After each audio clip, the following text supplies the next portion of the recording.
The doctor thought he had guessed them and inquiringly repeated, "Mary, are you afraid?" The prince shook his head, again repeated the same sounds. My mind aches?" questioned Princess Mary. He made a mumbling sound in confirmation of this, took her hand, and began pressing it to different parts of his breast as if trying to find the right place for it. "Always thoughts about you? Thoughts." He then uttered much more clearly than he had done before, now that he was sure of being understood. Princess Mary pressed her head against his hand, trying to hide her sobs and tears. He moved his hand over her hair. "I have been calling you all night," he brought out. "If only I had known," she said through her tears. "I was afraid to come in," he pressed her hand. "Weren't you asleep?" "No, I did not sleep," said Princess Mary, shaking her head. Unconsciously imitating her father, she now tried to express herself as he did, as much as possible by signs, and her tongue too seemed to move with difficulty. "Dear one," "Dearest." Princess Mary could not quite make out what he had said, but from his look it was clear that he had uttered a tender caressing word such as he had never used to her before. "Why didn't you come in?" "And I was wishing for his death," thought Princess Mary. He was silent a while. "Thank you, daughter dear, for all. Forgive, thank you, forgive." "Thank you," and tears began to flow from his eyes. "Call Andrew," he said suddenly, and a childish, timid expression of doubt showed itself on his face as he spoke. He himself seemed aware that his demand was meaningless, so at least it seemed to Princess Mary. "I have a letter from him," she replied. He glanced at her with timid surprise. "Where is he?" "He's with the army, father, at Smolensk." He closed his eyes and remained silent a long time. Then, as if in answer to his doubts and to confirm the fact that now he understood and remembered everything, he nodded his head and reopened his eyes. "Yes," he said, softly and distinctly. "Russia has perished. They've destroyed her." And he began to sob, and again tears flowed from his eyes. Princess Mary could no longer restrain herself and wept while she gazed at his face. Again he closed his eyes. His sobs ceased, he pointed to his eyes, and Tikhon, understanding him, wiped away the tears. Then he again opened his eyes and said something none of them could understand for a long time, till at last Tikhon understood and repeated it. Princess Mary had sought the meaning of his words in the mood in which he had just been speaking. She thought he was speaking of Russia, or Prince Andrew, of herself, of his grandson, or of his own death, and so she could not guess his words. "Put on your white dress. I like it," was what he said. Having understood this, Princess Mary sobbed still louder, and the doctor, taking her arm, led her out to the veranda, soothing her and trying to persuade her to prepare for her journey. When she had left the room, the prince again began speaking about his son, about the war, and about the emperor, angrily twitching his brows and raising his hoarse voice, and then he had a second and final stroke. Princess Mary stayed on the veranda. The day had cleared. It was hot and sunny. She could understand nothing, think of nothing, and feel nothing, except passionate love for her father, love such as she thought she had never felt till that moment. She ran out sobbing into the garden and as far as the pond, along the avenues of young lime trees Prince Andrew had planted. "Yes, I wished for his death. Yes, I wanted it to end quicker. I wished to be at peace. And what will become of me? What use will peace be when he is no longer here?" Princess Mary murmured, pacing the garden with hurried steps and pressing her hands to her bosom, which heaved with convulsive sobs. When she had completed the tour of the garden, which brought her again to the house, she saw Mademoiselle Bourienne, who had remained at Bogusharovo and did not wish to leave it, coming toward her with a stranger. This was the marshal of the nobility of the district, who had come personally to point out to the princess the necessity for her prompt departure. Princess Mary listened without understanding him. She led him to the house, offered him lunch, and sat down with him. Then, excusing herself, she went to the door of the old prince's room. The doctor came out with an agitated face and said she could not enter. "Go away, princess, go away. Go away." She returned to the garden and sat down on the grass at the foot of the slope by the pond, where no one could see her. She did not know how long she had been there when she was aroused by the sound of a woman's footsteps running along the path. She rose and saw Dunyasha, her maid, who was evidently looking for her, and who stopped suddenly as if in alarm on seeing her mistress. "Please come, princess." "The prince," said Dunyasha in a breaking voice. "Immediately. I'm coming! I'm coming!" replied the princess hurriedly, not giving Dunyasha time to finish what she was saying, and trying to avoid seeing the girl, she ran toward the house. "Princess, it's God's will. You must be prepared for everything," said the marshal, meeting her at the house door. "Let me alone. It's not true," she cried angrily to him. The doctor tried to stop her. She pushed him aside and ran to her father's door. "Why are these people with frightened faces stopping me? I don't want any of them. And what are they doing here?" she thought. She opened the door, and the bright daylight in that previously darkened room startled her. In the room were her nurse and other women. They all drew back from the bed, making way for her. He was still lying on the bed as before, but the stern expression of his quiet face made Princess Mary stop short on the threshold. "No, he's not dead! It's impossible!" she told herself, and approached him, and repressing the terror that seized her, she pressed her lips to his cheek. But she stepped back immediately. All the force of the tenderness she had been feeling for him vanished instantly and was replaced by a feeling of horror at what lay there before her. No, he is no more. He is not, but here where he was is something unfamiliar and hostile, some dreadful, terrifying, and repellent mystery. And hiding her face in her hands, Princess Mary sank into the arms of the doctor, who held her up. In the presence of Tikhon and the doctor, the women washed what had been the prince, tied his head up with a handkerchief that the mouth should not stiffen while open, and with another handkerchief tied together the legs that were already spreading apart. Then they dressed him in uniform with his decorations and placed his shriveled little body on a table. Heaven only knows who arranged all this and when, but it all got done as if of its own accord.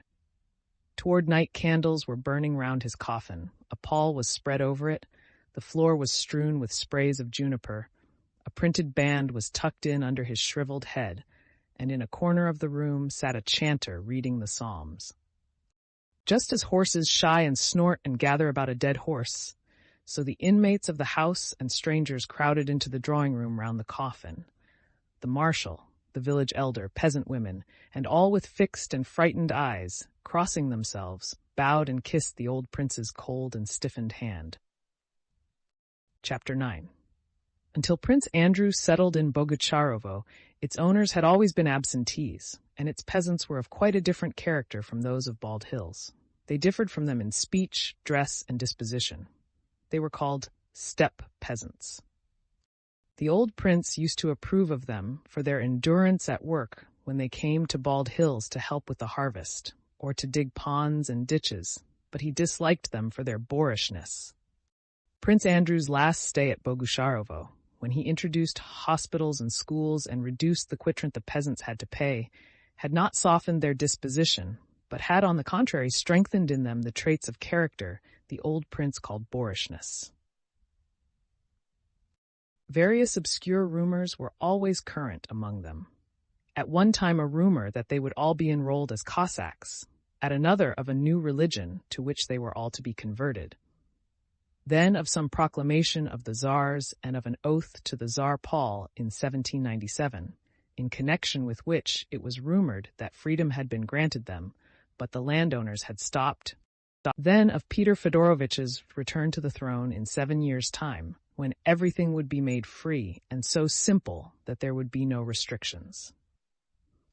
Rumors of the war with Bonaparte and his invasion were connected in their minds with the same sort of vague notions of Antichrist, the end of the world, and pure freedom. In the vicinity of Bogucharovo were large villages belonging to the crown or to owners whose serfs paid quitrent and could work where they pleased. There were very few resident landlords in the neighborhood, and also very few domestic or literate serfs, and in the lives of the peasantry of those parts, the mysterious undercurrents in the life of the Russian people, the causes and meaning of which are so baffling to contemporaries, were more clearly and strongly noticeable than among others. One instance, which had occurred some 20 years before, was a movement among the peasants to emigrate to some unknown warm rivers. Hundreds of peasants, among them the Bogucharovo folk, suddenly began selling their cattle and moving in whole families toward the southeast. As birds migrate to somewhere beyond the sea, so these men with their wives and children streamed to the southeast, to parts where none of them had ever been. They set off in caravans, bought their freedom one by one, or ran away, and drove or walked toward the warm rivers. Many of them were punished, some sent to Siberia, many died of cold and hunger on the road. Many returned of their own accord, and the movement died down of itself, just as it had sprung up, without apparent reason. But such undercurrents still existed among the people, and gathered new forces ready to manifest themselves, just as strangely, unexpectedly, and at the same time simply, naturally, and forcibly. Now in 1812, to anyone living in close touch with these people, it was apparent that these undercurrents were acting strongly and nearing an eruption. Alpatych, who had reached Bogusharovo shortly before the old prince's death, noticed an agitation among the peasants, and that contrary to what was happening in the Bald Hills district, where over a radius of 40 miles all the peasants were moving away and leaving their villages to be devastated by the Cossacks, the peasants in the steppe region round Bogucharovo were, it was rumored, in touch with the French, received leaflets from them that passed from hand to hand and did not migrate. He learned from domestic serfs loyal to him that the peasant Karp, who possessed great influence in the village commune and had recently been away driving a government transport, had returned with news that the Cossacks were destroying deserted villages, but that the French did not harm them. Alpatych also knew that on the previous day another peasant had even brought from the village of Visloukovo, which was occupied by the French, a proclamation by a French general that no harm would be done to the inhabitants, and if they remained, they would be paid for anything taken from them. As proof of this, the peasant had brought from Visloukovo 100 rubles in notes. He did not know that they were false, paid to him in advance for hay. More important still, Alpatych learned that on the morning of the very day he gave the village elder orders to collect carts to move the princess' luggage from Bogusharovo. There had been a village meeting at which it had been decided not to move, but to wait. Yet there was no time to waste. On the 15th, the day of the old prince's death, the marshal had insisted on Princess Mary's leaving at once, as it was becoming dangerous. He had told her that after the 16th he could not be responsible for what might happen. On the evening of the day the old prince died, the marshal went away, promising to return next day for the funeral. But this he was unable to do, for he received tidings that the French had unexpectedly advanced and had barely time to remove his own family and valuables from his estate. For some 30 years Bogucharovo had been managed by the village elder, Dr. On, whom the old prince called by the diminutive Dr. Onushka. Dr. On was one of those physically and mentally vigorous peasants who grow big beards as soon as they are of age and go on unchanged till they are 60 or 70, without a gray hair or the loss of a tooth, as straight and strong at 60 as at 30. Soon after the migration to the warm rivers, in which he had taken part like the rest, Dr. On was made village elder and overseer of Bogusharovo and had since filled that post irreproachably for 23 years. The peasants feared him more than they did their master. The masters, both the old prince and the young, and the steward respected him and jestingly called him the minister. During the whole time of his service, Dr. On had never been drunk or ill. Never after sleepless nights or the hardest tasks had he shown the least fatigue. And though he could not read, he had never forgotten a single money account or the number of quarters of flour in, or any of the endless cartloads he sold for the prince, nor a single shock of the whole corn crop on any single acre of the Bogucharovo fields. Alpatych, arriving from the devastated Bald Hills estate, sent for his Dakon on the day of the prince's funeral, and told him to have 12 horses got ready for the princess's carriages, and 18 carts for the things to be removed from Bogucharovo. Though the peasants paid quitrent, Alpatych thought no difficulty would be made about complying with this order, for there were 230 households at work in Bogucharovo, and the peasants were well-to-do. But on hearing the order, Dr. On lowered his eyes and remained silent.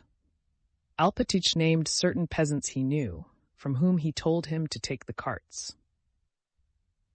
Dr. On replied that the horses of these peasants were away carting.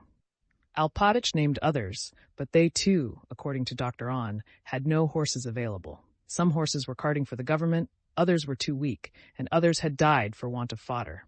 It seemed that no horses could be had even for the carriages, much less for the carting. Alpatych looked intently at Dr. On and frowned. Just as Dr. On was a model village elder, so Alpatych had not managed the prince's estates for 20 years in vain. He was a model steward, possessing in the highest degree the faculty of divining the needs and instincts of those he dealt with. Having glanced at Dr. On, he at once understood that his answers did not express his personal views, but the general mood of the Bogucharovo commune, by which the elder had already been carried away. But he also knew that Dr. On, who had acquired property and was hated by the commune, must be hesitating between the two camps, the masters and the serfs. He noticed this hesitation in Dr. On's look, and therefore frowned and moved closer up to him. "Now just listen, Dr. Nushka," said he. "Don't talk nonsense to me. His Excellency Prince Andrew himself gave me orders to move all the people away and not leave them with the enemy, and there is an order from the Tsar about it too. Anyone who stays is a traitor to the Tsar. Do you hear?" "I hear," Dr. On answered without lifting his eyes. Alpatych was not satisfied with this reply. Dr. On, it will turn out badly," he said, shaking his head. "The power is in your hands," Dr. On rejoined sadly. Dr. On, drop it," Alpatych repeated, withdrawing his hand from his bosom and solemnly pointing to the floor at Dr. On's feet. "I can see through you and 3 yards into the ground under you," he continued, gazing at the floor in front of Dr. On. Dr. On was disconcerted, glanced furtively at Alpatych, and again lowered his eyes. "You drop this nonsense and tell the people to get ready to leave their homes and go to Moscow and to get carts ready for tomorrow morning for the princess things. And don't go to any meeting yourself, do you hear?" Dr. On suddenly fell on his knees. "Yakov Alpatych, discharge me. Take the keys from me and discharge me, for Christ's sake." "Stop that," cried Alpatych sternly. "I see through you and 3 yards under you," he repeated, knowing that his skill in beekeeping, his knowledge of the right time to sow the oats, and the fact that he had been able to retain the old prince's favor for 20 years had long since gained him the reputation of being a wizard, and that the power of seeing 3 yards under a man is considered an attribute of wizards. Dr. On got up and was about to say something, but Alpatych interrupted him. "What is it you have got into your heads, eh? What are you thinking of, eh?" "What am I to do with the people?" said Dr. On. "They're quite beside themselves. I have already told them." "Told them? I dare say," said Alpatych. "Are they drinking?" he asked abruptly. "Quite beside themselves, Yakov Alpatych. They've fetched another barrel." "Well then, listen. I'll go to the police officer and you tell them so, and that they must stop this and the carts must be got ready." "I understand." Alpatych did not insist further. He had managed people for a long time and knew that the chief way to make them obey is to show no suspicion that they can possibly disobey. Having wrung a submissive "I understand" from Dr. On, Alpatych contented himself with that, though he not only doubted but felt almost certain that without the help of troops, the carts would not be forthcoming. And so it was, for when evening came, no carts had been provided. In the village, outside the drink shop, another meeting was being held, which decided that the horses should be driven out into the woods and the carts should not be provided. Without saying anything of this to the princess, Alpatych had his own belongings taken out of the carts which had arrived from Bald Hills, and had those horses got ready for the princess's carriages. Meanwhile, he went himself to the police authorities. Chapter text. After her father's funeral, Princess Mary shut herself up in her room and did not admit anyone. A maid came to the door to say that Alpatych was asking for orders about their departure. This was before his talk with Dr. On. Princess Mary raised herself on the sofa on which she had been lying and replied through the closed door that she did not mean to go away and begged to be left in peace. The windows of the room in which she was lying looked westward. She lay on the sofa with her face to the wall, fingering the buttons of the leather cushion and seeing nothing but that cushion, and her confused thoughts were centered on one subject, the irrevocability of death and her own spiritual baseness, which she had not suspected, but which had shown itself during her father's illness. She wished to pray, but did not dare to, dared not, in her present state of mind, address herself to God. She lay for a long time in that position. The sun had reached the other side of the house, and its slanting rays shone into the open window, lighting up the room and part of the morocco cushion at which Princess Mary was looking. The flow of her thoughts suddenly stopped. Unconsciously, she sat up, smoothed her hair, got up, and went to the window, involuntarily inhaling the freshness of the clear but windy evening. "Yes, you can well enjoy the evening now. He is gone, and no one will hinder you," she said to herself, and sinking into a chair, she let her head fall on the window-sill. Someone spoke her name in a soft and tender voice from the garden and kissed her head. She looked up. It was Mademoiselle Bourienne in a black dress and weepers. She softly approached Princess Mary, sighed, kissed her, and immediately began to cry. The princess looked up at her. All their former disharmony and her own jealousy recurred to her mind. But she remembered, too, how he had changed of late toward Mademoiselle Bourienne, and could not bear to see her, thereby showing how unjust were the reproaches Princess Mary had mentally addressed to her. Besides, is it for me who desired his death, to condemn anyone? She thought.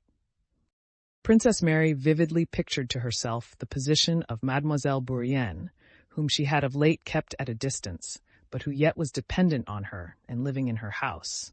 She felt sorry for her and held out her hand with a glance of gentle inquiry. Mademoiselle Bourienne at once began crying again and kissed that hand, speaking of the princess's sorrow and making herself a partner in it. She said her only consolation was the fact that the princess allowed her to share her sorrow, that all the old misunderstandings should sink into nothing but this great grief, that she felt herself blameless in regard to everyone, and that he, from above, saw her affection and gratitude. The princess heard her, not heeding her words, but occasionally looking up at her and listening to the sound of her voice. "Your position is doubly terrible, dear princess," said Mademoiselle Bourienne after a pause. "I understand that you could not and cannot think of yourself, but with my love for you, I must do so. Has Alpatych been to you? Has he spoken to you of going away?" she asked. Princess Mary did not answer. She did not understand who was to go or where to. Is it possible to plan or think of anything now? Is it not all the same? She thought, and did not reply. "You know, chère Marie," said Mademoiselle Bourienne, "that we are in danger, are surrounded by the French. It would be dangerous to move now. If we go, we are almost sure to be taken prisoners, and God knows." Princess Mary looked at her companion without understanding what she was talking about.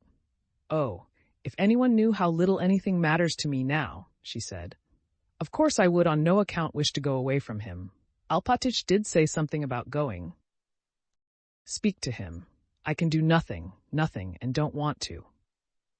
"I've spoken to him. He hopes we should be in time to get away tomorrow, but I think it would now be better to stay here," said Mademoiselle Bourienne. "Because you will agree, chère Marie, to fall into the hands of the soldiers or of riotous peasants would be terrible." Mademoiselle Bourienne took from her reticule a proclamation, not printed on ordinary Russian paper, of General Rameau's, telling people not to leave their homes and that the French authorities would afford them proper protection. She handed this to the princess. "I think it would be best to appeal to that general," she continued, "and I am sure that all due respect would be shown you." Princess Mary read the paper, and her face began to quiver with stifled sobs. "From whom did you get this?" she asked. "They probably recognize that I am French by my name," replied Mademoiselle Bourienne, blushing. Princess Mary, with the paper in her hand, rose from the window and with a pale face went out of the room and into what had been Prince Andrew's study.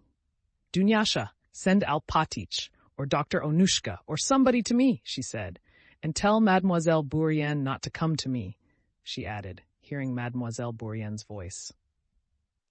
We must go at once, she said, appalled at the thought of being left in the hands of the French.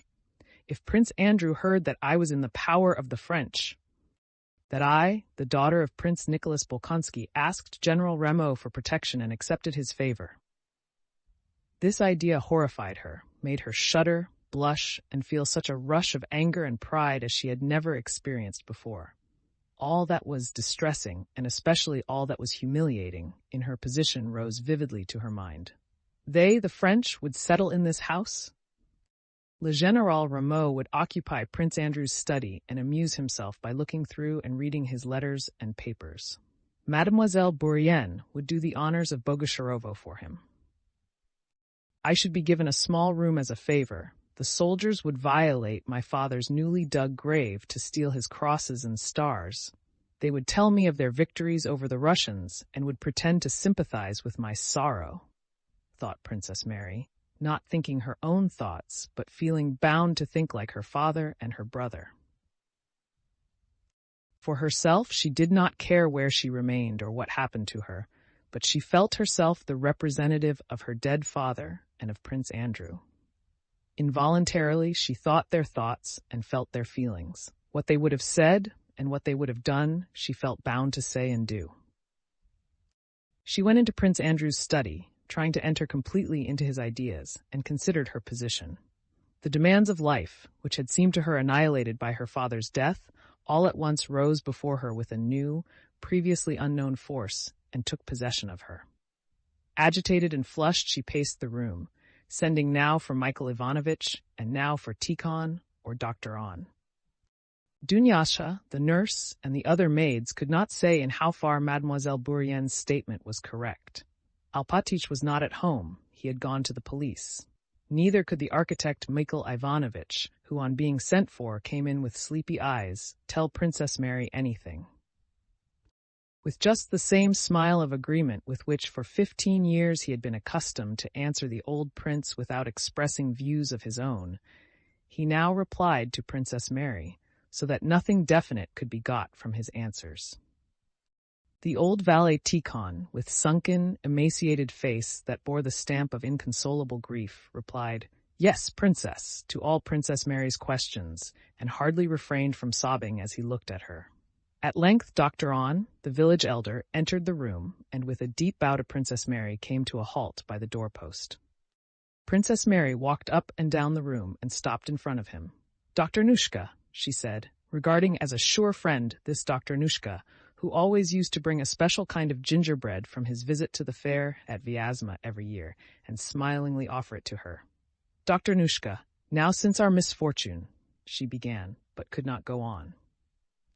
"We are all in God's hands," said he, with a sigh. They were silent for a while. "Dr. Onushka, Alpatych has gone off somewhere, and I have no one to turn to.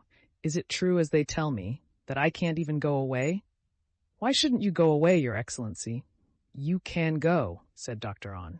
"I was told it would be dangerous because of the enemy." "Dear friend, I can do nothing. I understand nothing. I have nobody. I want to go away tonight or early tomorrow morning." Dr. On paused. He looked askance at Princess Mary and said, "There are no horses. I told Yakov Alpatych so." "Why are there none?" asked the princess. "It's all God's scourge," said Dr. On. "What horses we had have been taken for the army or have died. This is such a year. It's not a case of feeding horses. We may die of hunger ourselves. As it is, some go 3 days without eating. We've nothing. We've been ruined." Princess Mary listened attentively to what he told her. "The peasants are ruined? They have no bread?" she asked. "They're dying of hunger," said Dr. On. "It's not a case of carting." "But why didn't you tell me, Dr. Nushka? Isn't it possible to help them? I'll do all I can." To Princess Mary it was strange that now, at a moment when such sorrow was filling her soul, there could be rich people and poor, and the rich could refrain from helping the poor. She had heard vaguely that there was such a thing as landlord's corn, which was sometimes given to the peasants. She also knew that neither her father nor her brother would refuse to help the peasants in need. She only feared to make some mistake in speaking about the distribution of the grain she wished to give.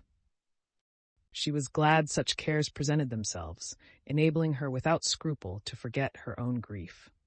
She began asking Dr. On about the peasants' needs and what there was in Bogosharovo that belonged to the landlord. "But we have grain belonging to my brother," she said.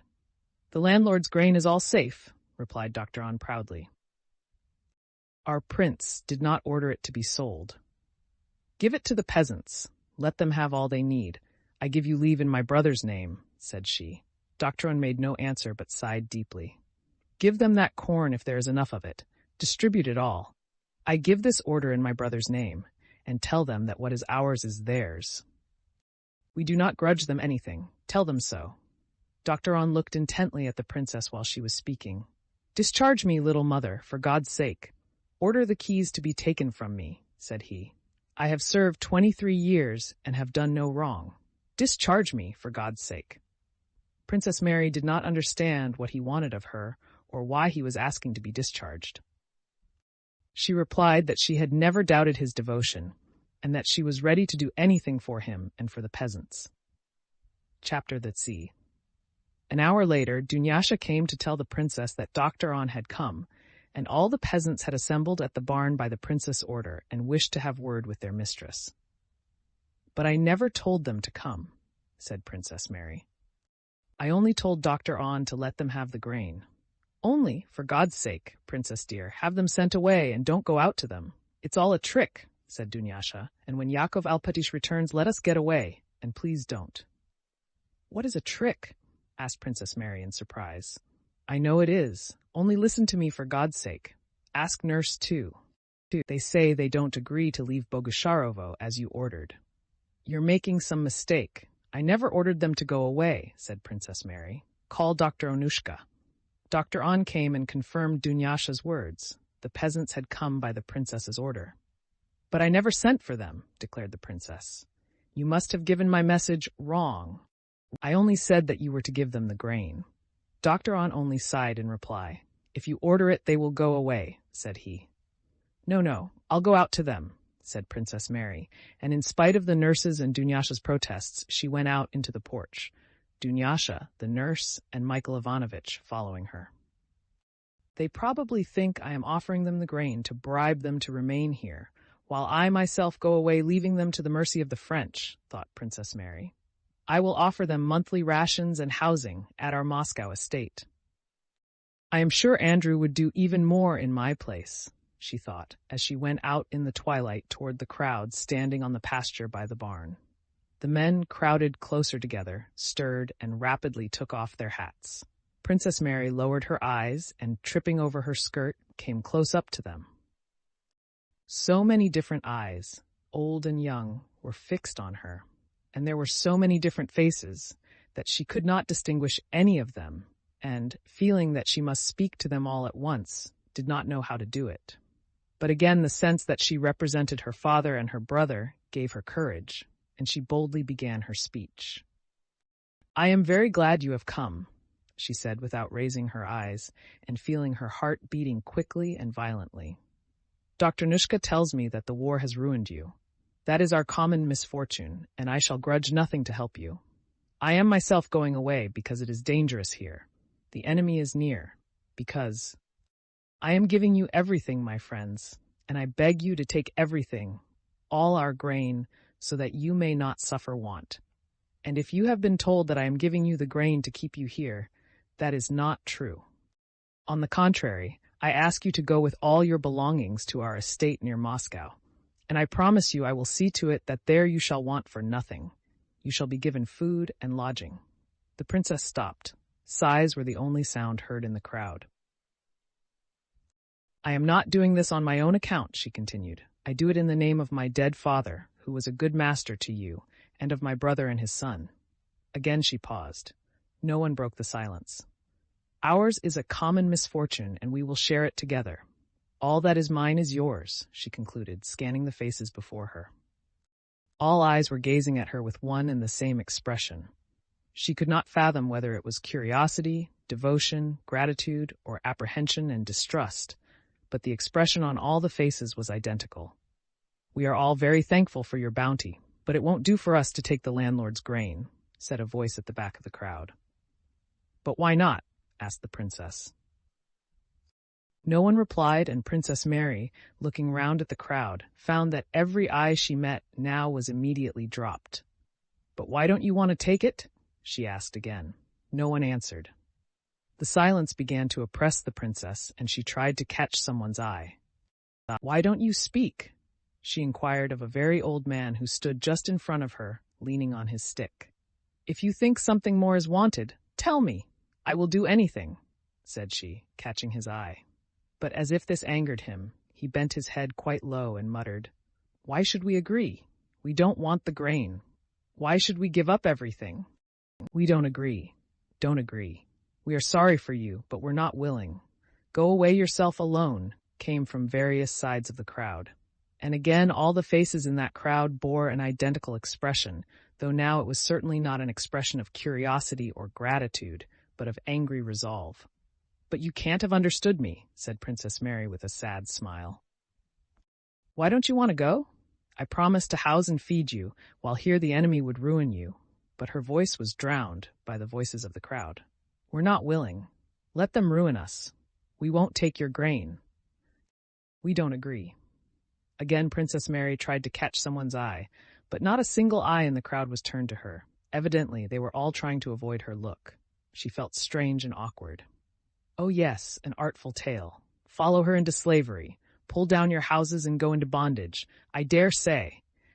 I'll give you grain indeed, she says, voices in the crowd were heard saying. With drooping head, Princess Mary left the crowd and went back to the house. Having repeated her order to Dr. On to have horses ready for her departure next morning, she went to her room and remained alone with her own thoughts. Chapter 20. For a long time that night, Princess Mary sat by the open window of her room, hearing the sound of the peasants' voices that reached her from the village, but it was not of them she was thinking. She felt that she could not understand them, however much she might think about them. She thought only of one thing, her sorrow, which, after the break caused by cares for the present, seemed already to belong to the past. Now she could remember it and weep or pray. After sunset, the wind had dropped. The night was calm and fresh. Toward midnight, the voices began to subside. A cock crowed. The full moon began to show from behind the lime trees. A fresh, white, dewy mist began to rise, and stillness reigned over the village and the house. Pictures of the near past, her father's illness and last moments, rose one after another to her memory. With mournful pleasure, she now lingered over these images, repelling with horror only the last one, the picture of his death, which she felt she could not contemplate even in imagination at this still and mystic hour of night. And these pictures presented themselves to her so clearly and in such detail that they seemed now present, now past, and now future. She vividly recalled the moment when he had his first stroke and was being dragged along by his armpits through the garden at Bald Hills, muttering something with his helpless tongue, twitching his gray eyebrows, and looking uneasily and timidly at her. Even then he wanted to tell me what he told me the day he died, she thought. He had always thought what he said then.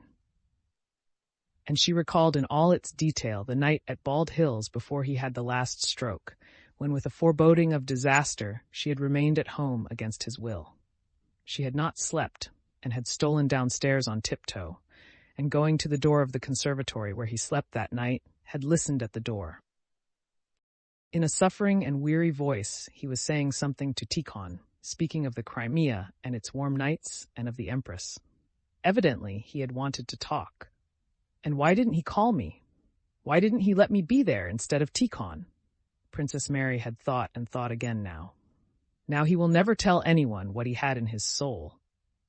Never will that moment return for him or for me when he might have said all he longed to say, and not Tikhon, but I might have heard and understood him.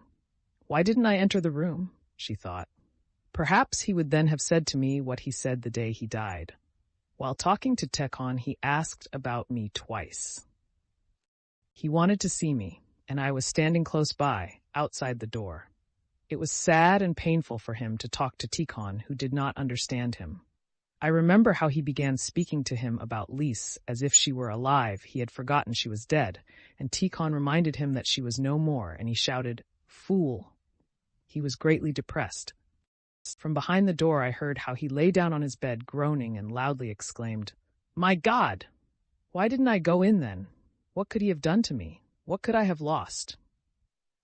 And perhaps he would then have been comforted and would have said that word to me.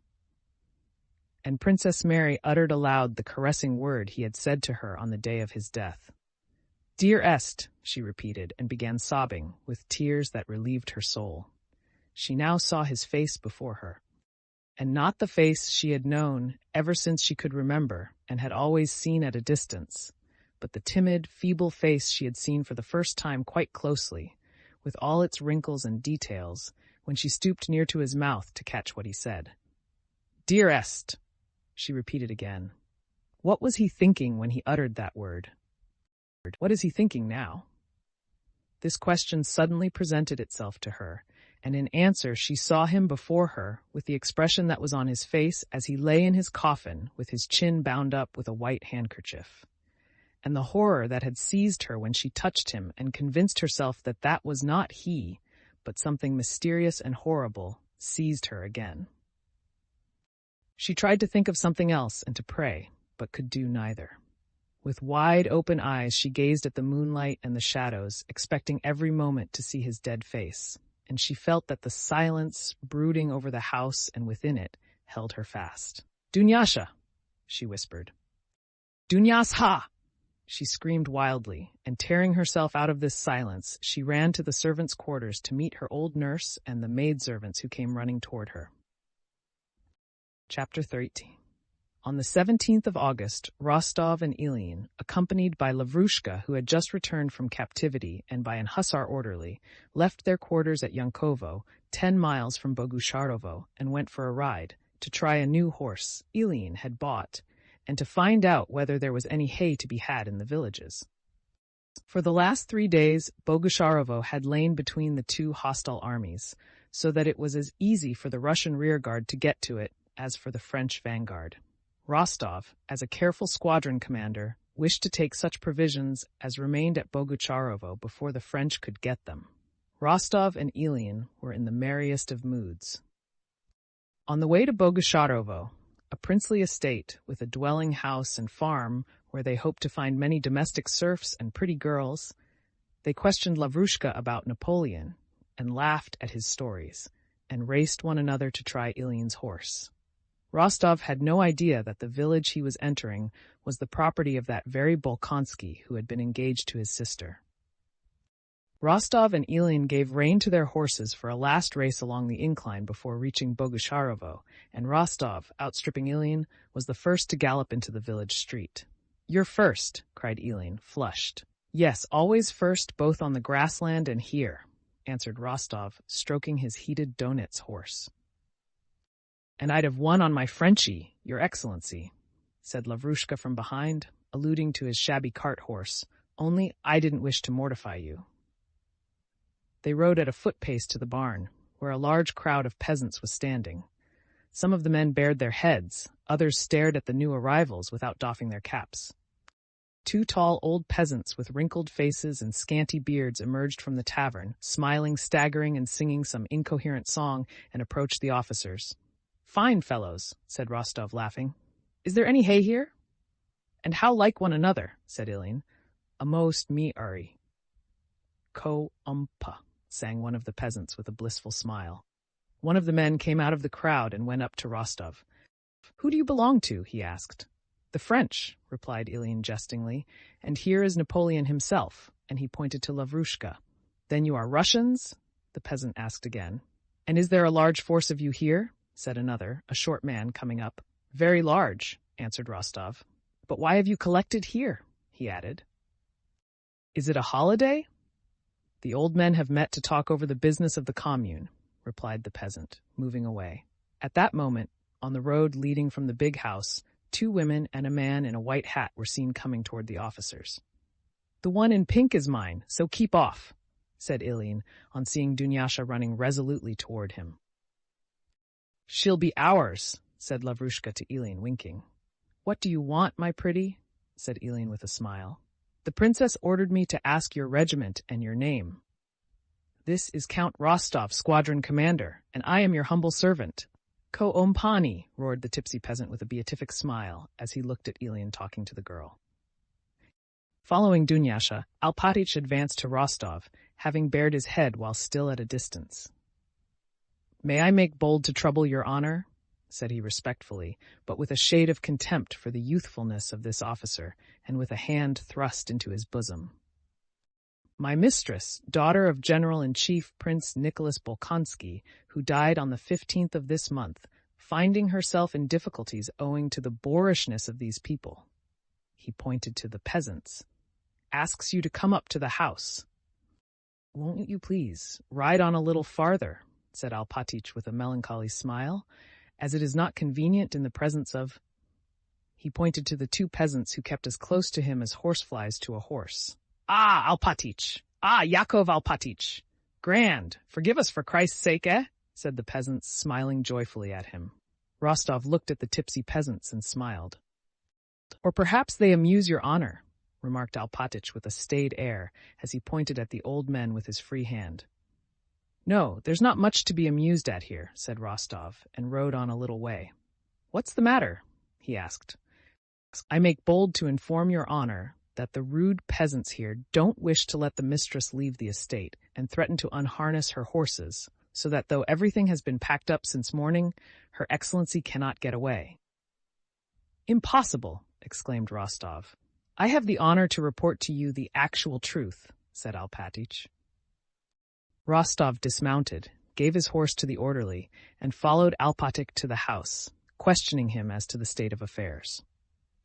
It appeared that the princess' offer of corn to the peasants the previous day, and her talk with Dr. On and at the meeting, had actually had so bad an effect that Dr. On had finally given up the keys and joined the peasants and had not appeared when Alpatych sent for him, and that in the morning, when the princess gave orders to harness for her journey, the peasants had come in a large crowd to the barn and sent word that they would not let her leave the village, that there was an order not to move, and that they would unharness the horses. Alpatych had gone out to admonish them, but was told it was chiefly Karp who did the talking, Dr. On not showing himself in the crowd, that they could not let the princess go, that there was an order to the contrary, but that if she stayed, they would serve her as before and obey her in everything. At the moment when Rostov and Elin were galloping along the road, Princess Mary, despite the dissuasions of Alpatych, her nurse, and the maids, had given orders to harness and intended to start, but when the cavalrymen were espied, they were taken for Frenchmen. The coachman ran away, and the women in the house began to wail. "Father, benefactor, God has sent you," exclaimed deeply moved voices as Rostov passed through the anteroom. Princess Mary was sitting helpless and bewildered in the large sitting room when Rostov was shown in. She could not grasp who he was and why he had come, or what was happening to her. When she saw his Russian face, and by his walk and the first words he uttered recognized him as a man of her own class, she glanced at him with her deep, radiant look and began speaking in a voice that faltered and trembled with emotion. This meeting immediately struck Rostov as a romantic event. A helpless girl, overwhelmed with grief, left to the mercy of coarse, rioting peasants. And what a strange fate sent me here. What gentleness and nobility there are in her features and expression, thought he as he looked at her and listened to her timid story. When she began to tell him that all this had happened the day after her father's funeral, her voice trembled. She turned away, and then, as if fearing he might take her words as meant to move him to pity, looked at him with an apprehensive glance of inquiry. There were tears in Rostov's eyes. Princess Mary noticed this and glanced gratefully at him with that radiant look which caused the plainness of her face to be forgotten. "I cannot express, Princess, how glad I am that I happen to ride here and am able to show my readiness to serve you," said Rostov, rising. "Go when you please, and I give you my word of honor that no one shall dare to cause you annoyance if only you will allow me to act as your escort." And bowing respectfully, as if to a lady of royal blood, he moved toward the door. Rostov's deferential tone seemed to indicate that though he would consider himself happy to be acquainted with her, he did not wish to take advantage of her misfortunes to intrude upon her. Princess Mary understood this and appreciated his delicacy. "I am very, very grateful to you," she said in French, "but I hope it was all a misunderstanding and that no one is to blame for it." She suddenly began to cry. "Excuse me," she said. Rostov, knitting his brows, left the room with another low bow. Chapter 14. "Well, is she pretty?" "Ah, friend, my pink one is delicious. Her name is Dunyasha."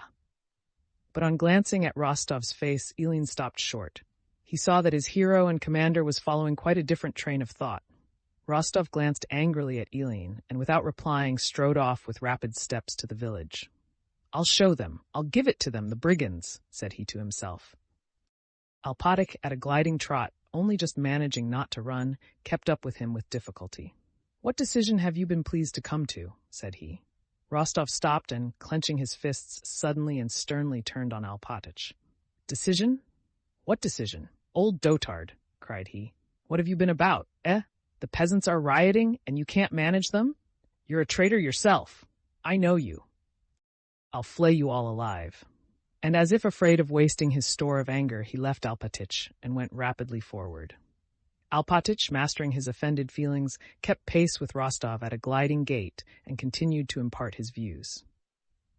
He said the peasants were obdurate and that at the present moment it would be imprudent to over-resist them without an armed force. And would it not be better first to send for the military? "I'll give them armed force. I'll over-resist them," uttered Rostov meaninglessly, breathless with irrational animal fury and the need to vent it. Without considering what he would do, he moved unconsciously with quick, resolute steps toward the crowd. And the nearer he drew to it, the more Alpatic felt that this unreasonable action might produce good results. The peasants in the crowd were similarly impressed when they saw Rostov's rapid, firm steps and resolute, frowning face. After the hussars had come to the village, and Rostov had gone to see the princess, a certain confusion and dissension had arisen among the crowd. Some of the peasants said that these new arrivals were Russians, and might take it amiss that the mistress was being detained. Dr. On was of this opinion, but as soon as he expressed it, Karp and others attacked their ex-elder. "How many years have you been fattening on the commune?" Karp shouted at him. "It's all one to you. You'll dig up your pot of money and take it away with you. What does it matter to you whether our homes are ruined or not? We've been told to keep order, and that no one is to leave their homes or take away a single grain, and that's all about it," cried another. "It was your son's turn to be conscripted, but no fear. You begrudged your lump of a son," a little old man suddenly began attacking Dr. On, "and so they took my Vanka to be shaved for a soldier, but we all have to die. To be sure, we all have to die. I'm not against the commune," said Dr. On. "That's it. Not against it. You filled your belly." The two tall peasants had their say. As soon as Rostov, followed by Eileen, Lavrushka, and Alpatic, came up to the crowd, Karp, thrusting his fingers into his belt and smiling a little, walked to the front. Dr. On the contrary, retired to the rear and the crowd drew closer together. "Who is your elder here? Hey!" shouted Rostov, coming up to the crowd with quick steps. "The elder? What do you want with him?" asked Karp. But before the words were well out of his mouth, his cap flew off and a fierce blow jerked his head to one side. "Caps off, traitors!" shouted Rostov in a wrathful voice. "Where's the elder?" he cried furiously. "The elder! He wants the elder! Dr. On Zakarish, you!" Meek and flustered voices here and there were heard calling, and caps began to come off their heads. "We don't riot, we're following the orders," declared Karp, and at that moment several voices began speaking together. "It's as the old men have decided, there's too many of you giving orders." "Arguing? Mutiny! Brigands! Traitors!" cried Rostov unmeaningly in a voice not his own, gripping Karp by the collar. "Bind him! Bind him!" he shouted, though there was no one to bind him but Lavrushka and Alpech.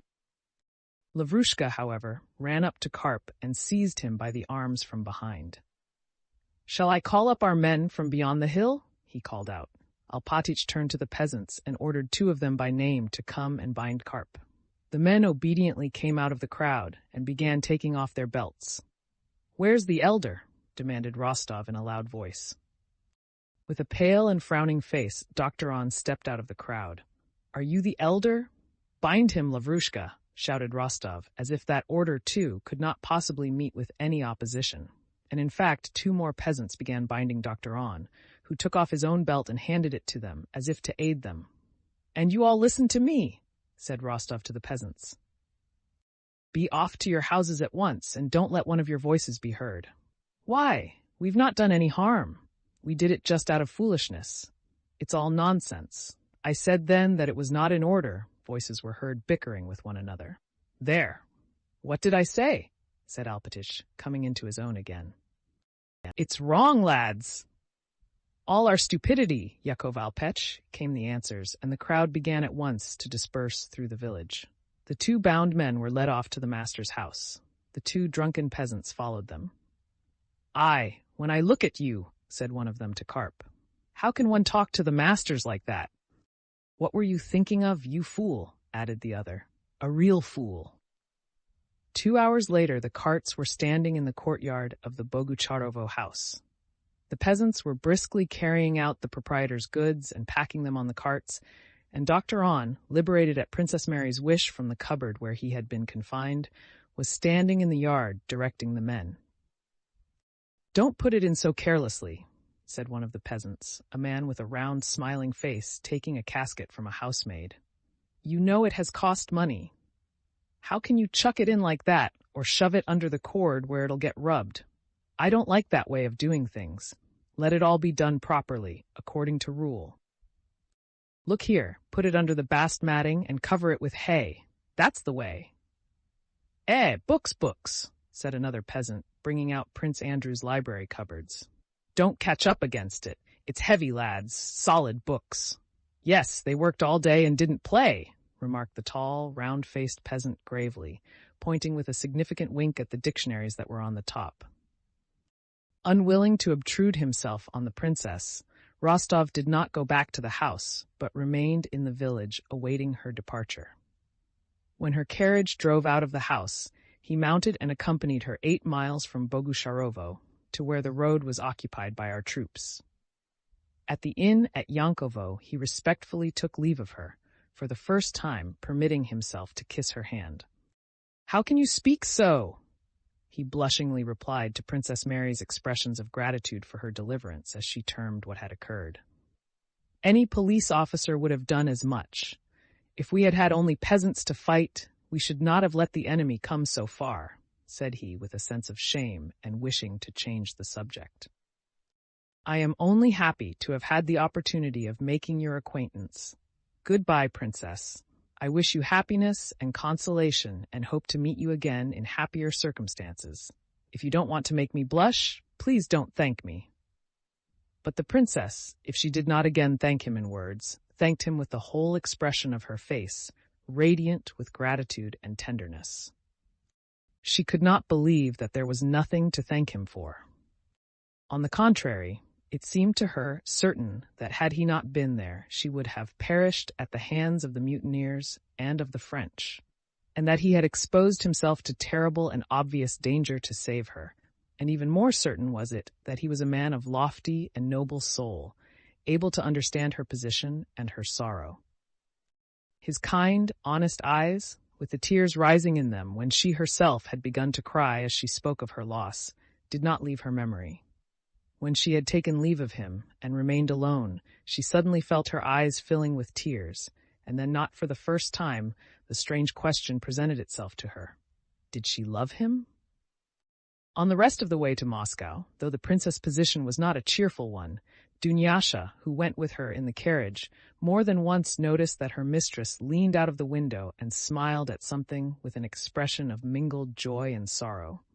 "Well, supposing I do love him?" thought Princess Mary. Ashamed as she was of acknowledging to herself that she had fallen in love with a man who would perhaps never love her, she comforted herself with the thought that no one would ever know it, and that she would not be to blame if, without ever speaking of it to anyone, she continued to the end of her life to love the man with whom she had fallen in love for the first and last time in her life. Sometimes, when she recalled his looks, his sympathy, and his words, happiness did not appear impossible to her. It was at those moments that Dunyasha noticed her smiling as she looked out of the carriage window. Was it not fate that brought him to Bogucharovo, and at that very moment, thought Princess Mary. And that caused his sister to refuse my brother. And in all this, Princess Mary saw the hand of Providence. The impression the princess made on Rostov was a very agreeable one. To remember her gave him pleasure, and when his comrades, hearing of his adventure at Bogucharovo, rallied him on having gone to look for hay and having picked up one of the wealthiest heiresses in Russia, he grew angry. It made him angry just because the idea of marrying the gentle Princess Mary, who was attractive to him and had an enormous fortune, had against his will more than once entered his head. For himself personally, Nicholas could not wish for a better wife. By marrying her, he would make the Countess his mother happy, would be able to put his father's affairs in order, and would even, he felt it, ensure Princess Mary's happiness. But Sonia, and his plighted word? That was why Rostov grew angry when he was rallied about Princess Bolkonskaya. Chapter 14. On receiving command of the armies, Kutuzov remembered Prince Andrew and sent an order for him to report at headquarters. Prince Andrew arrived at Tsarevo-Zaymishche on the very day and at the very hour that Kutuzov was reviewing the troops for the first time. He stopped in the village at the priest's house, in front of which stood the commander-in-chief's carriage, and he sat down on the bench at the gate, awaiting His Serene Highness, as everyone now called Kutuzov. From the field beyond the village came now sounds of regimental music, and now the roar of many voices shouting, "Hurrah!" to the new commander-in-chief. 2 orderlies, a courier and a major domo, stood nearby, some 10 paces from Prince Andrew, availing themselves of Kutuzov's absence and of the fine weather. A short, swarthy lieutenant colonel of hussars with thick mustaches and whiskers rode up to the gate and, glancing at Prince Andrew, inquired whether His Serene Highness was putting up there and whether he would soon be back. Prince Andrew replied that he was not on His Serene Highness' staff, but was himself a new arrival. The lieutenant colonel turned to a smart orderly, who, with the peculiar contempt with which a commander-in-chief's orderly speaks to officers, replied, "What? His Serene Highness? I expect he'll be here soon. What do you want?" The lieutenant colonel of hussars smiled beneath his mustache at the orderly's tone, dismounted, gave his horse to a dispatch runner, and approached Bolkonsky with a slight bow. Bolkonsky made room for him on the bench, and the lieutenant colonel sat down beside him. "You're also waiting for the commander-in-chief?" said he. "They say he receives everyone, thank God." "It's awful with those sausage-eaters. Ermolov had reason to ask to be promoted to be a German. Now Pops Wussians will get a look in. As it was, devil only knows what was happening. We kept wet-weeding and wet-weeding. Did you take part in the campaign?" he asked. "I had the pleasure," replied Prince Andrew, "not only of taking part in the retreat, but of losing in that retreat all I held dear, not to mention the estate and home of my birth, my father, who died of grief. I belong to the province of Smolensk."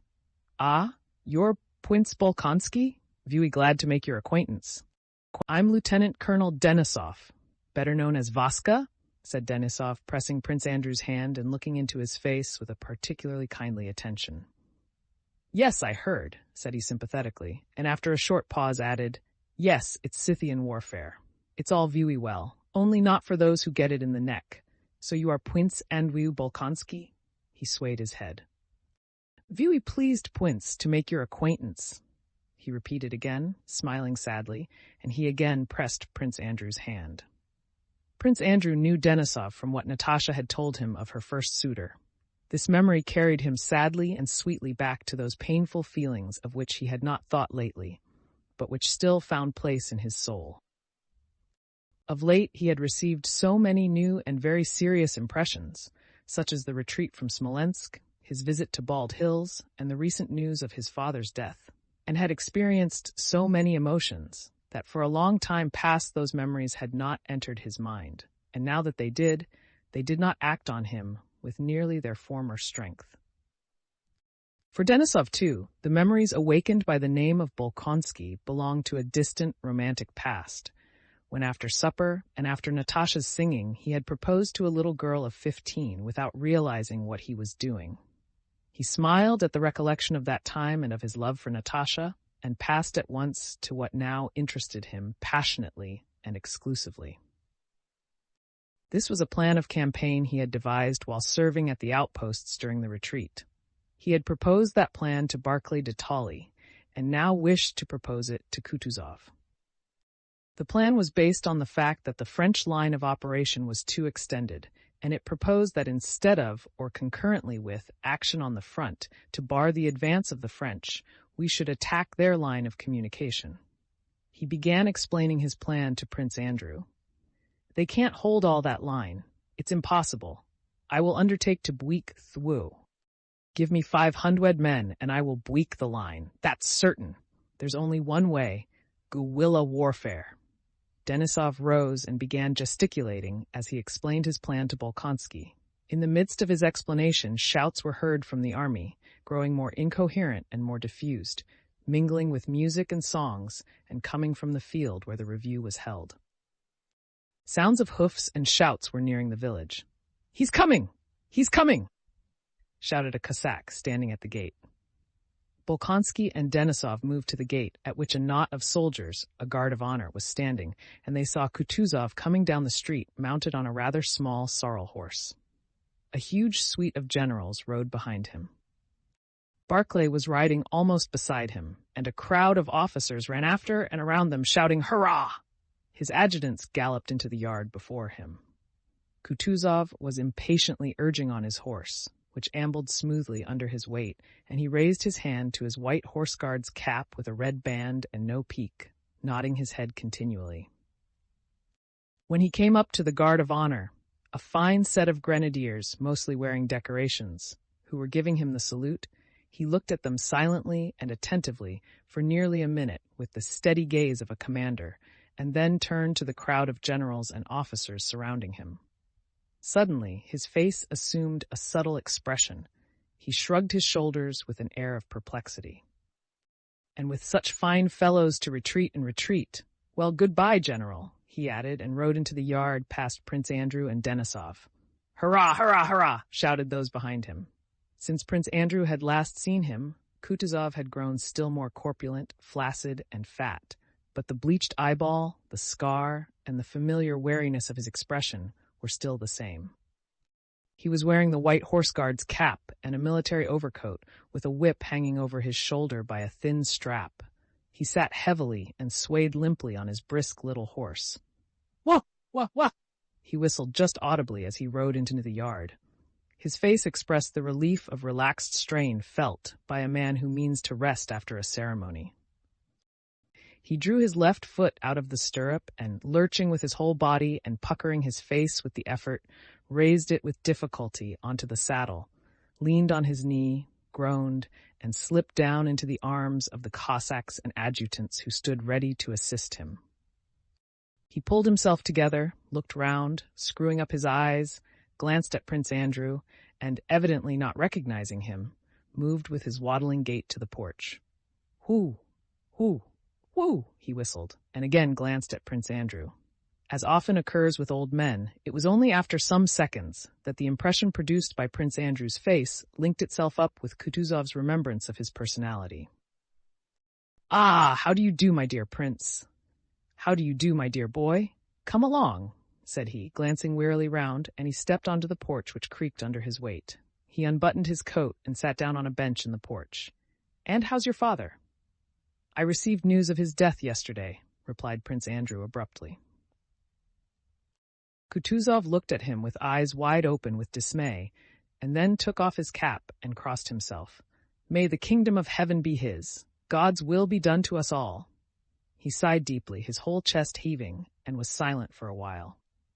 "I loved him and respected him, and sympathize with you with all my heart." He embraced Prince Andrew, pressing him to his fat breast, and for some time did not let him go. When he released him, Prince Andrew saw that Kutuzov's flabby lips were trembling, and that tears were in his eyes. He sighed and pressed on the bench with both hands to raise himself. Come, come with me, we'll have a talk, said he. But at that moment Denisov, no more intimidated by his superiors than by the enemy, came with jingling spurs up the steps of the porch, despite the angry whispers of the adjutants who tried to stop him. Kutuzov, his hands still pressed on the seat, glanced at him glumly. Denisov, having given his name, announced that he had to communicate to His Serene Highness a matter of great importance for their country's welfare. Kutuzov looked wearily at him, and, lifting his hands with a gesture of annoyance, folded them across his stomach, repeating the words, "For our country's welfare? Well, what is it?" "Speak." Denisov blushed like a girl. It was strange to see the color rise in that shaggy, bibulous, time-worn face, and boldly began to expound his plan of cutting the enemy's lines of communication between Smolensk and Vyazma. Denisov came from those parts and knew the country well. His plan seemed decidedly a good one, especially from the strength of conviction with which he spoke. Kutuzov looked down at his own legs, occasionally glancing at the door of the adjoining hut as if expecting something unpleasant to emerge from it. And from that hut, while Denisov was speaking, a general with a portfolio under his arm really did appear. "What?" said Kutuzov in the midst of Denisov's explanations. "Are you ready so soon?" "Ready, Your Serene Highness," replied the general. Kutuzov swayed his head, as much as to say, "How is one man to deal with it all?" and again listened to Denisov. "I give my word of honor as a Wussian officer," said Denisov, "that I can weak Napoleon's line of communication." "What relation are you to Intendant General Kirill Andreevich Denisov?" asked Kutuzov, interrupting him. "He is my uncle, Your Serene Highness." "Ah, we were friends," said Kutuzov cheerfully. All right, friend. Stay here at the staff, and tomorrow we'll have a talk." With a nod to Denisov, he turned away and put out his hand for the papers Konovnitsyn had brought him. "Would not Your Serene Highness like to come inside?" said the general on duty in a discontented voice. "The plans must be examined, and several papers have to be signed." An adjutant came out and announced that everything was in readiness within, but Kutuzov evidently did not wish to enter that room till he was disengaged. He made a grimace. "No, tell them to bring a small table out here, my dear boy. I'll look at them here," said he. "Don't go away," he added, turning to Prince Andrew, who remained in the porch and listened to the general's report. While this was being given, Prince Andrew heard the whisper of a woman's voice and the rustle of a silk dress behind the door. Several times on glancing that way, he noticed behind that door a plump, rosy, handsome woman in a pink dress with a lilac silk kerchief on her head, holding a dish and evidently awaiting the entrance of the commander-in-chief. Kutuzov's adjutant whispered to Prince Andrew that this was the wife of the priest whose home it was, and that she intended to offer His Serene Highness bread and salt. Her husband has welcomed His Serene Highness with the cross at the church, and she intends to welcome him in the house. She's very pretty, added the adjutant with a smile. At those words, Kutuzov looked round. He was listening to the general's report, which consisted chiefly of a criticism of the position at Tsarevo-Zaymishche, as he had listened to Denisov, and 7 years previously had listened to the discussion at the Austerlitz Council of War. He evidently listened only because he had ears which, though there was a piece of tow in one of them, could not help hearing. But it was evident that nothing the general could say would surprise or even interest him, that he knew all that would be said beforehand, and heard it all only because he had to, as one has to listen to the chanting of a service of prayer. All that Denisov had said was clever and to the point. What the general was saying was even more clever and to the point, but it was evident that Kutuzov despised knowledge and cleverness, and knew of something else that would decide the matter, something independent of cleverness and knowledge. Prince Andrew watched the commander-in-chief's face attentively, and the only expression he could see there was one of boredom, curiosity as to the meaning of the feminine whispering behind the door, and a desire to observe propriety. It was evident that Kutuzov despised cleverness and learning, and even the patriotic feelings shown by Denisov, but despised them not because of his own intellect, feelings, or knowledge. He did not try to display any of these, but because of something else. He despised them because of his old age and experience of life. The only instruction Kutuzov gave of his own accord during that report referred to looting by the Russian troops. At the end of the report, the general put before him for signature a paper relating to the recovery of payment from army commanders for green oats mown down by the soldiers, when landowners lodged petitions for compensation. After hearing the matter, Kutuzov smacked his lips together and shook his head. "Into the stove, into the fire with it. I tell you once for all, my dear fellow," said he, "into the fire with all such things. Let them cut the crops and burn wood to their heart's content. I don't order it or allow it, but I don't exact compensation either. One can't get on without it. When wood is chopped, the chips will fly." He looked at the paper again. "Oh, this German precision," he muttered, shaking his head. Chapter 16. "Well, that's all," said Kutuzov as he signed the last of the documents, and rising heavily and smoothing out the folds in his fat white neck, he moved toward the door with a more cheerful expression. The priest's wife, flushing rosy red, caught up the dish she had, after all, not managed to present at the right moment, though she had so long been preparing for it, and with a low bow offered it to Kutuzov. He screwed up his eyes, smiled, lifted her chin with his hand, and said, "Ah, what a beauty!" "Thank you, sweetheart." He took some gold pieces from his trouser pocket and put them on the dish for her. "Well, my dear, and how are we getting on?" he asked, moving to the door of the room assigned to him. The priest's wife smiled, and with dimples in her rosy cheeks followed him into the room. The adjutant came out to the porch and asked Prince Andrew to lunch with him. Half an hour later, Prince Andrew was again called to Kutuzov. He found him reclining in an armchair, still in the same unbuttoned overcoat. He had in his hand a French book which he closed as Prince Andrew entered, marking the place with a knife. Prince Andrew saw by the cover that it was Le Chevalier du Cygne by Madame de Genlis. "Well, sit down here. Let's have a talk," said Kutuzov. "It's sad, very sad. But remember, my dear fellow, that I am a father to you, a second father." Prince Andrew told Kutuzov all he knew of his father's death, and what he had seen at Bald Hills when he passed through it. What they have brought us to!" Kutuzov suddenly cried in an agitated voice, evidently picturing vividly to himself from Prince Andrew's story the condition Russia was in. "But give me time, he said with a grim look, evidently not wishing to continue this agitating conversation, and added, "I sent for you to keep you with me." "I thank your Serene Highness, but I fear I am no longer fit for the staff," replied Prince Andrew with a smile which Kutuzov noticed. Kutuzov glanced inquiringly at him. "But above all," added Prince Andrew, "I have grown used to my regiment, am fond of the officers, and I fancy the men also like me. I should be sorry to leave the regiment. If I decline the honor of being with you, believe me." A shrewd, kindly, yet subtly derisive expression lit up Kutuzov's podgy face. He cut Bolkonsky short. "I am sorry, for I need you. But you're right. It's not here that men are needed. Advisors are always plentiful, but men are not. The regiments would not be what they are if the would-be advisors served there as you do. I remember you at Austerlitz. I remember you with the standard," said Kutuzov, and a flush of pleasure suffused Prince Andrew's face at this recollection. Taking his hand and drawing him downwards, Kutuzov offered his cheek to be kissed, and again Prince Andrew noticed tears in the old man's eyes.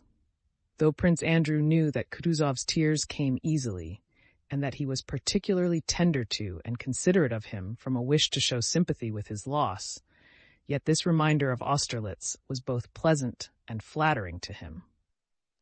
"Go your way and God be with you. I know your path is the path of honor." He paused.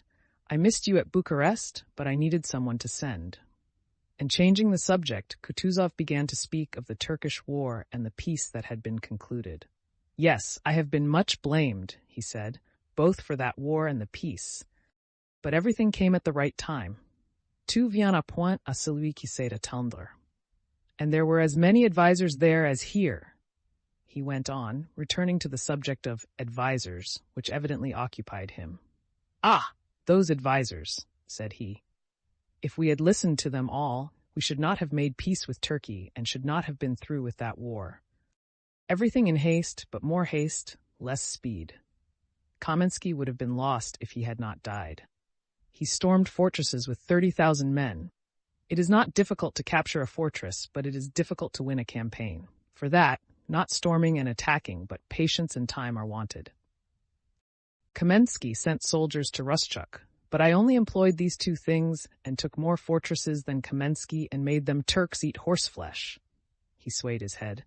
And the French shall too, believe me, he went on, growing warmer and beating his chest. I'll make them eat horseflesh. And tears again dimmed his eyes. Everything comes in time to him who knows how to wait. But shan't we have to accept battle? Remarked Prince Andrew.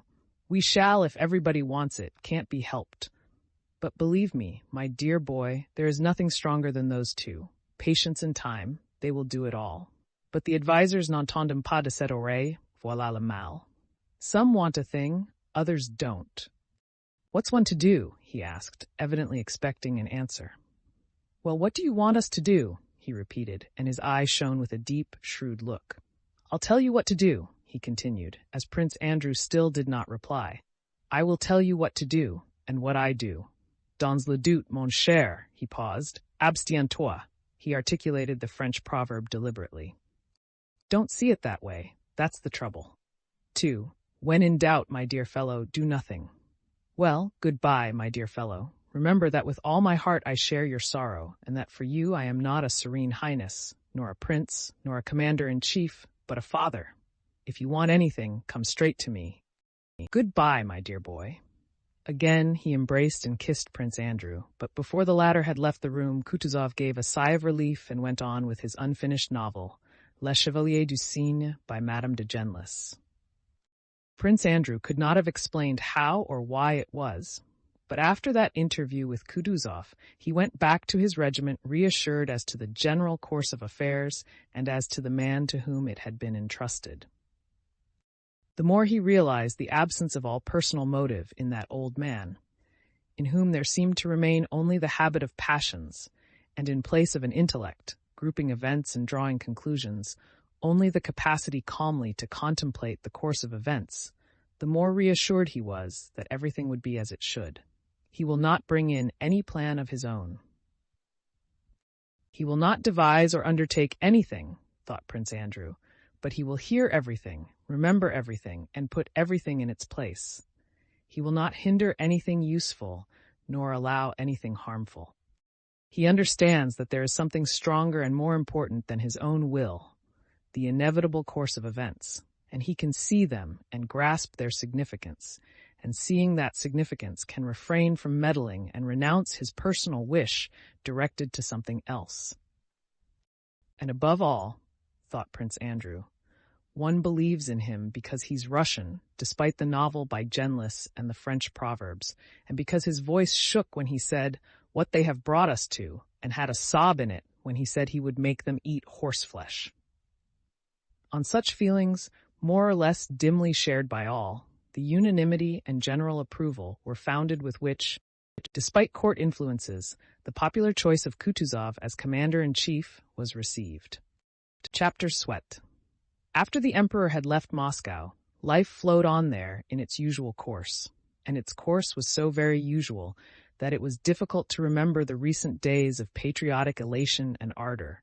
Hard to believe that Russia was really in danger and that the members of the English club were also sons of the fatherland, ready to sacrifice everything for it.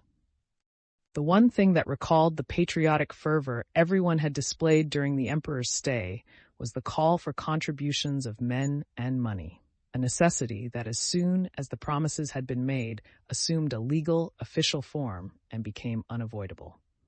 With the enemy's approach to Moscow, the Muscovites' view of their situation did not grow more serious, but on the contrary became even more frivolous, as always happens with people who see a great danger approaching. At the approach of danger, there are always two voices that speak with equal power in the human soul. One very reasonably tells a man to consider the nature of the danger and the means of escaping it. The other, still more reasonably, says that it is too depressing and painful to think of the danger, since it is not in man's power to foresee everything and avert the general course of events. and it is therefore better to disregard what is painful till it comes, and to think about what is pleasant. In solitude, a man generally listens to the first voice, but in society, to the second. So it was now with the inhabitants of Moscow. It was long since people had been as gay in Moscow as that year. Rostopchin's broadsheets, headed by woodcuts of a drink shop, a potman, and a Moscow burgher called Karpushka Chigorin, who, having been a militiaman and having had rather too much at the pub, heard that Napoleon wished to come to Moscow, grew angry, abused the French in very bad language, came out of the drink shop, and, under the sign of the eagle, began to address the assembled people, were read and discussed, together with the latest of Vasily Lvovich Pushkin's Bouts Remes. In the corner room at the club, members gathered to read these broadsheets, and some liked the way Karpushka jeered at the French, saying, "They will swell up with Russian cabbage, burst with our buckwheat porridge, and choke themselves with cabbage soup. They are all dwarfs, and one peasant woman will toss 3 of them with a hay fork." Others did not like that tone and said it was stupid and vulgar. It was said that Rostopchin had expelled all Frenchmen, and even all foreigners from Moscow, and that there had been some spies and agents of Napoleon among them, but this was told chiefly to introduce Rostopchin's witty remark on that occasion. The foreigners were deported to Nizhny by boat, and Rostopchin had said to them in French, "Rentrez en vous-mêmes, entrez dans la barque et n'en faites pas une barque de charron." There was talk of all the government offices having been already removed from Moscow, and to this Shinshin's witticism was added, that for that alone Moscow ought to be grateful to Napoleon. It was said that Mamonov's regiment would cost him 800,000 rubles, and that Bezukov had spent even more on his, but that the best thing about Bezukov's action was that he himself was going to don a uniform and ride at the head of his regiment without charging anything for the show. Think it over, get into the bark, and take care not to make it a bark of Charon. You don't spare anyone, said Julie, Dr. Ubetskaya, as she collected and pressed together a bunch of raveled lint with her thin, bare-inged fingers. Julie was preparing to leave Moscow next day and was giving a farewell soiree. Bezukov est ridicule, but he is so kind and good-natured. What pleasure is there to be so caustique? A forfeit, cried a young man in militia uniform whom Julie called Mon Chevalier, and who was going with her to Nizhny. In Julie's set, as in many other circles in Moscow, it had been agreed that they would speak nothing but Russian, and that those who made a slip and spoke French should pay fines to the Committee of Voluntary Contributions. Another forfeit for a Gallicism, said a Russian writer who was present. What pleasure is there to be is not Russian. You spare no one, continued Julie to the young man without heeding the author's remark. For caustique, I am guilty and will pay, and I am prepared to pay again for the pleasure of telling you the truth. For Gallicisms I won't be responsible, she remarked, turning to the author. I have neither the money nor the time, like Prince Galitzin, to engage a master to teach me Russian. Ah, here he is, she added. Quandon, no, she said to the militia officer, you won't catch me. Speak of the sun and you see its rays. And she smiled amiably at Pierre. We were just talking of you, she said with the facility in lying natural to a society woman. We were saying that your regiment would be sure to be better than Mamonov's. Oh, don't talk to me of my regiment, replied Pierre, kissing his hostess' hand and taking a seat beside her. I am so sick of it. You will, of course, command it yourself, said Julie, directing a sly, sarcastic glance toward the militia officer. The latter in Pierre's presence had ceased to be caustic, and his face expressed perplexity as to what Julie's smile might mean. In spite of his absent-mindedness and good nature, Pierre's personality immediately checked any attempt to ridicule him to his face. No, said Pierre, with a laughing glance at his big, stout body. I should make too good a target for the French. Besides, I am afraid I should hardly be able to climb onto a horse. Among those whom Julie's guests happened to choose to gossip about were the Rostovs. I hear that their affairs are in a very bad way, said Julie. And he is so unreasonable, the Count himself, I mean. The Razumovskys wanted to buy his house and his estate near Moscow, but it drags on and on. He asks too much. No, I think the sale will come off in a few days, said someone, though it is madness to buy anything in Moscow now. Why? Asked Julie. You don't think Moscow is in danger? Then why are you leaving? I? What a question. I am going because everyone is going. And besides, I am not Joan of Arc or an Amazon. Well, of course, Step. Let me have some more strips of linen. If he manages the business properly, he will be able to pay off all his debts, said the militia officer, speaking of Rostov. A kindly old man, but not up to much. And why do they stay on so long in Moscow? They meant to leave for the country long ago. Natalie is quite well again now, isn't she? Julie asked Pierre with a knowing smile. They are waiting for their younger son, Pierre replied. He joined Obolensky's Cossacks and went to Belaya Tserkov, where the regiment is being formed. But now they have had him transferred to my regiment and are expecting him every day. The Count wanted to leave long ago, but the Countess won't on any account leave Moscow till her son returns. I met them the day before yesterday at the Arkharovs. Natalie has recovered her looks and is brighter. She sang a song. How easily some people get over everything. Get over what? Inquired Pierre, looking displeased. Julie smiled. You know, Count, such knights as you are only found in Madame de Souza's novels. What knights? What do you mean? Demanded Pierre, blushing. Oh, come, my dear Count, c'est la fable de toute Moscou. Je vous admire, ma parole d'honneur. It is the talk of all Moscow. My word, I admire you. Forfeit, cried the militia officer. All right, one can't talk. How tiresome. What is the talk of all Moscow? Pierre asked angrily, rising to his feet. Come now, Count, you know. I don't know anything about it, said Pierre. I know you were friendly with Natalie, and so... But I was always more friendly with Vera, that dear Vera. No, madame, Pierre continued in a tone of displeasure. I have not taken on myself the role of Natalie Rostova's knight at all, and have not been to their house for nearly a month. But I cannot understand the cruelty. Quis s'excuse, said Julie, smiling and waving the lint triumphantly, and to have the last word, she promptly changed the subject. Do you know what I heard today? Poor Mary Bolkonskaya arrived in Moscow yesterday. Do you know that she has lost her father? Who accuses himself? Really, where is she? I should like very much to see her, said Pierre. I spent the evening with her yesterday. She is going to their estate near Moscow either today or tomorrow morning with her nephew. Well, and how is she? Asked Pierre. She is well, but sad. But do you know who rescued her? It is quite a romance. Nicholas Rostov. She was surrounded, and they wanted to kill her, and had wounded some of her people. He rushed in and saved her. Another romance, said the militia officer. Really, this general flight has been arranged to get all the old maids married off. Katich is one and Princess Bolkonskaya another. Do you know, I really believe she is un petit peu amoureuse du jeune homme. A little bit in love with the young man. Forfeit. But how could one say that in Russian? Chapter 8. When Pierre returned home, he was handed 2 of Rostopchin's broadsheets that had been brought that day. The first declared that the report that Count Rostopchin had forbidden people to leave Moscow was false.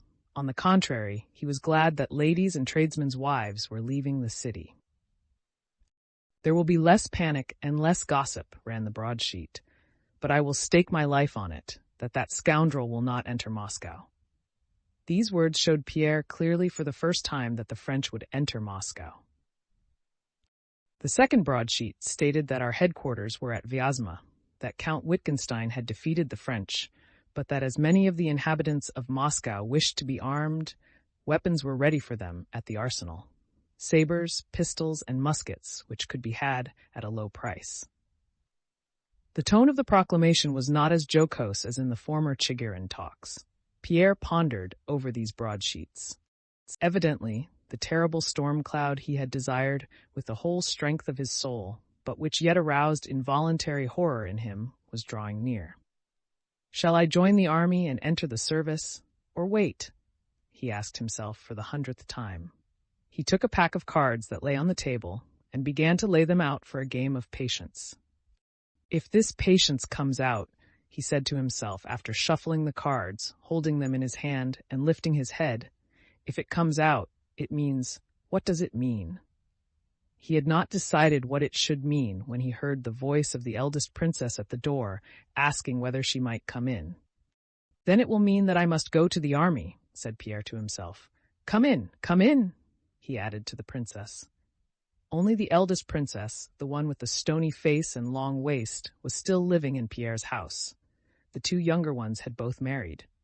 Excuse my coming to you, cousin, she said in a reproachful and agitated voice.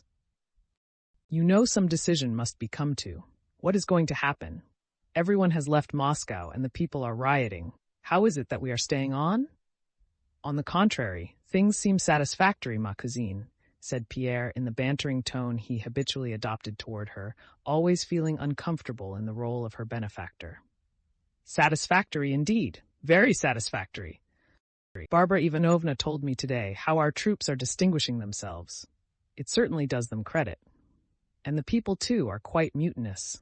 They no longer obey. Even my maid has taken to being rude. At this rate, they will soon begin beating us. One can't walk in the streets. But above all, the French will be here any day now. So what are we waiting for? I ask just one thing of you, cousin, she went on. Arrange for me to be taken to Petersburg. Whatever I may be, I can't live under Bonaparte's rule. Oh, come, ma cousine. Where do you get your information from? On the contrary, I won't submit to your Napoleon. Others may if they please. If you don't want to do this, but I will, I'll give the order at once. The princess was apparently vexed at not having anyone to be angry with. Muttering to herself, she sat down on a chair. But you have been misinformed, said Pierre. Everything is quiet in the city, and there is not the slightest danger. See, I've just been reading. He showed her the broadsheet. Count Rostopchin writes that he will stake his life on it that the enemy will not enter Moscow. Oh, that count of yours, said the princess malevolently. He is a hypocrite, a rascal who has himself roused the people to riot. Didn't he write in those idiotic broadsheets that anyone, whoever it might be, should be dragged to the lockup by his hair? How silly. And honor and glory to whoever captures him, he says. This is what his cajolery has brought us to. Barbara Ivanovna told me the mob near killed her because she said something in French. Oh, but it's so... You take everything so to heart, said Pierre, and began laying out his cards for patience. Although that patience did come out, Pierre did not join the army, but remained in deserted Moscow, ever in the same state of agitation, irresolution, and alarm, yet at the same time joyfully expecting something terrible. Next day, toward evening, the princess set off, and Pierre's head steward came to inform him that the money needed for the equipment of his regiment could not be found without selling one of the estates. In general, the head steward made out to Pierre that his project of raising a regiment would ruin him. Pierre listened to him, scarcely able to repress a smile. Well then, sell it, said he. What's to be done? I can't draw back now. The worse everything became, especially his own affairs, the better was Pierre pleased, and the more evident was it that the catastrophe he expected was approaching. Hardly anyone he knew was left in town. Julie had gone, and so had Princess Mary. Of his intimate friends, only the Rostovs remained, but he did not go to see them. To distract his thoughts, he drove that day to the village of Vorontsov to see the great balloon Lepich was constructing to destroy the foe, and a trial balloon that was to go up next day. The balloon was not yet ready, but Pierre learned that it was being constructed by the Emperor's desire.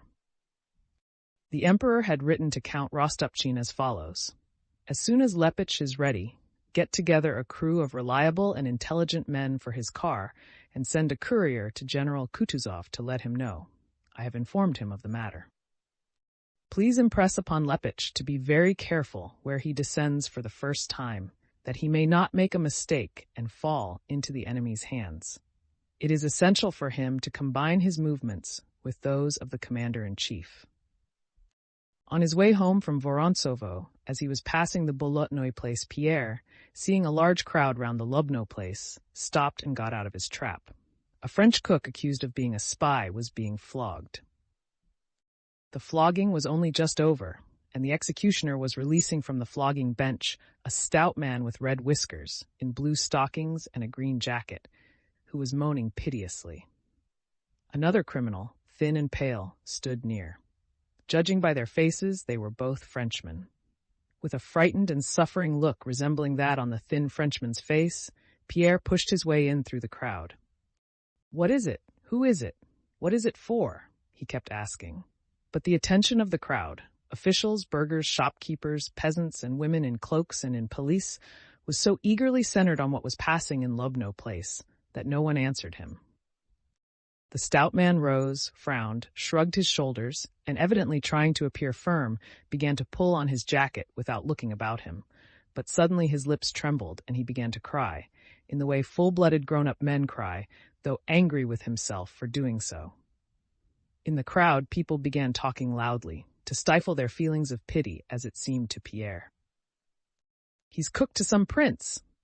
Mountsieur, Russian sauce seems to be sour to a Frenchman. Sets his teeth on edge," said a wrinkled clerk who was standing behind Pierre when the Frenchman began to cry. The clerk glanced round, evidently hoping that his joke would be appreciated. Some people began to laugh, others continued to watch in dismay the executioner who was undressing the other man. Pierre choked, his face puckered, and he turned hastily away, went back to his trap, muttering something to himself as he went, and took his seat. As they drove along, he shuddered and exclaimed several times so audibly that the coachman asked him, "What is your pleasure?" "Where are you going?" shouted Pierre to the man, who was driving to Lubyanka Street.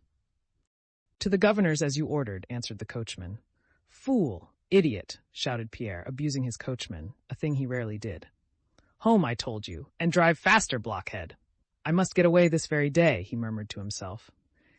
At the sight of the tortured Frenchman, and the crowd surrounding the Lubno Place, Pierre had so definitely made up his mind that he could no longer remain in Moscow, and would leave for the army that very day, that it seemed to him that either he had told the coachman this or that. The man ought to have known it for himself. On reaching home, Pierre gave orders to Evstafe, his head coachman who knew everything, could do anything, and was known to all Moscow, that he would leave that night for the army at Moshesk, and that his saddle horses should be sent there. This could not all be arranged that day, so on Evstafe's representation, Pierre had to put off his departure till next day, to allow time for the relay horses to be sent on in advance. On the 24th, the weather cleared up after a spell of rain, and after dinner, Pierre left Moscow. When changing horses that night in Perkushkovo, he learned that there had been a great battle that evening. This was the Battle of Shevardino. He was told that there in Perkushkovo, the earth trembled from the firing, but nobody could answer his questions as to who had won. At dawn next day, Pierre was approaching Moshesk. Every house in Moshesk had soldiers quartered in it, and at the hostel, where Pierre was met by his groom and coachman, there was no room to be had. It was full of officers. Everywhere in Moshesk and beyond it, troops were stationed or on the march. Cossacks, foot and horse soldiers, wagons, caissons, and cannon were everywhere. Pierre pushed forward as fast as he could, and the farther he left Moscow behind, and the deeper he plunged into that sea of troops, the more was he overcome by restless agitation, and a new and joyful feeling he had not experienced before. It was a feeling akin to what he had felt at the Sloboda Palace during the Emperor's visit, a sense of the necessity of undertaking something and sacrificing something. He now experienced a glad consciousness that everything that constitutes men's happiness, the comforts of life, wealth, even life itself, is rubbish it is pleasant to throw away, compared with something. With what? Pierre could not say, and he did not try to determine for whom and for what he felt such particular delight in sacrificing everything. He was not occupied with the question of what to sacrifice for. The fact of sacrificing in itself afforded him a new and joyous sensation. Chapter 9. On the 24th of August, the Battle of the Shevardino Redoubt was fought. On the 25th, not a shot was fired by either side, and on the 26th, the Battle of Borodino itself took place.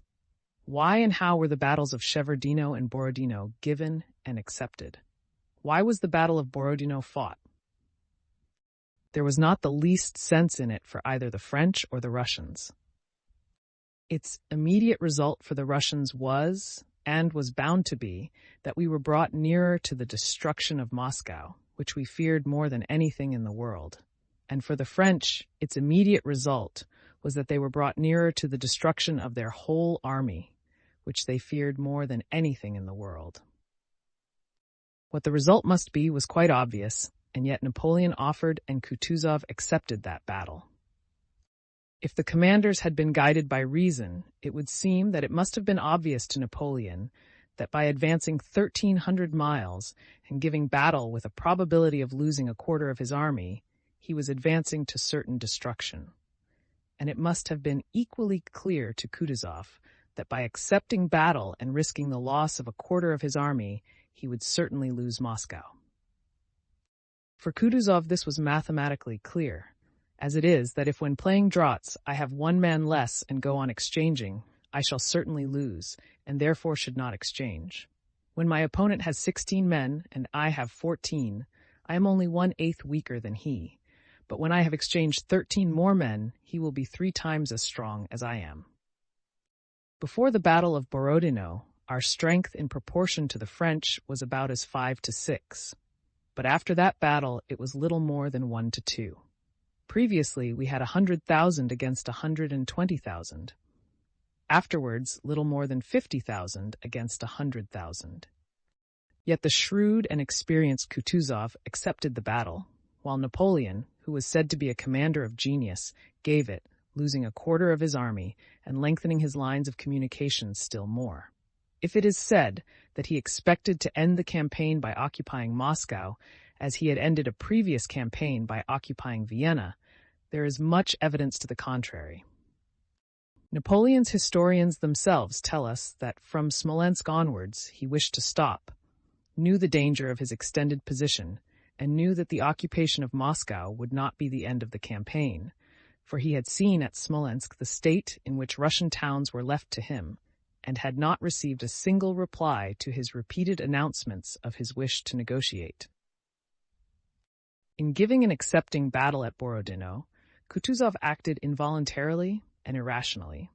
But later on, to fit what had occurred, the historians provided cunningly devised evidence of the foresight and genius of the generals who, of all the blind tools of history, were the most enslaved and involuntary. The ancients have left us model heroic poems in which the heroes furnish the whole interest of the story, and we are still unable to accustom ourselves to the fact that for our epoch histories of that kind are meaningless. On the other question, how the Battle of Borodino and the preceding Battle of Shevardino were fought, there also exists a definite and well-known, but quite false, conception. All the historians describe the affair as follows. The Russian army, they say, in its retreat from Smolensk, sought out for itself the best position for a general engagement, and found such a position at Borodino. The Russians, they say, fortified this position in advance on the left of the high road from Moscow to Smolensk, and almost at a right angle to it from Borodino to Utitsa, at the very place where the battle was fought. In front of this position, they say, a fortified outpost was set up on the Shevardino mound to observe the enemy.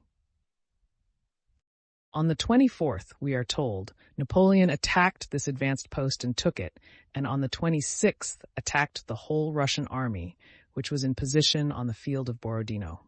So, the histories say, and it is all quite wrong, as anyone who cares to look into the matter can easily convince himself. The Russians did not seek out the best position, but on the contrary, during the retreat passed many positions better than Borodino. They did not stop at any one of these positions because Kutuzov did not wish to occupy a position he had not himself chosen, because the popular demand for a battle had not yet expressed itself strongly enough, and because Miloradovich had not yet arrived with the militia, and for many other reasons. The fact is that other positions they had passed were stronger, and that the position at Borodino, the one where the battle was fought, far from being strong, was no more a position than any other spot one might find in the Russian Empire by sticking a pin into the map at hazard. Not only did the Russians not fortify the position on the field of Borodino to the left of, and at a right angle to, the high road, that is, the position on which the battle took place, but never till the 25th of August, 1812, Did they think that a battle might be fought there? This was shown first by the fact that there were no entrenchments there by the 25th, and that those begun on the 25th and 26th were not completed, and secondly, by the position of the Shevardino redoubt. That redoubt was quite senseless in front of the position where the battle was accepted. Why was it more strongly fortified than any other post? And why were all efforts exhausted and 6,000 men sacrificed to defend it till late at night on the 24th? A Cossack patrol would have sufficed to observe the enemy. Thirdly, as proof that the position on which the battle was fought had not been foreseen, and that the Shevardino redoubt was not an advanced post of that position, we have the fact that up to the 25th, Barclay de Tolly and Bagration were convinced that the Shevardino redoubt was the left flank of the position, and that Kutuzov himself in his report, written in hot haste after the battle, speaks of the Shevardino redoubt as the left flank of the position. It was much later, when reports on the Battle of Borodino were written at leisure, that the incorrect and extraordinary statement was invented, probably to justify the mistakes of a commander-in-chief who had to be represented as infallible, that the Shevardino redoubt was an advanced post, whereas in reality it was simply a fortified point on the left flank, and that the Battle of Borodino was fought by us on an entrenched position previously selected, whereas it was fought on a quite unexpected spot, which was almost unentrenched.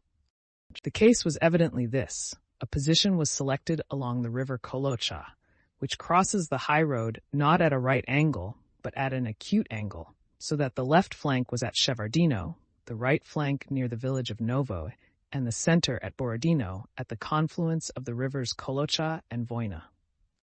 To anyone who looks at the field of Borodino, without thinking of how the battle was actually fought, this position, protected by the river Kolocha, presents itself as obvious for an army whose object was to prevent an enemy from advancing along the Smolensk road to Moscow. Napoleon, riding to Valuevo on the 24th, did not see, as the history books say he did, the position of the Russians from Utitsa to Borodino. He could not have seen that position because it did not exist, nor did he see an advance post of the Russian army, but while pursuing the Russian rear guard he came upon the left flank of the Russian position, at the Shevardino redoubt, and unexpectedly for the Russians moved his army across the Kolocha. And the Russians, not having time to begin a general engagement, withdrew their left wing from the position they had intended to occupy and took up a new position which had not been foreseen and was not fortified. By crossing to the other side of the Kolocha to the left of the high road, Napoleon shifted the whole forthcoming battle from right to left, looking from the Russian side, and transferred it to the plain between Utitsa, Semenovsk, and Borodino, a plain no more advantageous as a position than any other plain in Russia, and there the whole battle of the 26th of August took place. Had Napoleon not ridden out on the evening of the 24th to the Kolocha, and had he not then ordered an immediate attack on the redoubt, but had begun the attack next morning, no one would have doubted that the Shevardino redoubt was the left flank of our position, and the battle would have taken place where we expected it. In that case, we should probably have defended the Shevardino redoubt, our left flank, still more obstinately. We should have attacked Napoleon in the center or on the right, and the engagement would have taken place on the 25th, in the position we intended and had fortified. But as the attack on our left flank took place in the evening after the retreat of our rear guard, that is, immediately after the fight at Gridneva, and as the Russian commanders did not wish, or were not in time, to begin a general engagement, then on the evening of the 24th, the first and chief action of the Battle of Borodino was already lost on the 24th, and obviously led to the loss of the one fought on the 26th. After the loss of the Shevardino redoubt, we found ourselves on the morning of the 25th without a position for our left flank, and were forced to bend it back and hastily entrench it where it chanced to be. Not only was the Russian army on the 26th defended by weak, unfinished entrenchments, But the disadvantage of that position was increased by the fact that the Russian commanders, not having fully realized what had happened, namely the loss of our position on the left flank and the shifting of the whole field of the forthcoming battle from right to left, maintained their extended position from the village of Novoy to Utitsa, and consequently had to move their forces from right to left during the battle. So it happened that throughout the whole battle, the Russians opposed the entire French army launched against our left flank with but half as many men. Poniatowski's action against Utitsa and Uvarov's on the right flank against the French were actions distinct from the main course of the battle. So the Battle of Borodino did not take place at all, as, in an effort to conceal our commander's mistakes, even at the cost of diminishing the glory due to the Russian army and people, it has been described. The Battle of Borodino was not fought on a chosen and entrenched position with forces only slightly weaker than those of the enemy, but as a result of the loss of the Shevardino redoubt, the Russians fought the Battle of Borodino on an open and almost unentrenched position, with forces only half as numerous as the French, that is to say, under conditions in which it was not merely unthinkable to fight for 10 hours and secure an indecisive result, but unthinkable to keep an army even from complete disintegration and flight. Chapter text. On the morning of the 25th, Pierre was leaving Moshesk. At the descent of the high steep hill, down which a winding road led out of the town past the cathedral on the right, where a service was being held and the bells were ringing, Pierre got out of his vehicle and proceeded on foot. Behind him, a cavalry regiment was coming down the hill, preceded by its singers. Coming up toward him was a train of carts carrying men who had been wounded in the engagement the day before. The peasant drivers, shouting and lashing their horses, kept crossing from side to side. The carts, in each of which 3 or 4 wounded soldiers were lying or sitting, jolted over the stones that had been thrown on the steep incline to make it something like a road. The wounded, bandaged with rags, with pale cheeks, compressed lips, and knitted brows, held onto the sides of the carts as they were jolted against one another. Almost all of them stared with naive, childlike curiosity at Pierre's white hat and green swallowtail coat. Pierre's coachman shouted angrily at the convoy of wounded to keep to one side of the road. The cavalry regiment, as it descended the hill with its singers, surrounded Pierre's carriage and blocked the road. Pierre stopped, being pressed against the side of the cutting in which the road ran. The sunshine from behind the hill did not penetrate into the cutting, and there it was cold and damp, but above Pierre's head was the bright August sunshine, and the bells sounded merrily. One of the carts with wounded stopped by the side of the road close to Pierre. The driver in his bast shoes ran panting up to it, placed a stone under one of its tireless hind wheels, and began arranging the breech band on his little horse. One of the wounded, an old soldier with a bandaged arm who was following the cart on foot, caught hold of it with his sound hand and turned to look at Pierre. "I say, fellow countryman, will they set us down here or take us on to Moscow?" he asked. Pierre was so deep in thought that he did not hear the question. He was looking now at the cavalry regiment that had met the convoy of wounded, now at the cart by which he was standing, in which 2 wounded men were sitting and one was lying. One of those sitting up in the cart had probably been wounded in the cheek. His whole head was wrapped in rags, and one cheek was swollen to the size of a baby's head. His nose and mouth were twisted to one side. This soldier was looking at the cathedral and crossing himself. Another, a young lad, a fair-haired recruit, as white as though there was no blood in his thin face, looked at Pierre kindly, with a fixed smile. The third lay prone, so that his face was not visible. The cavalry singers were passing close by. "Ah, lost, quite lost. Is my head so keen, living in a foreign land?" They sang their soldiers' dance song, as if responding to them, but with a different sort of merriment. The metallic sound of the bells reverberated high above, and the hot rays of the sun bathed the top of the opposite slope with yet another sort of merriment. But beneath the slope, by the cart with the wounded, near the panting little nag where Pierre stood, it was damp, somber, and sad. The soldier with the swollen cheek looked angrily at the cavalry singers. "Oh, the coxcombs!" he muttered reproachfully. "It's not the soldiers only, but I've seen peasants today, too." "The peasants, even they have to go," said the soldier behind the cart, addressing Pierre with a sad smile. "No distinctions made, nowadays.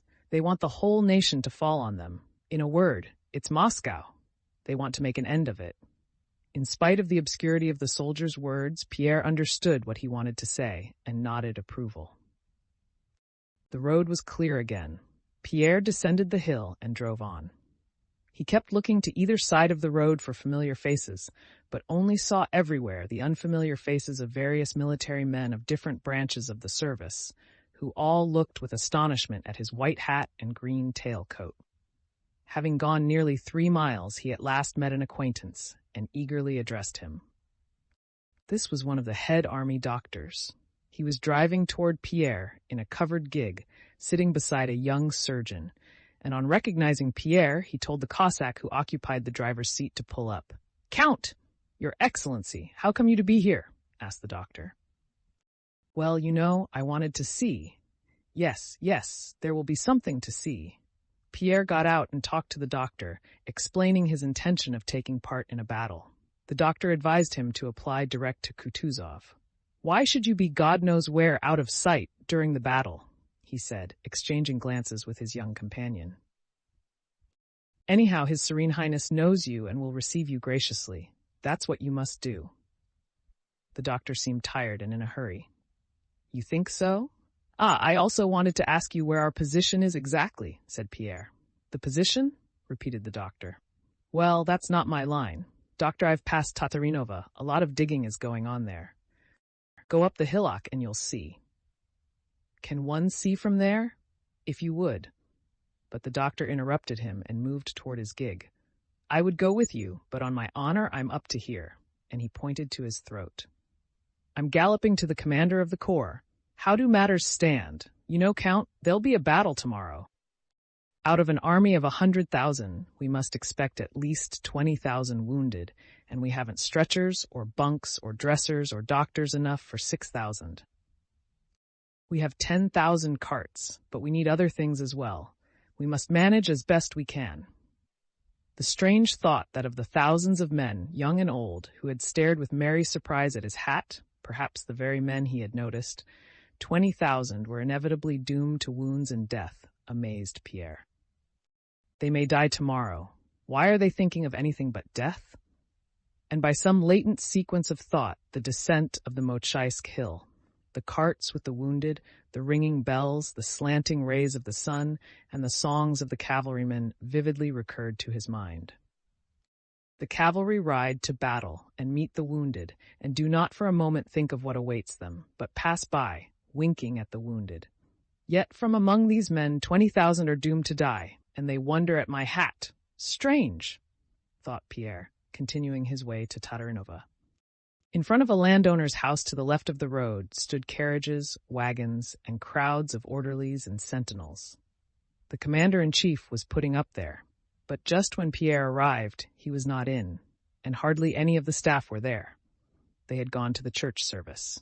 Pierre drove on toward Gorky. When he had ascended the hill and reached the little village street, he saw for the first time peasant militiamen in their white shirts and with crosses on their caps, who, talking and laughing loudly, animated and perspiring, were at work on a huge knoll overgrown with grass to the right of the road. Some of them were digging, others were wheeling barrowloads of earth along planks, while others stood about doing nothing. 2 officers were standing on the knoll, directing the men. On seeing these peasants, who were evidently still amused by the novelty of their position as soldiers, Pierre once more thought of the wounded men at Mozhaisk and understood what the soldier had meant when he said, "They want the whole nation to fall on them." The sight of these bearded peasants at work on the battlefield, with their queer, clumsy boots and perspiring necks, and their shirts opening from the left toward the middle, unfastened, exposing their sunburned collarbones, impressed Pierre more strongly with the solemnity and importance of the moment than anything he had yet seen or heard. Chapter 21. Pierre stepped out of his carriage and, passing the toiling militiamen, ascended the knoll from which, according to the doctor, the battlefield could be seen. It was about 11 o'clock. The sun shone somewhat to the left and behind him and brightly lit up the enormous panorama which, rising like an amphitheater, extended before him in the clear, rarefied atmosphere. From above on the left, bisecting that amphitheater, wound the Smolensk highroad, passing through a village with a white church some 500 paces in front of the knoll and below it. This was Borodino. Below the village the road crossed the river by a bridge, and winding down and up, rose higher and higher to the village of Valuevo, visible about 4 miles away, where Napoleon was then stationed. Beyond Valuevo the road disappeared into a yellowing forest on the horizon. Far in the distance, in that birch and fir forest to the right of the road, the cross and belfry of the Kolocha monastery gleamed in the sun. Here and there, over the whole of that blue expanse, to right and left of the forest and the road, smoking campfires could be seen, and indefinite masses of troops, ours and the enemy's. The ground to the right, along the course of the Kolocha and Moskva rivers, was broken and hilly. Between the hollows, the villages of Bezubova and Zakharino showed in the distance. On the left, the ground was more level. There were fields of grain, and the smoking ruins of Semenovsk, which had been burned down, could be seen. All that Pierre saw was so indefinite that neither the left nor the right side of the field fully satisfied his expectations. Nowhere could he see the battlefield he had expected to find, but only fields, meadows, troops, woods, the smoke of campfires, villages, mounds, and streams. And try as he would, he could descry no military position in this place which teemed with life, nor could he even distinguish our troops from the enemy's. I must ask someone who knows, he thought, and addressed an officer who was looking with curiosity at his huge unmilitary figure. May I ask you, said Pierre, what village that is in front? Borodino, isn't it? Said the officer, turning to his companion. Borodino, the other corrected him. The officer, evidently glad of an opportunity for a talk, moved up to Pierre. Are those our men there? Pierre inquired. Yes, and there further on are the French, said the officer. There they are, there. You can see them. Where? Where? Asked Pierre. One can see them with the naked eye.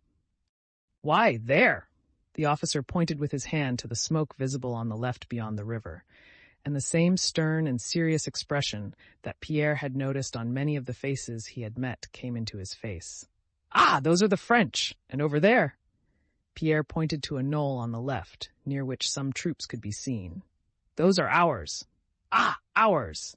And there, Pierre pointed to another knoll in the distance with a big tree on it, near a village that lay in a hollow where also some campfires were smoking and something black was visible. That's his again, said the officer. It was the Shevardino redoubt. It was ours yesterday, but now it is his. Then how about our position? Our position, replied the officer with a smile of satisfaction. I can tell you quite clearly, because I constructed nearly all our entrenchments. There, you see? There's our center at Borodino, just there, and he pointed to the village in front of them with the white church. That's where one crosses the Kolocha. You see down there where the rows of hay are lying in the hollow, there's the bridge. That's our center. Our right flank is over there. He pointed sharply to the right, far away in the broken ground.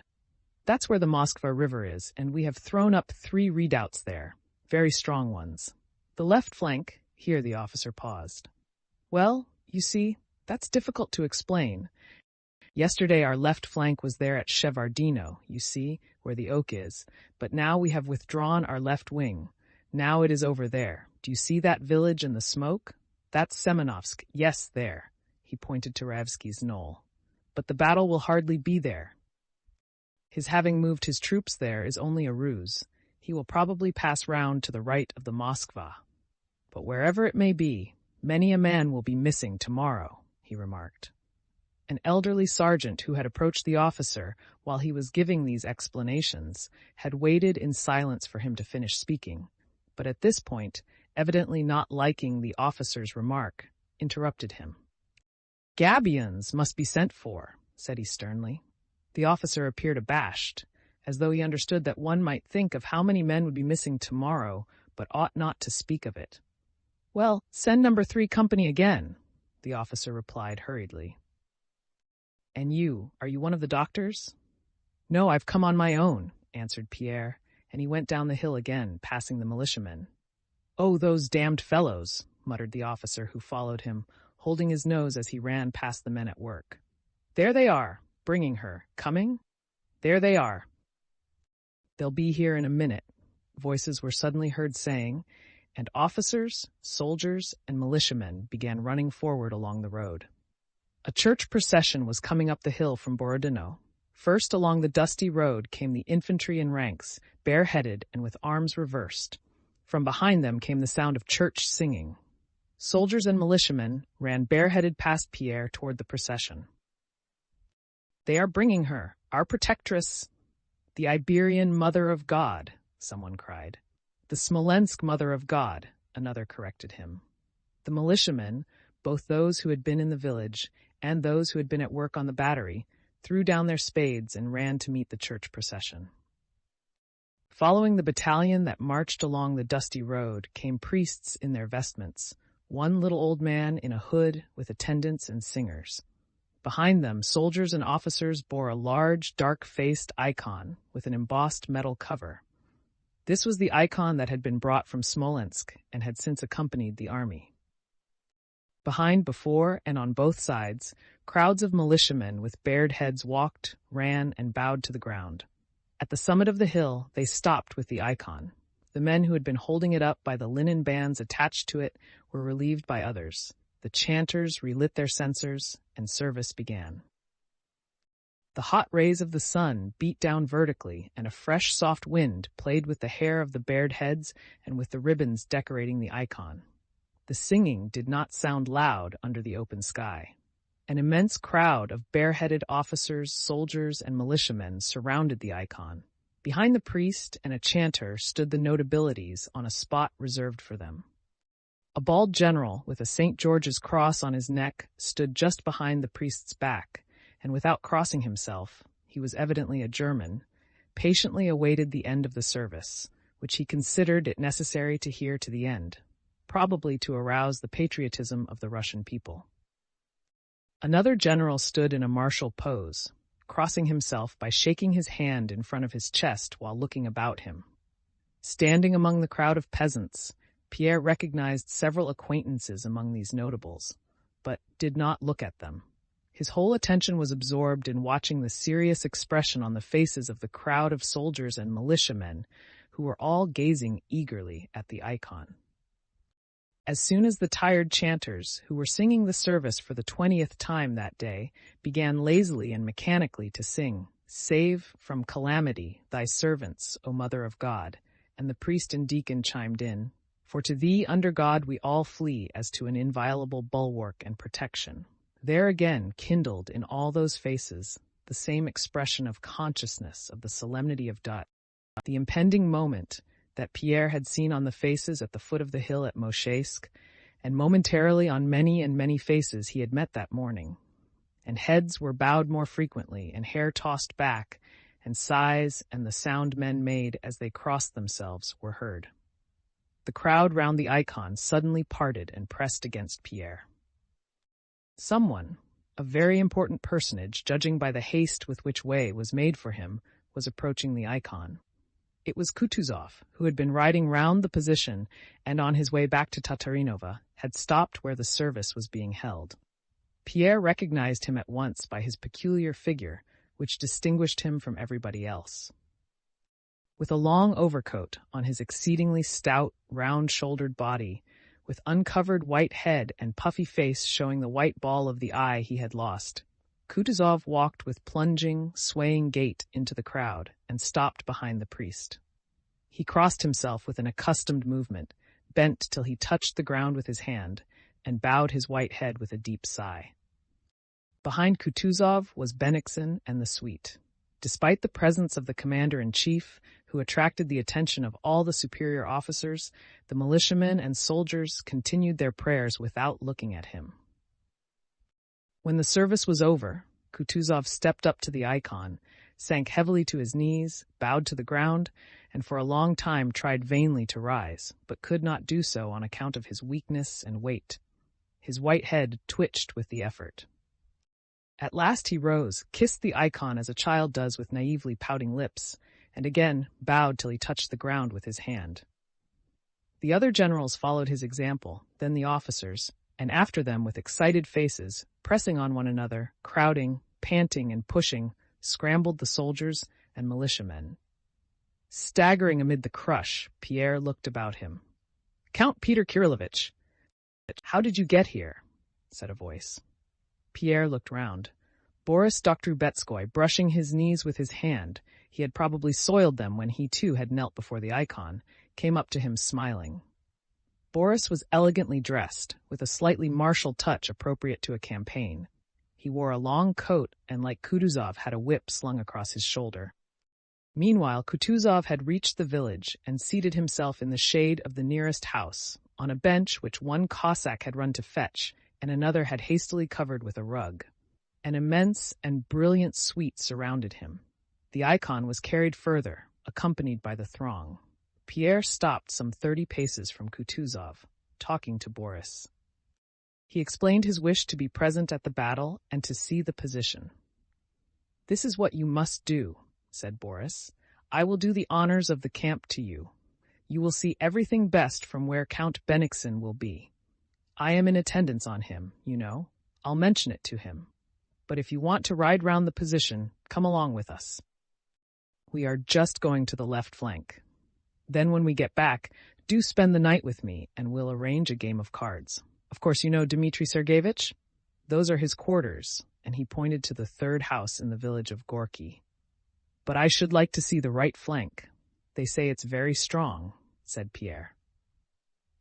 "I should like to start from the Moskva River and ride round the whole position. Well, you can do that later, but the chief thing is the left flank." Yes. But where is Prince Bolkonsky's regiment? Can you point it out to me?" "Prince Andrew's? We shall pass it and I'll take you to him." "What about the left flank?" asked Pierre. "To tell you the truth, between ourselves, God only knows what state our left flank is in," said Boris confidentially, lowering his voice. "It is not at all what Count Bennigsen intended. He meant to fortify that knoll quite differently, but—" Boris shrugged his shoulders. His Serene Highness would not have it, or someone persuaded him. "You see?" But Boris did not finish, for at that moment Kaysarov, Kutuzov's adjutant, came up to Pierre. "Ah, Kaysarov!" said Boris, addressing him with an unembarrassed smile. "I was just trying to explain our position to the Count. It is amazing how His Serene Highness could so foresee the intentions of the French." "You mean the left flank?" asked Kaysarov. "Yes, exactly. The left flank is now extremely strong." Though Kutuzov had dismissed all unnecessary men from the staff, Boris had contrived to remain at headquarters after the changes. He had established himself with Count Bennigsen, who, like all on whom Boris had been in attendance, considered young Prince Doktrubetskoy an invaluable man. In the higher command there were two sharply defined parties, Kutuzov's party and that of Bennigsen, the chief of staff.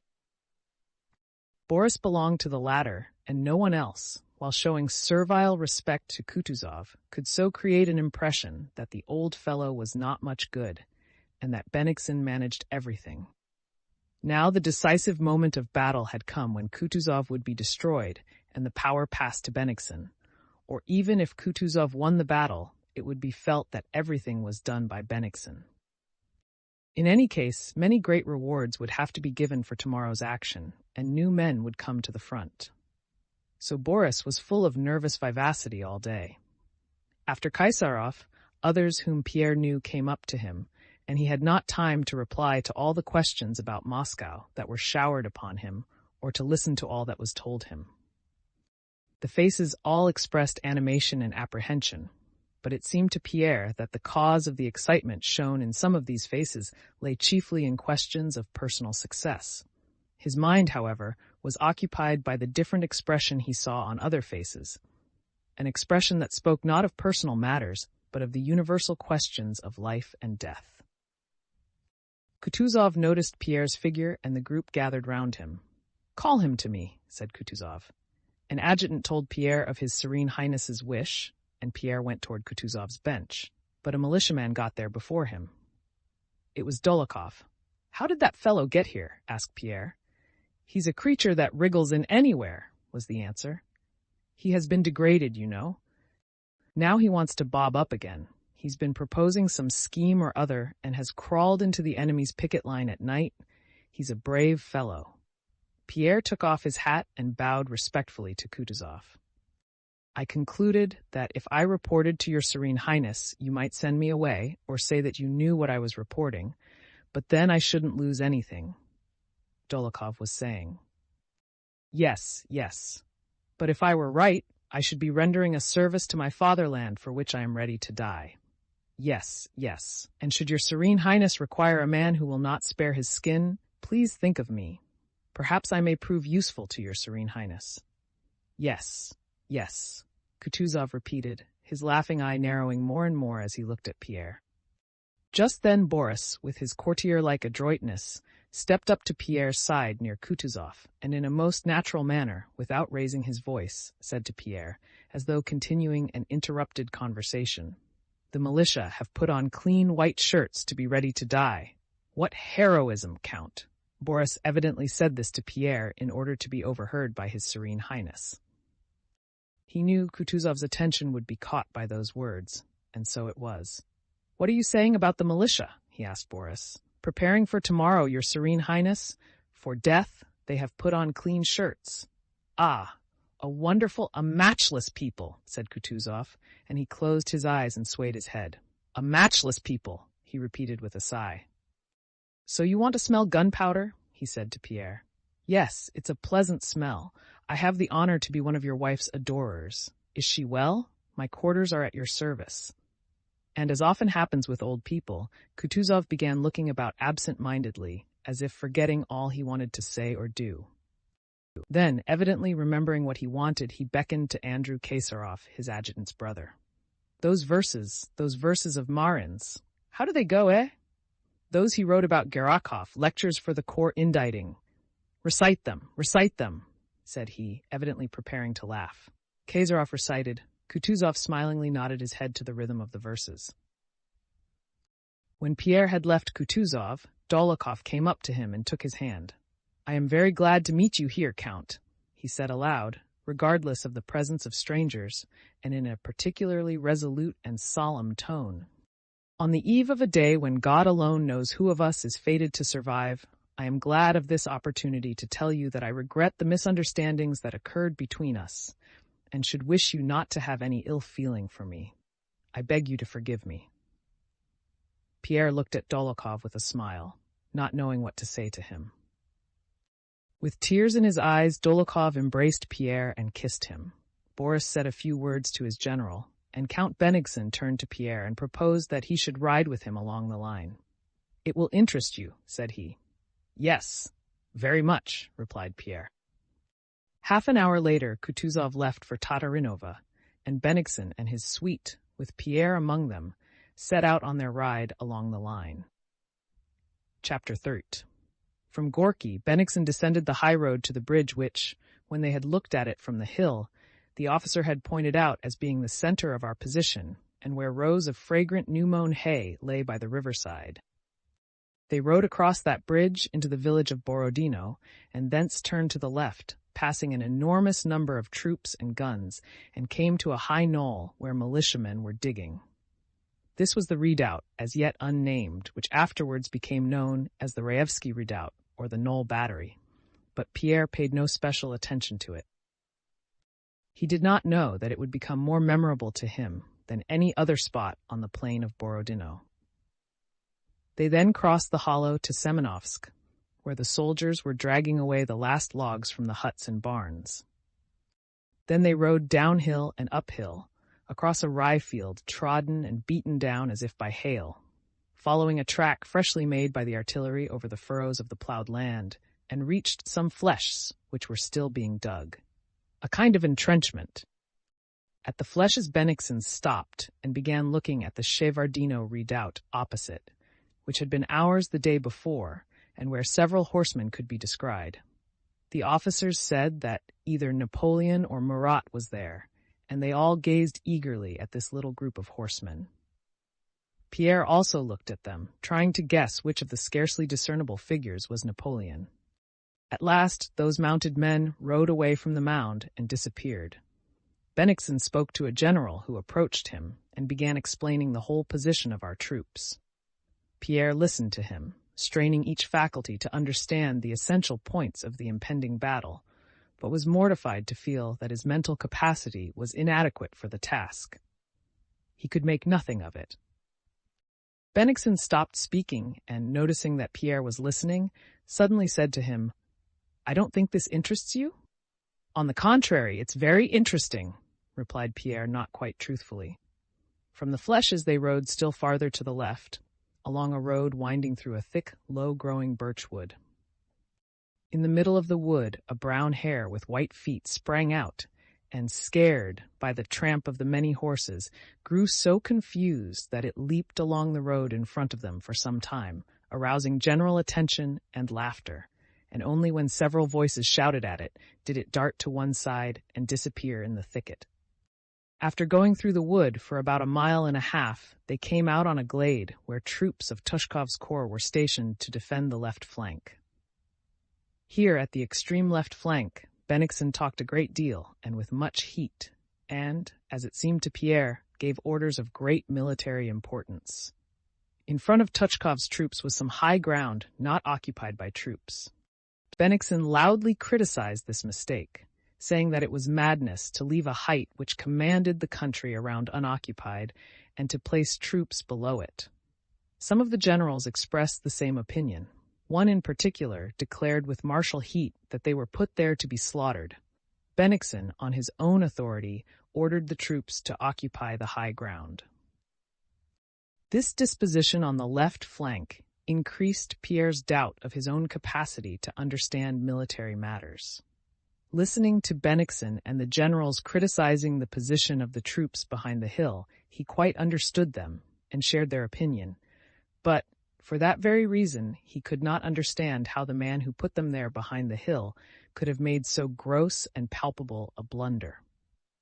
Pierre did not know that these troops were not, as Bennigsen supposed, put there to defend the position, but were in a concealed position as an ambush, that they should not be seen and might be able to strike an approaching enemy unexpectedly.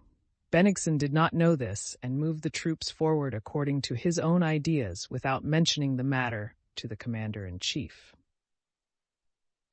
Chapter 14. On that bright evening of August 25th, Prince Andrew lay leaning on his elbow in a broken-down shed in the village of Knyazkovo at the further end of his regiment's encampment. Through a gap in the broken wall he could see, beside the wooden fence, a row of 30-year-old birches with their lower branches lopped off, a field on which shocks of oats were standing, and some bushes near which rose the smoke of campfires, the soldiers' kitchens. Narrow and burdensome and useless to anyone as his life now seemed to him, Prince Andrew on the eve of battle felt agitated and irritable as he had done 7 years before at Austerlitz. He had received and given the orders for next day's battle and had nothing more to do. But his thoughts, the simplest, clearest, and therefore most terrible thoughts, would give him no peace. He knew that tomorrow's battle would be the most terrible of all he had taken part in, and for the first time in his life, the possibility of death presented itself to him, not in relation to any worldly matter or with reference to its effect on others, but simply in relation to himself, to his own soul, vividly, plainly, terribly, and almost as a certainty. And from the height of this perception, all that had previously tormented and preoccupied him suddenly became illumined by a cold white light without shadows, without perspective, without distinction of outline. All life appeared to him like magic lantern pictures, at which he had long been gazing by artificial light through a glass. Now he suddenly saw those badly daubed pictures in clear daylight and without a glass. Yes, yes! There they are, those false images that agitated, enraptured, and tormented me, said he to himself, passing in review the principal pictures of the magic lantern of life and regarding them now in the cold white daylight of his clear perception of death. There they are, those rudely painted figures that once seemed splendid and mysterious. glory, the good of society, love of a woman, the fatherland itself. How important these pictures appeared to me, with what profound meaning they seemed to be filled. And it is all so simple, pale and crude in the cold white light of this morning which I feel is dawning for me. The three great sorrows of his life held his attention in particular: his love for a woman, his father's death, and the French invasion which had overrun half Russia. Love, that little girl who seemed to me brimming over with mystic forces. Yes, indeed, I loved her. I made romantic plans of love and happiness with her. Oh, what a boy I was, he said aloud bitterly. Ah me, I believed in some ideal love which was to keep her faithful to me for the whole year of my absence. Like the gentle dove in the fable, she was to pine apart from me. But it was much simpler, really. It was all very simple and horrible. When my father built Bald Hills, he thought the place was his land, his air, his peasants. But Napoleon came and swept him aside, unconscious of his existence, as he might brush a chip from his path, and his Bald Hills and his whole life fell to pieces. Princess Mary says it is a trial sent from above. What is the trial for, when he is not here and will never return? He is not here. For whom then is the trial intended? The fatherland, the destruction of Moscow. And tomorrow I shall be killed, perhaps not even by a Frenchman, but by one of our own men, by a soldier discharging a musket close to my ear, as one of them did yesterday. And the French will come and take me by head and heels, and fling me into a hole that I may not stink under their noses. And new conditions of life will arise, which will seem quite ordinary to others, and about which I shall know nothing. I shall not exist. He looked at the row of birches shining in the sunshine, with their motionless green and yellow foliage and white bark. To die, to be killed tomorrow, that I should not exist, that all this should still be, but no me. And the birches with their light and shade, the curly clouds, the smoke of the campfires, and all that was around him changed and seemed terrible and menacing. A cold shiver ran down his spine. He rose quickly, went out of the shed, and began to walk about. After he had returned, voices were heard outside the shed. "Who's that?" he cried. The red-nosed Captain Timokhin, formerly Dólokhov's squadron commander, but now, from lack of officers, a battalion commander, shyly entered the shed, followed by an adjutant and the regimental paymaster. Prince Andrew rose hastily, listened to the business they had come about, gave them some further instructions, and was about to dismiss them when he heard a familiar, lisping voice behind the shed. "Devil take it," said the voice of a man stumbling over something. Prince Andrew looked out of the shed and saw Pierre, who had tripped over a pole on the ground and had nearly fallen, coming his way. It was unpleasant to Prince Andrew to meet people of his own set in general, and Pierre especially, for he reminded him of all the painful moments of his last visit to Moscow. "You? What a surprise," said he. "What brings you here? This is unexpected." As he said this, his eyes and face expressed more than coldness. They expressed hostility, which Pierre noticed at once. He had approached the shed full of animation, but on seeing Prince Andrew's face he felt constrained and ill at ease. "I have come, simply, come. It interests me," said Pierre, who had so often that day senselessly repeated that word, interesting. "I wish to see the battle." "Oh yes, and what do the Masonic brothers say about war? How would they stop it?" said Prince Andrew sarcastically. "Well, and how's Moscow? And my people? Have they reached Moscow at last?" he asked seriously. "Yes, they have. Julie Doktorubetskaya told me so. I went to see them but missed them. They have gone to your estate near Moscow." Chapter 9:14. The officers were about to take leave, but Prince Andrew, apparently reluctant to be left alone with his friend, asked them to stay and have tea. Seats were brought in, and so was the tea. The officers gazed with surprise at Pierre's huge, stout figure, and listened to his talk of Moscow and the position of our army, round which he had ridden. Prince Andrew remained silent, and his expression was so forbidding that Pierre addressed his remarks chiefly to the good-natured battalion commander. "So you understand the whole position of our troops?" Prince Andrew interrupted him. "Yes, that is, how do you mean?" said Pierre. "Not being a military man, I can't say I have understood it fully, but I understand the general position." "Well then, you know more than anyone else, be it who it may," said Prince Andrew.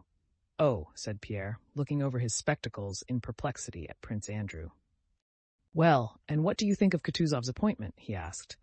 I was very glad of his appointment. That's all I know, replied Prince Andrew. And tell me your opinion of Barclay de Tolly. In Moscow they are saying heaven knows what about him. What do you think of him? Ask them, replied Prince Andrew, indicating the officers. Pierre looked at Timokhin with the condescendingly interrogative smile with which everybody involuntarily addressed that officer. We see light again, since his serenity has been appointed, Your Excellency, said Timokhin timidly, and continually turning to glance at his colonel. Why so? Asked Pierre. Well, to mention only firewood and fodder, let me inform you. Why, when we were retreating from Sventsiani, we dare not touch a stick or a wisp of hay or anything. You see, we were going away, so he would get it all. Wasn't it so, Your Excellency? And again Timokhin turned to the prince. But we daren't. In our regiment, 2 officers were court-martialed for that kind of thing. But when his serenity took command, everything became straightforward. Now we see light. Then why was it forbidden?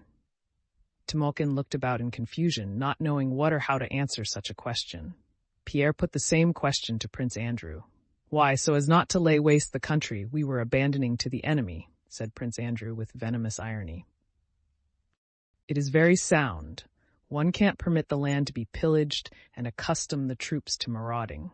At Smolensk, too, he judged correctly that the French might outflank us, as they had larger forces. But he could not understand this, cried Prince Andrew in a shrill voice that seemed to escape him involuntarily. He could not understand that there, for the first time, we were fighting for Russian soil, and that there was a spirit in the men such as I had never seen before, that we had held the French for 2 days, and that success had increased our strength tenfold. He ordered us to retreat, and all our efforts and losses went for nothing. He had no thought of betraying us. He tried to do the best he could. He thought out everything, and that is why he is unsuitable. He is unsuitable now, just because he plans out everything very thoroughly and accurately, as every German has to. How can I explain? Well, say your father has a German valet, and he is a splendid valet and satisfies your father's requirements better than you could, then it's all right to let him serve. But if your father is mortally sick, you'll send the valet away and attend to your father with your own unpracticed, awkward hands, and will soothe him better than a skilled man who is a stranger could. So it has been with Barclay. While Russia was well, a foreigner could serve her and be a splendid minister, but as soon as she is in danger, she needs one of her own kin. But in your club, they have been making him out a traitor. They slander him as a traitor, and the only result will be that afterwards, ashamed of their false accusations, they will make him out a hero or a genius instead of a traitor, and that will be still more unjust. He is an honest and very punctilious German. And they say he's a skillful commander, rejoined Pierre. I don't understand what is meant by a skillful commander, replied Prince Andrew ironically. A skillful commander? Replied Pierre. Why, one who foresees all contingencies and foresees the adversary's intentions. But that's impossible, said Prince Andrew, as if it were a matter settled long ago. Pierre looked at him in surprise. And yet they say that war is like a game of chess? He remarked. Yes, replied Prince Andrew. But with this little difference, that in chess you may think over each move as long as you please and are not limited for time. And with this difference, too, that a knight is always stronger than a pawn, and 2 pawns are always stronger than 1, while in war a battalion is sometimes stronger than a division, and sometimes weaker than a company. The relative strength of bodies of troops can never be known to anyone. Believe me, he went on, if things depended on arrangements made by the staff, I should be there making arrangements. But instead of that, I have the honor to serve here in the regiment with these gentlemen, and I consider that on us tomorrow's battle will depend and not on those others. Success never depends, and never will depend, on position or equipment, or even on numbers, and least of all on position. But on what then? On the feeling that is in me and in him, he pointed to Timokhin, and in each soldier. Prince Andrew glanced at Timokhin, who looked at his commander in alarm and bewilderment. In contrast to his former reticent taciturnity, Prince Andrew now seemed excited. He could apparently not refrain from expressing the thoughts that had suddenly occurred to him. A battle is won by those who firmly resolve to win it. Why did we lose the battle at Austerlitz? The French losses were almost equal to ours, but very early we said to ourselves that we were losing the battle, and we did lose it. And we said so because we had nothing to fight for there. We wanted to get away from the battlefield as soon as we could. We've lost, so let us run, and we ran. If we had not said that till the evening, heaven knows what might not have happened. But tomorrow, we shan't say it. You talk about our position, the left flank weak, and the right flank too extended, he went on. That's all nonsense. There's nothing of the kind. But what awaits us tomorrow? 100 million most diverse chances which will be decided on the instant by the fact that our men or theirs run or do not run, and that this man or that man is killed, but all that is being done at present is only play. The fact is that those men with whom you have ridden round the position not only do not help matters, but hinder. They are only concerned with their own petty interests.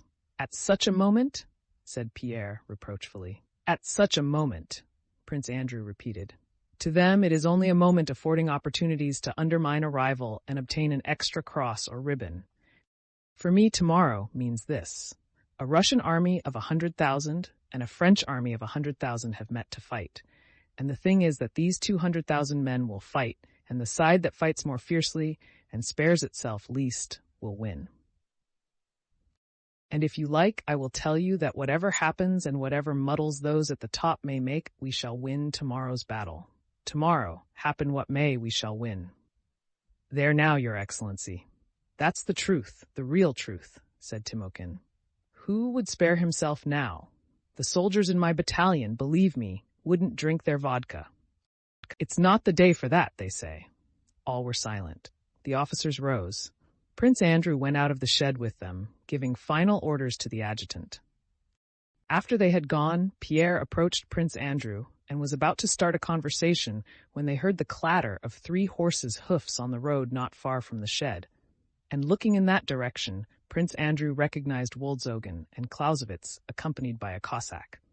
They rode close by, continuing to converse, and Prince Andrew involuntarily heard these words.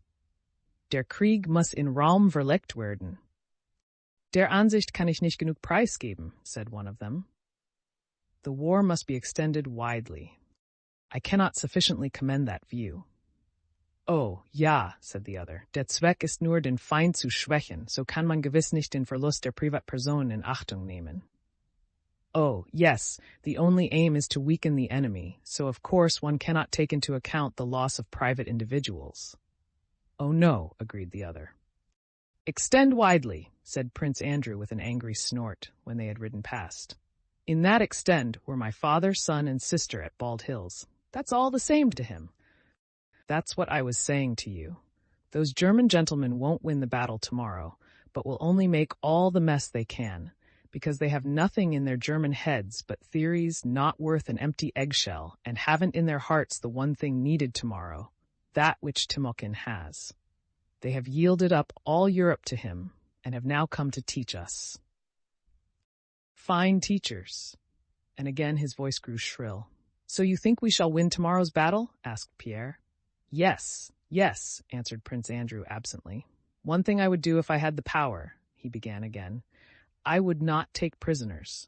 Why take prisoners? It's chivalry. The French have destroyed my home and are on their way to destroy Moscow. They have outraged and are outraging me every moment. They are my enemies. In my opinion, they are all criminals. And so thinks Timokhin and the whole army. They should be executed. Since they are my foes, they cannot be my friends, whatever may have been said at Tilsit. Yes, yes, muttered Pierre, looking with shining eyes at Prince Andrew. I quite agree with you.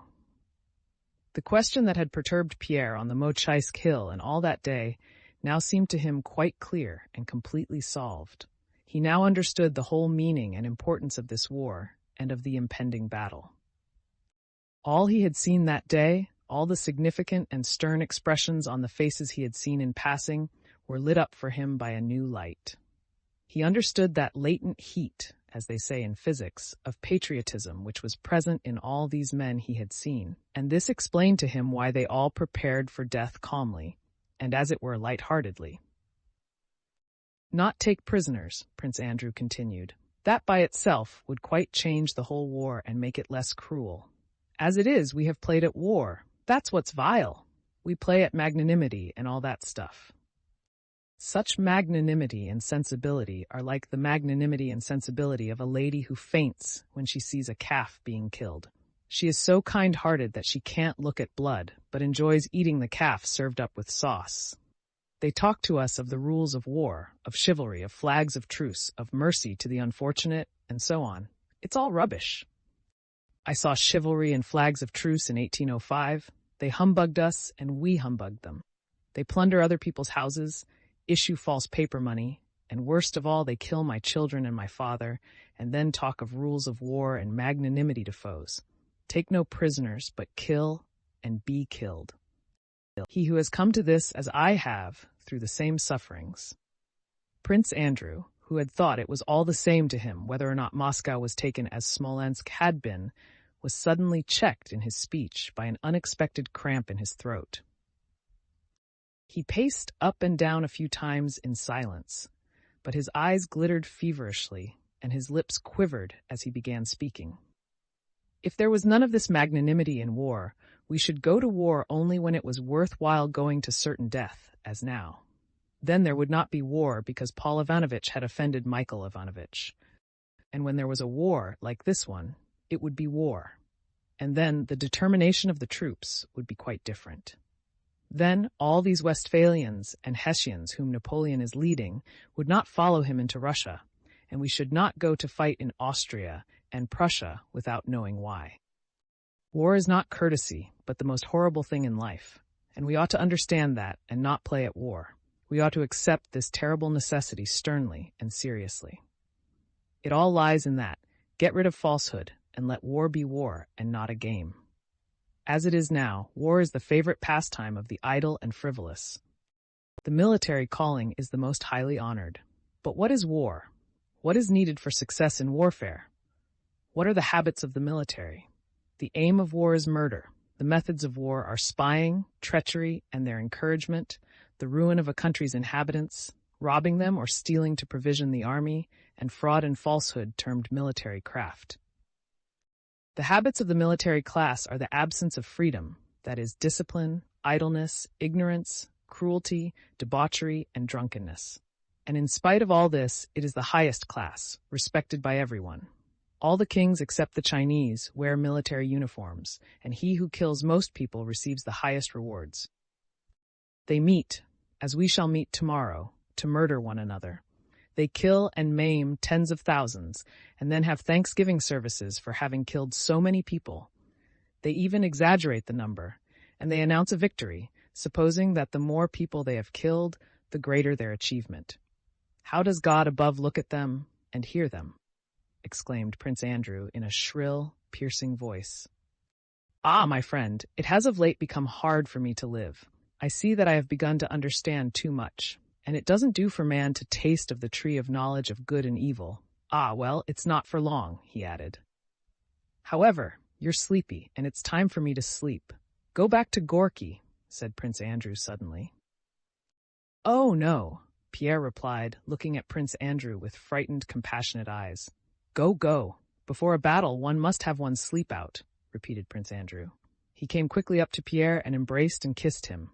"Goodbye, be off," he shouted, "whether we meet again or not." And turning away hurriedly, he entered the shed. It was already dark, and Pierre could not make out whether the expression of Prince Andrew's face was angry or tender. For some time he stood in silence, considering whether he should follow him or go away. "No, he does not want it," Pierre concluded. "And I know that this is our last meeting." He sighed deeply and rode back to Gorky. On re-entering the shed, Prince Andrew lay down on a rug, but he could not sleep. He closed his eyes. One picture succeeded another in his imagination. On one of them he dwelt long and joyfully. He vividly recalled an evening in Petersburg.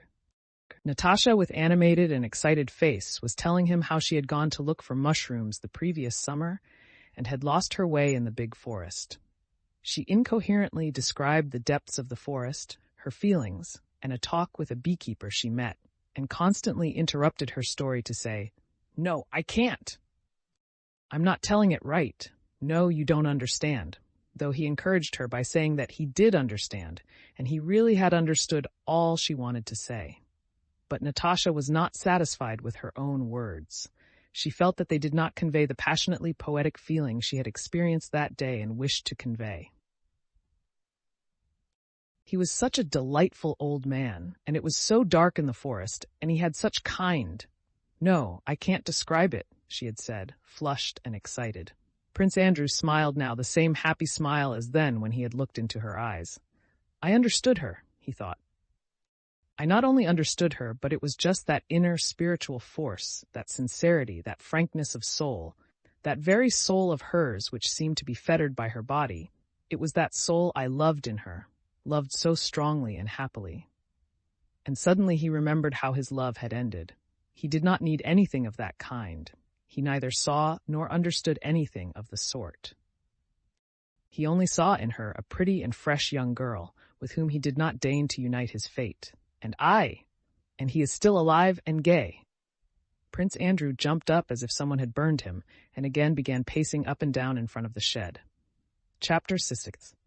On August 25th, the eve of the Battle of Borodino, M. de Beausset, prefect of the French Emperor's palace, arrived at Napoleon's quarters at Valluovo with Colonel Fabvier, the former from Paris and the latter from Madrid. Donning his court uniform, M. de Beausset ordered a box he had brought for the emperor to be carried before him and entered the first compartment of Napoleon's tent, where he began opening the box while conversing with Napoleon's aides-de-camp who surrounded him. Fabvier, not entering the tent, remained at the entrance talking to some generals of his acquaintance. The Emperor Napoleon had not yet left his bedroom and was finishing his toilet. Slightly snorting and grunting, he presented now his back and now his plump, hairy chest to the brush with which his valet was rubbing him down. Another valet, with his finger over the mouth of a bottle, was sprinkling eau de cologne on the emperor's pampered body, with an expression which seemed to say that he alone knew where and how much eau de cologne should be sprinkled. Napoleon's short hair was wet and matted on the forehead, but his face, though puffy and yellow, expressed physical satisfaction. "Go on! Harder! Go on!" he muttered to the valet who was rubbing him, slightly twitching and grunting. An aide-de-camp, who had entered the bedroom to report to the emperor the number of prisoners taken in yesterday's action, was standing by the door after delivering his message, awaiting permission to withdraw. Napoleon, frowning, looked at him from under his brows. "No prisoners," said he, repeating the aide-de-camp's words. "They are forcing us to exterminate them. So much the worse for the Russian army. Go on! Harder! Harder!" he muttered, hunching his back and presenting his fat shoulders. "All right, let Monsieur de Beausset enter, and Fabvier too," he said, nodding to the aide-de-camp. "Yes, sire," and the aide-de-camp disappeared through the door of the tent. Two valets rapidly dressed His Majesty, and wearing the blue uniform of the guards, he went with firm, quick steps to the reception room. De Beausset's hands, meanwhile, were busily engaged arranging the present he had brought from the Empress, on two chairs directly in front of the entrance. But Napoleon had dressed and come out with such unexpected rapidity that he had not time to finish arranging the surprise. Napoleon noticed at once what they were about, and guessed that they were not ready. He did not wish to deprive them of the pleasure of giving him a surprise, so he pretended not to see de Beausset, and called Fabvier to him, listening silently and with a stern frown to what Fabvier told him of the heroism and devotion of his troops fighting at Salamanca at the other end of Europe with but one thought, to be worthy of their emperor, and but one fear, to fail to please him. The result of that battle had been deplorable. Napoleon made ironic remarks during Fabvier's account, as if he had not expected that matters could go otherwise in his absence. "I must make up for that in Moscow," said Napoleon. "I'll see you later," he added, and summoned de Beausset, who by that time had prepared the surprise, having placed something on the chairs and covered it with a cloth. De Beausset bowed low, with that courtly French bow which only the old retainers of the Bourbons knew how to make, and approached him, presenting an envelope. Napoleon turned to him gaily and pulled his ear. "You have hurried here. I am very glad. Well, what is Paris saying?" he asked, suddenly changing his former stern expression for a most cordial tone. "Sire, all Paris regrets your absence," replied de Beausset, as was proper.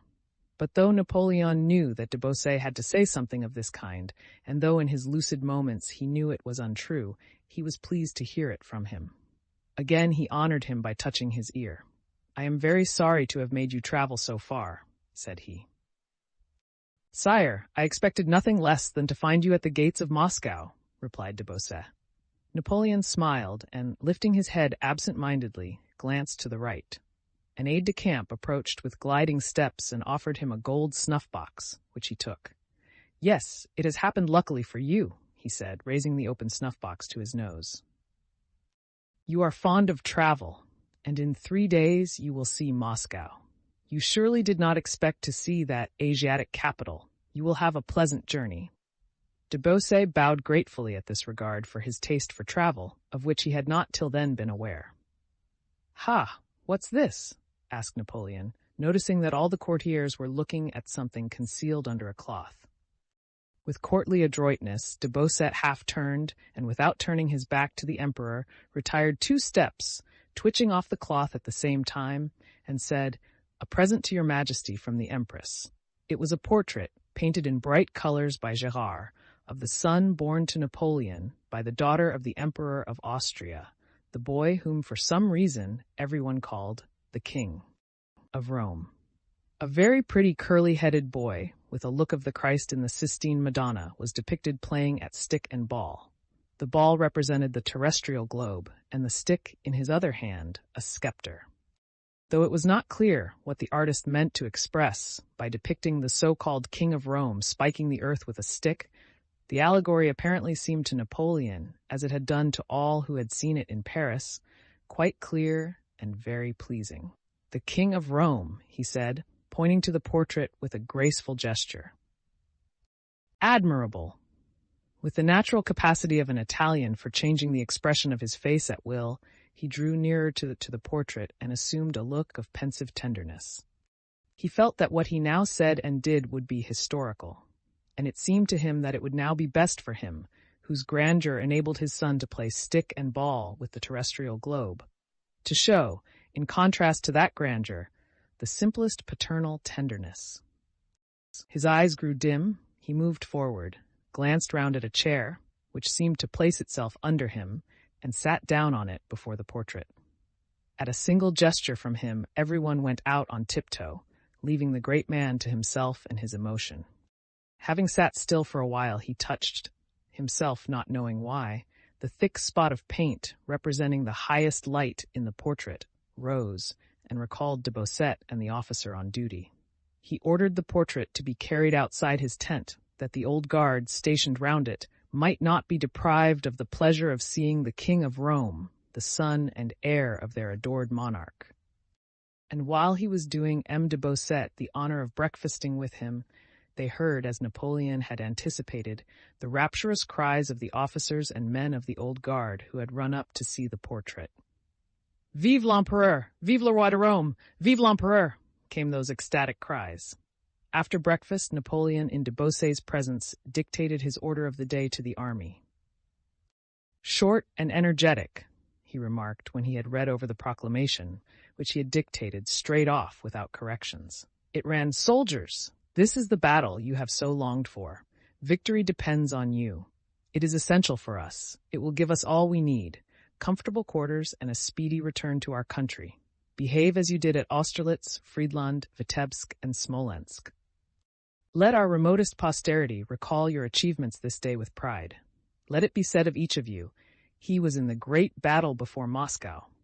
"Before Moscow," repeated Napoleon, and inviting M. de Beausset, who was so fond of travel, to accompany him on his ride, he went out of the tent to where the horses stood saddled. "Your Majesty is too kind," replied de Beausset to the invitation to accompany the emperor. He wanted to sleep, did not know how to ride, and was afraid of doing so. But Napoleon nodded to the traveler, and de Beausset had to mount.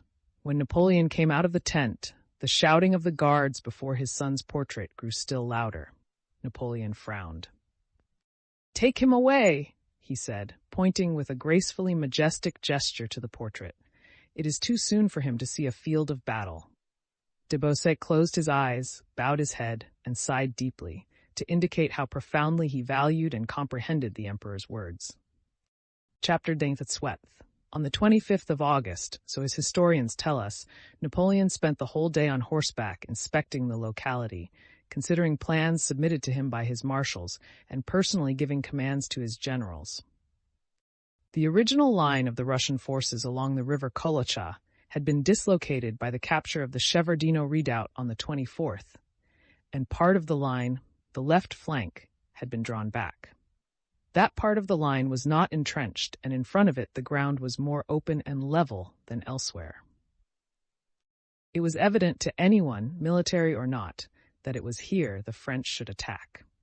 It would seem that not much consideration was needed to reach this conclusion, nor any particular care or trouble on the part of the emperor and his marshals, nor was there any need of that special and supreme quality called genius that people are so apt to ascribe to Napoleon. Yet the historians who described the event later, and the men who then surrounded Napoleon, and he himself, thought otherwise. Napoleon rode over the plain and surveyed the locality with a profound air, and in silence nodded with approval or shook his head dubiously, and without communicating to the generals around him the profound course of ideas which guided his decisions, merely gave them his final conclusions in the form of commands. Having listened to a suggestion from Davout, who was now called Prince Eckmühl, to turn the Russian left wing, Napoleon said it should not be done, without explaining why not. To a proposal made by General Campan, who was to attack the Fleches, to lead his division through the woods, Napoleon agreed, though the so-called Duke of Elchingen, Ney, ventured to remark that a movement through the woods was dangerous and might disorder the division. Having inspected the country opposite the Shevardino redoubt, Napoleon pondered a little in silence, and then indicated the spots where 2 batteries should be set up by the morrow to act against the Russian entrenchments, and the places where, in line with them, the field artillery should be placed. After giving these and other commands, he returned to his tent, and the dispositions for the battle were written down from his dictation. These dispositions, of which the French historians write with enthusiasm and other historians with profound respect, were as follows. At dawn, the 2 new batteries established during the night on the plain occupied by the Prince d'Eckmühl will open fire on the opposing batteries of the enemy. At the same time, the commander of the artillery of the First Corps, General Pernetti, with 30 cannon of Campan's division and all the howitzers of Desaix's and Friant's divisions, will move forward, open fire, and overwhelm with shell fire the enemy's battery, against which will operate 24 guns of the artillery of the Guards, 30 guns of Campan's division, and 8 guns of Friant's and Desaix's divisions, in all 62 guns. The commander of the artillery of the Third Corps, General Fouché, will place the howitzers of the Third and Eighth Corps, 16 in all, on the flanks of the battery that is to bombard the entrenchment on the left, which will have 40 guns in all directed against it. General Sorbier must be ready at the first order to advance with all the howitzers of the Guards' artillery against either one or other of the entrenchments. During the cannonade, Prince Poniatowski is to advance through the wood on the village and turn the enemy's position. General Campan will move through the wood to seize the first fortification. After the advance has begun in this manner, orders will be given in accordance with the enemy's movements. The cannonade on the left flank will begin as soon as the guns of the right wing are heard. The sharpshooters of Moran's division and of the Vice-King's division will open a heavy fire on seeing the attack commence on the right wing. The Vice-King will occupy the village and cross by its 3 bridges, advancing to the same heights as Moran's and Gibrard's divisions, which under his leadership will be directed against the redoubt and come into line with the rest of the forces. All this must be done in good order. Le tout se fera avec ordre et méthode, as far as possible retaining troops in reserve. The imperial camp near Mojaisk, September 6, 1812. These dispositions, which are very obscure and confused if one allows oneself to regard the arrangements without religious awe of his genius, related to Napoleon's orders to deal with 4 points, 4 different orders. Not one of these was, or could be, carried out. In the disposition, it is said first that the batteries placed on the spot chosen by Napoleon, with the guns of Pernetti and Fouché, which were to come in line with them, 102 guns in all, were to open fire and shower shells on the Russian flèches and redoubts. This could not be done, as from the spots selected by Napoleon, the projectiles did not carry to the Russian works, and those 102 guns shot into the air until the nearest commander, contrary to Napoleon's instructions, moved them forward. The second order was that Poniatowski, moving to the village through the wood, should turn the Russian left flank. This could not be done and was not done, because Poniatowski, advancing on the village through the wood, met Tuchkov there, barring his way, and could not and did not turn the Russian position. The third order was, General Campan will move through the wood to seize the first fortification. General Campan's division did not seize the first fortification, but was driven back, for on emerging from the wood, it had to reform under grape shot, of which Napoleon was unaware.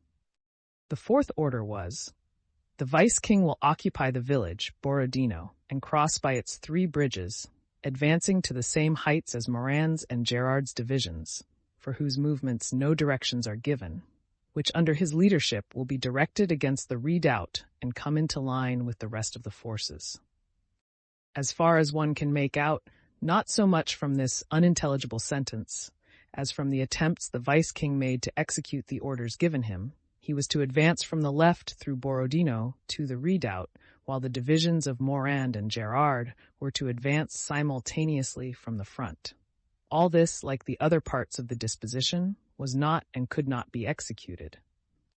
After passing through Borodino, the Vice-King was driven back to the Kolocha and could get no farther, while the divisions of Morand and Gérard did not take the redoubt, but were driven back, and the redoubt was only taken at the end of the battle by the cavalry, a thing probably unforeseen and not heard of by Napoleon.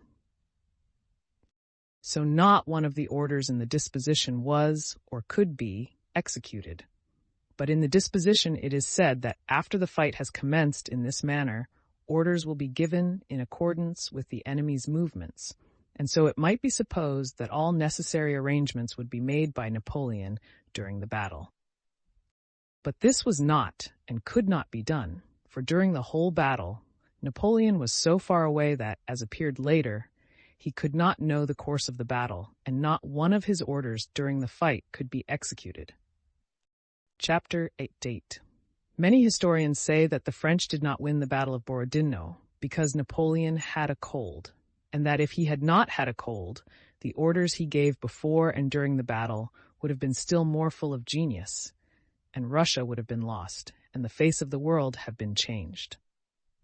To historians who believe that Russia was shaped by the will of one man, Peter the Great, and that France from a republic became an empire, and French armies went to Russia at the will of one man, Napoleon, to say that Russia remained a power because Napoleon had a bad cold on the 24th of August may seem logical and convincing. If it had depended on Napoleon's will to fight, or not to fight the Battle of Borodino, and if this or that other arrangement depended on his will, then evidently a cold affecting the manifestation of his will might have saved Russia, and consequently the valet who omitted to bring Napoleon his waterproof boots on the 24th would have been the savior of Russia. Along that line of thought, such a deduction is indubitable as the deduction Voltaire made in jest, without knowing what he was jesting at, when he saw that the massacre of St. Bartholomew was due to Charles IX's stomach being deranged. But to men who do not admit that Russia was formed by the will of one man, Peter Thirst, or that the French Empire was formed and the war with Russia begun by the will of one man, Napoleon, That argument seems not merely untrue and irrational, but contrary to all human reality. To the question of what causes historic events, another answer presents itself, namely that the course of human events is predetermined from on high, depends on the coincidence of the wills of all who take part in the events, and that a Napoleon's influence on the course of these events is purely external and fictitious. Strange as at first glance it may seem to suppose that the massacre of St. Bartholomew was not due to Charles IX's will, though he gave the order for it and thought it was done as a result of that order. And strange as it may seem to suppose that the slaughter of 80,000 men at Borodino was not due to Napoleon's will, though he ordered the commencement and conduct of the battle and thought it was done because he ordered it. Strange as these suppositions appear, yet human dignity, which tells me that each of us is, if not more, at least not less a man than the great Napoleon, demands the acceptance of that solution of the question, and historic investigation abundantly confirms it. At the Battle of Borodino, Napoleon shot at no one and killed no one. That was all done by the soldiers. Therefore, it was not he who killed people. The French soldiers went to kill and be killed at the Battle of Borodino, not because of Napoleon's orders, but by their own volition. The whole army, French, Italian, German, Polish, and Dutch, hungry, ragged, and weary of the campaign, felt at the sight of an army blocking their road to Moscow that the wine was drawn and must be drunk. Had Napoleon then forbidden them to fight the Russians, they would have killed him and have proceeded to fight the Russians because it was inevitable. When they heard Napoleon's proclamation offering them, as compensation for mutilation and death, the words of posterity about their having been in the battle before Moscow, they cried, "Vive l'Empereur!" just as they had cried, "Vive l'Empereur!" at the sight of the portrait of the boy piercing the terrestrial globe with a toy stick, and just as they would have cried, "Vive l'Empereur!" at any nonsense that might be told them. There was nothing left for them to do but cry, "Vive l'Empereur!" and go to fight in order to get food and rest as conquerors in Moscow. So it was not because of Napoleon's commands that they killed their fellow men. And it was not Napoleon who directed the course of the battle, for none of his orders were executed, and during the battle he did not know what was going on before him. So the way in which these people killed one another was not decided by Napoleon's will, but occurred independently of him, in accord with the will of hundreds of thousands of people who took part in the common action. It only seemed to Napoleon that it all took place by his will. And so the question whether he had or had not a cold has no more historic interest than the cold of the least of the transport soldiers. Moreover, the assertion made by various writers that his cold was the cause of his dispositions not being as well planned as on former occasions, and of his orders during the battle not being as good as previously, is quite baseless, which again shows that Napoleon's cold on the 26th of August was unimportant. The dispositions cited above are not at all worse, but are even better than previous dispositions by which he had won victories. His pseudo-orders during the battle were also no worse than formerly, but much the same as usual. These dispositions and orders only seem worse than previous ones because the Battle of Borodino was the first Napoleon did not win. The profoundest and most excellent dispositions and orders seem very bad, and every learned militarist criticizes them with looks of importance when they relate to a battle that has been lost, and the very worst dispositions and orders seem very good, and serious people fill whole volumes to demonstrate their merits when they relate to a battle that has been won. The dispositions drawn up by Weyrother for the Battle of Austerlitz were a model of perfection for that kind of composition. But still, they were criticized for their very perfection, for their excessive minuteness. Napoleon, at the Battle of Borodino, fulfilled his office as representative of authority, as well as, and even better than, at other battles. He did nothing harmful to the progress of the battle. He inclined to the most reasonable opinions. He made no confusion, did not contradict himself, did not get frightened or run away from the field of battle, but with his great tact and military experience carried out his role of appearing to command, calmly and with dignity. Chapter 9. On returning from a second inspection of the lines, Napoleon remarked, "The chessmen are set up, the game will begin tomorrow." Having ordered punch and summoned de Beausset, he began to talk to him about Paris and about some changes he meant to make in the Empress's household, surprising the prefect by his memory of minute details relating to the court. He showed an interest in trifles, joked about de Beausset's love of travel, and chatted carelessly as a famous, self-confident surgeon who knows his job does when turning up his sleeves and putting on his apron while a patient is being strapped to the operating table. "The matter is in my hands and is clear and definite in my head. When the time comes to set to work, I shall do it as no one else could, but now I can jest. And the more I jest and the calmer I am, the more tranquil and confident you ought to be, and the more amazed at my genius." Having finished his second glass of punch, Napoleon went to rest before the serious business which, he considered, awaited him next day. He was so much interested in that task that he was unable to sleep, and in spite of his cold, which had grown worse from the dampness of the evening, he went into the large division of the tent at 3 o'clock in the morning, loudly blowing his nose. He asked whether the Russians had not withdrawn, and was told that the enemy's fires were still in the same places. He nodded approval. The adjutant in attendance came into the tent. "Well, Rapp, do you think we shall do good business today?" Napoleon asked him. "Without doubt, sire," replied Rapp. Napoleon looked at him. "Do you remember, sire, what you did me the honor to say at Smolensk?" continued Rapp. "The wine is drawn and must be drunk." Napoleon frowned and sat silent for a long time, leaning his head on his hand. "This poor army," he suddenly remarked, "it has diminished greatly since Smolensk. Fortune is frankly a courtesan, Rapp. I have always said so, and I am beginning to experience it. But the guards, Rapp, the guards are intact?" he remarked interrogatively. "Yes, sire," replied Rapp. Napoleon took a lozenge, put it in his mouth, and glanced at his watch. He was not sleepy, and it was still not nearly morning. It was impossible to give further orders for the sake of killing time, for the orders had all been given and were now being executed. "Have the biscuits and rice been served out to the regiments of the guards?" asked Napoleon sternly. "Yes, sire." "The rice, too?" Rapp replied that he had given the emperor's order about the rice, but Napoleon shook his head in dissatisfaction, as if not believing that his order had been executed. An attendant came in with punch. Napoleon ordered another glass to be brought for Rapp, and silently sipped his own. "I have neither taste nor smell," he remarked, sniffing at his glass. "This cold is tiresome.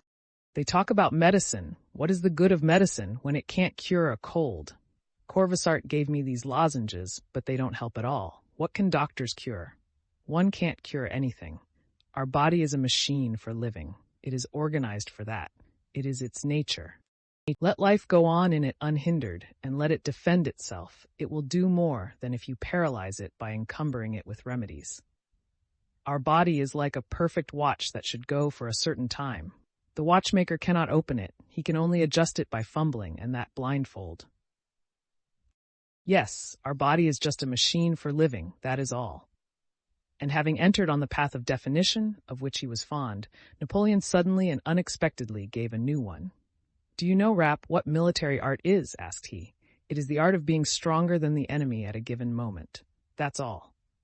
Rapp made no reply. "Tomorrow we shall have to deal with Kutuzov," said Napoleon. "We shall see. Do you remember at Braunau he commanded an army for 3 weeks and did not once mount a horse to inspect his entrenchments? We shall see." He looked at his watch. It was still only 4 o'clock. He did not feel sleepy. The punch was finished, and there was still nothing to do. He rose, walked to and fro, put on a warm overcoat and a hat, and went out of the tent. The night was dark and damp. A scarcely perceptible moisture was descending from above. Nearby, the campfires were dimly burning among the French guards, and in the distance those of the Russian line shone through the smoke. The weather was calm, and the rustle and tramp of the French troops, already beginning to move to take up their positions, were clearly audible. Napoleon walked about in front of his tent, looked at the fires, and listened to these sounds. And as he was passing a tall guardsman in a shaggy cap, who was standing sentinel before his tent and had drawn himself up like a black pillar at sight of the emperor. Napoleon stopped in front of him. "What year did you enter the service?" he asked with that affectation of military bluntness and geniality with which he always addressed the soldiers. The man answered the question. "Ah, one of the old ones. Has your regiment had its rice?" "It has, Your Majesty." Napoleon nodded and walked away. At 5:30, Napoleon rode to the village of Shevardino. It was growing light, the sky was clearing, only a single cloud lay in the east. The abandoned campfires were burning themselves out in the faint morning light.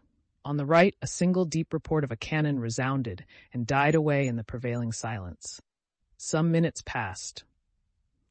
A second and a third report shook the air, then a fourth and a fifth boomed solemnly nearby on the right. The first shots had not yet ceased to reverberate before others rang out, and yet more were heard mingling with and overtaking one another. Napoleon with his suite rode up to the Shevardino redoubt, where he dismounted. The game had begun. Chapter. On returning to Gorky after having seen Prince Andrew, Pierre ordered his groom to get the horses ready and to call him early in the morning, and then immediately fell asleep behind a partition in a corner Boris had given up to him. Before he was thoroughly awake next morning, everybody had already left the hut. The panes were rattling in the little windows, and his groom was shaking him. "Your Excellency! Your Excellency! Your Excellency!" He kept repeating pertinaciously while he shook Pierre by the shoulder without looking at him, having apparently lost hope of getting him to wake up. "What? Has it begun? Is it time?" Pierre asked, waking up. "Hear the firing," said the groom, a discharged soldier. "All the gentlemen have gone out, and His Serene Highness himself rode past long ago." Pierre dressed hastily and ran out to the porch. Outside all was bright, fresh, dewy, and cheerful. The sun, just bursting forth from behind a cloud that had concealed it, was shining, with rays still half broken by the clouds over the roofs of the street opposite, on the dew-besprinkled dust of the road, on the walls of the houses, on the windows, the fence, and on Pierre's horses standing before the hut. The roar of guns sounded more distinct outside. An adjutant accompanied by a Cossack passed by at a sharp trot. "It's time, Count! It's time!" cried the adjutant. Telling the groom to follow him with the horses, Pierre went down the street to the knoll from which he had looked at the field of battle the day before. A crowd of military men was assembled there. Members of the staff could be heard conversing in French, and Kutuzov's gray head in a white cap with a red band was visible, his gray nape sunk between his shoulders. He was looking through a field glass down the high road before him. Mounting the steps to the knoll, Pierre looked at the scene before him, spellbound by beauty. It was the same panorama he had admired from that spot the day before, but now the whole place was full of troops and covered by smoke clouds from the guns, and the slanting rays of the bright sun, rising slightly to the left behind Pierre, cast upon it through the clear morning air, penetrating streaks of rosy, golden-tinted light and long, dark shadows. The forest at the farthest extremity of the panorama seemed carved in some precious stone of a yellowish-green color.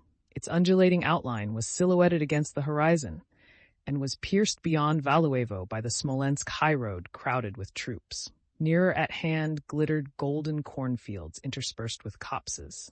There were troops to be seen everywhere, in front and to the right and left. All this was vivid, majestic, and unexpected. But what impressed Pierre most of all was the view of the battlefield itself, of Borodino and the hollows on both sides of the Kolocha. Above the Kolocha, in Borodino, and on both sides of it, especially to the left, where the Voina flowing between its marshy banks falls into the Kolocha, a mist had spread which seemed to melt, to dissolve, and to become translucent when the brilliant sun appeared and magically colored and outlined everything. The smoke of the guns mingled with this mist, and over the whole expanse and through that mist, the rays of the morning sun were reflected, flashing back like lightning from the water, from the dew, and from the bayonets of the troops crowded together by the river banks and in Borodino. A white church could be seen through the mist, and here and there the roofs of huts in Borodino, as well as dense masses of soldiers, or green ammunition chests and ordnance. And all this moved or seemed to move as the smoke and mist spread out over the whole space. Just as in the mist-enveloped hollow near Borodino, so along the entire line outside and above it, and especially in the woods and fields to the left, in the valleys and on the summits of the high ground, clouds of powder smoke seemed continually to spring up out of nothing, now singly, now several at a time, some translucent, others dense, which, swelling, growing, rolling, and blending, extended over the whole expanse. These puffs of smoke, and, strange to say, the sound of the firing produced the chief beauty of the spectacle. Puff! Suddenly a round, compact cloud of smoke was seen merging from violet into gray and milky white, and boom, came the report a second later. Puff! Puff! And two clouds arose pushing one another and blending together, and boom, boom, came the sounds confirming what the eye had seen. Pierre glanced round at the first cloud, which he had seen as a round, compact ball, and in its place already were balloons of smoke floating to one side. And puff! Puff! Puff! 3 and then 4 more appeared, and then from each with the same interval, boom, boom, boom, came the fine, firm, precise sounds in reply. It seemed as if those smoke clouds sometimes ran and sometimes stood still, while woods, fields, and glittering bayonets ran past them. From the left, over fields and bushes, those large balls of smoke were continually appearing, followed by their solemn reports, while nearer still, in the hollows and woods, there burst from the muskets small cloudlets that had no time to become balls, but had their little echoes in just the same way. Track-ta-ta-ta! Came the frequent crackle of musketry, but it was irregular and feeble in comparison with the reports of the cannon. Pierre wished to be there with that smoke, those shining bayonets, that movement, and those sounds. He turned to look at Kutuzov and his suite, to compare his impressions with those of others. They were all looking at the field of battle as he was, and as it seemed to him, with the same feelings. All their faces were now shining with that latent warmth of feeling Pierre had noticed the day before and had fully understood after his talk with Prince Andrew. Go, my dear fellow, go! And Christ be with you. Kutuzov was saying to a general who stood beside him, not taking his eye from the battlefield. Having received this order, the general passed by Pierre on his way down the knoll. To the crossing, said the general coldly and sternly in reply to one of the staff who asked where he was going. I'll go there too, I too, thought Pierre, and followed the general. The general mounted a horse a Cossack had brought him. Pierre went to his groom who was holding his horses, and, asking which was the quietest, clambered onto it, seized it by the mane, and turning out his toes, pressed his heels against its sides, and feeling that his spectacles were slipping off, but unable to let go of the mane and reins, he galloped after the general, causing the staff officers to smile as they watched him from the knoll. Chapter 21. Having descended the hill, the general after whom Pierre was galloping turned sharply to the left, and Pierre, losing sight of him, galloped in among some ranks of infantry marching ahead of him. He tried to pass either in front of them or to the right or left, but there were soldiers everywhere, all with the same preoccupied expression and busy with some unseen but evidently important task. They all gazed with the same dissatisfied and inquiring expression at this stout man in a white hat, who for some unknown reason threatened to trample them under his horse's hoofs. "Why ride into the middle of the battalion?" one of them shouted at him. Another prodded his horse with the butt end of a musket, and Pierre, bending over his saddle-bow and hardly able to control his shying horse, galloped ahead of the soldiers where there was a free space. There was a bridge ahead of him, where other soldiers stood firing. Pierre rode up to them. Without being aware of it, he had come to the bridge across the Kolocha between Gorky and Borodino, which the French, having occupied Borodino, were attacking in the first phase of the battle. Pierre saw that there was a bridge in front of him, and that soldiers were doing something on both sides of it, and in the meadow, among the rows of new-mown hay, which he had taken no notice of amid the smoke of the campfires the day before. But despite the incessant firing going on there, he had no idea that this was the field of battle. He did not notice the sound of the bullets whistling from every side or the projectiles that flew over him, did not see the enemy on the other side of the river, and for a long time did not notice the killed and wounded, though many fell near him. He looked about him with a smile which did not leave his face. "Why is that fellow in front of the line?" shouted somebody at him again. "To the left! Keep to the right!" the men shouted to him. Pierre went to the right, and unexpectedly encountered one of Raevski's adjutants whom he knew. The adjutant looked angrily at him, evidently also intending to shout at him, but on recognizing him he nodded. "How have you got here?" he said, and galloped on. Pierre, feeling out of place there, having nothing to do, and afraid of getting in someone's way again, galloped after the adjutant. "What's happening here? May I come with you?" he asked. "One moment, replied the adjutant, and riding up to a stout colonel who was standing in the meadow, he gave him some message, and then addressed Pierre. "Why have you come here, Count?" he asked with a smile. "Still inquisitive?" Yes, assented Pierre. But the adjutant turned his horse about and rode on. "Here it's tolerable," said he, "but with Bagration on the left flank they're getting it frightfully hot." "Really?" said Pierre. "Where is that? Come along with me to our knoll. We can get a view from there, and in our battery it is still bearable," said the adjutant. "Will you come?" "Yes, I'll come with you," replied Pierre, looking round for his groom. It was only now that he noticed wounded men staggering along or being carried on stretchers. On that very meadow he had ridden over the day before, a soldier was lying athwart the rows of scented hay, with his head thrown awkwardly back and his shako off. "Why haven't they carried him away?" Pierre was about to ask, but seeing the stern expression of the adjutant, who was also looking that way, he checked himself. Pierre did not find his groom and rode along the hollow with the adjutant to Raevski's redoubt. His horse lagged behind the adjutant's and jolted him at every step. "You don't seem to be used to riding, Count," remarked the adjutant. "No, it's not that, but her action seems so jerky," said Pierre in a puzzled tone. "Why? She's wounded," said the adjutant. "In the off foreleg above the knee. A bullet, no doubt. I congratulate you, Count, on your baptism of fire." Having ridden in the smoke past the 6th Corps, behind the artillery which had been moved forward and was in action, deafening them with the noise of firing, they came to a small wood. There it was cool and quiet, with a scent of autumn. Pierre and the adjutant dismounted and walked up the hill on foot. "Is the general here?" asked the adjutant on reaching the knoll. "He was here a minute ago, but has just gone that way," someone told him, pointing to the right. The adjutant looked at Pierre as if puzzled what to do with him now. "Don't trouble about me," said Pierre. "I'll go up onto the knoll if I may." "Yes, do. You'll see everything from there, and it's less dangerous, and I'll come for you." Pierre went to the battery, and the adjutant rode on. They did not meet again, and only much later did Pierre learn that he lost an arm that day. The knoll to which Pierre ascended was that famous one afterwards known to the Russians as the Knoll Battery, or Raevski's Redoubt, and to the French as La Grande Redoute, La Fatale Redoute, La Redoute du Centre, around which tens of thousands fell, and which the French regarded as the key to the whole position. This redoubt consisted of a knoll, on 3 sides of which trenches had been dug.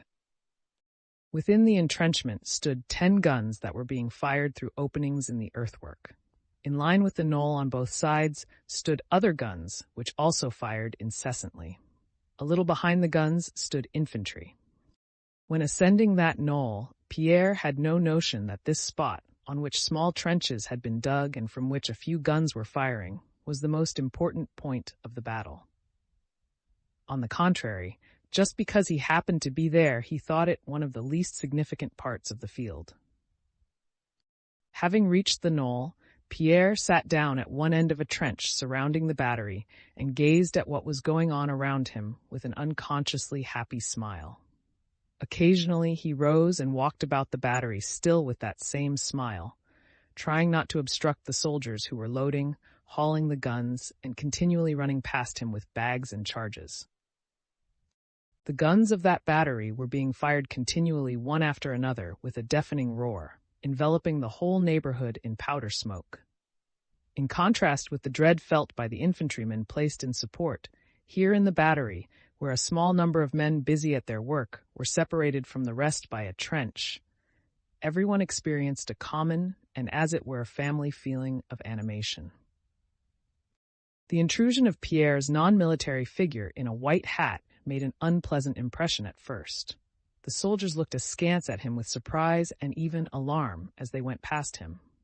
The senior artillery officer, a tall, long-legged, pockmarked man, moved over to Pierre as if to see the action of the farthest gun and looked at him with curiosity.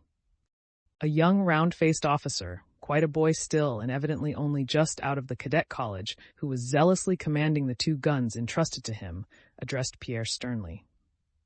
"Sir," he said, "permit me to ask you to stand aside. You must not be here."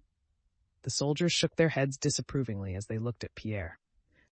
But when they had convinced themselves that this man in the white hat was doing no harm, but either sat quietly on the slope of the trench with a shy smile, or, politely making way for the soldiers, paced up and down the battery under fire, as calmly as if he were on a boulevard, their feeling of hostile distrust gradually began to change into a kindly and bantering sympathy, such as soldiers feel for their dogs, cocks, goats, and in general for the animals that live with the regiment. The men soon accepted Pierre into their family, adopted him, gave him a nickname, "our gentleman," and made kindly fun of him among themselves. A shell tore up the earth 2 paces from Pierre, and he looked around with a smile as he brushed from his clothes some earth it had thrown up. "And how's it you're not afraid, sir? Really now?" A red-faced, broad-shouldered soldier asked Pierre, with a grin that disclosed a set of sound, white teeth. "Are you afraid, then?" said Pierre. "What else do you expect?" answered the soldier. "She has no mercy, you know. When she comes spluttering down, out go your innards. One can't help being afraid," he said, laughing. Several of the men with bright, kindly faces stopped beside Pierre. They seemed not to have expected him to talk like anybody else, and the discovery that he did so delighted them. "It's the business of us soldiers. But in a gentleman it's wonderful." "There's a gentleman for you." "To your places," cried the young officer to the men gathered round Pierre. The young officer was evidently exercising his duties for the first or second time, and therefore treated both his superiors and the men with great precision and formality. The booming cannonade and the fusillade of musketry were growing more intense over the whole field, especially to the left where Bagration's flèches were, but where Pierre was the smoke of the firing made it almost impossible to distinguish anything. Moreover, his whole attention was engrossed by watching the family circle, separated from all else, formed by the men in the battery. His first unconscious feeling of joyful animation produced by the sights and sounds of the battlefield was now replaced by another, especially since he had seen that soldier lying alone in the hayfield. Now, seated on the slope of the trench, he observed the faces of those around him. By 10 o'clock, some 20 men had already been carried away from the battery. 2 guns were smashed, and cannonballs fell more and more frequently on the battery, and spent bullets buzzed and whistled around. But the men in the battery seemed not to notice this, and merry voices and jokes were heard on all sides. "A live one!" shouted a man as a whistling shell approached. "Not this way! To the infantry!" added another with loud laughter, seeing the shell fly past and fall into the ranks of the supports. "Are you bowing to a friend, eh?" remarked another, chaffing a peasant who ducked low as a cannon-ball flew over. Several soldiers gathered by the wall of the trench, looking out to see what was happening in front. "They've withdrawn the front line. It has retired," said they, pointing over the earthwork. "Mind your own business," an old sergeant shouted at them. "If they've retired, it's because there's work for them to do farther back," and the sergeant, taking one of the men by the shoulders, gave him a shove with his knee. This was followed by a burst of laughter. "To the 5th gun, wheel it up," came shouts from one side. "Now then, all together, like bargees," rose the merry voices of those who were moving the gun. "Oh, she nearly knocked our gentleman's hat off," cried the red-faced humorist, showing his teeth chaffing Pierre. "Awkward baggage," he added reproachfully to a cannonball that struck a cannon wheel and a man's leg. "Now then, you foxes," said another, laughing at some militiamen who, stooping low, entered the battery to carry away the wounded man. "So this gruel isn't to your taste? Oh, you crows, you're scared!" they shouted at the militiamen who stood hesitating before the man whose leg had been torn off. "There, lads." Oh, they mimicked the peasants. They don't like it at all. Pierre noticed that after every ball that hit the redoubt, and after every loss, the liveliness increased more and more. As the flames of the fire hidden within come more and more vividly and rapidly from an approaching thundercloud, so as if in opposition to what was taking place, the lightning of hidden fire growing more and more intense glowed in the faces of these men. Pierre did not look out at the battlefield, and was not concerned to know what was happening there. He was entirely absorbed in watching this fire which burned ever more brightly, and which he felt was flaming up in the same way in his own soul. At 10 o'clock, the infantry that had been among the bushes in front of the battery and along the Kamenka streamlet retreated. From the battery, they could be seen running back past it, carrying their wounded on their muskets. A general with his suite came to the battery, and after speaking to the colonel, gave Pierre an angry look and went away again, having ordered the infantry's supports behind the battery to lie down, so as to be less exposed to fire. After this, from amid the ranks of infantry to the right of the battery came the sound of a drum and shouts of command, and from the battery one saw how those ranks of infantry moved forward. Pierre looked over the wall of the trench and was particularly struck by a pale young officer who, letting his sword hang down, was walking backwards and kept glancing uneasily around. The ranks of the infantry disappeared amid the smoke, but their long-drawn shout and rapid musketry firing could still be heard. A few minutes later, crowds of wounded men and stretcher-bearers came back from that direction. Projectiles began to fall still more frequently in the battery. Several men were lying about who had not been removed. Around the cannon, the men moved still more briskly and busily. No one any longer took notice of Pierre. Once or twice he was shouted at for being in the way. The senior officer moved with big, rapid strides from one gun to another with a frowning face. The young officer, with his face still more flushed, commanded the men more scrupulously than ever. The soldiers handed up the charges, turned, loaded, and did their business with strained smartness. They gave little jumps as they walked, as though they were on springs. The storm cloud had come upon them, and in every face the fire which Pierre had watched kindle burned up brightly. Pierre standing beside the commanding officer. The young officer, his hand to his shako, ran up to his superior. "I have the honor to report, sir, that only 8 rounds are left." "Are we to continue firing?" he asked. "Grape shot," the senior shouted, without answering the question, looking over the wall of the trench. Suddenly something happened. The young officer gave a gasp, and bending double, sat down on the ground like a bird shot on the wing. Everything became strange, confused, and misty in Pierre's eyes. One cannonball after another whistled by and struck the earthwork, a soldier or a gun. Pierre, who had not noticed these sounds before, now heard nothing else. On the right of the battery, soldiers shouting, "Hurrah!" were running not forwards but backwards, it seemed to Pierre.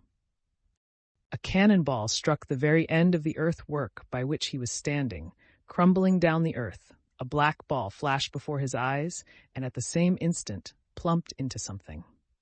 Some militiamen who were entering the battery ran back. "All with grape shot," shouted the officer. The sergeant ran up to the officer and in a frightened whisper informed him, as a butler at dinner informs his master that there is no more of some wine asked for, that there were no more charges. "The scoundrels! What are they doing?" shouted the officer, turning to Pierre. The officer's face was red and perspiring, and his eyes glittered under his frowning brow. "Run to the reserves and bring up the ammunition boxes," he yelled angrily, avoiding Pierre with his eyes and speaking to his men. "I'll go," said Pierre. The officer, without answering him, strode across to the opposite side. "Don't fire! Wait!" he shouted. The man who had been ordered to go for ammunition stumbled against Pierre. "Eh, sir, this is no place for you," said he, and ran down the slope. Pierre ran after him, avoiding the spot where the young officer was sitting. One cannonball, another, and a third flew over him, falling in front, beside, and behind him. Pierre ran down the slope. "Where am I going?" he suddenly asked himself when he was already near the green ammunition wagons. He halted irresolutely, not knowing whether to return or go on. Suddenly a terrible concussion threw him backwards to the ground.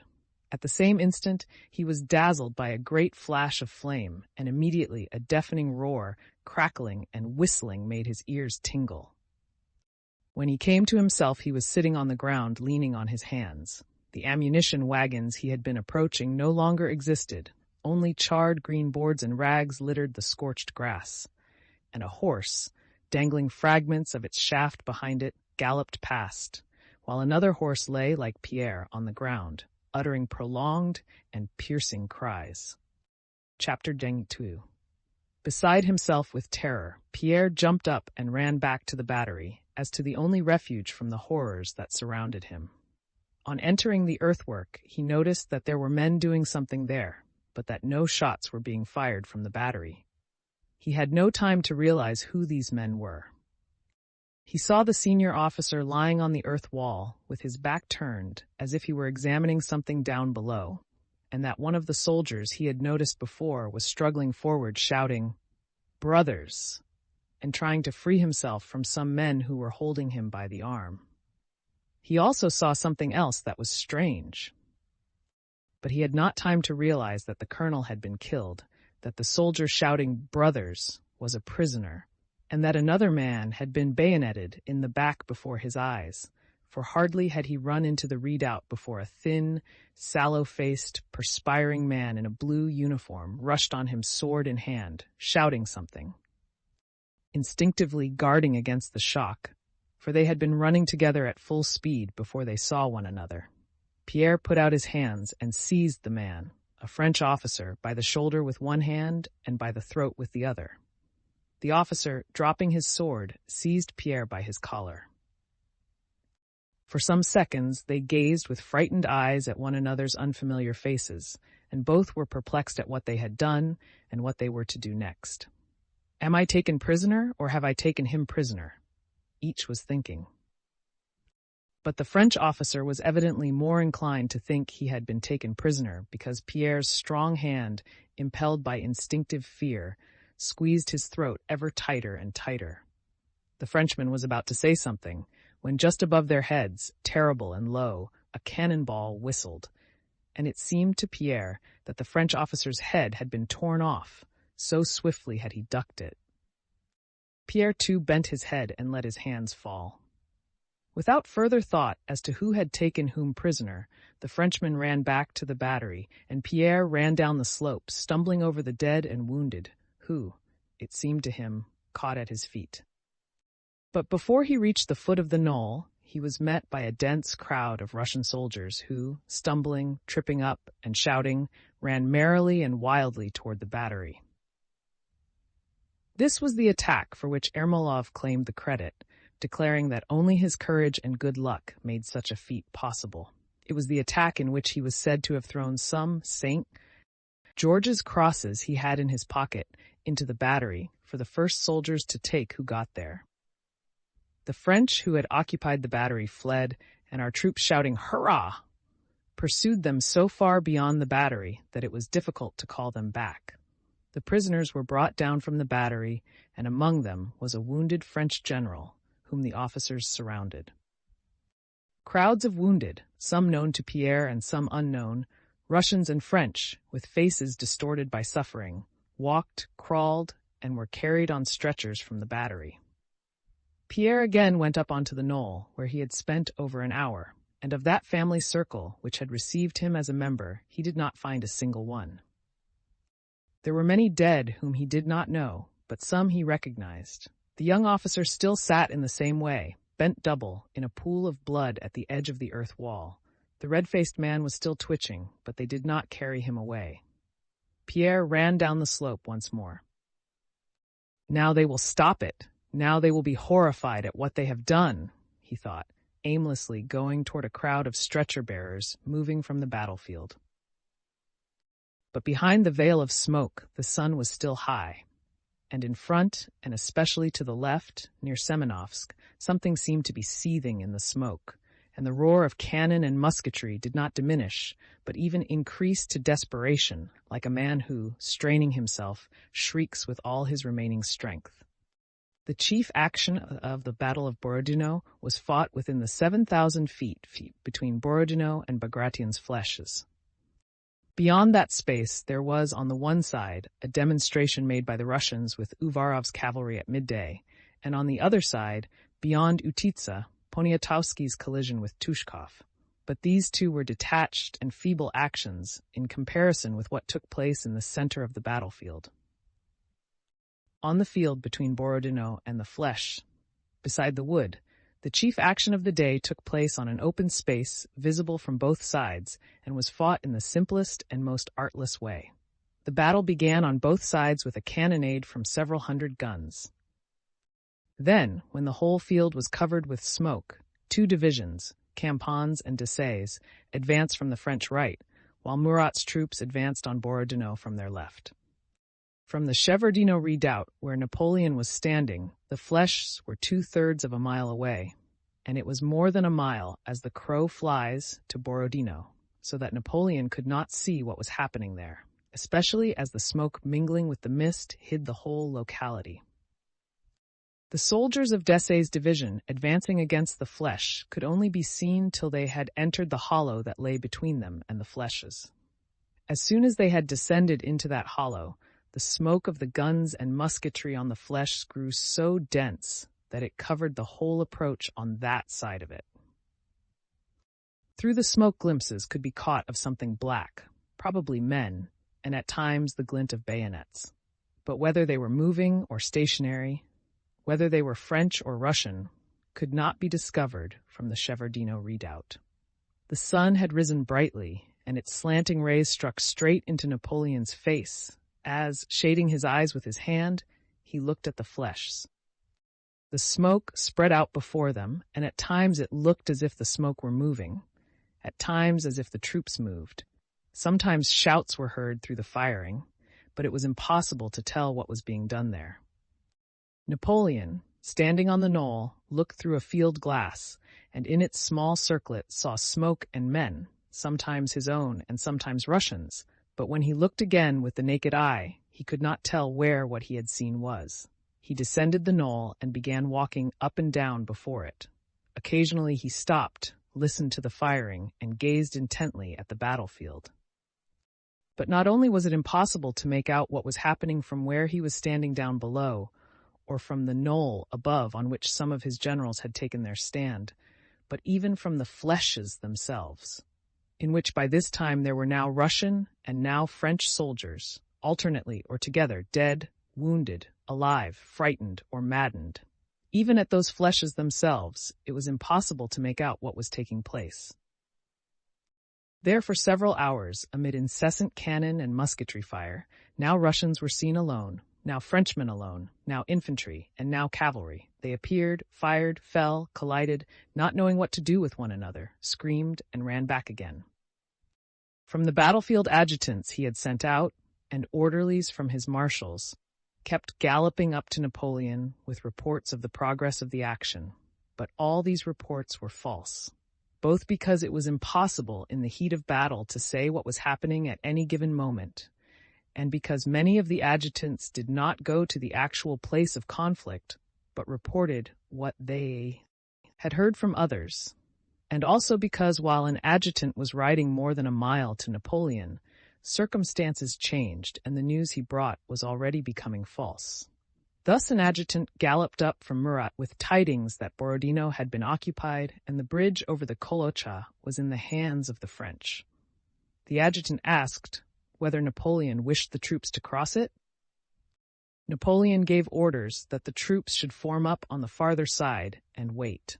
But before that order was given, almost as soon in fact as the adjutant had left Borodino, the bridge had been retaken by the Russians and burned, in the very skirmish at which Pierre had been present at the beginning of the battle.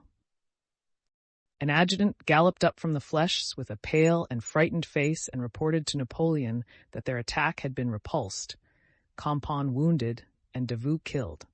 Yet at the very time the adjutant had been told that the French had been repulsed, the Flèches had in fact been recaptured by other French troops, and Davout was alive and only slightly bruised.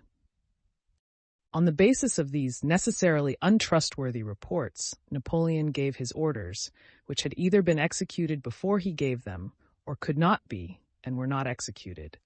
The marshals and generals, who were nearer to the field of battle, but, like Napoleon, did not take part in the actual fighting, and only occasionally went within musket range, made their own arrangements without asking Napoleon, and issued orders where and in what direction to fire, and where cavalry should gallop and infantry should run.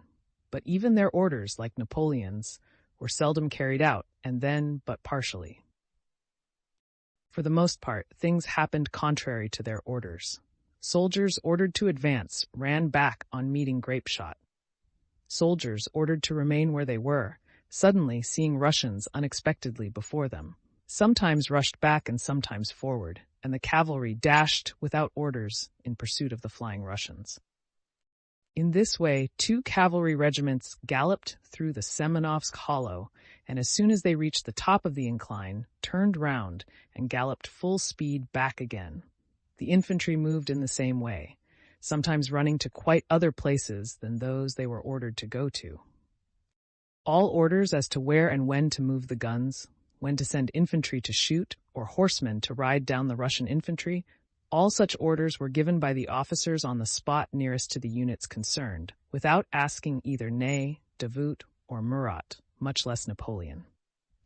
They did not fear getting into trouble for not fulfilling orders or for acting on their own initiative, for in battle what is at stake is what is dearest to man, his own life. And it sometimes seems that safety lies in running back, sometimes in running forward. And these men who were right in the heat of the battle acted according to the mood of the moment. In reality, however, all these movements forward and backward did not improve or alter the position of the troops. All their rushing and galloping at one another did little harm. The harm of disablement and death was caused by the balls and bullets that flew over the fields on which these men were floundering about.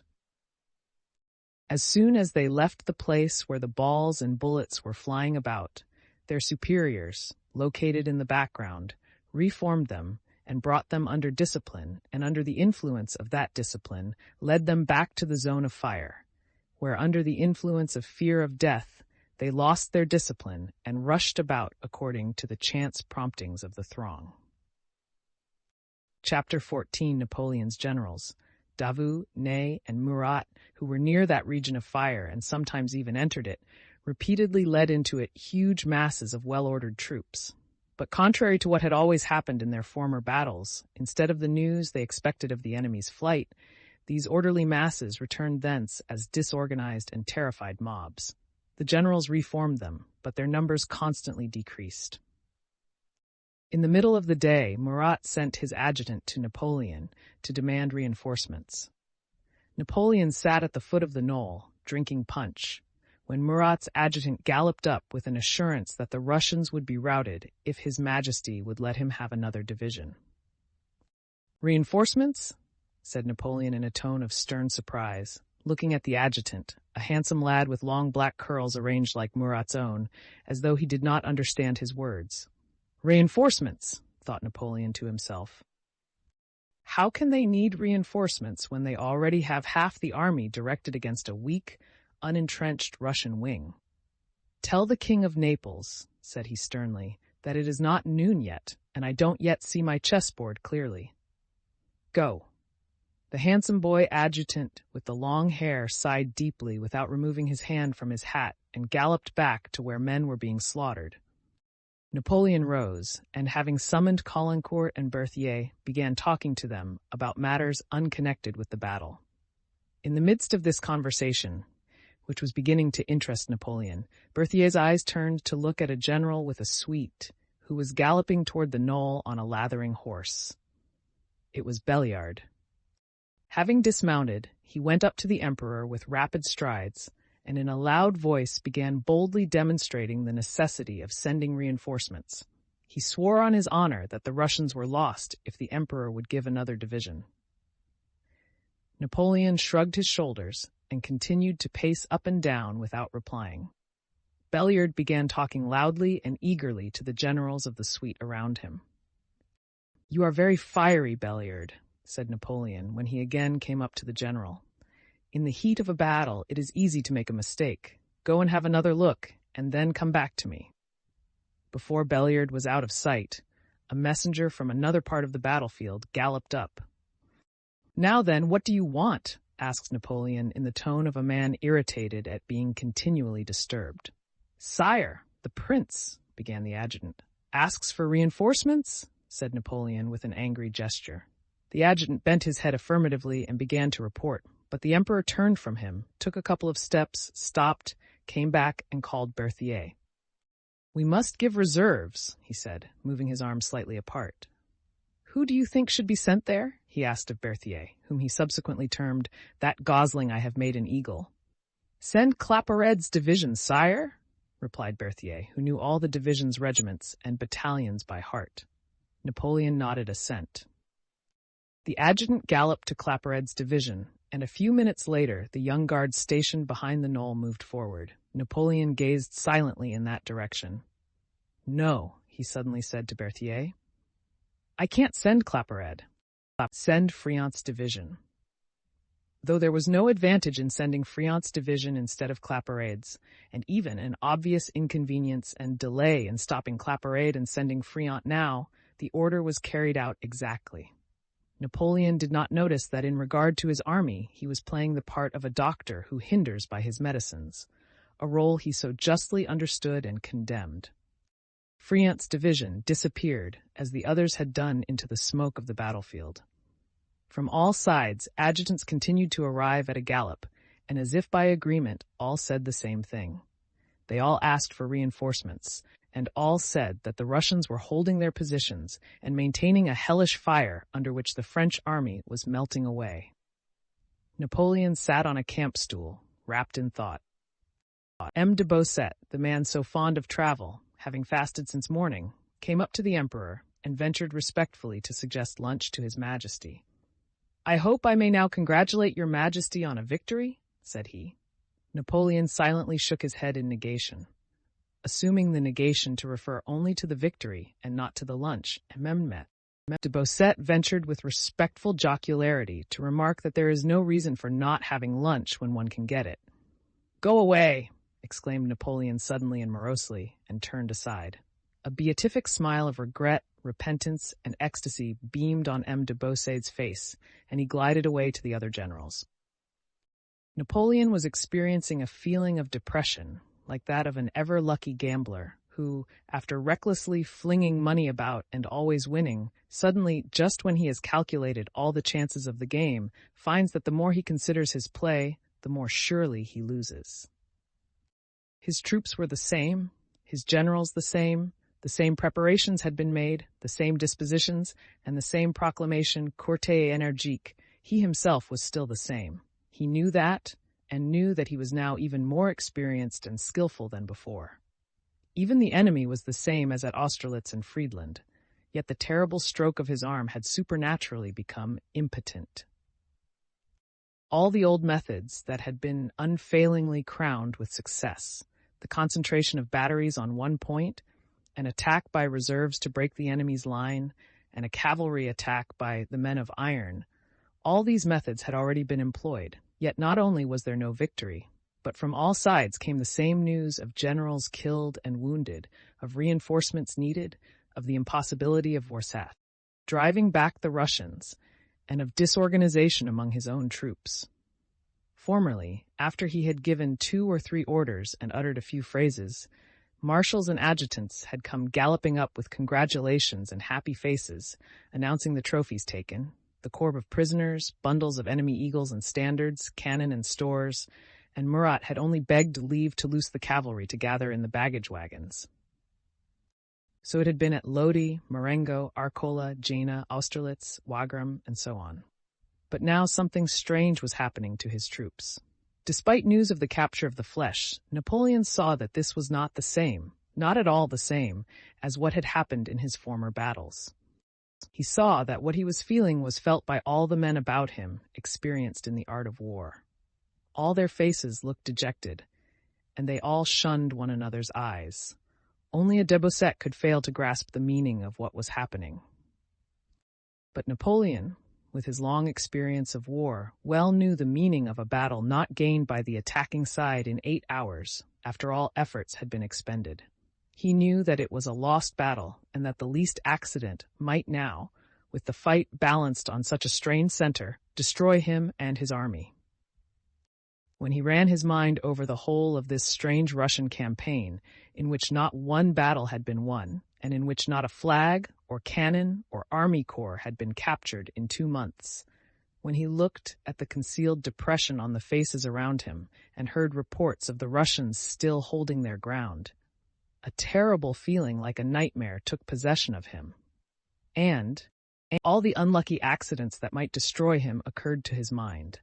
The Russians might fall on his left wing, might break through his center, he himself might be killed by a stray cannonball. All this was possible. In former battles, he had only considered the possibilities of success, but now innumerable unlucky chances presented themselves, and he expected them all.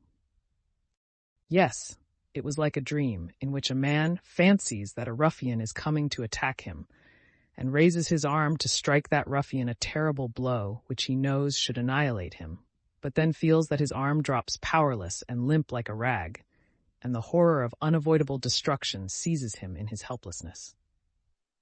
The news that the Russians were attacking the left flank of the French army aroused that horror in Napoleon. He sat silently on a camp stool below the knoll, with head bowed and elbows on his knees. Berthier approached and suggested that they should ride along the line to ascertain the position of affairs. What do you say?" asked Napoleon. "Yes, tell them to bring me my horse." He mounted and rode toward Semenovsk. Amid the powder smoke, slowly dispersing over the whole space through which Napoleon rode, horses and men were lying in pools of blood, singly or in heaps. Neither Napoleon nor any of his generals had ever before seen such horrors or so many slain in such a small area. The roar of guns, that had not ceased for 10 hours, wearied the ear and gave a peculiar significance to the spectacle, as music does to tableaux vivants. Napoleon rode up the high ground at Semenovsk, and through the smoke saw ranks of men in uniforms of a color unfamiliar to him. They were Russians. The Russians stood in serried ranks behind Semenovsk village and its knoll, and their guns boomed incessantly along their line and sent forth clouds of smoke. It was no longer a battle. It was a continuous slaughter, which could be of no avail either to the French or the Russians. Napoleon stopped his horse and again fell into the reverie from which Berthier had aroused him. He could not stop what was going on before him and around him, and was supposed to be directed by him and to depend on him. And from its lack of success, this affair, for the first time, seemed to him unnecessary and horrible. One of the generals rode up to Napoleon and ventured to offer to lead the old guard into action. Ney and Berthier, standing near Napoleon, exchanged looks and smiled contemptuously at this general's senseless offer. Napoleon bowed his head and remained silent a long time. "At 800 leagues from France, I will not have my guard destroyed," he said, and turning his horse rode back to Shevardino. Chapter Dinning Fort.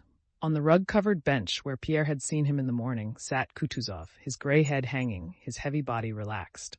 He gave no orders, but only assented to or dissented from what others suggested. Yes, do that," he replied to various proposals. Yes, go, dear boy, and have a look," he would say to one or another of those about him. Or, "No, don't, we'd better wait." He listened to the reports that were brought him and gave directions when his subordinates demanded that of him.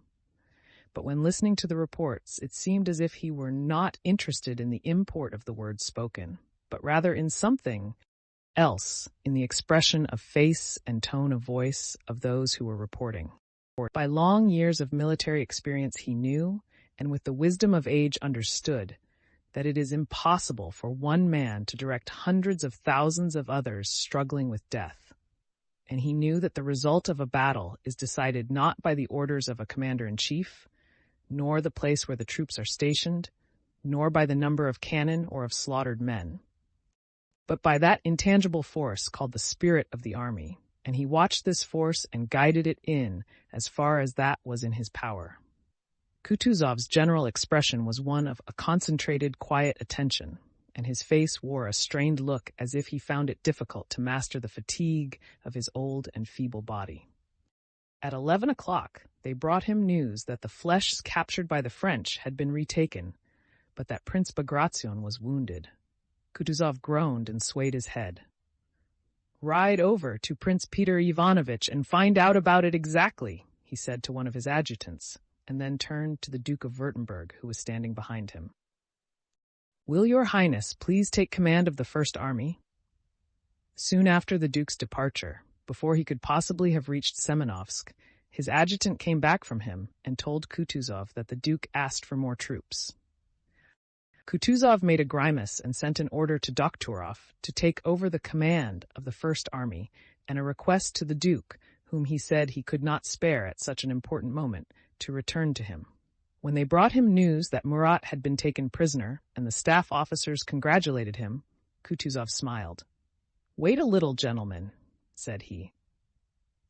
"The battle is won, and there is nothing extraordinary in the capture of Murat. Still, it is better to wait before we rejoice." But he sent an adjutant to take the news round the army. When Sherbinin came galloping from the left flank with news that the French had captured the Fleches and the village of Semenovsk, Kutuzov, guessing by the sounds of the battle and by Sherbinin's looks that the news was bad, rose as if to stretch his legs and, taking Sherbinin's arm, led him aside. "Go, my dear fellow," he said to Ermolov, "and see whether something can't be done." Kutuzov was in Gorky, near the center of the Russian position. The attack directed by Napoleon against our left flank had been several times repulsed. In the center, the French had not got beyond Borodino, and on their left flank, Uvarov's cavalry had put the French to flight. Toward 3 o'clock, the French attacks ceased. On the faces of all who came from the field of battle and of those who stood around him, Kutuzov noticed an expression of extreme tension. He was satisfied with the day's success, a success exceeding his expectations, but the old man's strength was failing him. Several times his head dropped low, as if it were falling, and he dozed off. Dinner was brought him. Adjutant General Wolzogen, the man who, when riding past Prince Andrew, had said, "The war should be extended widely," and whom Bagration so detested, rode up while Kutuzov was at dinner. Wolzogen had come from Barclay de Tolly to report on the progress of affairs on the left flank. The sagacious Barclay de Tolly, seeing crowds of wounded men running back and the disordered rear of the army, weighed all the circumstances, concluded that the battle was lost, and sent his favorite officer to the commander-in-chief with that news. Kutuzov was chewing a piece of roast chicken with difficulty and glanced at Wolzogen with eyes that brightened under their puckering lids. Wolzogen, nonchalantly stretching his legs, approached Kutuzov with a half-contemptuous smile on his lips, scarcely touching the peak of his cap. He treated his Serene Highness with a somewhat affected nonchalance intended to show that, as a highly trained military man, he left it to Russians to make an idol of this useless old man, but that he knew whom he was dealing with. Der alte Herr, as in their own set the Germans called Kutuzov, is making himself very comfortable, thought Wolzogen, and looking severely at the dishes in front of Kutuzov, he began to report to the old gentleman the position of affairs on the left flank, as Barclay had ordered him to, and as he himself had seen and understood it. "All the points of our position are in the enemy's hands, and we cannot dislodge them for lack of troops. The men are running away, and it is impossible to stop them," he reported. Kutuzov ceased chewing and fixed an astonished gaze on Wolzogen, as if not understanding what was said to him. Wolzogen, noticing the old gentleman's agitation, said with a smile, "I have not considered it right to conceal from your Serene Highness what I have seen. The troops are in complete disorder." "You have seen? You have seen?" Kutuzov shouted. Frowning and rising quickly, he went up to Wolzogen. "How? How dare you?" he shouted, choking and making a threatening gesture with his trembling arms. "How dare you, sir, say that to me? You know nothing about it. Tell General Barclay from me that his information is incorrect, and that the real course of the battle is better known to me, the commander-in-chief, than to him." Wolzogen was about to make a rejoinder, but Kutuzov interrupted him. "The enemy has been repulsed on the left and defeated on the right flank. If you have seen amiss, sir, do not allow yourself to say what you don't know. Be so good as to ride to General Barclay and inform him of my firm intention to attack the enemy tomorrow," said Kutuzov sternly. All were silent, and the only sound audible was the heavy breathing of the panting old general. "They are repulsed everywhere, for which I thank God and our brave army. The enemy is beaten, and tomorrow we shall drive him from the sacred soil of Russia," said Kutuzov, crossing himself, and he suddenly sobbed as his eyes filled with tears. Wolzogen, shrugging his shoulders and curling his lips, stepped silently aside, marveling at the old gentleman's conceited stupidity. "Ah, here he is, my hero!" said Kutuzov to a portly, handsome, dark-haired general who was just ascending the knoll. This was Raevsky, who had spent the whole day at the most important part of the field of Borodino. Raevsky reported that the troops were firmly holding their ground and that the French no longer ventured to attack. After hearing him, Kutuzov said in French, "Then you do not think, like some others, that we must retreat? On the contrary, your highness, in indecisive actions it is always the most stubborn who remain victors," replied Raevsky, "and in my opinion—" "Kesarov," Kutuzov called to his adjutant. "Sit down and write out the order of the day for tomorrow. And you," he continued, addressing another, "ride along the line and announce that tomorrow we attack." While Kutuzov was talking to Raevsky and dictating the order of the day, Wolzogen returned from Barclay and said that General Barclay wished to have written confirmation of the order the field marshal had given. Kutuzov, without looking at Wolzogen, gave directions for the order to be written out, which the former commander-in-chief, to avoid personal responsibility, very judiciously wished to receive. And by means of that mysterious indefinable bond which maintains throughout an army one and the same temper, known as the spirit of the army, and which constitutes the sinew of war, Kutuzov's words, his order for a battle next day, immediately became known from one end of the army to the other. It was far from being the same words or the same order that reached the farthest links of that chain. The tales passing from mouth to mouth at different ends of the army did not even resemble what Kutuzov had said, but the sense of his words spread everywhere, because what he said was not the outcome of cunning calculations, but of a feeling that lay in the commander-in-chief's soul, as in that of every Russian. And on learning that tomorrow they were to attack the enemy, and hearing from the highest quarters a confirmation of what they wanted to believe, the exhausted, wavering men felt comforted and inspired. Chapter 26. Prince Andrew's regiment was among the reserves which till after 1 o'clock were stationed inactive behind Semenovsk under heavy artillery fire. Toward 2 o'clock the regiment, having already lost more than 200 men, was moved forward into a trampled oat field in the gap between Semenovsk and the Knoll Battery, where thousands of men perished that day, and on which an intense, concentrated fire from several hundred enemy guns was directed between 1 and 2 o'clock. Without moving from that spot or firing a single shot, the regiment here lost another third of its men. From in front, and especially from the right, in the unlifting smoke the guns boomed, and out of the mysterious domain of smoke that overlay the whole space in front, quick hissing cannonballs and slow whistling shells flew unceasingly. At times, as if to allow them a respite, a quarter of an hour passed during which the cannonballs and shells all flew overhead, but sometimes several men were torn from the regiment in a minute, and the slain were continually being dragged away and the wounded carried off. With each fresh blow, less and less chance of life remained for those not yet killed. The regiment stood in columns of battalion, 300 paces apart, but nevertheless the men were always in one and the same mood. All alike were taciturn and morose. Talk was rarely heard in the ranks, and it ceased altogether every time the thud of a successful shot and the cry of "stretchers" was heard. Most of the time, by their officer's order, the men sat on the ground. One, having taken off his shako, carefully loosened the gathers of its lining and drew them tight again. Another, rubbing some dry clay between his palms, polished his bayonet.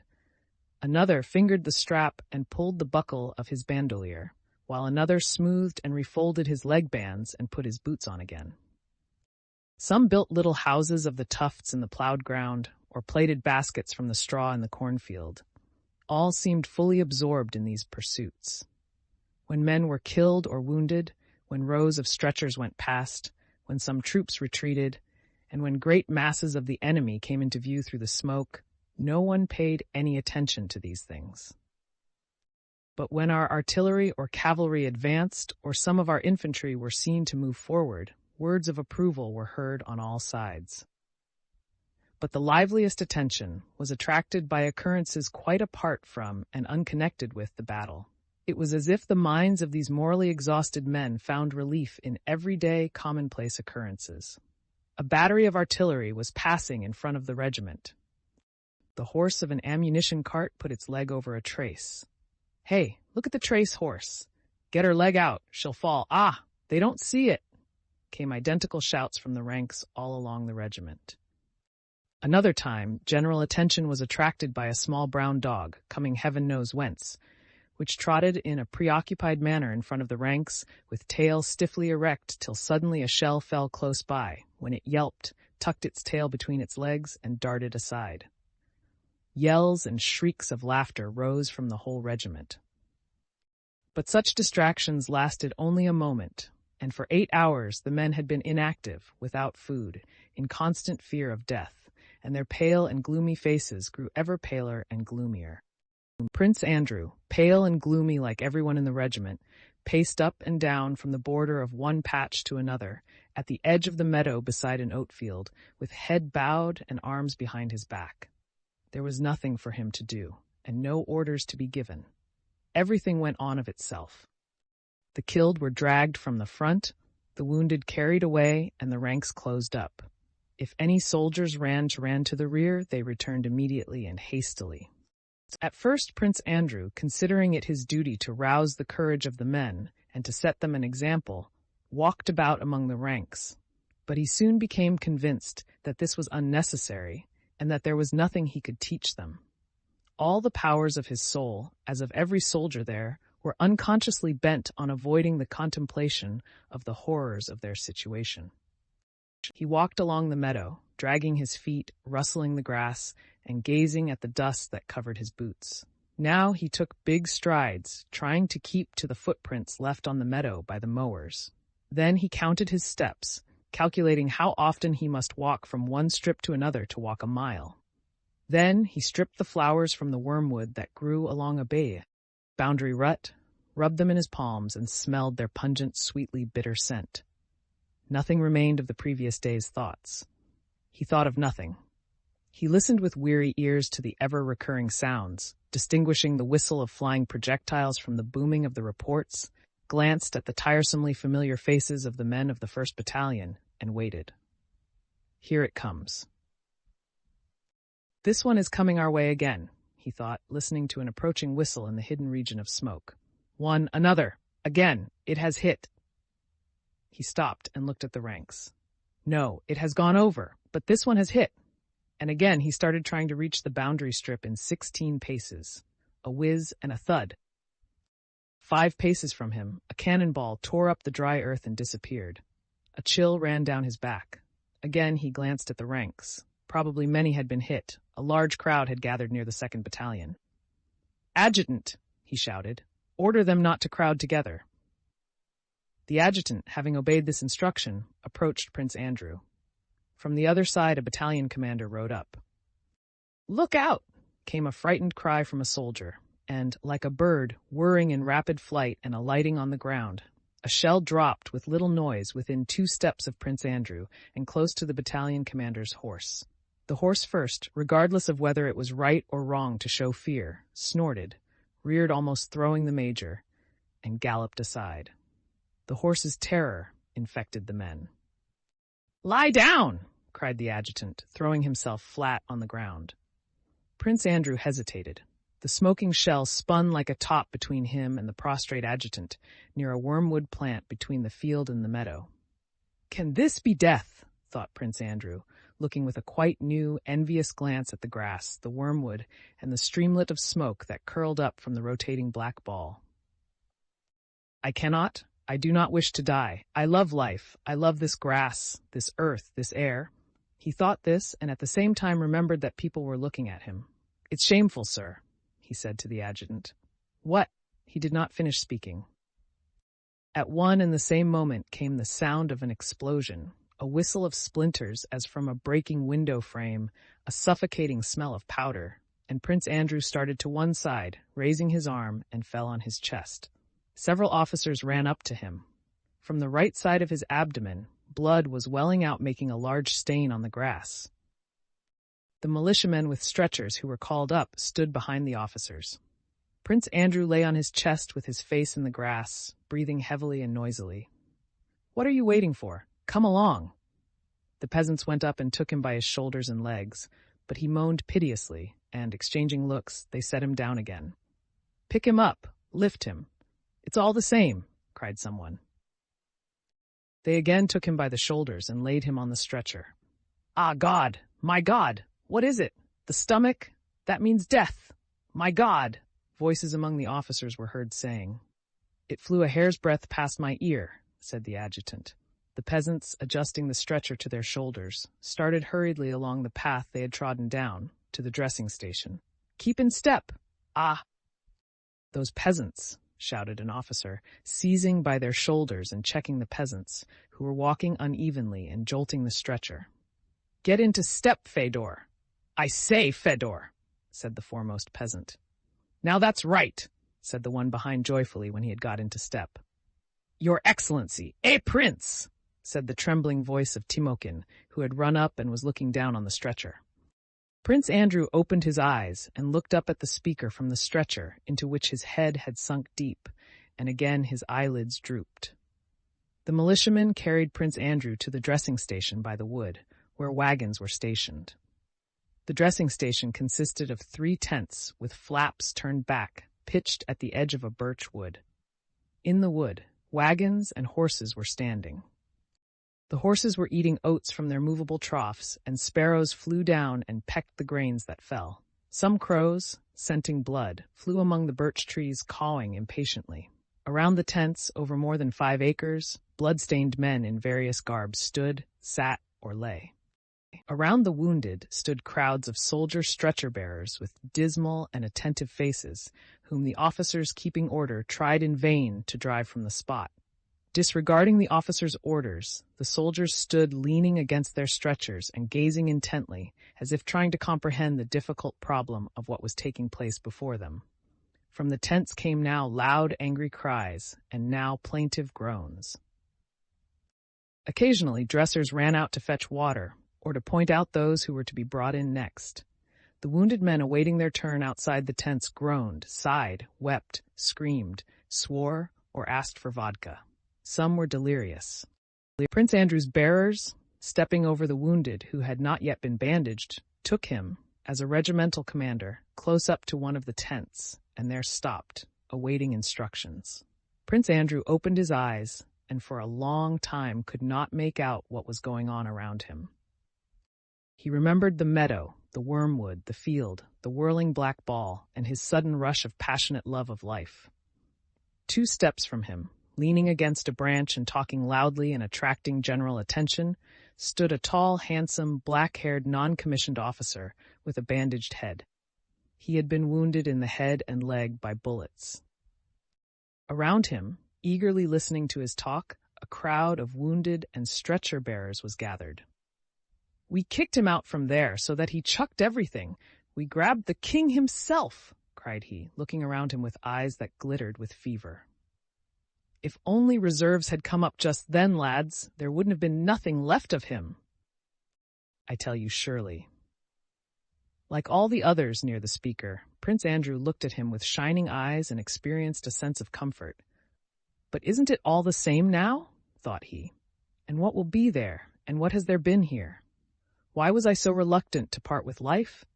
There was something in this life I did not and do not understand. Chapter the Svet. One of the doctors came out of the tent in a blood-stained apron, holding a cigar between the thumb and little finger of one of his small, blood-stained hands, so as not to smear it. He raised his head and looked about him, but above the level of the wounded men. He evidently wanted a little respite. After turning his head from right to left for some time, he sighed and looked down. "All right, immediately," he replied to a dresser who pointed Prince Andrew out to him, and he told them to carry him into the tent. Murmurs arose among the wounded who were waiting. "It seems that even in the next world, only the gentry are to have a chance," remarked one. Prince Andrew was carried in and laid on a table that had only just been cleared, and which a dresser was washing down. Prince Andrew could not make out distinctly what was in that tent. The pitiful groans from all sides and the torturing pain in his thigh, stomach, and back distracted him. All he saw about him merged into a general impression of naked, bleeding human bodies that seemed to fill the whole of the low tent, as a few weeks previously, on that hot August day, such bodies had filled the dirty pond beside the Smolensk road. Yes, it was the same flesh, the same chair a cannon, the sight of which had even then filled him with horror, as by a presentiment. There were 3 operating tables in the tent. 2 were occupied, and on the third they placed Prince Andrew. For a little while he was left alone and involuntarily witnessed what was taking place on the other 2 tables. On the nearest one sat a Tartar, probably a Cossack, judging by the uniform thrown down beside him. 4 soldiers were holding him, and a spectacled doctor was cutting into his muscular brown back. "Ooh," grunted the Tartar, and suddenly lifting up his swarthy, snub-nosed face with its high cheekbones and baring his white teeth, he began to wriggle and twitch his body and utter piercing, ringing, and prolonged yells. On the other table, round which many people were crowding, a tall, well-fed man lay on his back with his head thrown back. His curly hair, its color, and the shape of his head seemed strangely familiar to Prince Andrew. Several dressers were pressing on his chest to hold him down. One large, white, plump leg twitched rapidly all the time with a feverish tremor. The man was sobbing and choking convulsively. 2 doctors, one of whom was pale and trembling, were silently doing something to this man's other gory leg. When he had finished with the Tartar, whom they covered with an overcoat, the spectacled doctor came up to Prince Andrew, wiping his hands. He glanced at Prince Andrew's face and quickly turned away. "Undress him! What are you waiting for?" he cried angrily to the dressers. His very first, remotest recollections of childhood came back to Prince Andrew's mind when the dresser with sleeves rolled up began hastily to undo the buttons of his clothes and undressed him. The doctor bent down over the wound, felt it, and sighed deeply. Then he made a sign to someone, and the torturing pain in his abdomen caused Prince Andrew to lose consciousness. When he came to himself, the splintered portions of his thigh bone had been extracted, the torn flesh cut away, and the wound bandaged. Water was being sprinkled on his face. As soon as Prince Andrew opened his eyes, the doctor bent over, kissed him silently on the lips, and hurried away. After the sufferings he had been enduring, Prince Andrew enjoyed a blissful feeling such as he had not experienced for a long time.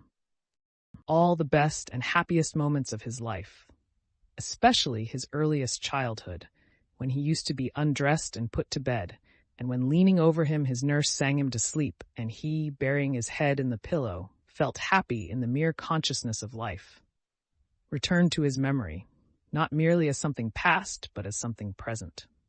The doctors were busily engaged with the wounded man, the shape of whose head seemed familiar to Prince Andrew.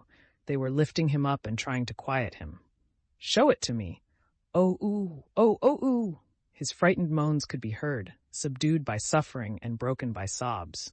Hearing those moans, Prince Andrew wanted to weep. Whether because he was dying without glory, or because he was sorry to part with life, or because of those memories of a childhood that could not return, or because he was suffering, and others were suffering, and that man near him was groaning so piteously, he felt like weeping childlike, kindly, and almost happy tears.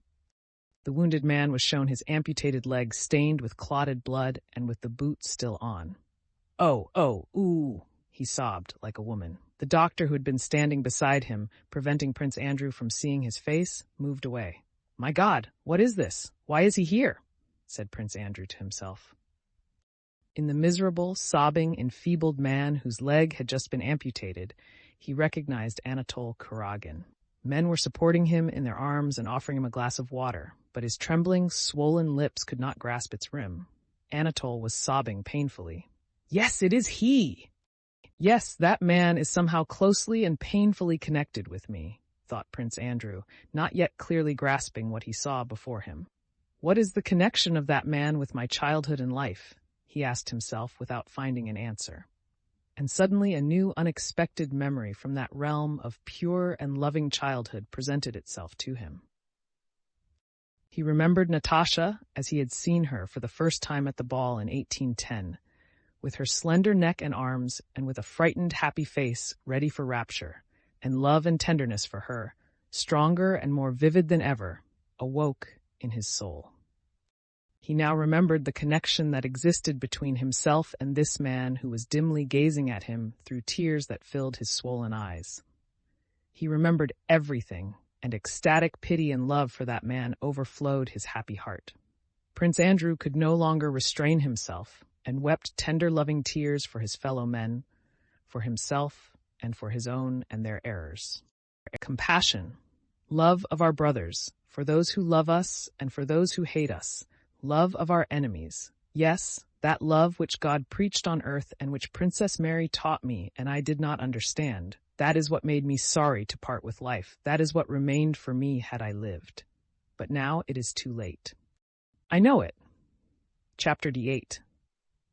The terrible spectacle of the battlefield covered with dead and wounded, together with the heaviness of his head and the news that some 20 generals he knew personally had been killed or wounded, and the consciousness of the impotence of his once mighty arm, produced an unexpected impression on Napoleon, who usually liked to look at the killed and wounded, thereby, he considered, testing his strength of mind.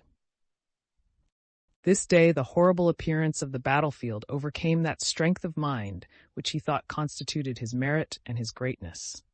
He rode hurriedly from the battlefield and returned to the Shevardino knoll, where he sat on his camp stool, his sallow face swollen and heavy, his eyes dim, his nose red, and his voice hoarse, involuntarily listening, with downcast eyes, to the sounds of firing.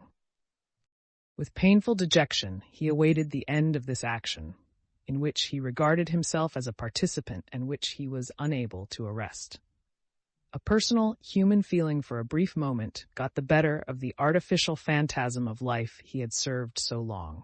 He felt in his own person the sufferings and death he had witnessed on the battlefield. The heaviness of his head and chest reminded him of the possibility of suffering and death for himself. At that moment he did not desire Moscow or victory or glory. What need had he for any more glory? The one thing he wished for was rest, tranquility, and freedom. But when he had been on the Semenovsk heights, the artillery commander had proposed to him to bring several batteries of artillery up to those heights to strengthen the fire on the Russian troops crowded in front of Knyazkovo. Napoleon had assented and had given orders should be brought to him of the effect those batteries produced. An adjutant came now to inform him that the fire of 200 guns had been concentrated on the Russians, as he had ordered, but that they still held their ground. "Our fire is mowing them down by rows, but still they hold on," said the adjutant. "They want more," said Napoleon in a hoarse voice. "Sire?" asked the adjutant, who had not heard the remark. "They want more," croaked Napoleon, frowning. "Let them have it." Even before he gave that order, the thing he did not desire, and for which he gave the order only because he thought it was expected of him, was being done. And he fell back into that artificial realm of imaginary greatness, and again, as a horse walking a treadmill thinks it is doing something for itself, he submissively fulfilled the cruel, sad, gloomy, and inhuman role predestined for him.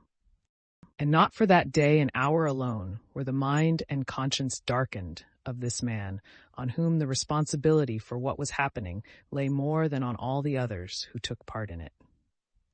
Never to the end of his life could he understand goodness, beauty, or truth, or the significance of his actions, which were too contrary to goodness and truth, too remote from everything human, for him ever to be able to grasp their meaning.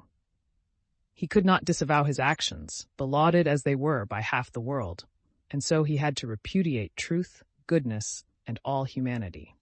Not only on that day, as he rode over the battlefields strewn with men killed and maimed by his will as he believed, did he reckon as he looked at them how many Russians there were for each Frenchman, and, deceiving himself, find reason for rejoicing in the calculation that there were 5 Russians for every Frenchman. Not on that day alone did he write in a letter to Paris that the battlefield was superb, because 50,000 corpses lay there, but even on the island of St. Helena, in the peaceful solitude, where he said he intended to devote his leisure to an account of the great deeds he had done, he wrote, "The Russian war should have been the most popular war of modern times. It was a war of good sense, for real interests, for the tranquility and security of all. It was purely pacific and conservative. It was a war for a great cause, the end of uncertainties and the beginning of security. A new horizon and new labors were opening out, full of well-being and prosperity for all. The European system was already founded. All that remained was to organize it. Satisfied on these great points and with tranquility everywhere, I too should have had my Congress and my Holy Alliance. Those ideas were stolen from me. In that reunion of great sovereigns, we should have discussed our interests like one family, and have rendered account to the peoples as clerk to master. Europe would in this way soon have been, in fact, but one people, and anyone who traveled anywhere would have found himself always in the common fatherland. I should have demanded the freedom of all navigable rivers for everybody, that the seas should be common to all, and that the great standing armies should be reduced henceforth to mere guards for the sovereigns. On returning to France, to the bosom of the great, strong, magnificent, peaceful, and glorious fatherland, I should have proclaimed her frontiers immutable, all future wars purely defensive, all aggrandizement anti-national. I should have associated my son in the empire. My dictatorship would have been finished, and his constitutional reign would have begun. Paris would have been the capital of the world, and the French the envy of the nations. My leisure then, and my old age, would have been devoted, in company with the Empress, and during the royal apprenticeship of my son, to leisurely visiting, with our own horses, and like a true country couple, every corner of the empire, receiving complaints, redressing wrongs, and scattering public buildings and benefactions on all sides and everywhere. Napoleon, predestined by Providence for the gloomy role of executioner of the peoples, assured himself that the aim of his actions had been the people's welfare, and that he could control the fate of millions, and by the employment of power confer benefactions. Of 400,000 who crossed the Vistula, he wrote further of the Russian war, half were Austrians, Prussians, Saxons, Poles, Bavarians, Württembergers, Mecklenburgers, Spaniards, Italians, and Neapolitans. The imperial army, strictly speaking, was 1/3 composed of Dutch, Belgians, men from the borders of the Rhine, Piedmontese, Swiss, Genevese, Tuscans, Romans, inhabitants of the 32nd Military Division, of Bremen, of Hamburg, and so on. It included scarcely 140,000 who spoke French. The Russian expedition actually cost France less than 50,000 men. The Russian army, in its retreat from Vilna to Moscow, lost in the various battles 4 times more men than the French army. The burning of Moscow cost the lives of 100,000 Russians who died of cold and want in the woods. Finally, in its march from Moscow to the Oder, the Russian army also suffered from the severity of the season, so that by the time it reached Vilna, it numbered only 50,000, and at Kalisz less than 18,000. He imagined that the war with Russia came about by his will, and the horrors that occurred did not stagger his soul. He boldly took the whole responsibility for what happened, and his darkened mind found justification in the belief that among the hundreds of thousands who perished there were fewer Frenchmen than Hessians and Bavarians. Chapter 9. Several tens of thousands of the slain lay in diverse postures and various uniforms on the fields and meadows belonging to the Davidov family and to the crown serfs. those fields and meadows where for hundreds of years the peasants of Borodino, Gorky, Shevardino, and Semenovsk had reaped their harvests and pastured their cattle. At the dressing stations, the grass and earth were soaked with blood for a space of some 3 acres around. Crowds of men of various arms, wounded and unwounded, with frightened faces, dragged themselves back to Mozhaisk from the one army and back to Valuevo from the other. Other crowds, exhausted and hungry, went forward, led by their officers. Others held their ground and continued to fire. Over the whole field, previously so gaily beautiful with the glitter of bayonets and cloudlets of smoke in the morning sun, there now spread a mist of damp and smoke and a strange acid smell of saltpeter and blood. Clouds gathered and drops of rain began to fall on the dead and wounded, on the frightened, exhausted, and hesitating men, as if to say, "Enough, men, enough, cease, bethink yourselves. What are you doing?" To the men of both sides alike, worn out by want of food and rest, it began equally to appear doubtful whether they should continue to slaughter one another. All the faces expressed hesitation, and the question arose in every soul. For what, for whom, must I kill and be killed? You may go and kill whom you please, but I don't want to do so any more. By evening this thought had ripened in every soul. At any moment, these men might have been seized with horror at what they were doing, and might have thrown up everything and run away anywhere. But though, toward the end of the battle, the men felt all the horror of what they were doing, though they would have been glad to leave off, some incomprehensible, mysterious power continued to control them, and they still brought up the charges, loaded, aimed, and applied the match, though only 1 artilleryman survived out of every 3, and though they stumbled and panted with fatigue, perspiring and stained with blood and powder. The cannonballs flew just as swiftly and cruelly from both sides, crushing human bodies, and that terrible work which was not done by the will of a man, but at the will of him who governs men and worlds, continued. Anyone looking at the disorganized rear of the Russian army would have said that, if only the French made one more slight effort, it would disappear. And anyone looking at the rear of the French army would have said that the Russians need only make one more slight effort, and the French would be destroyed. But neither the French nor the Russians made that effort, and the flame of battle burned slowly out. The Russians did not make that effort because they were not attacking the French. At the beginning of the battle, they stood blocking the way to Moscow, and they still did so at the end of the battle, as at the beginning. But even had the aim of the Russians been to drive the French from their positions, they could not have made this last effort, for all the Russian troops had been broken up. There was no part of the Russian army that had not suffered in the battle, and though still holding their positions, they had lost 1/2 of their army. The French, with the memory of all their former victories during 15 years, with the assurance of Napoleon's invincibility, with the consciousness that they had captured part of the battlefield and had lost only 1/4 of their men and still had their guards intact, 20,000 strong, might easily have made that effort. The French who had attacked the Russian army in order to drive it from its position ought to have made that effort, for as long as the Russians continued to block the road to Moscow as before, the aim of the French had not been attained, and all their efforts and losses were in vain. But the French did not make that effort.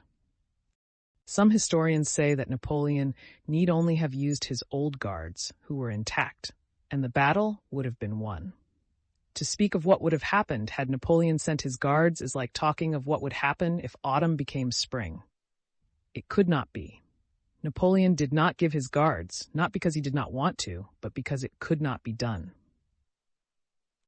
All the generals, officers, and soldiers of the French army knew it could not be done, because the flagging spirit of the troops would not permit it. It was not Napoleon alone who had experienced that nightmare feeling of the mighty arm being stricken powerless, but all the generals and soldiers of his army, whether they had taken part in the battle or not, after all their experience of previous battles, when after 1/10 of such efforts the enemy had fled, experienced a similar feeling of terror before an enemy who, after losing half his men, stood as threateningly at the end as at the beginning of the battle. The moral force of the attacking French army was exhausted. Not that sort of victory which is defined by the capture of pieces of material fastened to sticks, called standards, and of the ground on which the troops had stood and were standing, but a moral victory that convinces the enemy of the moral superiority of his opponent and of his own impotence was gained by the Russians at Borodino. The French invaders, like an infuriated animal that has in its onslaught received a mortal wound, felt that they were perishing, but could not stop, any more than the Russian army, weaker by 1/2, could help swerving. By impetus gained, the French army was still able to roll forward to Moscow, but there, without further effort on the part of the Russians, it had to perish, bleeding from the mortal wound it had received at Borodino. The direct consequence of the Battle of Borodino was Napoleon's senseless flight from Moscow, his retreat along the old Smolensk road, the destruction of the invading army of 500,000 men, and the downfall of Napoleonic France, on which, at Borodino, for the first time the hand of an opponent of stronger spirit had been laid. Book 11, 1812, Chapter 1. Absolute continuity of motion is not comprehensible to the human mind. Laws of motion of any kind become comprehensible to man only when he examines arbitrarily selected elements of that motion. But at the same time, a large proportion of human error comes from the arbitrary division of continuous motion into discontinuous elements. There is a well-known so-called sophism of the ancients consisting in this, that Achilles could never catch up with a tortoise he was following, in spite of the fact that he traveled 10 times as fast as the tortoise. By the time Achilles has covered the distance that separated him from the tortoise has covered 1/10 of that distance ahead of him. When Achilles has covered that 10th, the tortoise has covered another 100th, and so on forever. This problem seemed to the ancients insoluble. The absurd answer, that Achilles could never overtake the tortoise, resulted from this. That motion was arbitrarily divided into discontinuous elements, whereas the motion both of Achilles and of the tortoise was continuous. By adopting smaller and smaller elements of motion, we only approach a solution of the problem, but never reach it. Only when we have admitted the conception of the infinitely small and the resulting geometrical progression with a common ratio of 1/10, and have found the sum of this progression to infinity, do we reach a solution of the problem. A modern branch of mathematics having achieved the art of dealing with the infinitely small can now yield solutions in other more complex problems of motion which used to appear insoluble. This modern branch of mathematics, unknown to the ancients, when dealing with problems of motion, admits the conception of the infinitely small, and so conforms to the chief condition of motion, absolute continuity, and thereby corrects the inevitable error which the human mind cannot avoid when it deals with separate elements of motion, instead of examining continuous motion. In seeking the laws of historical movement, just the same thing happens. The movement of humanity, arising as it does from innumerable arbitrary human wills, is continuous. To understand the laws of this continuous movement is the aim of history. But to arrive at these laws resulting from the sum of all those human wills, man's mind postulates arbitrary and disconnected units. The first method of history is to take an arbitrarily selected series of continuous events and examine it apart from others, though there is and can be no beginning to any event, for one event always flows uninterruptedly from another. The second method is to consider the actions of some one man, a king or a commander, as equivalent to the sum of many individual wills, whereas the sum of individual wills is never expressed by the activity of a single historic personage.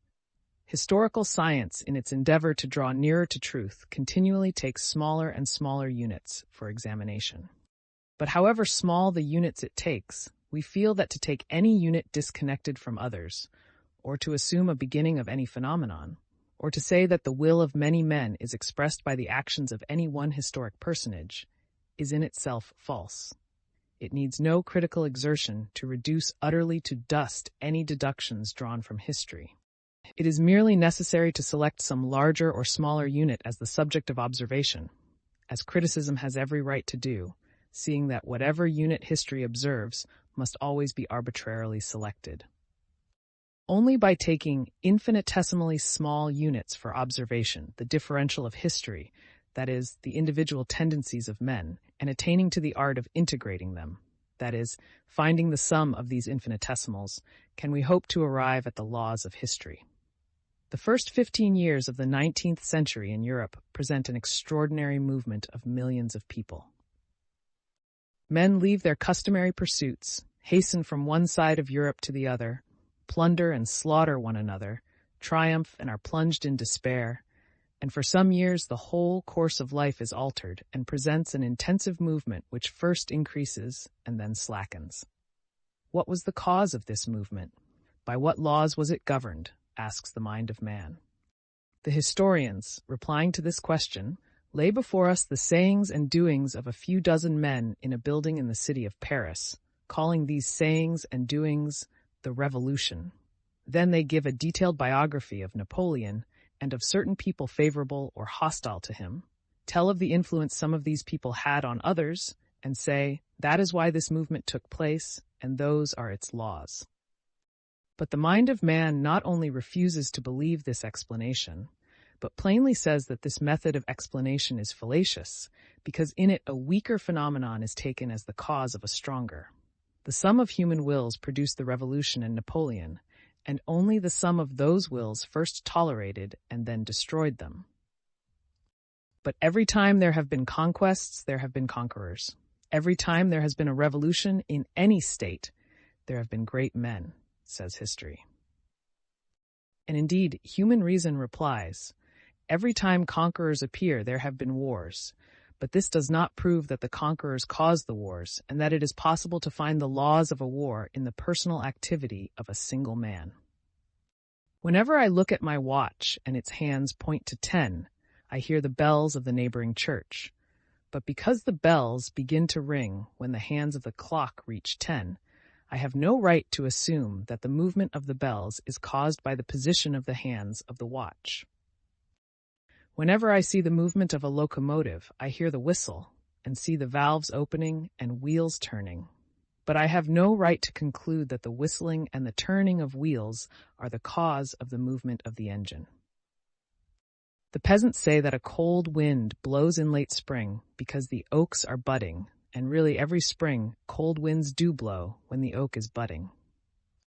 But though I do not know what causes the cold winds to blow when the oak buds unfold, I cannot agree with the peasants that the unfolding of the oak buds is the cause of the cold wind, for the force of the wind is beyond the influence of the buds.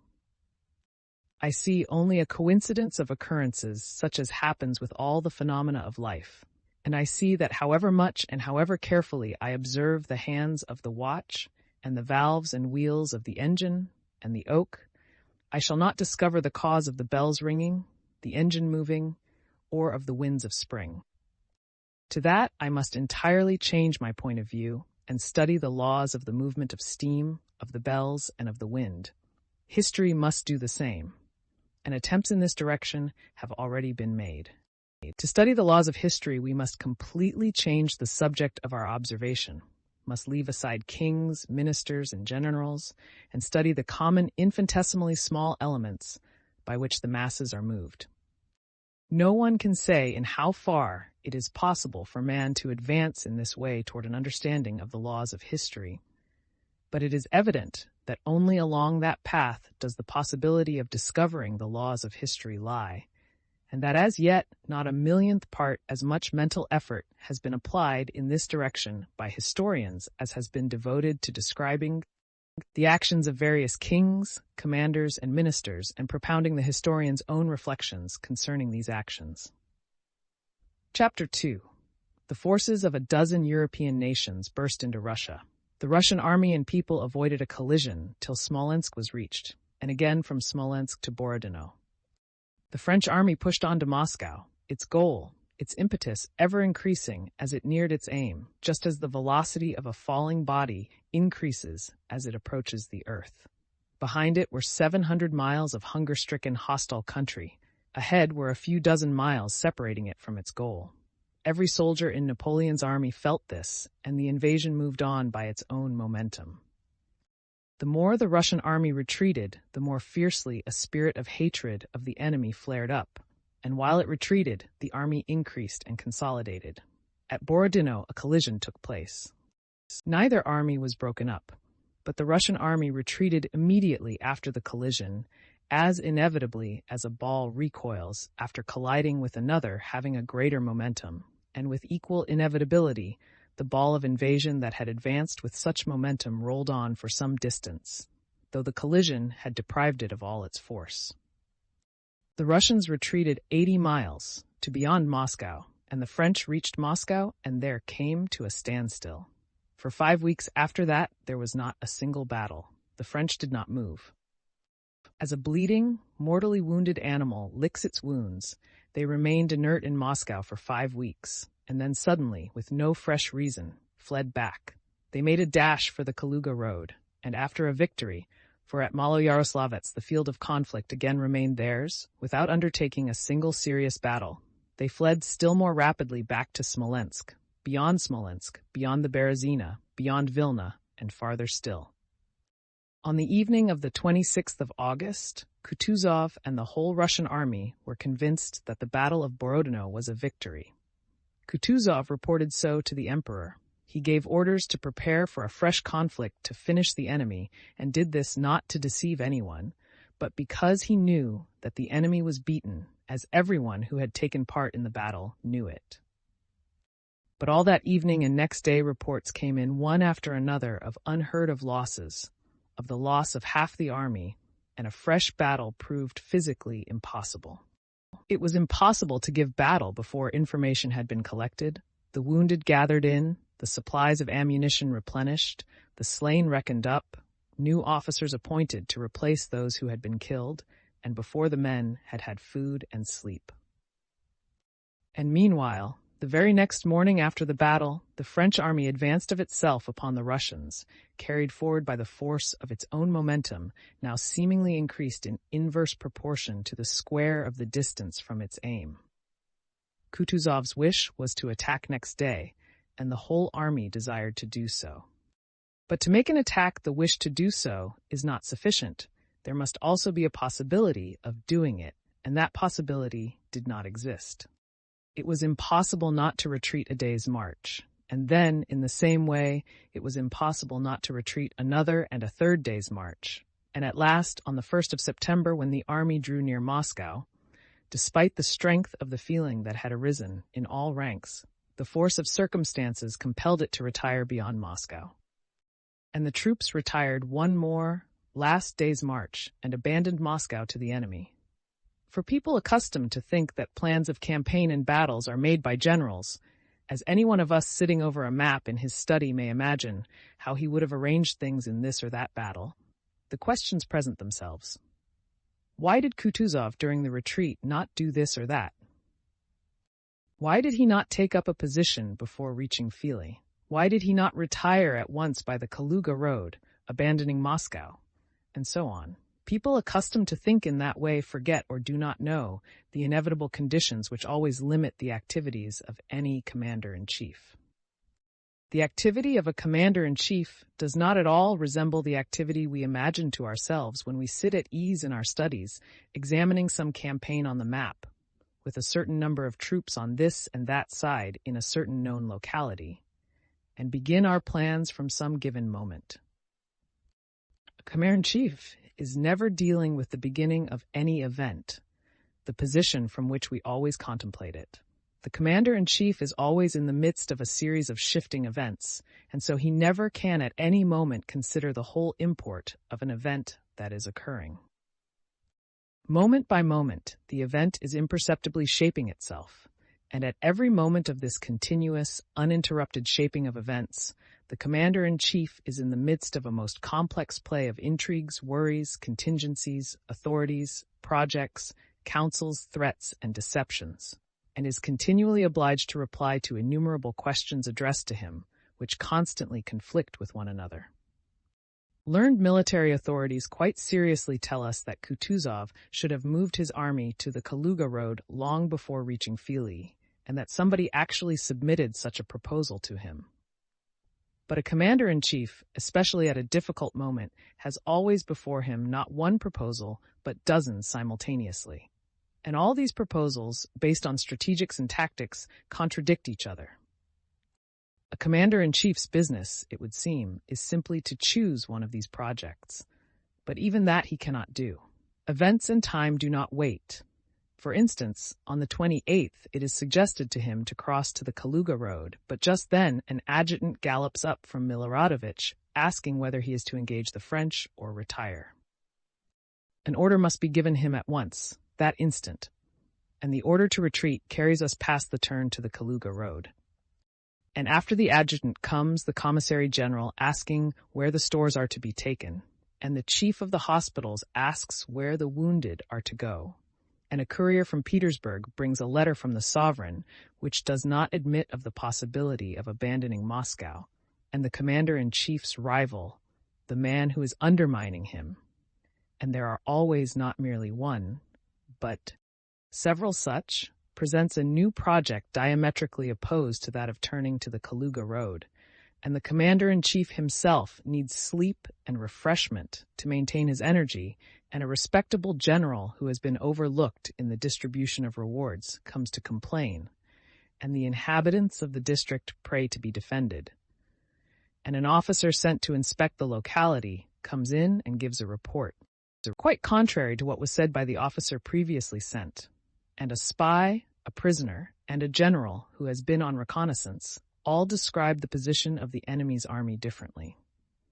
People accustomed to misunderstand or to forget these inevitable conditions of a commander-in-chief's actions describe to us, for instance, the position of the army at Fili, and assume that the commander-in-chief could, on the 1st of September, quite freely decide whether to abandon Moscow or defend it, whereas, with the Russian army less than 4 miles from Moscow, no such question existed. When had that question been settled? At Dr. Isa and at Smolensk, and most palpably of all, on the 24th of August at Shevardino, and on the 26th at Borodino, and each day and hour and minute of the retreat from Borodino to Fili. Chapter 3. When Ermolov, having been sent by Kutuzov to inspect the position, told the field marshal that it was impossible to fight there before Moscow, and that they must retreat, Kutuzov looked at him in silence. "Give me your hand," said he, and, turning it over so as to feel the pulse, added, "You are not well, my dear fellow. Think what you are saying." Kutuzov could not yet admit the possibility of retreating beyond Moscow without a battle. On the Poklony Hill, 4 miles from the Dorogomilov gate of Moscow, Kutuzov got out of his carriage and sat down on a bench by the roadside. A great crowd of generals gathered round him, and Count Rostopchin, who had come out from Moscow, joined them. This brilliant company separated into several groups, who all discussed the advantages and disadvantages of the position, the state of the army, the plans suggested, the situation of Moscow, and military questions generally. Though they had not been summoned for the purpose, and though it was not so called, they all felt that this was really a council of war. The conversations all dealt with public questions. If anyone gave or asked for personal news, it was done in a whisper, and they immediately reverted to general matters. No jokes or laughter or smiles even were seen among all these men. They evidently all made an effort to hold themselves at the height the situation demanded. And all these groups, while talking among themselves, tried to keep near the commander-in-chief, whose bench formed the center of the gathering, and to speak so that he might overhear them. The commander-in-chief listened to what was being said, and sometimes asked them to repeat their remarks, but did not himself take part in the conversations or express any opinion. After hearing what was being said by one or other of these groups, he generally turned away with an air of disappointment, as though they were not speaking of anything he wished to hear. Some discussed the position that had been chosen, criticizing not the position itself so much as the mental capacity of those who had chosen it. Others argued that a mistake had been made earlier, and that a battle should have been fought 2 days before. Others again spoke of the Battle of Salamanca, which was described by Crossart, a newly arrived Frenchman in a Spanish uniform. This Frenchman and one of the German princes serving with the Russian army were discussing the siege of Saragossa and considering the possibility of defending Moscow in a similar manner. Count Rostopchin was telling a fourth group that he was prepared to die with the city train bands under the walls of the capital, but that he still could not help regretting having been left in ignorance of what was happening, and that, had he known it sooner, things would have been different.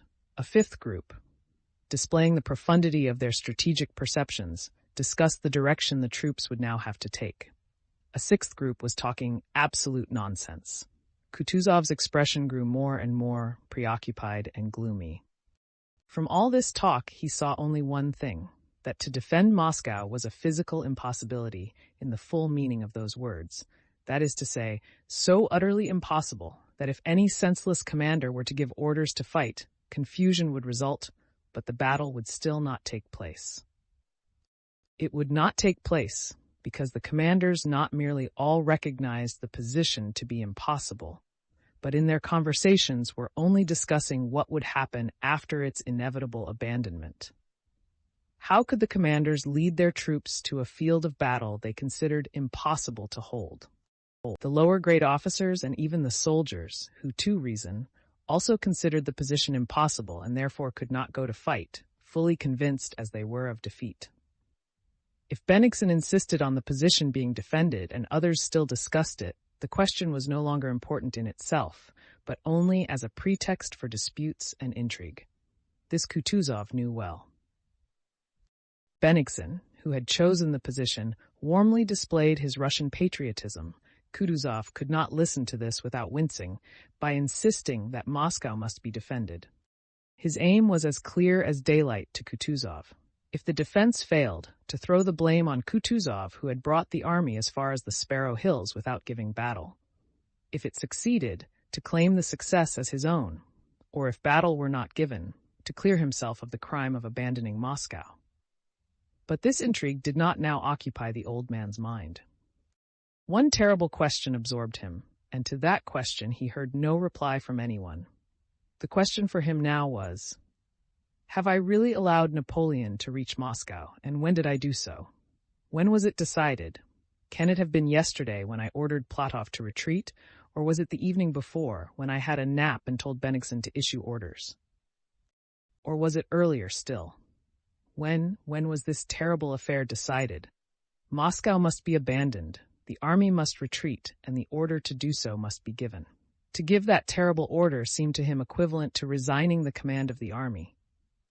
And not only did he love power to which he was accustomed, the honors awarded to Prince Prozorovsky, under whom he had served in Turkey, galled him, but he was convinced that he was destined to save Russia, and that was why, against the emperor's wish and by the will of the people, he had been chosen commander-in-chief.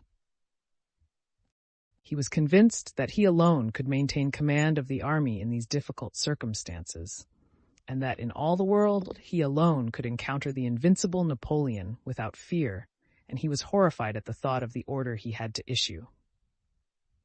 But something had to be decided, and these conversations around him, which were assuming too free a character, must be stopped. He called the most important generals to him. My head, be it good or bad, must depend on itself, said he, rising from the bench, and he rode to Filly, where his carriages were waiting.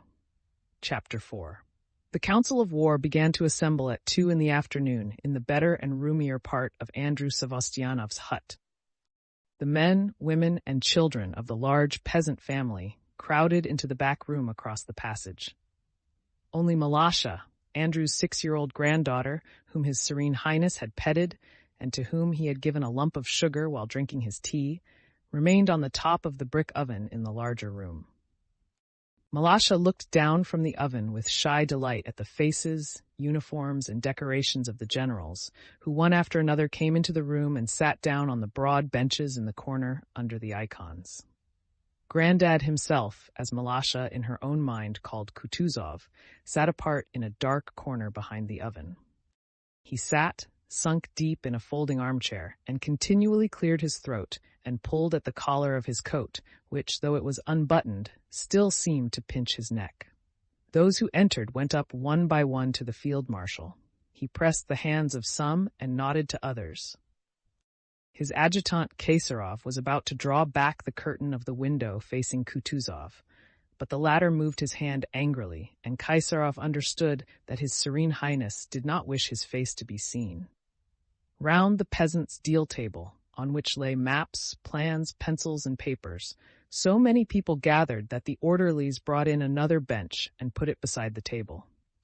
Ermolov, Kaysarov, and Toll, who had just arrived, sat down on this bench. In the foremost place, immediately under the icons, sat Barclay de Tolly, his high forehead merging into his bald crown. He had a St. George's cross round his neck and looked pale and ill. He had been feverish for 2 days and was now shivering and in pain. Beside him sat Uvarov, who with rapid gesticulations was giving him some information, speaking in low tones as they all did. Chubby little Doktorov was listening attentively with eyebrows raised and arms folded on his stomach. On the other side sat Count Osterman Tolstoy, seemingly absorbed in his own thoughts. His broad head with its bold features and glittering eyes was resting on his hand. Raevsky, twitching forward the black hair on his temples, as was his habit, glanced now at Kutuzov and now at the door with a look of impatience. Konovnitsin's firm, handsome, and kindly face was lit up by a tender, sly smile. His glance met Malasha's, and the expression of his eyes caused the little girl to smile. They were all waiting for Bennigsen, who, on the pretext of inspecting the position, was finishing his savory dinner. They waited for him from 4 till 6 o'clock and did not begin their deliberations all that time, but talked in low tones of other matters. Only when Bennigsen had entered the hut did Kutuzov leave his corner and draw toward the table, but not near enough for the candles that had been placed there to light up his face.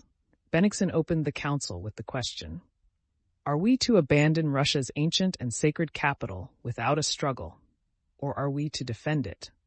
A prolonged and general silence followed.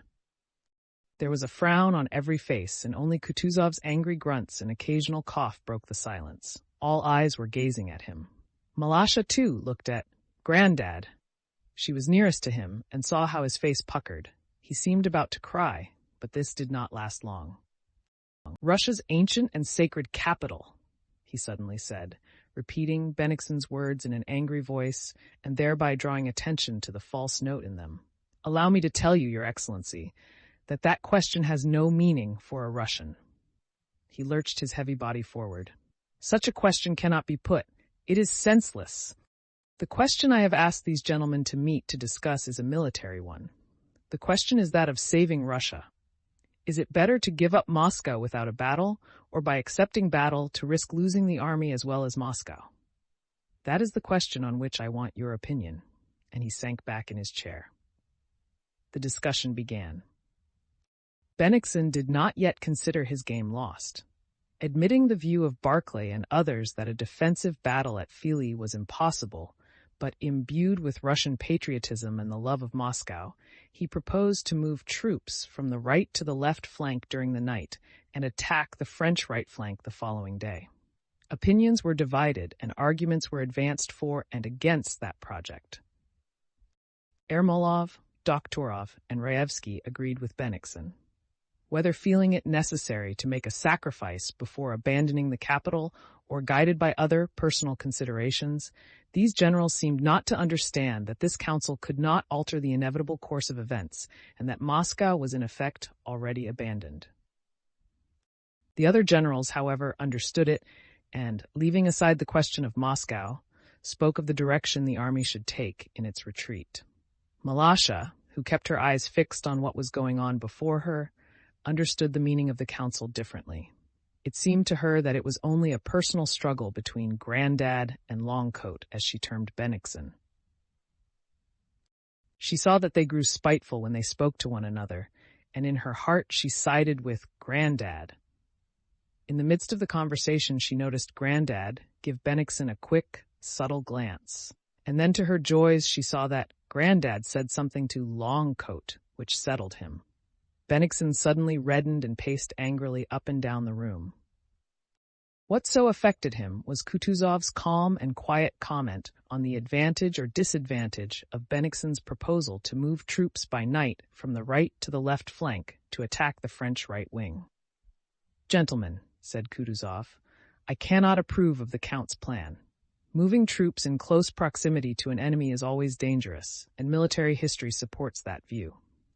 For instance." Kutuzov seemed to reflect, searching for an example. Then with a clear, naive look at Bennigsen, he added, "Oh yes, take the Battle of Friedland, which I think the Count well remembers, and which was not fully successful, only because our troops were rearranged too near the enemy." There followed a momentary pause, which seemed very long to them all. The discussion recommenced, but pauses frequently occurred, and they all felt that there was no more to be said. During one of these pauses, Kutuzov heaved a deep sigh as if preparing to speak. They all looked at him. "Well, gentlemen, I see that it is I who will have to pay for the broken crockery," said he, and rising slowly, he moved to the table. "Gentlemen, I have heard your views. Some of you will not agree with me, but he paused, by the authority entrusted to me by my sovereign and country, order a retreat." After that, the generals began to disperse with the solemnity and circumspect silence of people who are leaving after a funeral. Some of the generals, in low tones and in a strain very different from the way they had spoken during the council, communicated something to their commander-in-chief. Malasha, who had long been expected for supper, climbed carefully backwards down from the oven, her bare little feet catching at its projections, and slipping between the legs of the generals, she darted out of the room. When he had dismissed the generals, Kutuzov sat a long time with his elbows on the table, thinking always of the same terrible question. When did the abandonment of Moscow become inevitable? When was that done which settled the matter, and who was to blame for it? "I did not expect this," said he to his adjutant Schneider when the latter came in late that night. "I did not expect this. I did not think this would happen." "You should take some rest, Your Serene Highness," replied Schneider. "But no, they shall eat horseflesh yet, like the Turks," exclaimed Kutuzov without replying, striking the table with his podgy fist. "They shall too, if only." At that very time, in circumstances even more important than retreating without a battle, namely the evacuation and burning of Moscow, Rostopchin, who is usually represented as being the instigator of that event, acted in an altogether different manner from Kutuzov. After the Battle of Borodino, the abandonment and burning of Moscow was as inevitable as the retreat of the army beyond Moscow without fighting. Every Russian might have predicted it, not by reasoning, but by the feeling implanted in each of us and in our fathers. The same thing that took place in Moscow had happened in all the towns and villages on Russian soil, beginning with Smolensk, without the participation of Count Rostopchin and his broadsheets. The people awaited the enemy unconcernedly, did not riot or become excited or tear anyone to pieces, but faced its fate, feeling within it the strength to find what it should do at that most difficult moment. And as soon as the enemy drew near, the wealthy classes went away, abandoning their property, while the poorer remained and burned and destroyed what was left. The consciousness that this would be so and would always be so was and is present in the heart of every Russian. And a consciousness of this and a foreboding that Moscow would be taken was present in Russian Moscow society in 1812. Those who had quitted Moscow already in July and at the beginning of August showed that they expected this. Those who went away, taking what they could and abandoning their houses and half their belongings, did so from the latent patriotism which expresses itself not by phrases or by giving one's children to save the fatherland and similar unnatural exploits, but unobtrusively, simply, organically, and therefore in the way that always produces the most powerful results. It is disgraceful to run away from danger. Only cowards are running away from Moscow, they were told. In his broadsheets, Rostopchin impressed on them that to leave Moscow was shameful. They were ashamed to be called cowards, ashamed to leave, but still they left, knowing it had to be done. Why did they go? It is impossible to suppose that Rostopchin had scared them by his accounts of horrors Napoleon had committed in conquered countries. The first people to go away were the rich, educated people who knew quite well that Vienna and Berlin had remained intact, and that during Napoleon's occupation, the inhabitants had spent their time pleasantly in the company of the charming Frenchmen whom the Russians, and especially the Russian ladies, then liked so much. They went away because for Russians there could be no question as to whether things would go well or ill under French rule in Moscow.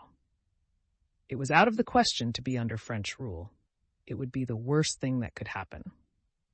They went away even before the Battle of Borodino, and still more rapidly after it, despite Rostopchin's calls to defend Moscow, or the announcement of his intention to take the wonder-working icon of the Iberian Mother of God and go to fight, or of the balloons that were to destroy the French, and despite all the nonsense Rostopchin wrote in his broadsheets. They knew that it was for the army to fight, and that if it could not succeed, it would not do to take young ladies and house serfs to the Three Hills quarter of Moscow to fight Napoleon, and that they must go away, sorry, as they were to abandon their property to destruction. They went away without thinking of the tremendous significance of that immense and wealthy city being given over to destruction, for a great city with wooden buildings was certain, when abandoned by its inhabitants, to be burned. They went away each on his own account, and yet it was only in consequence of their going away that the momentous event was accomplished that will always remain the greatest glory of the Russian people. The lady who, afraid of being stopped by Count Rostopchin's orders, had already in June moved with her Negroes and her women jesters from Moscow to her Saratov estate, with a vague consciousness that she was not Bonaparte's servant, was really, simply and truly carrying out the great work which saved Russia. But Count Rostopchin, who now taunted those who left Moscow and now had the government offices removed, now distributed quite useless weapons to the drunken rabble, now had processions displaying the icons, and now forbade Father Augustin to remove icons or the relics of saints, now seized all the private carts in Moscow, and on 136 of them removed the balloon that was being constructed by Lepich, now hinted that he would burn Moscow, and related how he had set fire to his own house, now wrote a proclamation to the French solemnly upbraiding them for having destroyed his orphanage, now claimed the glory of having hinted that he would burn Moscow, and now repudiated the deed, now ordered the people to catch all spies and bring them to him, and now reproached them for doing so, now expelled all the French residents from Moscow, and now allowed Madame Aubert Chalmé, the center of the whole French colony in Moscow, to remain, but ordered the venerable old postmaster Kliucharov to be arrested and exiled for no particular offense, now assembled the people at the Three Hills to fight the French, and now, to get rid of them, handed over to them a man to be killed, and himself drove away by a back gate, now declared that he would not survive the fall of Moscow, and now wrote French verses in albums concerning his share in the affair. This man did not understand the meaning of what was happening, but merely wanted to do something himself that would astonish people, to perform some patriotically heroic feat. And like a child, he made sport of the momentous and unavoidable event, the abandonment and burning of Moscow, and tried with his puny hand now to speed and now to stay the enormous popular tide that bore him along with it. Chapters. Helene, having returned with the court from Vilna to Petersburg, found herself in a difficult position. In Petersburg, she had enjoyed the special protection of a grandee who occupied one of the highest posts in the empire. In Vilna, she had formed an intimacy with a young foreign prince. When she returned to Petersburg, both the magnate and the prince were there, and both claimed their rights. Helene was faced by a new problem: how to preserve her intimacy with both without offending either. What would have seemed difficult, or even impossible to another woman, did not cause the least embarrassment to Countess Bezukhova, who evidently deserved her reputation of being a very clever woman. Had she attempted concealment, or tried to extricate herself from her awkward position by cunning, she would have spoiled her case by acknowledging herself guilty. But Helene, like a really great man who can do whatever he pleases, at once assumed her own position to be correct, as she sincerely believed it to be, and that everyone else was to blame. The first time the young foreigner allowed himself to reproach her, she lifted her beautiful head and, half turning to him, said firmly, "That's just like a man, selfish and cruel. I expected nothing else. A woman sacrifices herself for you, she suffers, and this is her reward. What right have you, Monseigneur, to demand an account of my attachments and friendships? He is a man who has been more than a father to me." The prince was about to say something, but Helene interrupted him. "Well, yes," said she, "it may be that he has other sentiments for me than those of a father, but that is not a reason for me to shut my door on him. I am not a man, that I should repay kindness with ingratitude. Know, Monseigneur, that in all that relates to my intimate feelings I render account only to God and to my conscience," she concluded, laying her hand on her beautiful, fully expanded bosom and looking up to heaven. "But for heaven's sake, listen to me. Marry me, and I will be your slave. But that's impossible. You won't deign to demean yourself by marrying me, you," said Helene, beginning to cry. The prince tried to comfort her, but Helene, as if quite distraught, said through her tears that there was nothing to prevent her marrying, that there were precedents. There were up to that time very few, but she mentioned Napoleon and some other exalted personages, that she had never been her husband's wife, and that she had been sacrificed. "But the law, religion," said the prince, already yielding. "The law, religion. What have they been invented for if they can't arrange that?" said Helene. The prince was surprised that so simple an idea had not occurred to him, and he applied for advice to the holy brethren of the Society of Jesus, with whom he was on intimate terms. A few days later, at one of those enchanting fetes which Helene gave at her country house on the Stone Island, the charming Monsieur de Joubert, a man no longer young, with snow-white hair and brilliant black eyes, a Jesuit à robe courte, was presented to her, and in the garden by the light of the illuminations and to the sound of music talked to her for a long time of the love of God, of Christ, of the Sacred Heart, and of the consolations the one true Catholic religion affords in this world and the next. Helene was touched, and more than once tears rose to her eyes and to those of Monsieur de Joubert, and their voices trembled. A dance, for which her partner came to seek her, put an end to her discourse with her future directeur de conscience, but the next evening Monsieur de Joubert came to see Helene when she was alone, and after that often came again. Lay member of the Society of Jesus. One day he took the Countess to a Roman Catholic church, where she knelt down before the altar to which she was led. The enchanting middle-aged Frenchman laid his hands on her head, and as she herself afterward described it, she felt something like a fresh breeze wafted into her soul. It was explained to her that this was la grâce. After that, a long frock d'abbaye was brought to her. She confessed to him, and he absolved her from her sins. Next day she received a box containing the sacred host, which was left at her house for her to partake of. A few days later, Helene learned with pleasure that she had now been admitted to the true Catholic Church, and that in a few days the Pope himself would hear of her and would send her a certain document. All that was done around her, and to her at this time, all the attention devoted to her by so many clever men and expressed in such pleasant, refined ways, and the state of dove-like purity she was now in, she wore only white dresses and white ribbons all that time, gave her pleasure, but her pleasure did not cause her for a moment to forget her aim.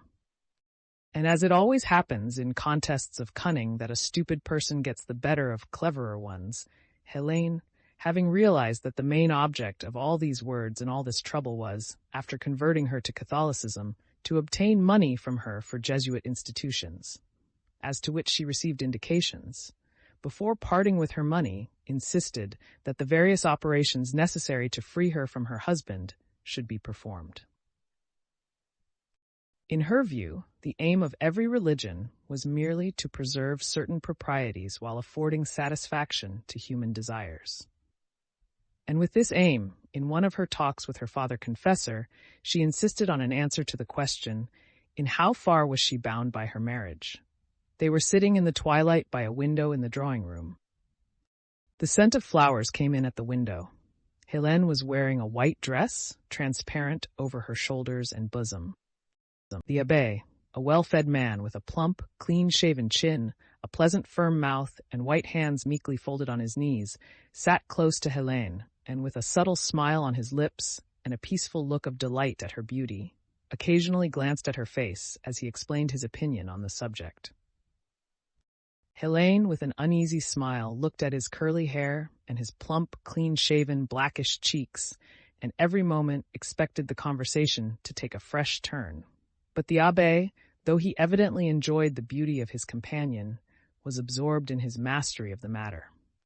The course of the Father Confessor's arguments ran as follows. Ignorant of the import of what you were undertaking, you made a vow of conjugal fidelity to a man who, on his part, by entering the married state without faith in the religious significance of marriage, committed an act of sacrilege. That marriage lacked the dual significance it should have had. Yet in spite of this, your vow was binding. You swerved from it. What did you commit by so acting? A venial or a mortal sin? A venial sin, for you acted without evil intention. If now you married again with the object of bearing children, your sin might be forgiven. But the question is again a twofold one. Firstly, but suddenly Hélène, who was getting bored, said with one of her bewitching smiles, "But I think that having espoused the true religion, I cannot be bound by what a false religion laid upon me." The director of her conscience was astounded at having the case presented to him thus, with the simplicity of Columbus's egg. He was delighted at the unexpected rapidity of his pupil's progress, but could not abandon the edifice of argument he had laboriously constructed. "Let us understand one another, Countess," said he with a smile, and began refuting his spiritual daughter's arguments. Chapter 7. Hélène understood that the question was very simple and easy from the ecclesiastical point of view, and that her directors were making difficulties only because they were apprehensive as to how the matter would be regarded by the secular authorities. So she decided that it was necessary to prepare the opinion of society. She provoked the jealousy of the elderly magnate and told him what she had told her other suitor. That is, she put the matter so that the only way for him to obtain a right over her was to marry her. The elderly magnate was at first as much taken aback by this suggestion of marriage with a woman whose husband was alive, as the younger man had been, but Hélène's imperturbable conviction that it was as simple and natural as marrying a maiden had its effect on him too. Had Hélène herself shown the least sign of hesitation, shame, or secrecy, her cause would certainly have been lost. But not only did she show no signs of secrecy or shame, on the contrary, with good-natured naivete, she told her intimate friends, and these were all Petersburg, that both the prince and the magnate had proposed to her, and that she loved both and was afraid of grieving either. A rumor immediately spread in Petersburg, not that Hélène wanted to be divorced from her husband. Had such a report spread, many would have opposed so illegal an intention, but simply that the unfortunate and interesting Hélène was in doubt which of the two men she should marry. The question was no longer whether this was possible, but only which was the better match and how the matter would be regarded at court. There were, it is true, some rigid individuals unable to rise to the height of such a question, who saw in the project a desecration of the sacrament of marriage. But there were not many such, and they remained silent, while the majority were interested in Hélène's good fortune and in the question which match would be the more advantageous. Whether it was right or wrong to remarry while one had a husband living in Leipzig, they did not discuss, for that question had evidently been settled by people wiser than you or me, as they said, and to doubt the correctness of that decision would be to risk exposing one's stupidity and incapacity to live in society.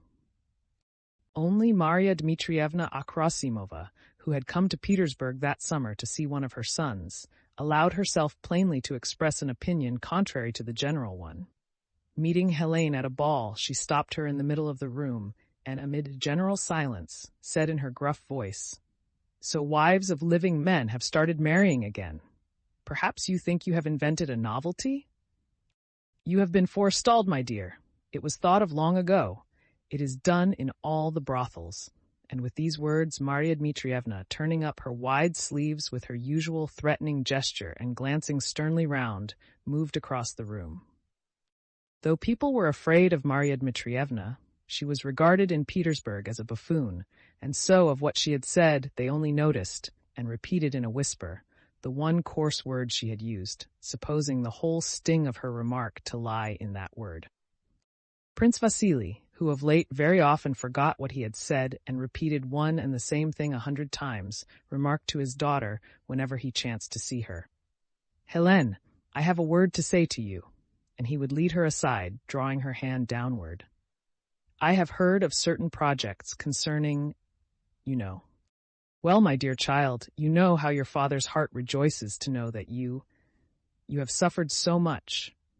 But, my dear child, consult only your own heart. That is all I have to say." And concealing his unvarying emotion, he would press his cheek against his daughter's and move away. Bilibin, who had not lost his reputation of an exceedingly clever man, and who was one of the disinterested friends so brilliant a woman as Helene always has, men friends who can never change into lovers, once gave her his view of the matter at a small and intimate gathering. "Listen, Bilibin," said Helene. She always called friends of that sort by their surnames, and she touched his coat sleeve with her white, bare-inged fingers. "Tell me, as you would a sister, what I ought to do. Which of the two?" Bilibin wrinkled up the skin over his eyebrows and pondered, with a smile on his lips. "You are not taking me unawares, you know," said he. "As a true friend, I have thought and thought again about your affair. You see, if you marry the prince," he meant the younger man, and he crooked one finger, "you forever lose the chance of marrying the other, and you will displease the court besides. You know there is some kind of connection, but if you marry the old count, you will make his last days happy, and as widow of the Grand, the prince would no longer be making a mésalliance by marrying you." And Bilibin smoothed out his forehead. "That's a true friend," said Helene, beaming, and again touching Bilibin's sleeve. "But I love them, you know, and don't want to distress either of them. I would give my life for the happiness of them both."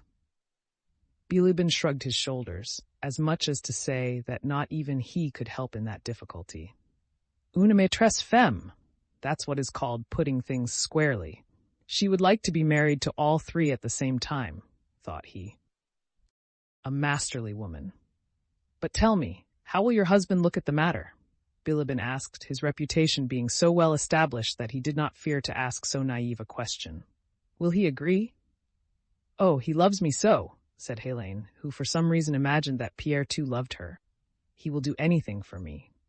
Bilibin puckered his skin in preparation for something witty. "Even divorce you?" said he. Helene laughed. Among those who ventured to doubt the justifiability of the proposed marriage was Helene's mother, Princess Kuragina. She was continually tormented by jealousy of her daughter, and now that jealousy concerned a subject near to her own heart, she could not reconcile herself to the idea. She consulted a Russian priest as to the possibility of divorce and remarriage during a husband's lifetime, and the priest told her that it was impossible, and to her delight, showed her a text in the Gospel which, as it seemed to him, plainly forbids remarriage while the husband is alive. Armed with these arguments, which appeared to her unanswerable, she drove to her daughter's early one morning so as to find her alone. Having listened to her mother's objections, Helene smiled blandly and ironically. "But it says plainly, 'Whosoever shall marry her, that is divorced,'" said the old princess. "Ah, maman, ne dites pas de bêtises. Vous ne comprenez rien." "Dans ma position, j'ai des devoirs," said Helene, changing from Russian, in which language she always felt that her case did not sound quite clear, into French, which suited it better. "Oh, mamma, don't talk nonsense. You don't understand anything. In my position, I have obligations. But, my dear, oh, mamma, how is it you don't understand that the Holy Father who has the right to grant dispensations?" Just then the lady companion who lived with Helene came in to announce that His Highness was in the ballroom and wished to see her. "Non, dites-lui que je ne veux pas le voir, que je suis furieuse contre lui, parce qu'il m'a manqué parole." "No, tell him I don't wish to see him.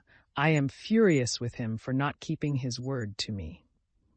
"À tout péché miséricorde," said a fair-haired young man with a long face and nose as he entered the room. "Countess, there is mercy for every sin." The old princess rose respectfully and curtsied. The young man who had entered took no notice of her. The princess nodded to her daughter and sidled out of the room. Yes, she is right, thought the old princess, all her convictions dissipated by the appearance of His Highness. She is right, but how is it that we in our irrecoverable youth did not know it? Yet it is so simple, she thought as she got into her carriage. By the beginning of August, Helene's affairs were clearly defined, and she wrote a letter to her husband, who, as she imagined, loved her very much, informing him of her intention to marry NN, and of her having embraced the one true faith, and asking him to carry out all the formalities necessary for a divorce, which would be explained to him by the bearer of the letter. And so I pray God to have you, my friend, in His holy and powerful keeping. Your friend, Helene. This letter was brought to Pierre's house when he was on the field of Borodino. Chapter 8. Toward the end of the Battle of Borodino, Pierre, having run down from Raevski's battery a second time, made his way through a gully to Nyaskovo with a crowd of soldiers, reached the dressing station, and seeing blood and hearing cries and groans hurried on, still entangled in the crowds of soldiers. The one thing he now desired with his whole soul was to get away quickly from the terrible sensations amid which he had lived that day, and return to ordinary conditions of life and sleep, quietly, in a room in his own bed.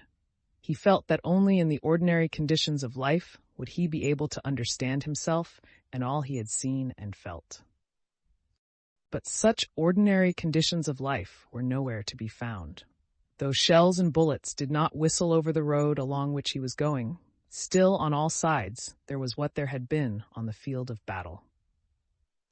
There were still the same suffering, exhausted, and sometimes strangely indifferent faces, the same blood, the same soldiers' overcoats, the same sounds of firing which, though distant now, still aroused terror, and besides this there were the foul air and the dust. Having gone a couple of miles along the Mochaisk road, Pierre sat down by the roadside. Dusk had fallen, and the roar of guns died away. Pierre lay leaning on his elbow for a long time, gazing at the shadows that moved past him in the darkness.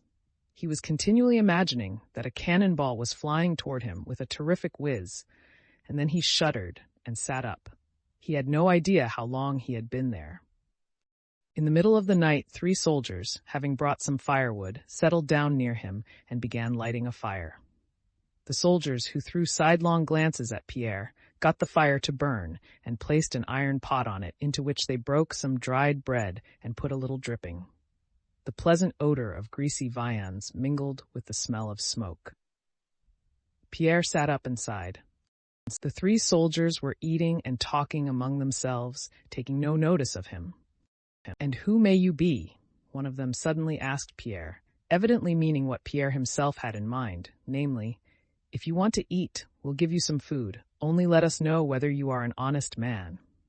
I, said Pierre, feeling it necessary to minimize his social position as much as possible so as to be nearer to the soldiers and better understood by them. "By rights, I am a militia officer, but my men are not here. I came to the battle and have lost them."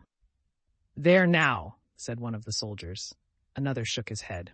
"Would you like a little mash?" the first soldier asked, and handed Pierre a wooden spoon after licking it clean. Pierre sat down by the fire and began eating the mash, as they called the food in the cauldron, and he thought it more delicious than any food he had ever tasted. As he sat bending greedily over it, helping himself to large spoonfuls and chewing one after another, his face was lit up by the fire, and the soldiers looked at him in silence. "Where have you to go to? Tell us," said one of them. "To Moshaisk." "You're a gentleman, aren't you?" "Yes. And what's your name?" "Peter Kirillich." "Well then, Peter Kirillich, come along with us. We'll take you there." In the total darkness, the soldiers walked with Pierre to Moshaisk. By the time they got near Moshaisk and began ascending the steep hill into the town, the cocks were already crowing.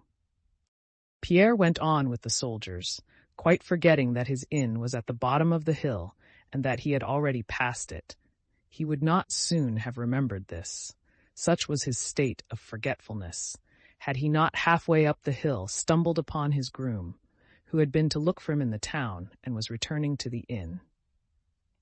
The groom recognized Pierre in the darkness by his white hat.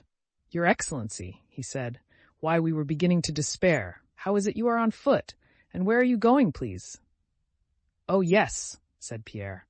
The soldiers stopped. "So you've found your folk," said one of them. "Well, goodbye, Peter Kirillich, isn't it?" "Goodbye, Peter Kirillich," Pierre heard the other voices repeat.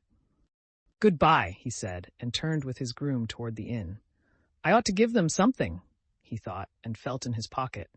"No, better not," said another, inner voice. There was not a room to be had at the inn. They were all occupied. Pierre went out into the yard and, covering himself up head and all, lay down in his carriage. Chapter 9. Scarcely had Pierre laid his head on the pillow before he felt himself falling asleep. But suddenly, almost with the distinctness of reality, he heard the boom, boom, boom of firing, the thud of projectiles, groans and cries, and smelled blood and powder, and a feeling of horror and dread of death seized him. Filled with fright, he opened his eyes and lifted his head from under his cloak. All was tranquil in the yard. Only someone's orderly passed through the gateway, splashing through the mud, and talked to the innkeeper. Above Pierre's head, some pigeons, disturbed by the movement he had made in sitting up, fluttered under the dark roof of the penthouse. The whole courtyard was permeated by a strong, peaceful smell of stable yards, delightful to Pierre at that moment. He could see the clear, starry sky between the dark roofs of two penthouses. "Thank God, there is no more of that," he thought, covering up his head again. "Oh, what a terrible thing is fear, and how shamefully I yielded to it. But they were steady and calm all the time, to the end," thought he. They, in Pierre's mind, were the soldiers, those who had been at the battery, those who had given him food, and those who had prayed before the icon. They, those strange men he had not previously known, stood out clearly and sharply from everyone else. To be a soldier, just a soldier, thought Pierre as he fell asleep. To enter communal life completely, to be imbued by what makes them what they are. But how to cast off all the superfluous, devilish burden of my outer man? There was a time when I could have done it. I could have run away from my father as I wanted to. Or I might have been sent to serve as a soldier after the duel with Dolokhov. And the memory of the dinner at the English club when he had challenged Dolokhov flashed through Pierre's mind. And then he remembered his benefactor at Torzhok. And now a picture of a solemn meeting of the lodge presented itself to his mind. It was taking place at the English club, and someone near and dear to him sat at the end of the table. "Yes, that is he. It is my benefactor. But he died," thought Pierre. "Yes, he died, and I did not know he was alive. How sorry I am that he died, and how glad I am that he is alive again." On one side of the table sat Anatole, Dolokhov, Nesvitsky, Denisov, and others like them. In his dream, the category to which these men belonged was as clearly defined in his mind as the category of those he termed they. And he heard those people, Anatole and Dolokhov, shouting and singing loudly. Yet, through their shouting, the voice of his benefactor was heard speaking all the time, and the sound of his words was as weighty and uninterrupted as the booming on the battlefield, but pleasant and comforting. Pierre did not understand what his benefactor was saying, but he knew, the categories of thoughts were also quite distinct in his dream, that he was talking of goodness and the possibility of being what they were. And they, with their simple, kind, firm faces, surrounded his benefactor on all sides. But though they were kindly, they did not look at Pierre and did not know him. Wishing to speak and to attract their attention, he got up, but at that moment his legs grew cold and bare. He felt ashamed, and with one arm covered his legs from which his cloak had in fact slipped. For a moment, as he was rearranging his cloak, Pierre opened his eyes and saw the same penthouse roofs, posts, and yard, but now they were all bluish, lit up and glittering with frost or dew. "It is dawn," thought Pierre, "but that's not what I want. I want to hear and understand my benefactor's words." Again, he covered himself up with his cloak, but now neither the lodge nor his benefactor was there. There were only thoughts clearly expressed in words, thoughts that someone was uttering or that he himself was formulating. Afterwards, when he recalled those thoughts, Pierre was convinced that someone outside himself had spoken them, though the impressions of that day had evoked them. He had never, it seemed to him, been able to think and express his thoughts like that when awake. To endure war is the most difficult subordination of man's freedom to the law of God, the voice had said. Simplicity is submission to the will of God. You cannot escape from him. And they are simple. They do not talk, but act. The spoken word is silver, but the unspoken is golden. Man can be master of nothing while he fears death, but he who does not fear it possesses all. If there were no suffering, man would not know his limitations, would not know himself. The hardest thing, Pierre went on thinking or hearing in his dream, is to be able in your soul to unite the meaning of all. To unite all? He asked himself. No, not to unite. Thoughts cannot be united, but to harness all these thoughts together is what we need. Yes, one must harness them, he repeated to himself with inward rapture, feeling that these words and they alone expressed what he wanted to say and solved the question that tormented him.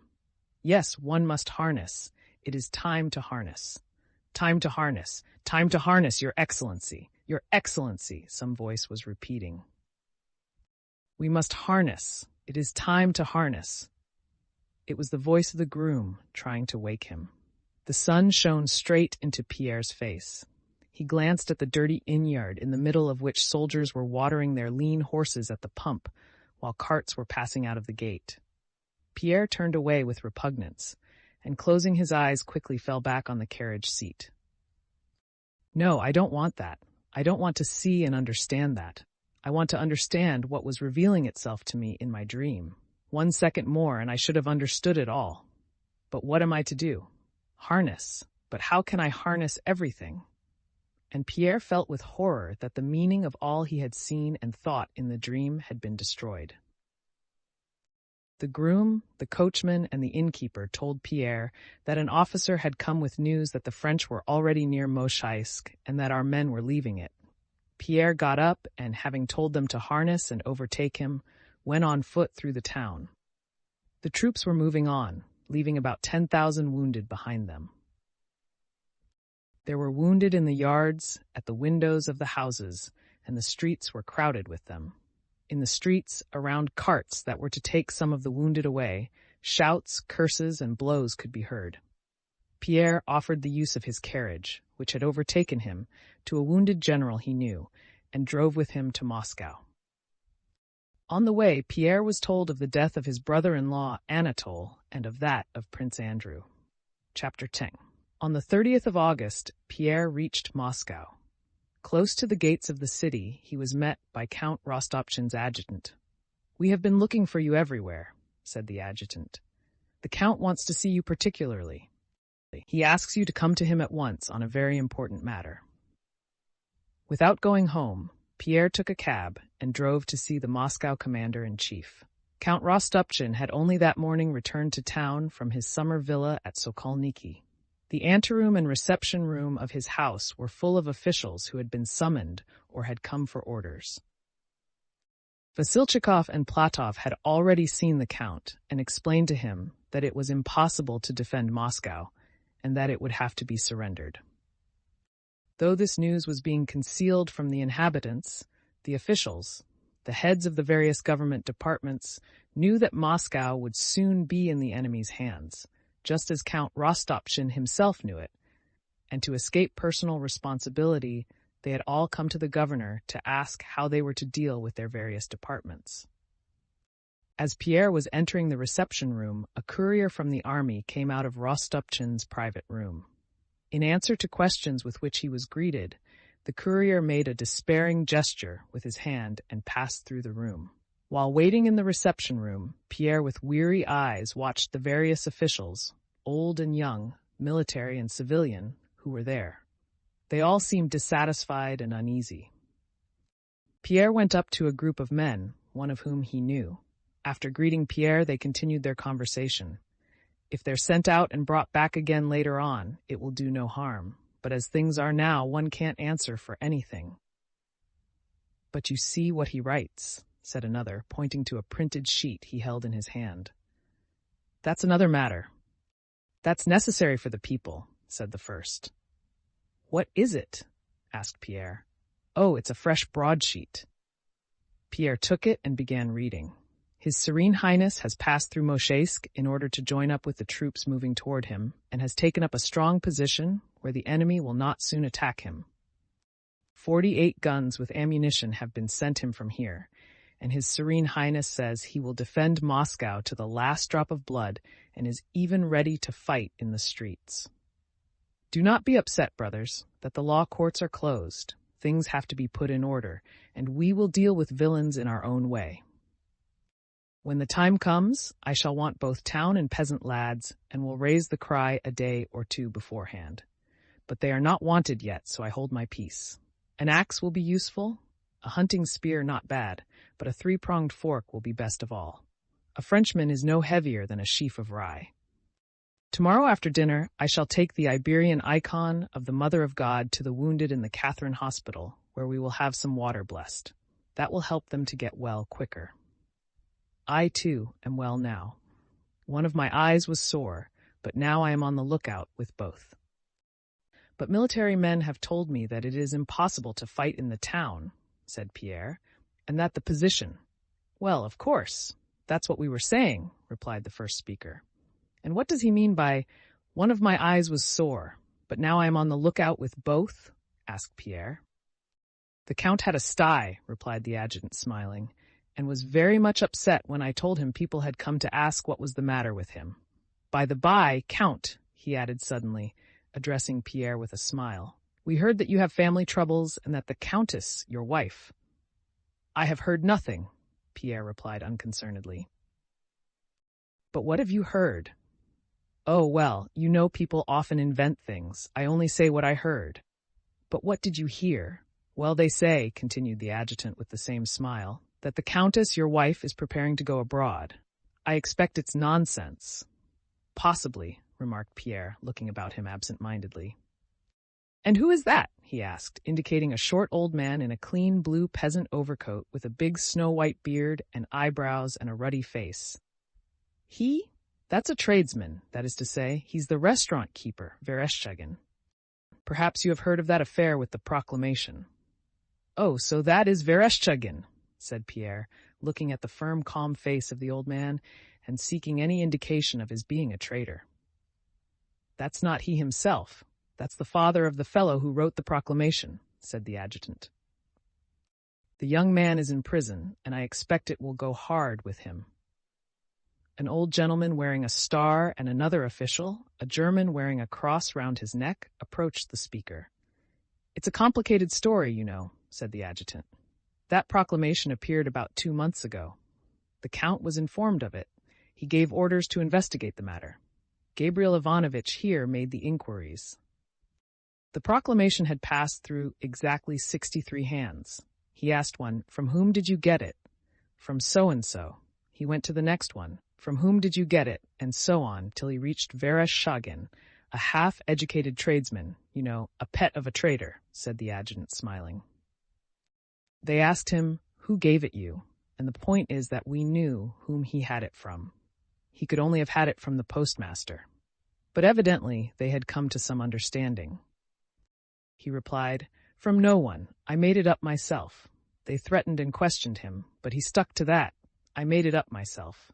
And so it was reported to the Count, who sent for the man. "From whom did you get the proclamation?" "I wrote it myself." "Well, you know the Count," said the adjutant cheerfully with a smile of pride. He flared up dreadfully. And just think of the fellow's audacity, lying, and obstinacy. And the Count wanted him to say it was from Klucharov? I understand, said Pierre. Not at all, rejoined the adjutant in dismay. Klucharov had his own sins to answer for without that, and that is why he has been banished. But the point is that the Count was much annoyed. How could you have written it yourself? Said he, and he took up the Hamburg Gazette that was lying on the table. Here it is.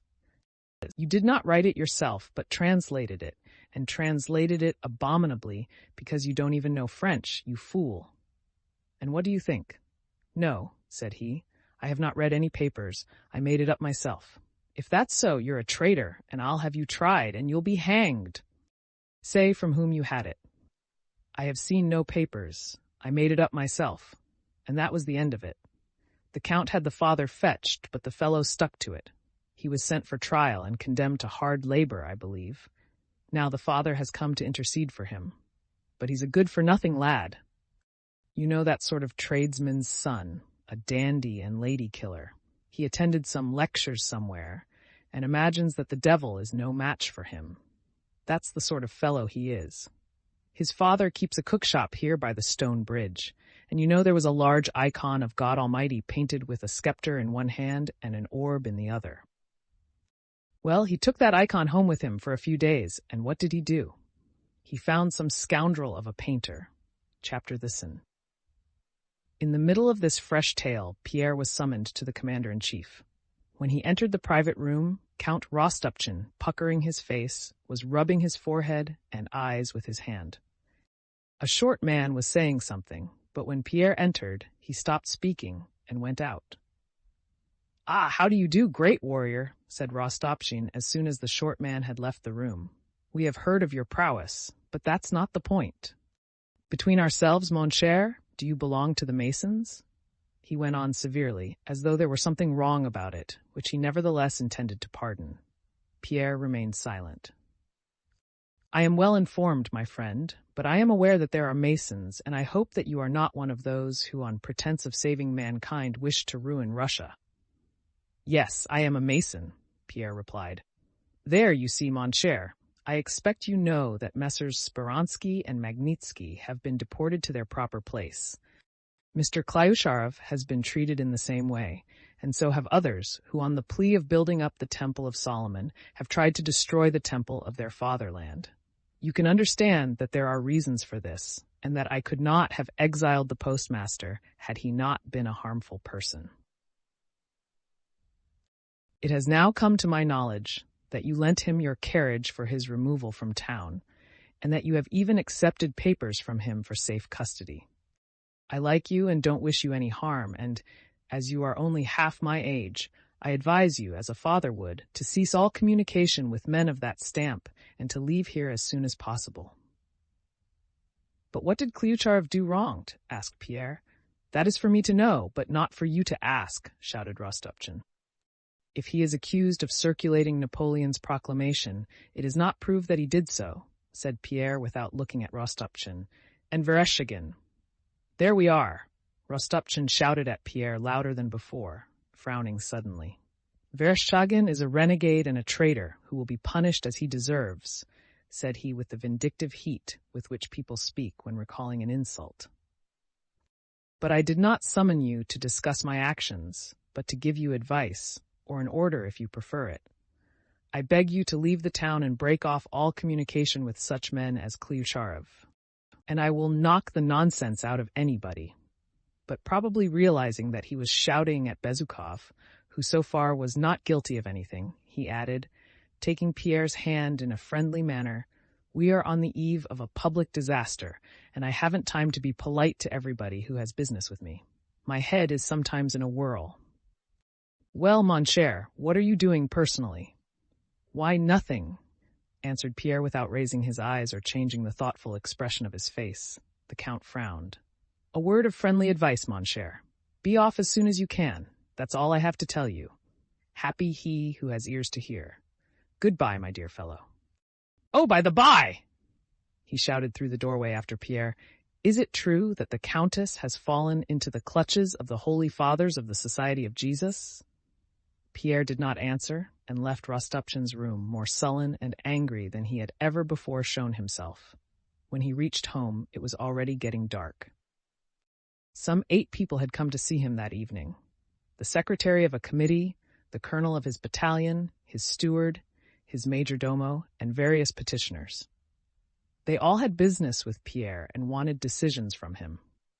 Pierre did not understand and was not interested in any of these questions and only answered them in order to get rid of these people. When left alone at last, he opened and read his wife's letter.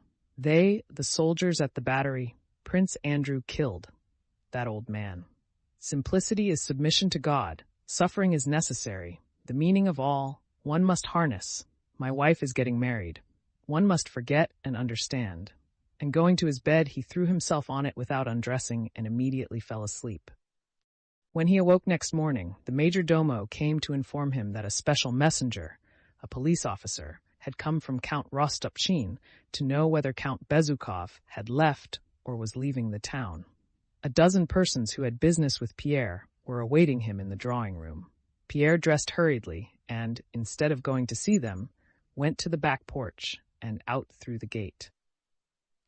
From that time till the end of the destruction of Moscow, no one of Bezukov's household, despite all the search they made, saw Pierre again or knew where he was. Chapter 12. The Rostovs remained in Moscow till the 1st of September, that is, till the eve of the enemy's entry into the city. After Petya had joined Obolensky's regiment of Cossacks and left for Belaya-Tserkov, where that regiment was forming, the Countess was seized with terror.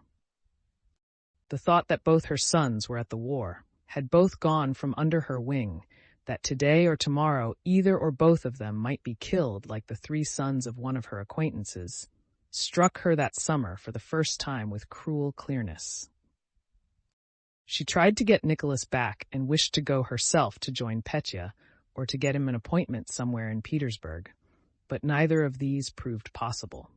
Petya could not return unless his regiment did so, or unless he was transferred to another regiment on active service.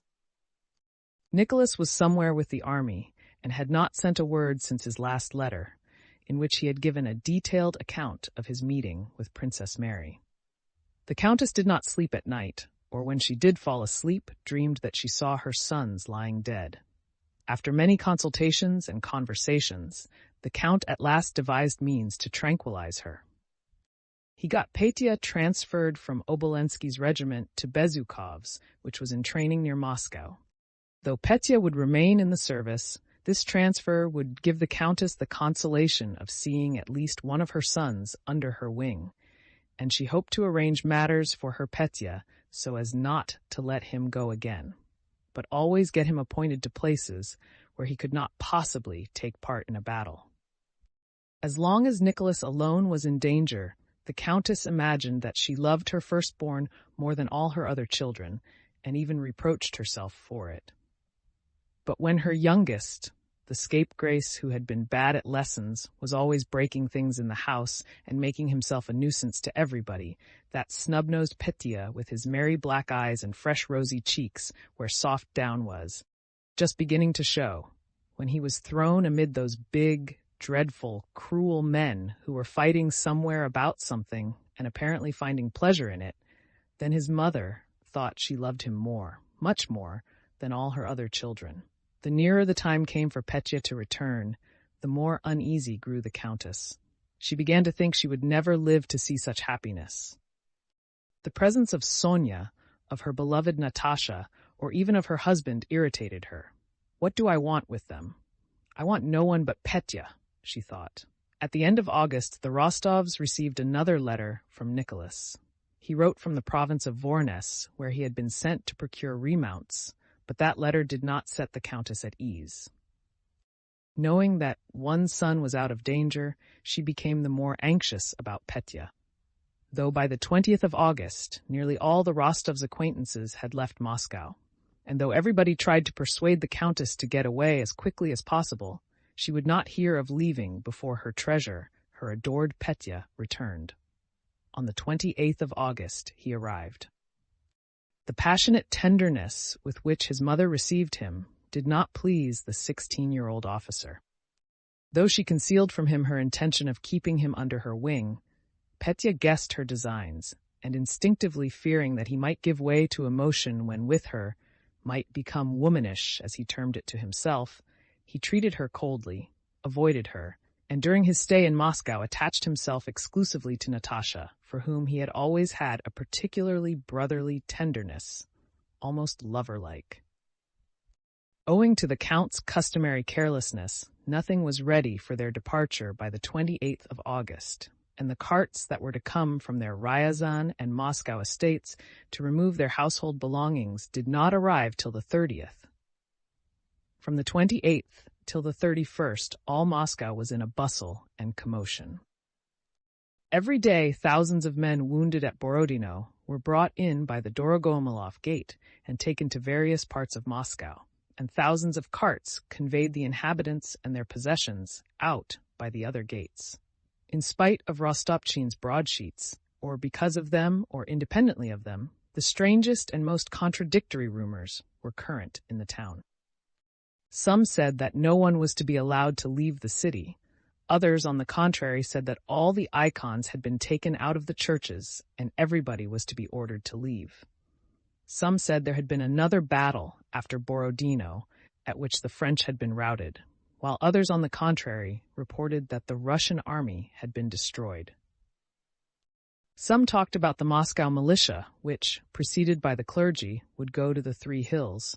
Others whispered that Augustin had been forbidden to leave, that traitors had been seized, that the peasants were rioting and robbing people on their way from Moscow, and so on. But all this was only talk. In reality, though the Council of Filii, at which it was decided to abandon Moscow, had not yet been held, both those who went away and those who remained behind felt, though they did not show it, that Moscow would certainly be abandoned, and that they ought to get away as quickly as possible and save their belongings. It was felt that everything would suddenly break up and change, but up to the 1st of September, nothing had done so. As a criminal who is being led to execution knows that he must die immediately, but yet looks about him and straightens the cap that is awry on his head, so Moscow involuntarily continued its wonted life, though it knew that the time of its destruction was near, when the conditions of life to which its people were accustomed to submit would be completely upset. During the 3 days preceding the occupation of Moscow, the whole Rostov family was absorbed in various activities. The head of the family, Count Ilya Rostov, continually drove about the city, collecting the current rumors from all sides, and gave superficial and hasty orders at home about the preparations for their departure. The Countess watched the things being packed, was dissatisfied with everything, was constantly in pursuit of Petya, who was always running away from her, and was jealous of Natasha, with whom he spent all his time. Sonia alone directed the practical side of matters by getting things packed. But of late, Sonia had been particularly sad and silent. Nicholas' letter, in which he mentioned Princess Mary, had elicited in her presence joyous comments from the Countess, who saw an intervention of Providence in this meeting of the Princess and Nicholas. "I was never pleased at Bolkonsky's engagement to Natasha," said the Countess, "but I always wanted Nicholas to marry the Princess, and had a presentiment that it would happen. What a good thing it would be." Sonia felt that this was true, that the only possibility of retrieving the Rostovs' affairs was by Nicholas marrying a rich woman, and that the Princess was a good match. It was very bitter for her. But despite her grief, or perhaps just because of it, she took on herself all the difficult work of directing the storing and packing of their things and was busy for whole days. The Count and Countess turned to her when they had any orders to give. Petya and Natasha, on the contrary, far from helping their parents, were generally a nuisance and a hindrance to everyone. Almost all day long the house resounded with their running feet, their cries, and their spontaneous laughter. They laughed and were gay, not because there was any reason to laugh, but because gaiety and mirth were in their hearts, and so everything that happened was a cause for gaiety and laughter to them. Petya was in high spirits because, having left home a boy, he had returned, as everybody told him, a fine young man, because he was at home, because he had left Belayatserkov, where there was no hope of soon taking part in a battle, and had come to Moscow, where there was to be fighting in a few days, and chiefly because Natasha, whose lead he always followed, was in high spirits. Natasha was gay because she had been sad too long, and now nothing reminded her of the cause of her sadness, and because she was feeling well. She was also happy because she had someone to adore her. The adoration of others was a lubricant the wheels of her machine needed to make them run freely, and Petya adored her. Above all, they were gay because there was a war near Moscow. There would be fighting at the town gates, arms were being given out, everybody was escaping, going away somewhere, and in general something extraordinary was happening, and that is always exciting, especially to the young. Chapter 13. On Saturday, the 31st of August, everything in the Rostovs' house seemed topsy-turvy. All the doors were open, all the furniture was being carried out or moved about, and the mirrors and pictures had been taken down. There were trunks in the rooms, and hay, wrapping paper, and ropes were scattered about. The peasants and house serfs carrying out the things were treading heavily on the parquet floors. The yard was crowded with peasant carts, some loaded high and already corded up, others still empty. The voices and footsteps of the many servants and of the peasants who had come with the carts resounded as they shouted to one another in the yard and in the house. The count had been out since morning. The countess had a headache brought on by all the noise and turmoil, and was lying down in the new sitting room with a vinegar compress on her head. Petya was not at home.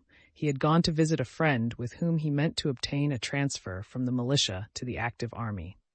Sonia was in the ballroom, looking after the packing of the glass and china. Natasha was sitting on the floor of her dismantled room with dresses, ribbons, and scarves strewn all about her, gazing fixedly at the floor and holding in her hands the old ball dress, already out of fashion, which she had worn at her first Petersburg ball. Natasha was ashamed of doing nothing when everyone else was so busy, and several times that morning had tried to set to work, but her heart was not in it, and she could not and did not know how to do anything except with all her heart and all her might. For a while she had stood beside Sonia while the china was being packed and tried to help, but soon gave it up and went to her room to pack her own things. At first she found it amusing to give away dresses and ribbons to the maids, but when that was done and what was left had still to be packed, she found it dull. "Dunyasha, you pack!" "You will, won't you, dear?"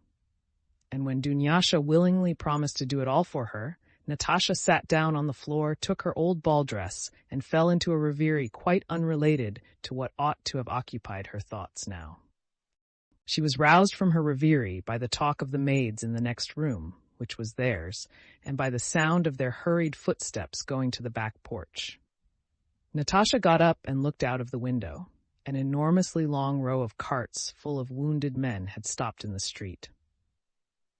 The housekeeper, the old nurse, the cooks, coachmen, maids, footmen, postilions, and scullions stood at the gate staring at the wounded. Natasha, throwing a clean pocket handkerchief over her hair and holding an end of it in each hand, went out into the street.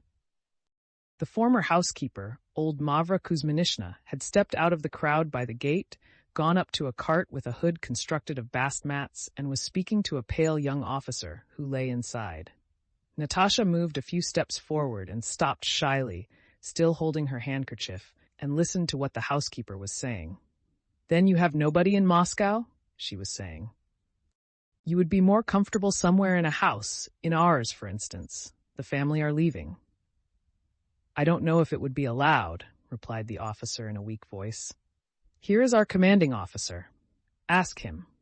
And he pointed to a stout major who was walking back along the street past the row of carts. Natasha glanced with frightened eyes at the face of the wounded officer and at once went to meet the major. "May the wounded men stay in our house?" she asked. The major raised his hand to his cap with a smile. "Which one do you want, ma'amselle?" said he, screwing up his eyes and smiling. Natasha quietly repeated her question, and her face and whole manner were so serious, though she was still holding the ends of her handkerchief, that the major ceased smiling, and after some reflection, as if considering in how far the thing was possible, replied in the affirmative. "Oh yes, why not? They may," he said. With a slight inclination of her head, Natasha stepped back quickly to Mavra Kuzminishna, who stood talking compassionately to the officer. "They may. He says they may," whispered Natasha. The cart in which the officer lay was turned into the Rostovs' yard, and dozens of carts with wounded men began at the invitation of the townsfolk to turn into the yards and to draw up at the entrances of the houses in Povarskaya Street. Natasha was evidently pleased to be dealing with new people outside the ordinary routine of her life. She and Mavra Kuzminishna tried to get as many of the wounded as possible into their yard. "Your papa must be told, though," said Mavra Kuzminishna. Never mind. What does it matter? For one day we can move into the drawing room. They can have all our half of the house. There now, young lady, you do take things into your head.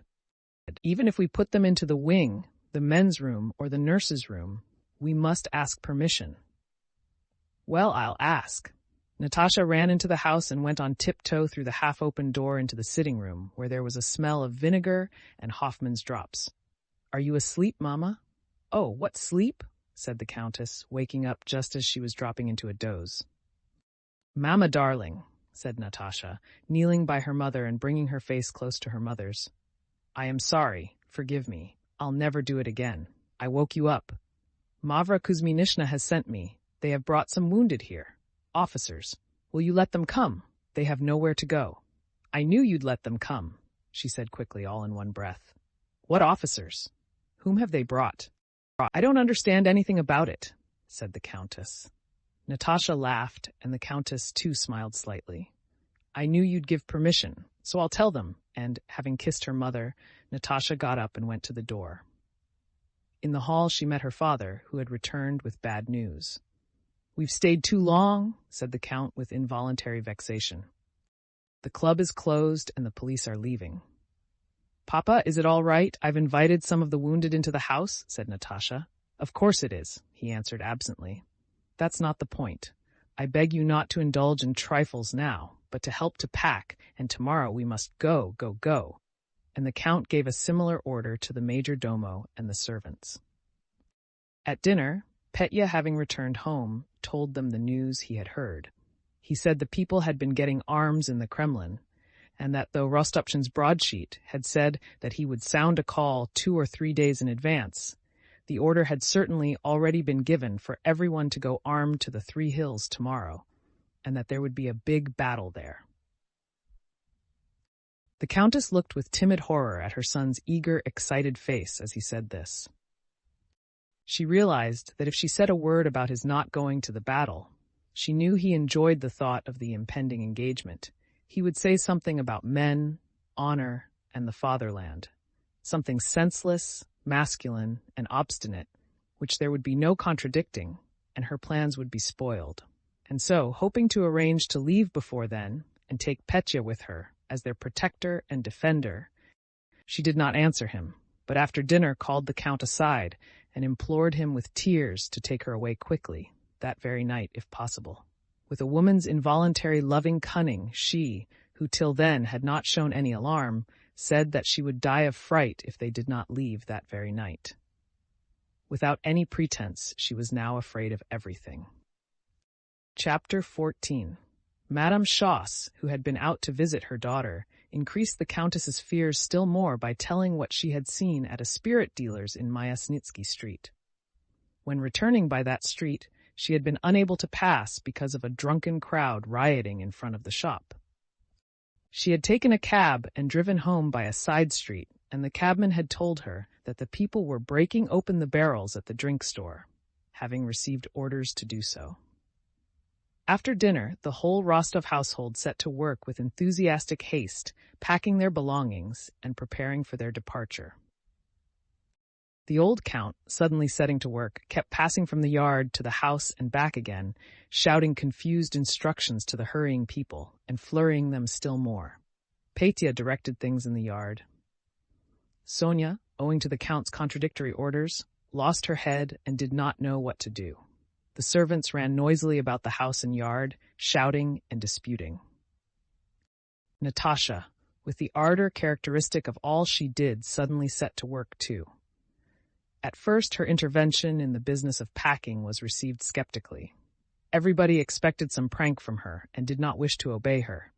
But she resolutely and passionately demanded obedience, grew angry, and nearly cried because they did not heed her, and at last succeeded in making them believe her.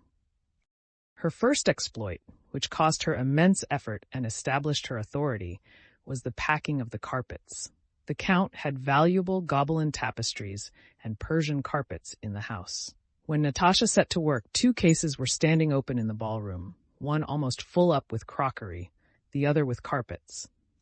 There was also much china standing on the tables, and still more was being brought in from the storeroom. A third case was needed, and servants had gone to fetch it. "Sonia, wait a bit. We'll pack everything into these," said Natasha. "You can't, miss. We have tried to," said the butler's assistant. "No, wait a minute, please." And Natasha began rapidly taking out of the case dishes and plates wrapped in paper. "The dishes must go in here among the carpets," said she. "Why, it's a mercy if we can get the carpets alone into 3 cases," said the butler's assistant. "Oh, wait, please." And Natasha began rapidly and deftly sorting out the things. "These aren't needed," said she, putting aside some plates of Kiev ware. "These must go among the carpets," she said, referring to the Saxony china dishes. "Don't, Natasha. Leave it alone. We'll get it all packed," urged Sonia reproachfully. "What a young lady she is," remarked the major domo, but Natasha would not give in. She turned everything out and began quickly repacking, deciding that the inferior Russian carpets and unnecessary crockery should not be taken at all. When everything had been taken out of the cases, they recommenced packing, and it turned out that when the cheaper things not worth taking had nearly all been rejected, the valuable ones really did all go into the 2 cases. Only the lid of the case containing the carpets would not shut down. A few more things might have been taken out, but Natasha insisted on having her own way. She packed, repacked, pressed, made the butler's assistant and Petya, whom she had drawn into the business of packing, press on the lid and made desperate efforts herself. "That's enough, Natasha," said Sonia. "I see you were right, but just take out the top one." "I won't," cried Natasha, with one hand holding back the hair that hung over her perspiring face, while with the other she pressed down the carpets. "Now press, Petya! Press, Vasilich! Press hard!" she cried. The carpets yielded and the lid closed. Natasha, clapping her hands, screamed with delight and tears fell from her eyes. But this only lasted a moment. She at once set to work afresh, and they now trusted her completely. The Count was not angry, even when they told him that Natasha had countermanded an order of his, and the servants now came to her to ask whether a cart was sufficiently loaded and whether it might be corded up. Thanks to Natasha's directions, the work now went on expeditiously. Unnecessary things were left, and the most valuable packed as compactly as possible. But hard as they all worked till quite late that night, they could not get everything packed. The Countess had fallen asleep, and the Count, having put off their departure till next morning, went to bed. Sonia and Natasha slept in the sitting room without undressing. That night, another wounded man was driven down the Povarskaya, and Mavrava Kuzminishna, who was standing at the gate, had him brought into the Rostovs' yard. Mavra Kuzminishna concluded that he was a very important man. He was being conveyed in a caleche with a raised hood and was quite covered by an apron. On the box beside the driver sat a venerable old attendant. A doctor and 2 soldiers followed the carriage in a cart. "Please come in here. The masters are going away, and the whole house will be empty," said the old woman to the old attendant. "Well, perhaps," said he with a sigh. "We don't expect to get him home alive. We have a house of our own in Moscow, but it's a long way from here, and there's nobody living in it. Do us the honor to come in. There's plenty of everything in the master's house." "Come in," said Mavra Kuzminishna. "Is he very ill?" she asked. The attendant made a hopeless gesture. "We don't expect to get him home. We must ask the doctor." And the old servant got down from the box and went up to the cart. "All right," said the doctor. The old servant returned to the caleche, looked into it, shook his head disconsolately, told the driver to turn into the yard, and stopped beside Mavra Kuzminishna. "Oh, Lord Jesus Christ," she murmured. She invited them to take the wounded man into the house. "The masters won't object," she said. But they had to avoid carrying the man upstairs, and so they took him into the wing and put him in the room that had been Madame Chasse's. This wounded man was Prince Andrew Bolkonsky. Chapter 50. Moscow's last day had come. It was a clear, bright autumn day, a Sunday. The church bells everywhere were ringing for service, just as usual on Sundays. Nobody seemed yet to realize what awaited the city. Only 2 things indicated the social condition of Moscow: the rabble, that is the poor people, and the price of commodities. An enormous crowd of factory hands, house serfs, and peasants, with whom some officials, seminarists, and gentry were mingled, had gone early that morning to the Three Hills. Having waited there for Rostopchin, who did not turn up, they became convinced that Moscow would be surrendered, and then dispersed all about the town to the public houses and cookshops. Prices too that day indicated the state of affairs. The price of weapons, of gold, of carts and horses kept rising, but the value of paper money and city articles kept falling, so that by midday there were instances of carters removing valuable goods such as cloth and receiving in payment a half of what they carted, while peasant horses were fetching 500 rubles each, and furniture, mirrors, and bronzes were being given away for nothing. In the Rostovs' staid, old-fashioned house, the dissolution of former conditions of life was but little noticeable. As to the serfs, the only indication was that 3 out of their huge retinue disappeared during the night, but nothing was stolen. And as to the value of their possessions, the 30 peasant carts that had come in from their estates, and which many people envied, proved to be extremely valuable, and they were offered enormous sums of money for them. Not only were huge sums offered for the horses and carts, but on the previous evening and early in the morning of the 1st of September, orderlies and servants sent by wounded officers came to the Rostovs, and wounded men dragged themselves there from the Rostovs and from neighboring houses where they were accommodated, entreating the servants to try to get them a lift out of Moscow. The major domo, to whom these entreaties were addressed, though he was sorry for the wounded, resolutely refused, saying that he dare not even mention the matter to the count. Pity these wounded men as one might, it was evident that if they were given one cart, there would be no reason to refuse another, or all the carts and one's own carriages as well. 30 carts could not save all the wounded, and in the general catastrophe one could not disregard oneself and one's own family. So thought the major domo on his master's behalf.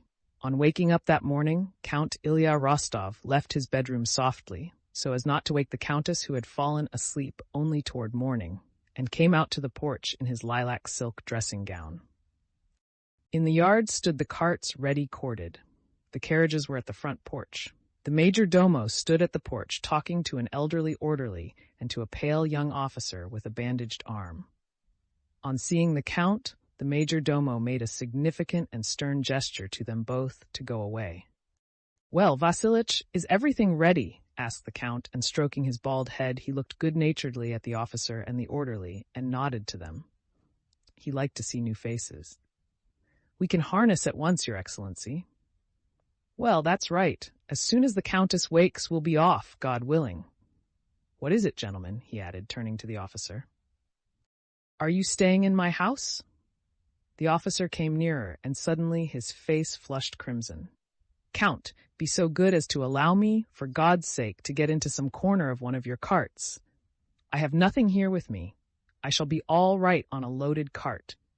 Before the officer had finished speaking, the orderly made the same request on behalf of his master. "Oh, yes, yes, yes," said the count hastily. "I shall be very pleased, very pleased. Vasilich, you'll see to it. Just unload 1 or 2 carts." "Well, what of it? Do what's necessary," said the count, muttering some indefinite order. But at the same moment, an expression of warm gratitude on the officer's face had already sealed the order. The count looked around him. In the yard, at the gates, at the window of the wings, wounded officers and their orderlies were to be seen. They were all looking at the count and moving toward the porch. "Please step into the gallery, Your Excellency," said the major domo. "What are your orders about the pictures?" The count went into the house with him, repeating his order not to refuse the wounded who asked for a lift. "Well, never mind. Some of the things can be unloaded," he added in a soft, confidential voice, as though afraid of being overheard. At 9 o'clock, the countess woke up, and Matrena Timofevna, who had been her lady's maid before her marriage, and now performed a sort of chief gendarme's duty for her, came to say that Madame Schoss was much offended, and the young lady's summer dresses could not be left behind. On inquiry, the countess learned that Madame Schoss was offended because her trunk had been taken down from its cart, and all the loads were being uncorded and the luggage taken out of the carts to make room for wounded men whom the Count, in the simplicity of his heart, had ordered that they should take with them. The Countess sent for her husband. "What is this, my dear?" "I hear that the luggage is being unloaded." "You know, love, I wanted to tell you, Countess dear, an officer came to me to ask for a few carts for the wounded. After all, ours are things that can be bought, but think what being left behind means to them. Really now, in our own yard, we asked them in ourselves, and there are officers among them. You know, I think, my dear, let them be taken. Where's the hurry?" The Count spoke timidly, as he always did when talking of money matters. The Countess was accustomed to this tone as a precursor of news of something detrimental to the children's interests, such as the building of a new gallery or conservatory, the inauguration of a private theater or an orchestra. She was accustomed always to oppose anything announced in that timid tone and considered it her duty to do so. She assumed her dolefully submissive manner and said to her husband, "Listen to me, Count. You have managed matters so that we are getting nothing for the house, and now you wish to throw away all the children's property. You said yourself that we have 100,000 rubles worth of things in the house. I don't consent, my dear, I don't. Do as you please. It's the government's business to look after the wounded. They know that. Look at the Lopukins opposite. They cleared out everything 2 days ago. That's what other people do. It's only we who are such fools. If you have no pity on me, have some for the children." Flourishing his arms in despair, the Count left the room without replying. "Papa, what are you doing that for?" asked Natasha, who had followed him into her mother's room. "Nothing. What business is it of yours?" muttered the Count angrily. "But I heard," said Natasha. "Why does Mamma object?" "What business is it of yours?" cried the Count. Natasha stepped up to the window and pondered. "Papa, here's Berg coming to see us," said she, looking out of the window. Chapter the 6th. Berg, the Rostov's son-in-law, was already a colonel wearing the orders of Vladimir and Anna, and he still filled the quiet and agreeable post of assistant to the head of the staff of the assistant commander of the 1st Division of the 2nd Army. On the 1st of September, he had come to Moscow from the army. He had nothing to do in Moscow, but he had noticed that everyone in the army was asking for leave to visit Moscow and had something to do there. So he considered it necessary to ask for leave of absence for family and domestic reasons. Berg drove up to his father-in-law's house in his spruce little trap with a pair of sleek roans, exactly like those of a certain prince. He looked attentively at the carts in the yard, and while going up to the porch, took out a clean pocket handkerchief and tied a knot in it. From the anteroom, Berg ran with smooth, though impatient steps into the drawing-room, where he embraced the Count, kissed the hands of Natasha and Sonia, and hastened to inquire after Mamma's health. "Health? At a time like this?" said the Count. "Come, tell us the news. Is the army retreating, or will there be another battle?" "God Almighty alone can decide the fate of our fatherland, Papa," said Berg. "The army is burning with a spirit of heroism, and the leaders, so to say, have now assembled in council. No one knows what is coming. But in general, I can tell you, Papa, that such a heroic spirit, the truly antique valor of the Russian army, which it, he corrected himself, has shown or displayed in the battle of the 26th, there are no words worthy to do it justice. I tell you, Papa." He smote himself on the breast as a general he had heard speaking had done, but Berg did it a trifle late, for he should have struck his breast at the words Russian army. "I tell you frankly that we, the commanders, far from having to urge the men on or anything of that kind, could hardly restrain those exploits of antique valor," he went on rapidly. "General Barclay de Tolly risked his life everywhere at the head of the troops, I can assure you. Our corps was stationed on a hillside. You can imagine." And Berg related all that he remembered of the various tales he had heard those days. Natasha watched him with an intent gaze that confused him, as if she were trying to find in his face the answer to some question. "Altogether, such heroism as was displayed by the Russian warriors cannot be imagined or adequately praised," said Berg, glancing round at Natasha. and as if anxious to conciliate her, replying to her intent look with a smile. Russia is not in Moscow. She lives in the hearts of her sons. Isn't it so, Papa? Said he. Just then the Countess came in from the sitting room with a weary and dissatisfied expression. Berg hurriedly jumped up, kissed her hand, asked about her health, and swaying his head from side to side to express sympathy, remained standing beside her. Yes, Mamma, I tell you sincerely that these are hard and sad times for every Russian. But why are you so anxious? You have still time to get away. I can't think what the servants are about, said the Countess, turning to her husband. I have just been told that nothing is ready yet. Somebody, after all, must see to things. One misses Mitenka at such times. There won't be any end to it. The Count was about to say something, but evidently restrained himself. He got up from his chair and went to the door. At that moment, Berg drew out his handkerchief, as if to blow his nose, and, seeing the knot in it, pondered, shaking his head sadly and significantly. And I have a great favor to ask of you, Papa, said he. Said the Count, and stopped.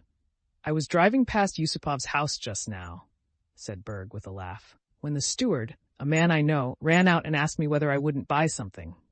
I went in out of curiosity, you know, and there's a small chiffonier and a dressing table.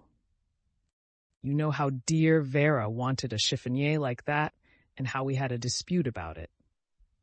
At the mention of the chiffonier and dressing table, Berg involuntarily changed his tone to one of pleasure at his admirable domestic arrangements. And it's such a beauty.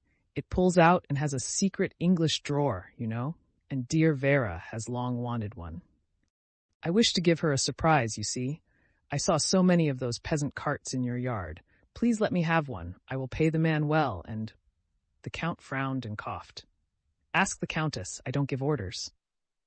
If it's inconvenient, please don't, said Berg. Only I so wanted it, for dear Vera's sake. Oh, go to the devil, all of you. To the devil, the devil, the devil, cried the old Count. My head's in a whirl, and he left the room. The Countess began to cry. Yes, Mamma, yes, these are very hard times, said Berg. Natasha left the room with her father and, as if finding it difficult to reach some decision, first followed him and then ran downstairs. Petya was in the porch, engaged in giving out weapons to the servants who were to leave Moscow. The loaded carts were still standing in the yard. 2 of them had been uncorded, and a wounded officer was climbing into one of them, helped by an orderly. Do you know what it's about? Petya asked Natasha. She understood that he meant what were their parents quarreling about. She did not answer. It's because Papa wanted to give up all the carts to the wounded, said Petya. Vasilich told me. I consider. Natasha suddenly almost shouted, turning her angry face to Petya. I consider it so horrid, so abominable, so... I don't know what. Are we despicable Germans? Her throat quivered with convulsive sobs, and afraid of weakening and letting the force of her anger run to waste, she turned and rushed headlong up the stairs. Berg was sitting beside the Countess, consoling her with the respectful attention of a relative. The Count, pipe in hand, was pacing up and down the room when Natasha, her face distorted by anger, burst in like a tempest and approached her mother with rapid steps. It's horrid! It's abominable! She screamed. You can't possibly have ordered it! Berg and the Countess looked at her, perplexed and frightened. The Count stood still at the window and listened. Mamma, it's impossible. See what is going on in the yard, she cried. They will be left. What's the matter with you? Who are they? What do you want? Why, the wounded. It's impossible, Mamma. It's monstrous. No, Mamma, darling, it's not the thing. Please forgive me, darling.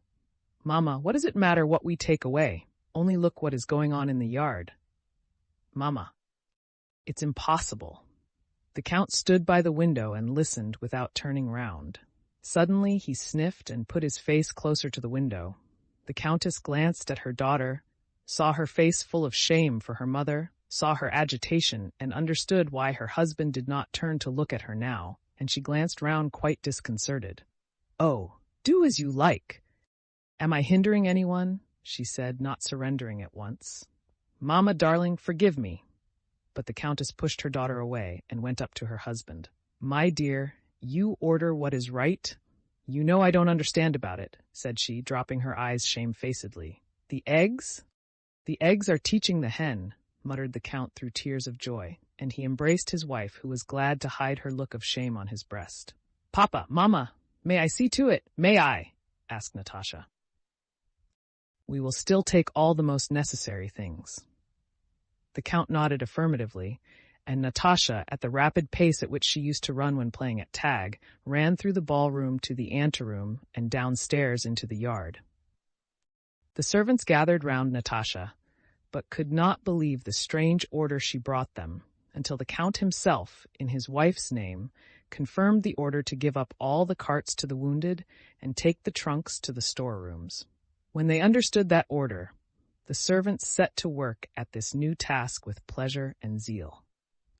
It no longer seemed strange to them, but on the contrary, it seemed the only thing that could be done, just as a quarter of an hour before it had not seemed strange to anyone that the wounded should be left behind and the goods carted away, but that had seemed the only thing to do. The whole household, as if to atone for not having done it sooner, set eagerly to work at the new task of placing the wounded in the carts. The wounded dragged themselves out of their rooms and stood with pale but happy faces round the carts.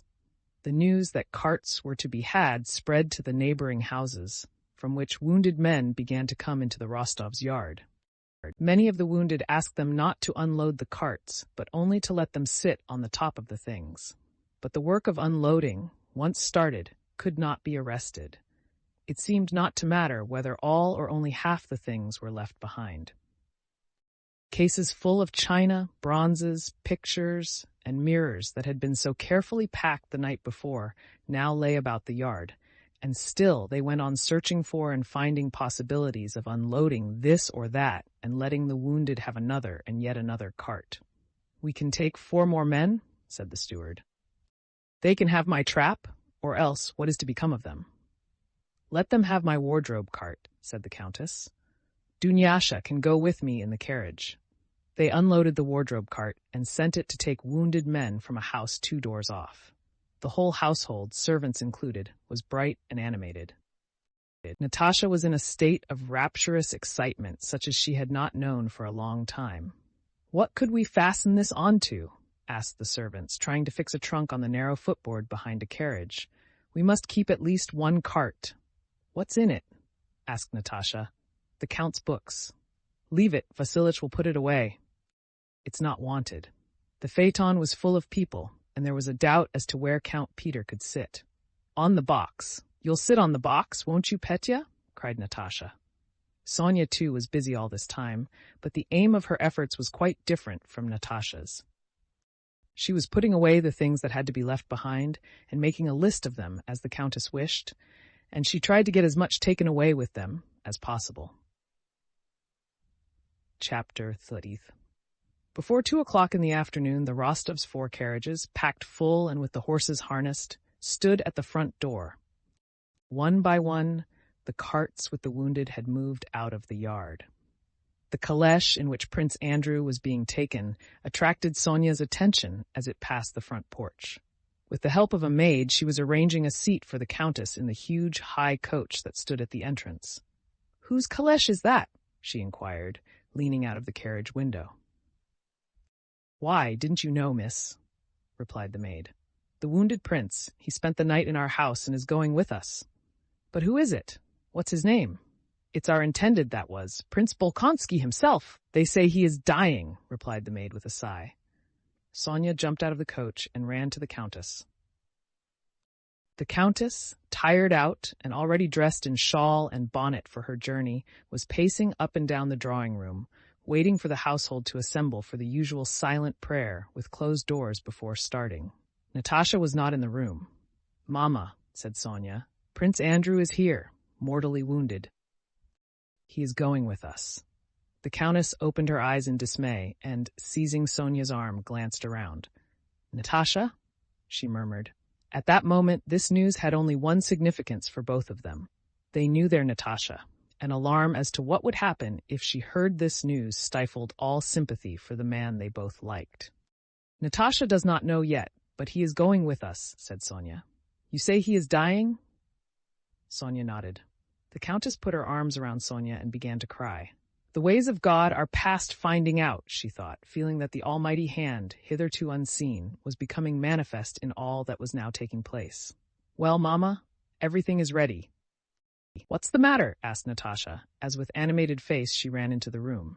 Nothing, answered the Countess. If everything is ready, let us start. And the Countess bent over her reticule to hide her agitated face. Sonia embraced Natasha and kissed her. Natasha looked at her inquiringly. What is it? What has happened? Nothing. No. Is it something very bad for me? What is it? Persisted Natasha with her quick intuition. Sonia sighed and made no reply. The Count, Petya, Madame Schoss, Mavra Kuzminishna, and Vasilich came into the drawing-room, and, having closed the doors, they all sat down and remained for some moments silently seated without looking at one another. The Count was the first to rise, and with a loud sigh crossed himself before the icon. All the others did the same. Then the Count embraced Mavra Kuzminishna and Vasilich, who were to remain in Moscow, and while they caught at his hand and kissed his shoulder, he patted their backs lightly with some vaguely affectionate and comforting words. The Countess went into the oratory, and there Sonia found her on her knees before the icons that had been left here and there hanging on the wall. The most precious ones, with which some family tradition was connected, were being taken with them. In the porch and in the yard, the men whom Petya had armed with swords and daggers, with trousers tucked inside their high boots and with belts and girdles tightened, were taking leave of those remaining behind. As is always the case at a departure, much had been forgotten or put in the wrong place, and for a long time 2 menservants stood one on each side of the open door and the carriage steps waiting to help the Countess in, while maids rushed with cushions and bundles from the house to the carriages, the calèche, the phaeton, and back again. They always will forget everything, said the Countess. Don't you know I can't sit like that? And Dunyasha, with clenched teeth, without replying, but with an aggrieved look on her face, hastily got into the coach to rearrange the seat. Oh, those servants, said the Count, swaying his head. Efim, the old coachman, who was the only one the Countess trusted to drive her, sat perched up high on the box and did not so much as glance round at what was going on behind him.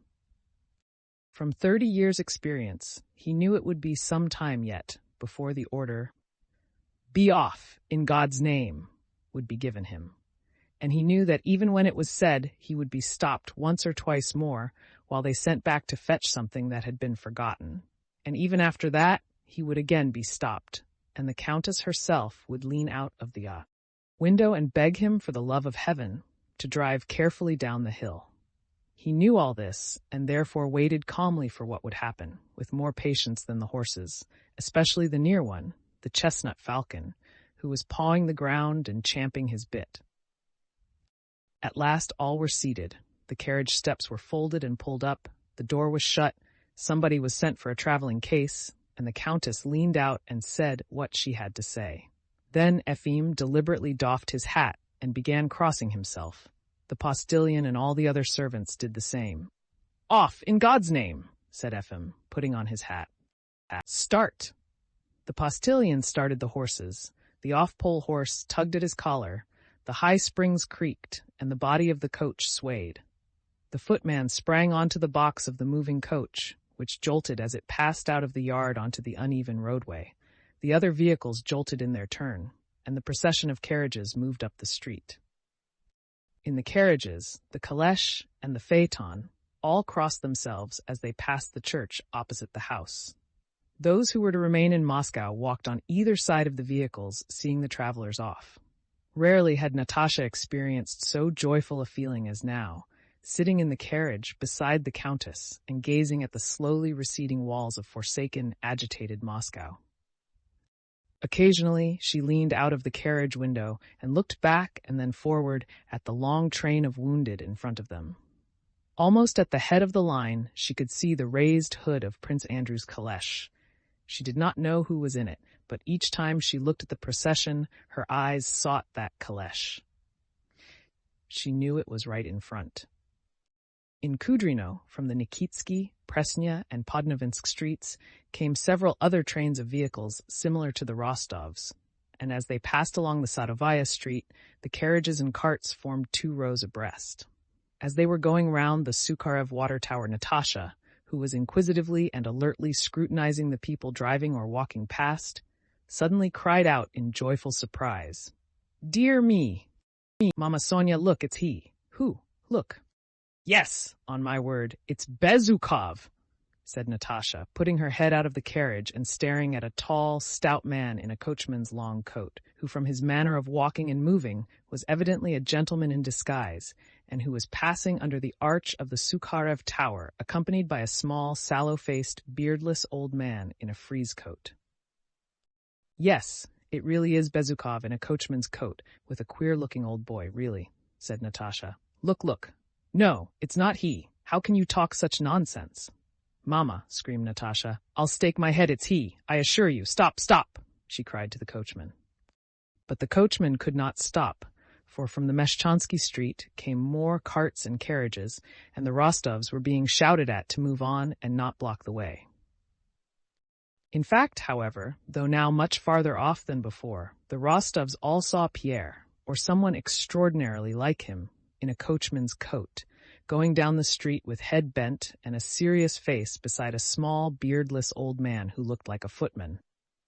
That old man noticed a face thrust out of the carriage window gazing at them, and respectfully touching Pierre's elbow said something to him, and pointed to the carriage. Pierre, evidently engrossed in thought, could not at first understand him. At length, when he had understood and looked in the direction the old man indicated, he recognized Natasha, and following his first impulse, stepped instantly and rapidly toward the coach. But having taken a dozen steps, he seemed to remember something and stopped. Natasha's face, leaning out of the window, beamed with quizzical kindliness. "Peter Kirillovitch, come here! We have recognized you! This is wonderful!" she cried, holding out her hand to him. "What are you doing? Why are you like this?" Pierre took her outstretched hand and kissed it awkwardly as he walked along beside her while the coach still moved on. "What is the matter, Count?" asked the Countess in a surprised and commiserating tone. What? Why? Don't ask me," said Pierre, and looked round at Natasha, whose radiant, happy expression, of which he was conscious without looking at her, filled him with enchantment. "Are you remaining in Moscow, then?" Pierre hesitated. "In Moscow?" he said in a questioning tone. "Yes, in Moscow. Goodbye." "Ah, if only I were a man. I'd certainly stay with you." "How splendid," said Natasha. "Mamma, if you'll let me, I'll stay." Pierre glanced absently at Natasha and was about to say something, but the Countess interrupted him. "You were at the battle, we heard." "Yes, I was," Pierre answered. "There will be another battle tomorrow," he began, but Natasha interrupted him. "But what is the matter with you, Count? You are not like yourself." "Oh, don't ask me. I don't know myself. Tomorrow." "But no. Goodbye, he muttered. "It's an awful time." And dropping behind the carriage, he stepped onto the pavement. Natasha continued to lean out of the window for a long time, beaming at him with her kindly, slightly quizzical, happy smile. Chapter date. For the last 2 days, ever since leaving home, Pierre had been living in the empty house of his deceased benefactor, Bazdeev. This is how it happened. When he woke up on the morning after his return to Moscow and his interview with Count Rostopchin, he could not for some time make out where he was and what was expected of him. When he was informed that among others awaiting him in his reception room, there was a Frenchman who had brought a letter from his wife, the Countess Helene, he felt suddenly overcome by that sense of confusion and hopelessness to which he was apt to succumb. He felt that everything was now at an end, all was in confusion and crumbling to pieces, that nobody was right or wrong, the future held nothing, and there was no escape from this position. Smiling unnaturally and muttering to himself, he first sat down on the sofa in an attitude of despair, then rose, went to the door of the reception room and peeped through the crack, returned flourishing his arms, and took up a book. His major domo came in a second time to say that the Frenchman who had brought the letter from the Countess was very anxious to see him, if only for a minute, and that someone from Bazdev's widow had called to ask Pierre to take charge of her husband's books, as she herself was leaving for the country. "Oh, yes, in a minute. Wait, or no, of course." "Go and say I will come directly," Pierre replied to the majordomo. But as soon as the man had left the room, Pierre took up his hat, which was lying on the table, and went out of his study by the other door. There was no one in the passage. He went along the whole length of this passage to the stairs, and frowning and rubbing his forehead with both hands, went down as far as the first landing. The hall porter was standing at the front door. From the landing where Pierre stood, there was a second staircase leading to the back entrance. He went down that staircase and out into the yard. No one had seen him. But there were some carriages waiting, and as soon as Pierre stepped out of the gate, the coachman and the yard porter noticed him and raised their caps to him. When he felt he was being looked at, he behaved like an ostrich, which hides its head in a bush in order not to be seen. He hung his head and, quickening his pace, went down the street. Of all the affairs awaiting Pierre that day, the sorting of Joseph Bazdev's books and papers appeared to him the most necessary. He hired the first cab he met and told the driver to go to the Patriarch's Ponds, where the widow Bazdev's house was. Continually turning round to look at the rows of loaded carts that were making their way from all sides out of Moscow, and balancing his bulky body so as not to slip out of the ramshackle old vehicle, Pierre, experiencing the joyful feeling of a boy escaping from school, began to talk to his driver. The man told him that arms were being distributed today at the Kremlin, and that tomorrow everyone would be sent out beyond the Three Hills gates, and a great battle would be fought there. Having reached the Patriarch's Ponds, Pierre found the Bazdev's house, where he had not been for a long time past. He went up to the gate. Gerasim, that sallow, beardless old man Pierre had seen at Torzhok 5 years before with Joseph Bazdev, came out in answer to his knock.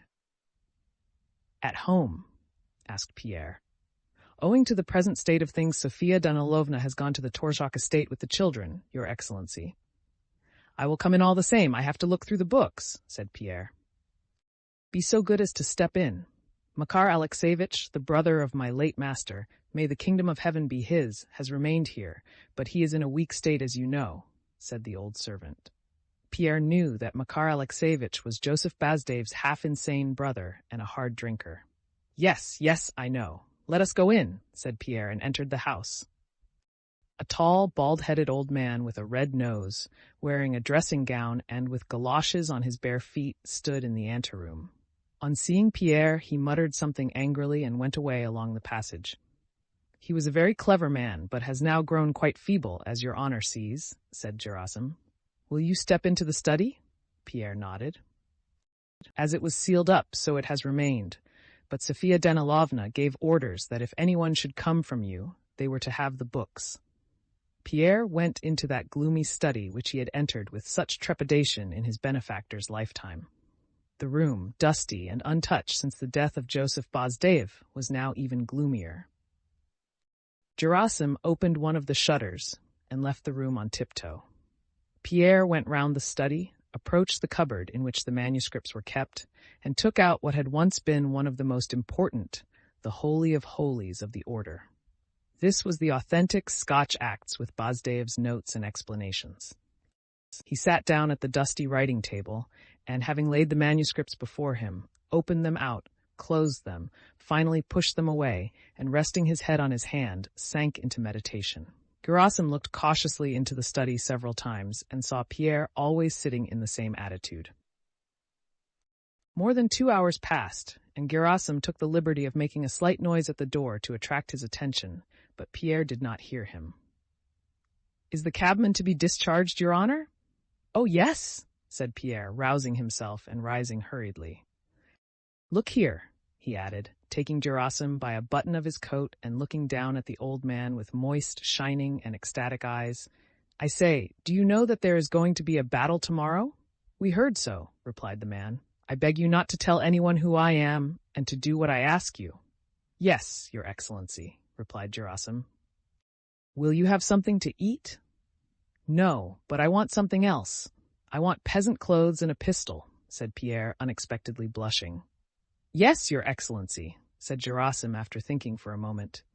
All the rest of that day Pierre spent alone in his benefactor's study, and Gerasim heard him pacing restlessly from one corner to another and talking to himself. And he spent the night on a bed made up for him there. Gerasim, being a servant who in his time had seen many strange things, accepted Pierre's taking up his residence in the house without surprise, and seemed pleased to have someone to wait on. That same evening, without even asking himself what they were wanted for, he procured a coachman's coat and cap for Pierre, and promised to get him the pistol next day. Makar Alexeyevich came twice that evening, shuffling along in his galoshes as far as the door, and stopped and looked ingratiatingly at Pierre. But as soon as Pierre turned toward him, he wrapped his dressing gown around him with a shamefaced and angry look and hurried away. It was when Pierre, wearing the coachman's coat which Gerasim had procured for him and had disinfected by steam, was on his way with the old man to buy the pistol at the Sukharev market, that he met the Rostovs. Chapter 9. Kutuzov's order to retreat through Moscow to the Ryazan road was issued at night on the 1st of September. The first troops started at once, and during the night they marched slowly and steadily without hurry. At daybreak, however, those nearing the town at the Dorogomilov bridge saw ahead of them masses of soldiers crowding and hurrying across the bridge, ascending on the opposite side and blocking the streets and alleys, while endless masses of troops were bearing down on them from behind, and an unreasoning hurry and alarm overcame them. They all rushed forward to the bridge, onto it, and to the fords and the boats. Kutuzov himself had driven round by side streets to the other side of Moscow. By 10 o'clock in the morning of the 2nd of September, only the rear guard remained in the Dorogomilov suburb, where they had ample room. The main army was on the other side of Moscow or beyond it. At that very time, at 10 in the morning of the 2nd of September, Napoleon was standing among his troops on the Poklony Hill, looking at the panorama spread out before him. From the 26th of August to the 2nd of September, that is from the Battle of Borodino to the entry of the French into Moscow, during the whole of that agitating, memorable week, there had been the extraordinary autumn weather that always comes as a surprise, when the sun hangs low and gives more heat than in spring, when everything shines so brightly in the rare clear atmosphere that the eyes smart, when the lungs are strengthened and refreshed by inhaling the aromatic autumn air, when even the nights are warm, and when in those dark, warm nights, golden stars startle and delight us continually by falling from the sky. At 10 in the morning of the 2nd of September, this weather still held. The brightness of the morning was magical. Moscow, seen from the Poklony Hill, lay spaciously spread out with her river, her gardens, and her churches, and she seemed to be living her usual life, her cupolas glittering like stars in the sunlight. The view of the strange city, with its peculiar architecture, such as he had never seen before, filled Napoleon with the rather envious and uneasy curiosity men feel when they see an alien form of life that has no knowledge of them. This city was evidently living with the full force of its own life. By the indefinite signs which, even at a distance, distinguish a living body from a dead one, Napoleon from the Poklony Hill perceived the throb of life in the town and felt, as it were, the breathing of that great and beautiful body.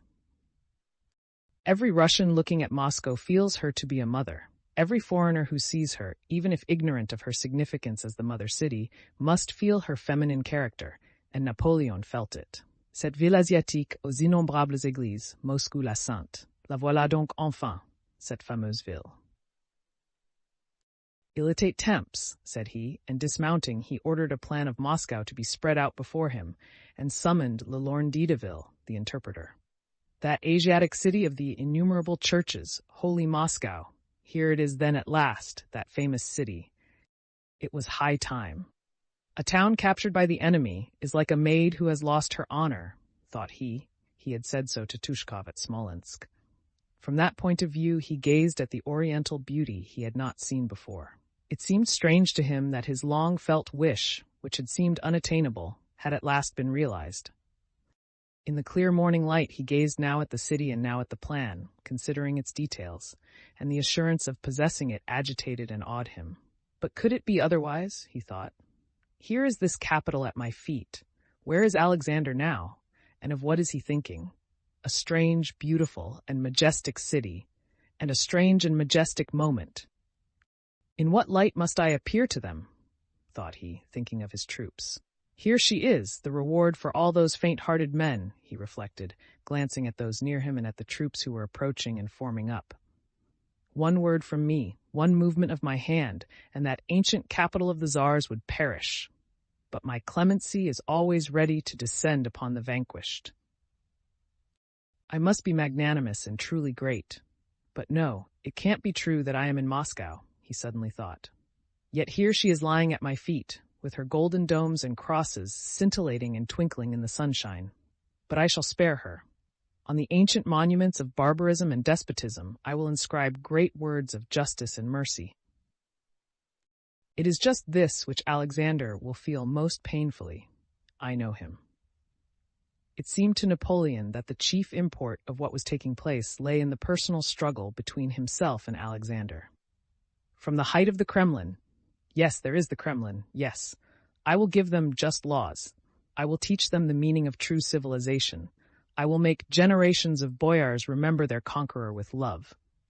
I will tell the deputation that I did not and do not desire war, that I have waged war only against the false policy of their court, that I love and respect Alexander, and that in Moscow I will accept terms of peace worthy of myself and of my people. I do not wish to utilize the fortunes of war to humiliate an honored monarch. Boyars, I will say to them, I do not desire war. I desire the peace and welfare of all my subjects. However, I know their presence will inspire me, and I shall speak to them as I always do, clearly, impressively, and majestically. But can it be true that I am in Moscow? Yes, there she lies. Quoi m'amènent les boyars? Said he to his suite. Bring the boyars to me. A general with a brilliant suite galloped off at once to fetch the boyars. 2 hours passed. Napoleon had lunched and was again standing in the same place on the Poklony Hill awaiting the deputation. His speech to the boyars had already taken definite shape in his imagination. That speech was full of dignity and greatness as Napoleon understood it. He was himself carried away by the tone of magnanimity he intended to adopt toward Moscow. In his imagination he appointed days for assemblies at the palace of the Tsars, at which Russian notables and his own would mingle. He mentally appointed a governor, one who would win the hearts of the people. Having learned that there were many charitable institutions in Moscow, he mentally decided that he would shower favors on them all. He thought that, as in Africa, he had to put on a burnous and sit in a mosque, so in Moscow he must be beneficent like the Tsars. And in order finally to touch the hearts of the Russians, and being like all Frenchmen unable to imagine anything sentimental without a reference to ma chère, ma tendre, ma pauvre mère, he decided that he would place an inscription on all these establishments in large letters. This establishment is dedicated to my dear mother. Or no, it should be simply, Maison de ma mère, too, he concluded. But am I really in Moscow? Yes, here it lies before me, but why is the deputation from the city so long in appearing? He wondered. My dear, my tender, my poor mother. 2. House of my mother. Meanwhile, an agitated consultation was being carried on in whispers among his generals and marshals at the rear of his suite. Those sent to fetch the deputation had returned with the news that Moscow was empty, that everyone had left it. The faces of those who were not conferring together were pale and perturbed. They were not alarmed by the fact that Moscow had been abandoned by its inhabitants, grave as that fact seemed, but by the question how to tell the emperor, without putting him in the terrible position of appearing ridiculous, that he had been awaiting the boyars so long in vain, that there were drunken mobs left in Moscow, but no one else. Some said that a deputation of some sort must be scraped together. Others disputed that opinion and maintained that the emperor should first be carefully and skillfully prepared and then told the truth. He will have to be told all the same, said some gentlemen of the suite. But, gentlemen, The position was the more awkward because the emperor, meditating upon his magnanimous plans, was pacing patiently up and down before the outspread map, occasionally glancing along the road to Moscow from under his lifted hand with a bright and proud smile. "But it's impossible," declared the gentlemen of the suite, shrugging their shoulders, but not venturing to utter the implied word. Le ridicule. At last, the emperor, tired of futile expectation, his actor's instinct suggesting to him that the sublime moment having been too long drawn out was beginning to lose its sublimity, gave a sign with his hand. A single report of a signaling gun followed, and the troops, who were already spread out on different sides of Moscow, moved into the city through the Tver, Kaluga, and Dorogomilov gates. Faster and faster, vying with one another, they moved at the double or at a trot, vanishing amid the clouds of dust they raised, and making the air ring with a deafening roar of mingling shouts. Doctor on by the movement of his troops, Napoleon rode with them as far as the Dorogomilov gate, but there again stopped and, dismounting from his horse, paced for a long time by the Kammer-Kolesky rampart, awaiting the deputation. Chapter 9. Meanwhile, Moscow was empty. There were still people in it. Perhaps a 50th part of its former inhabitants had remained, but it was empty. It was empty in the sense that a dying queenless hive is empty. In a queenless hive no life is left, though to a superficial glance it seems as much alive as other hives. The bees circle round a queenless hive in the hot beams of the midday sun as gaily as around the living hives. From a distance it smells of honey like the others, and bees fly in and out in the same way.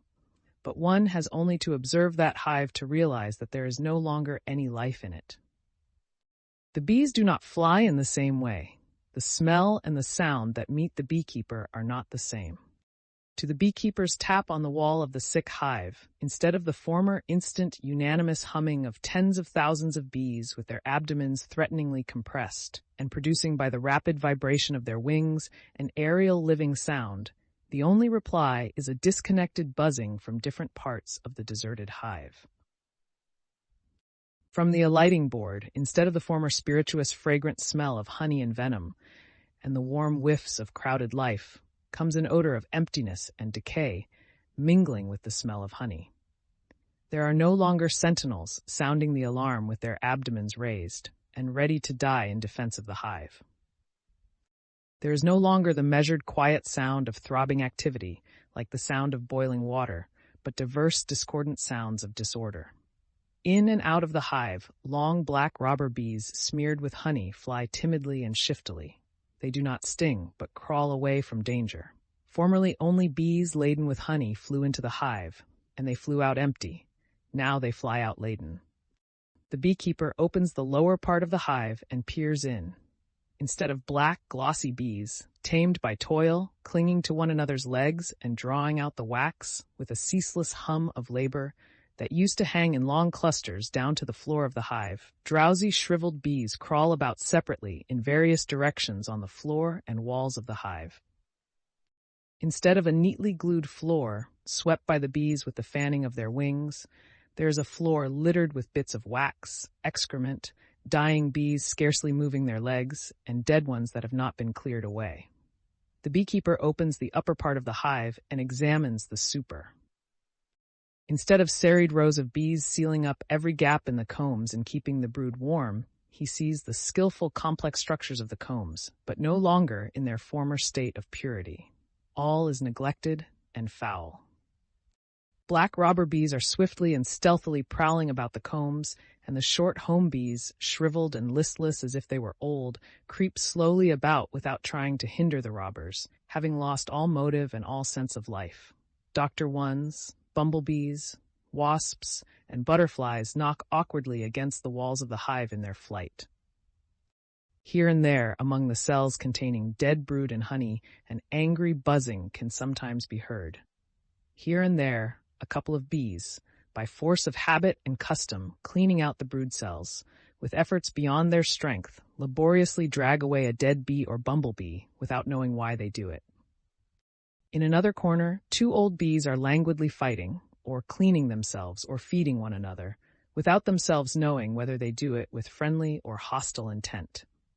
In a third place, a crowd of bees, crushing one another, attack some victim and fight and smother it, and the victim, enfeebled or killed, drops from above slowly and lightly as a feather among the heap of corpses. The keeper opens the two center partitions to examine the brood cells. In place of the former closed dark circles formed by thousands of bees sitting back to back and guarding the high mystery of generation, he sees hundreds of dull, listless, and sleepy shells of bees. They have almost all died unawares, sitting in the sanctuary they had guarded and which is now no more. They reek of decay and death. Only a few of them still move, rise, and feebly fly to settle on the enemy's hand, lacking the spirit to die stinging him. The rest are dead and fall as lightly as fish scales. The beekeeper closes the hive, chalks a mark on it, and when he has time tears out its contents and burns it clean.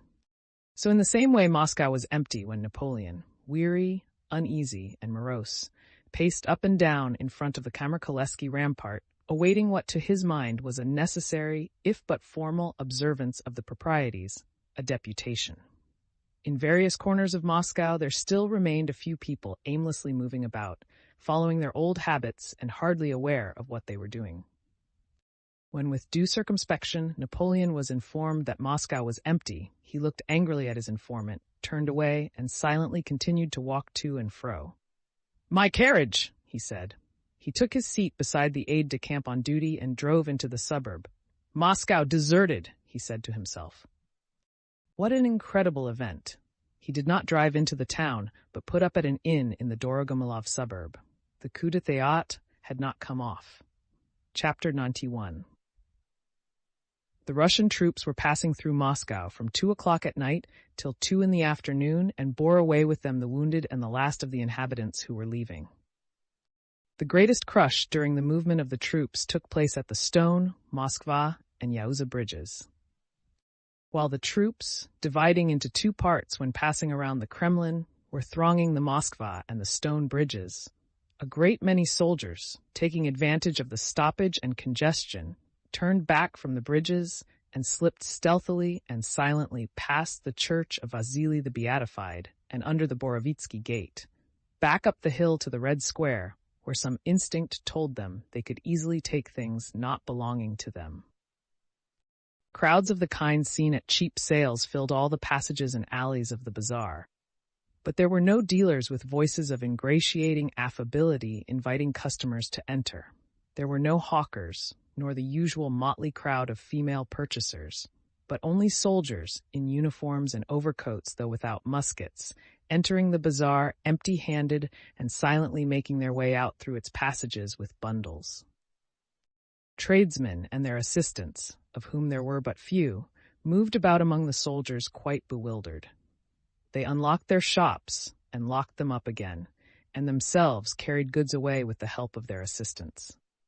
On the square in front of the bazaar were drummers beating the muster call.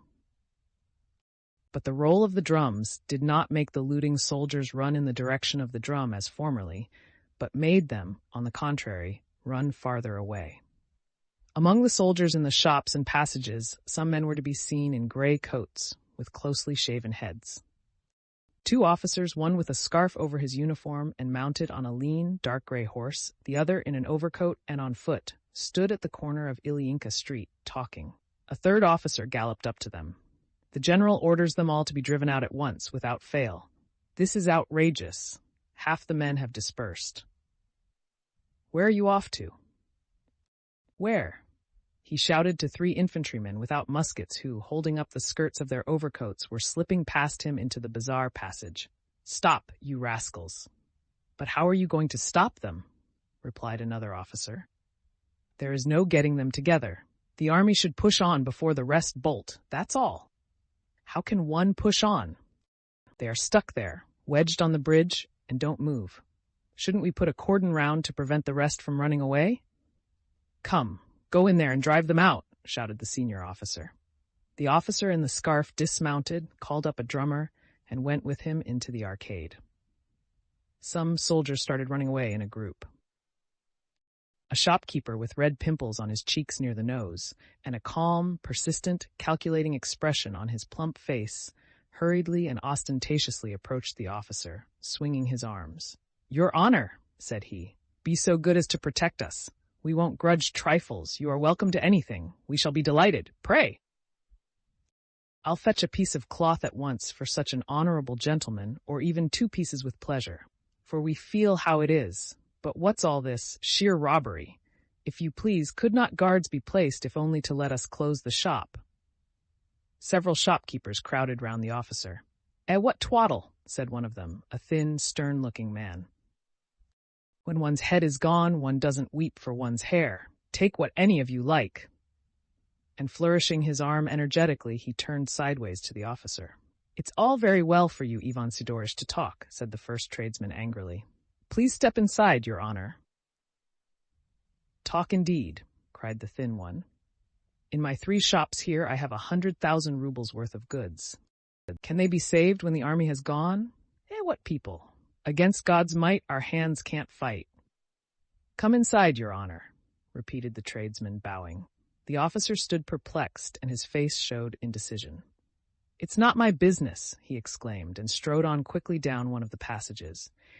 From one open shop came the sound of blows and vituperation, and just as the officer came up to it, a man in a gray coat with a shaven head was flung out violently.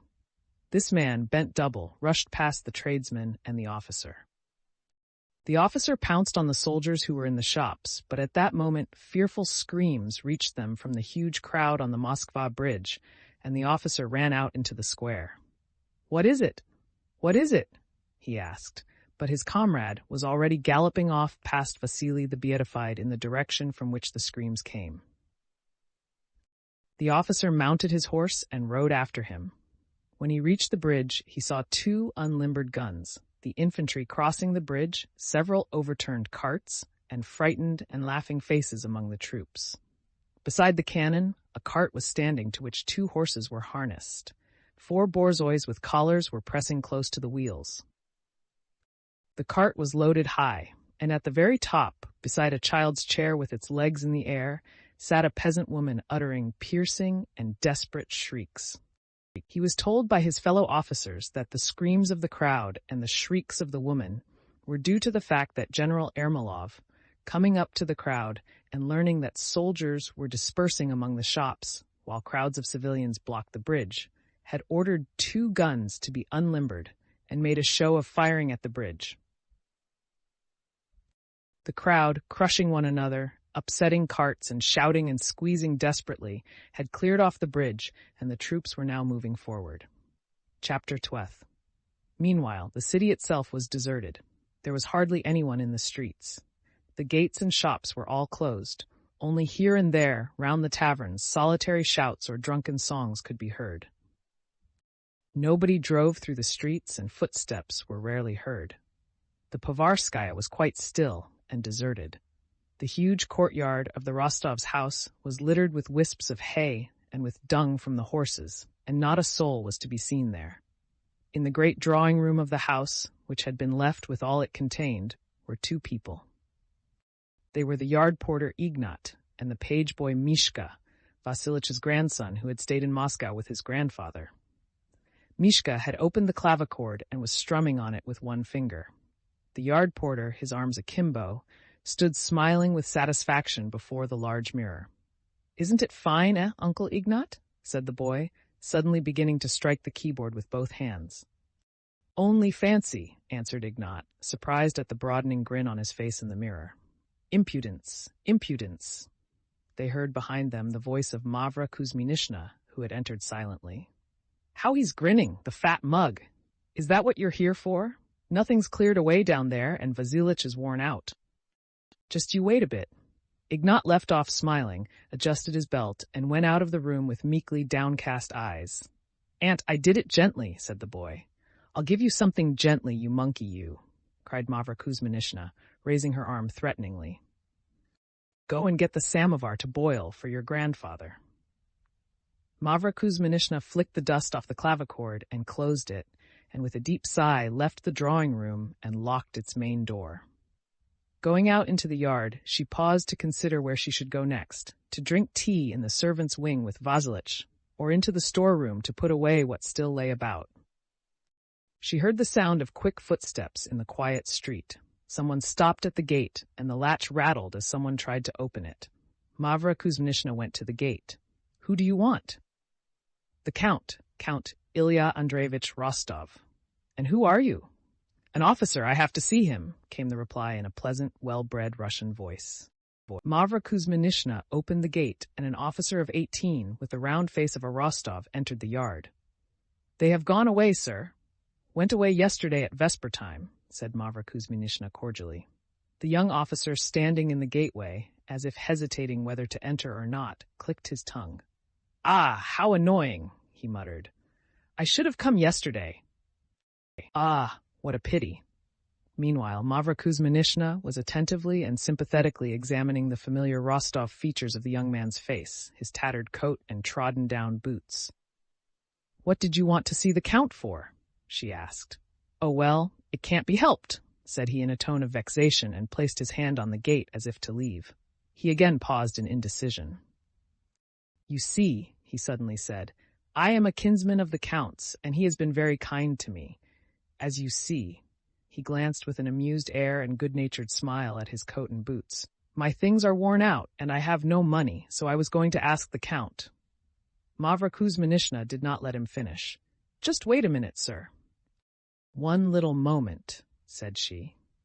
And as soon as the officer let go of the gate handle, she turned, and hurrying away on her old legs, went through the backyard to the servants' quarters. While Mavra Kuzminishna was running to her room, the officer walked about the yard, gazing at his worn-out boots with lowered head and a faint smile on his lips. "What a pity I've missed Uncle! What a nice old woman! Where has she run off to? And how am I to find the nearest way to overtake my regiment, which must by now be getting near the Rogozhsky gate?" thought he.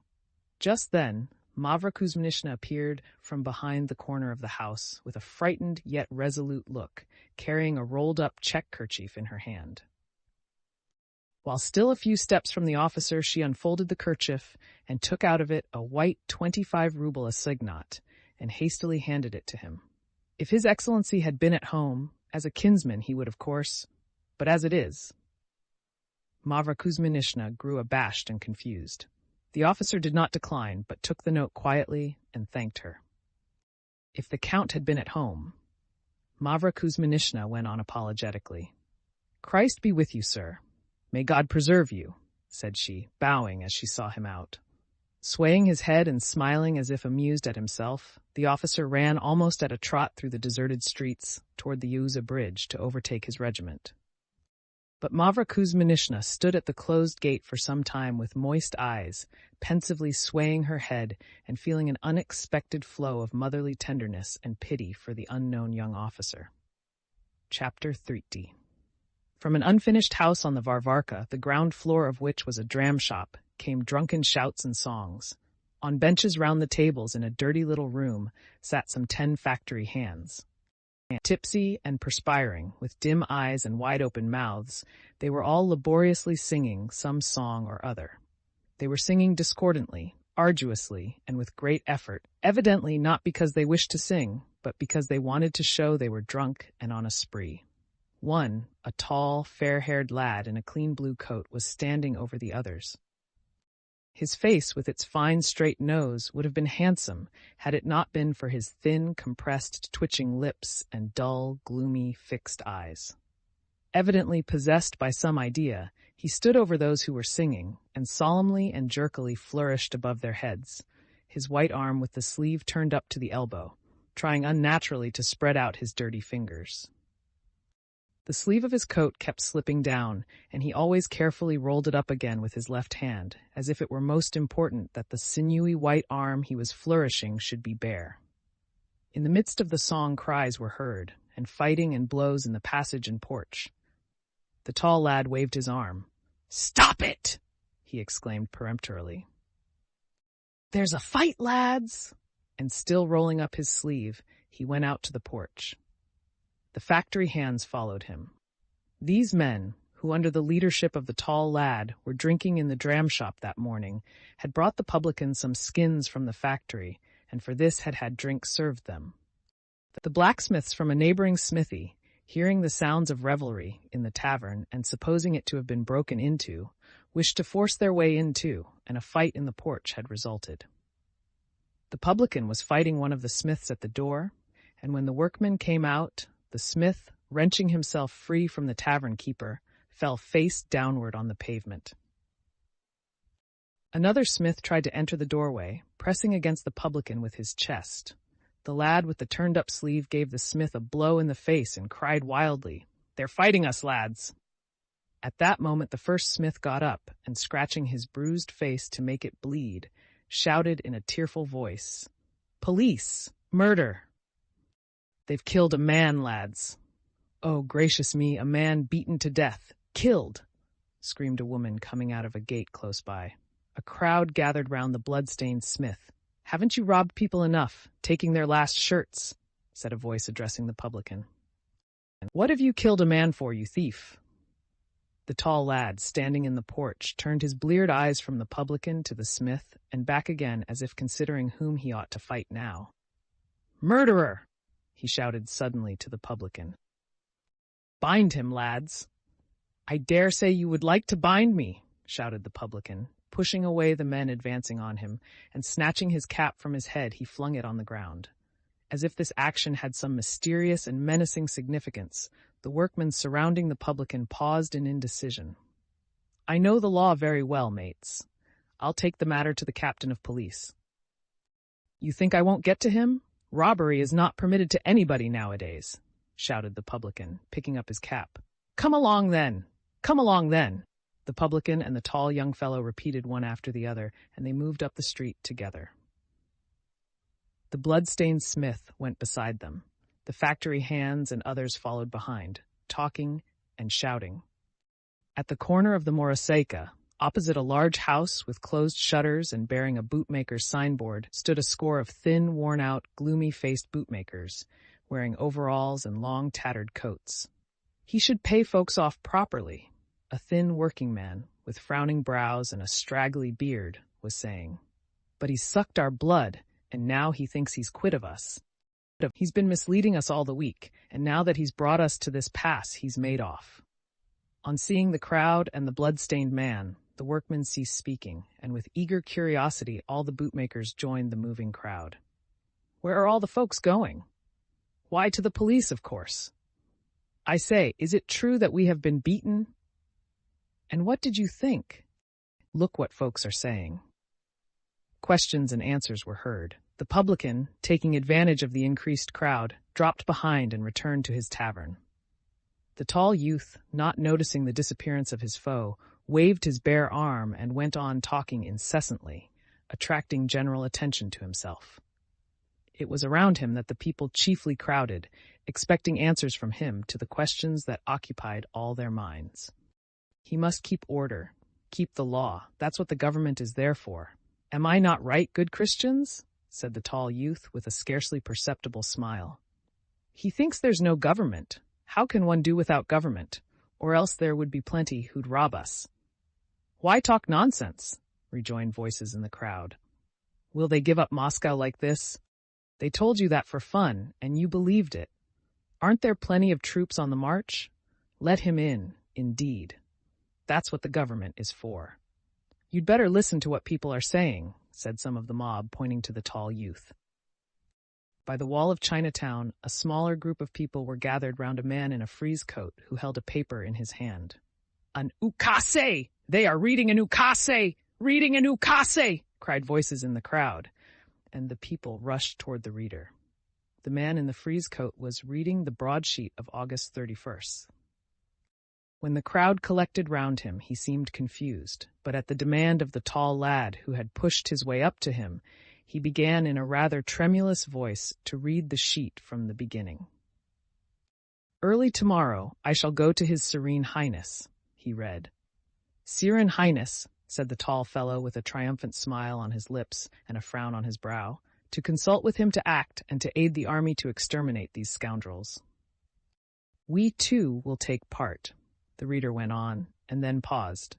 "Do you see?" shouted the youth victoriously. "He's going to clear up the whole affair for you, in destroying them, and will send these visitors to the devil.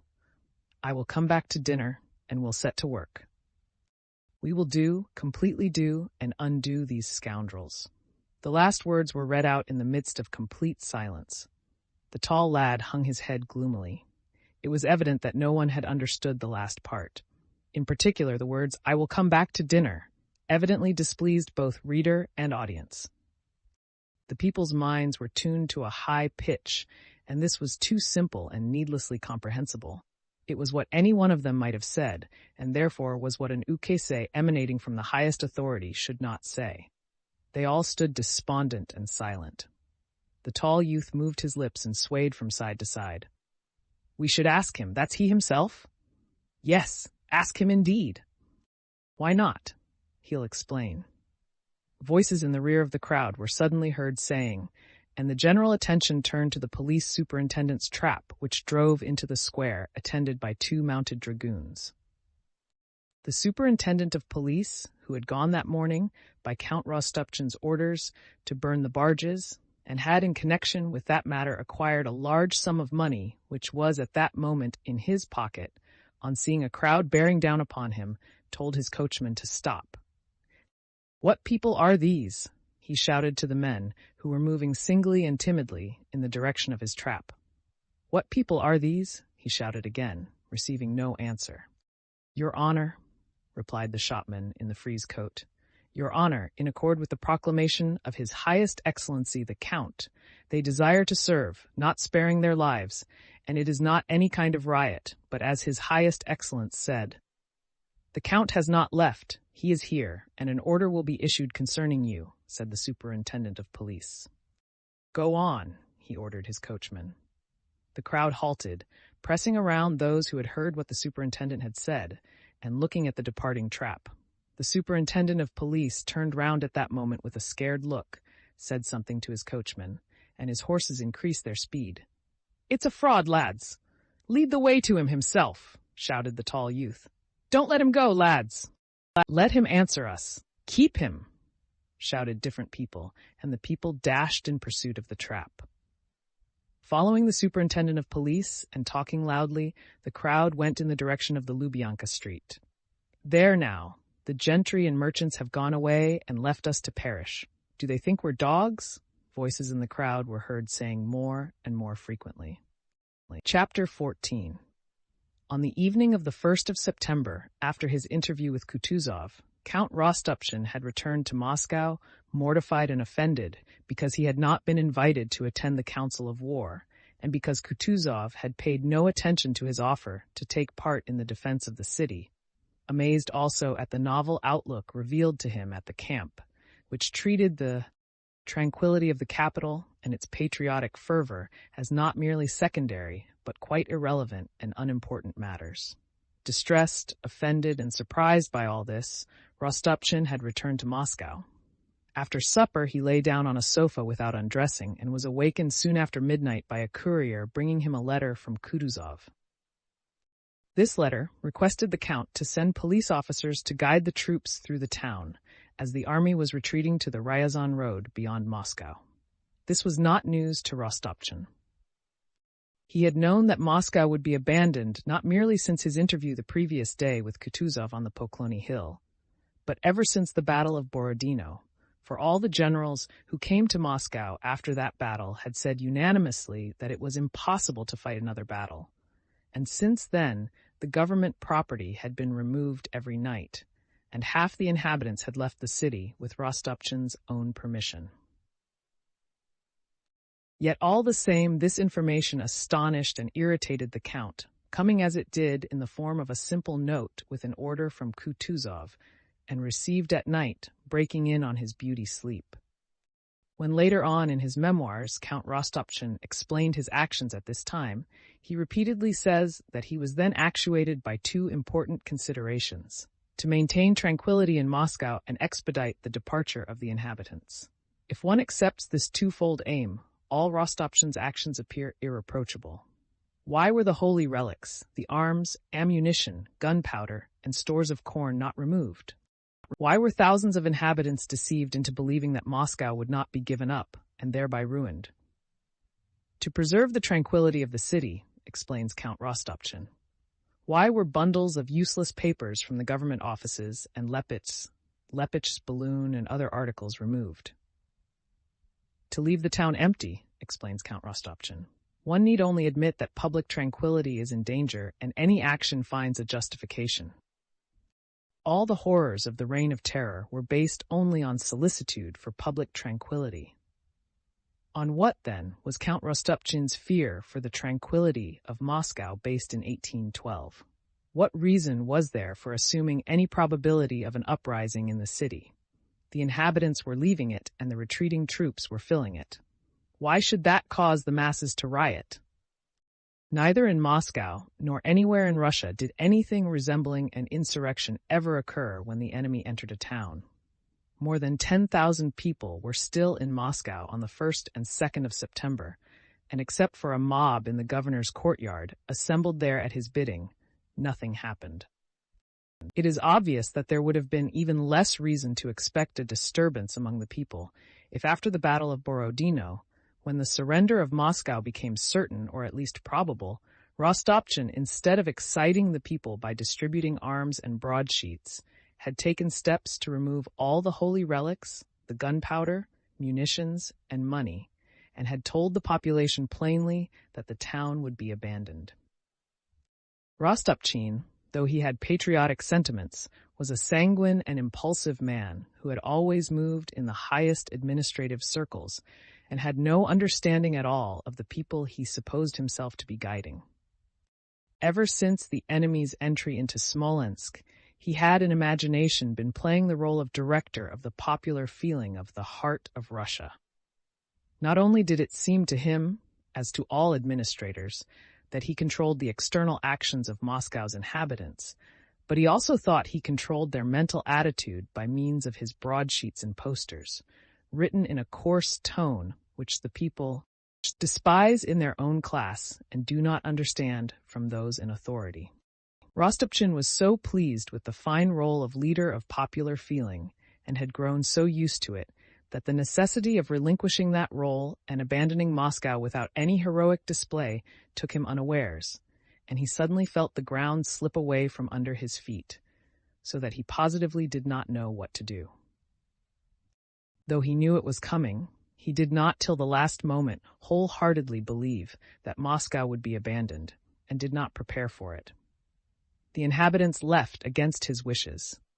If the government offices were removed, this was only done on the demand of officials to whom the Count yielded reluctantly. He was absorbed in the role he had created for himself. As is often the case with those gifted with an ardent imagination, though he had long known that Moscow would be abandoned, he knew it only with his intellect. He did not believe it in his heart, and did not adapt himself mentally to this new position of affairs. All his painstaking and energetic activity, in how far it was useful and had any effect on the people, is another question, had been simply directed toward arousing in the masses his own feeling of patriotic hatred of the French. But when events assumed their true historical character, when expressing hatred for the French in words proved insufficient, when it was not even possible to express that hatred by fighting a battle, when self-confidence was of no avail in relation to the one question before Moscow, when the whole population streamed out of Moscow as one man, abandoning their belongings and proving by that negative action all the depth of their national feeling, then the role chosen by Rostopchin suddenly appeared senseless. He unexpectedly felt himself ridiculous, weak, and alone, with no ground to stand on. When, awakened from his sleep, he received that cold, peremptory note from Kutuzov, he felt the more irritated, the more he felt himself to blame. All that he had been specially put in charge of, the state property which he should have removed, was still in Moscow, and it was no longer possible to take the whole of it away.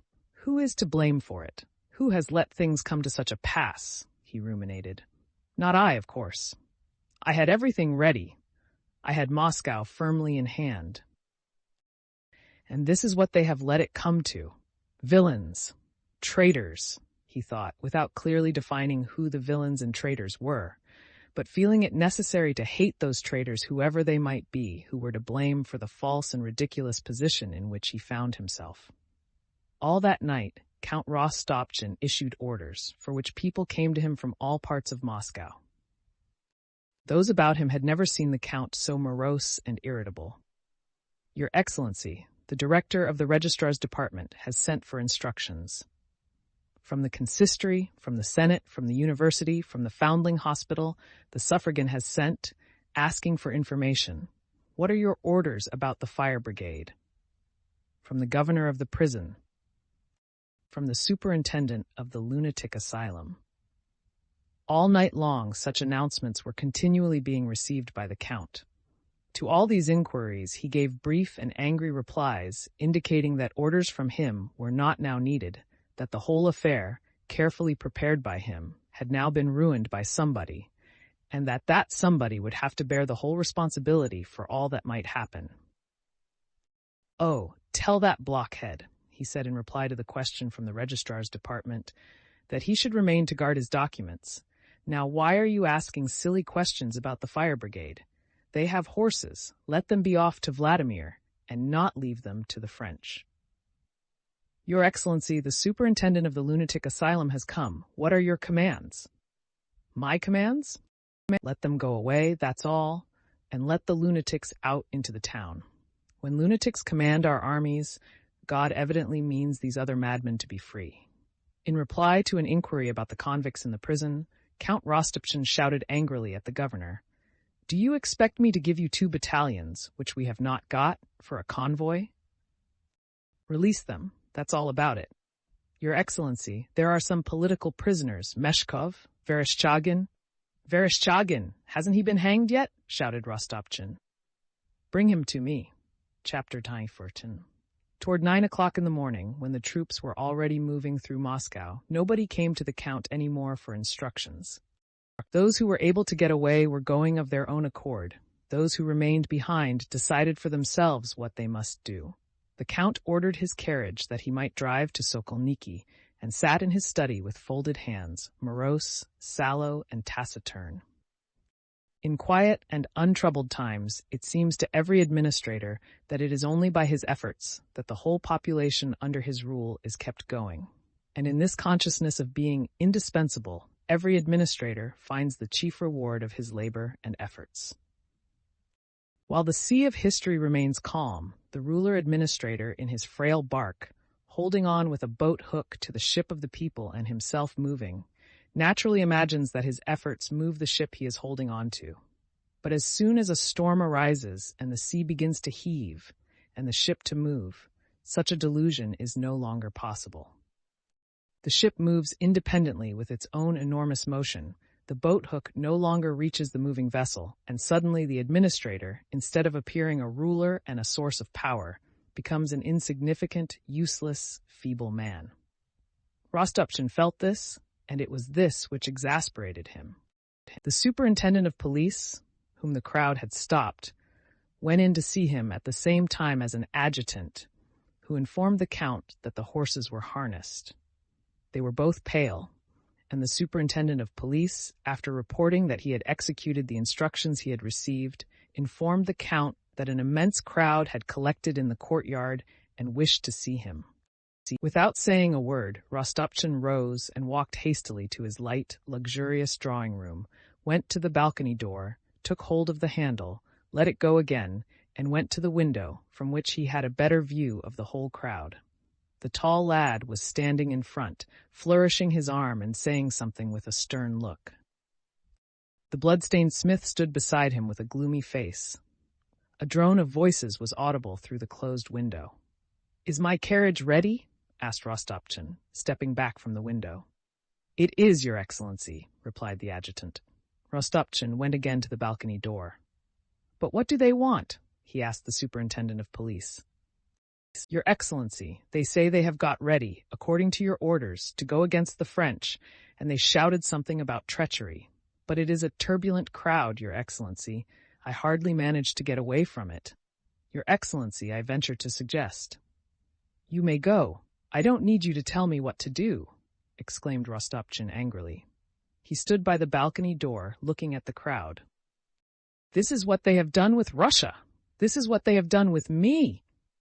thought he, full of an irrepressible fury that welled up within him against the someone to whom what was happening might be attributed. As often happens with passionate people, he was mastered by anger, but was still seeking an object on which to vent it. "Here is that mob, the dregs of the people," he thought as he gazed at the crowd. "This rabble they have roused by their folly. They want a victim," he thought as he looked at the tall lad flourishing his arm. And this thought occurred to him just because he himself desired a victim, something on which to vent his rage. "Is the carriage ready?" he asked again. "Yes, Your Excellency. What are your orders about Vereshchagin? He is waiting at the porch," said the adjutant. "Ah!" exclaimed Rostopchin, as if struck by an unexpected recollection.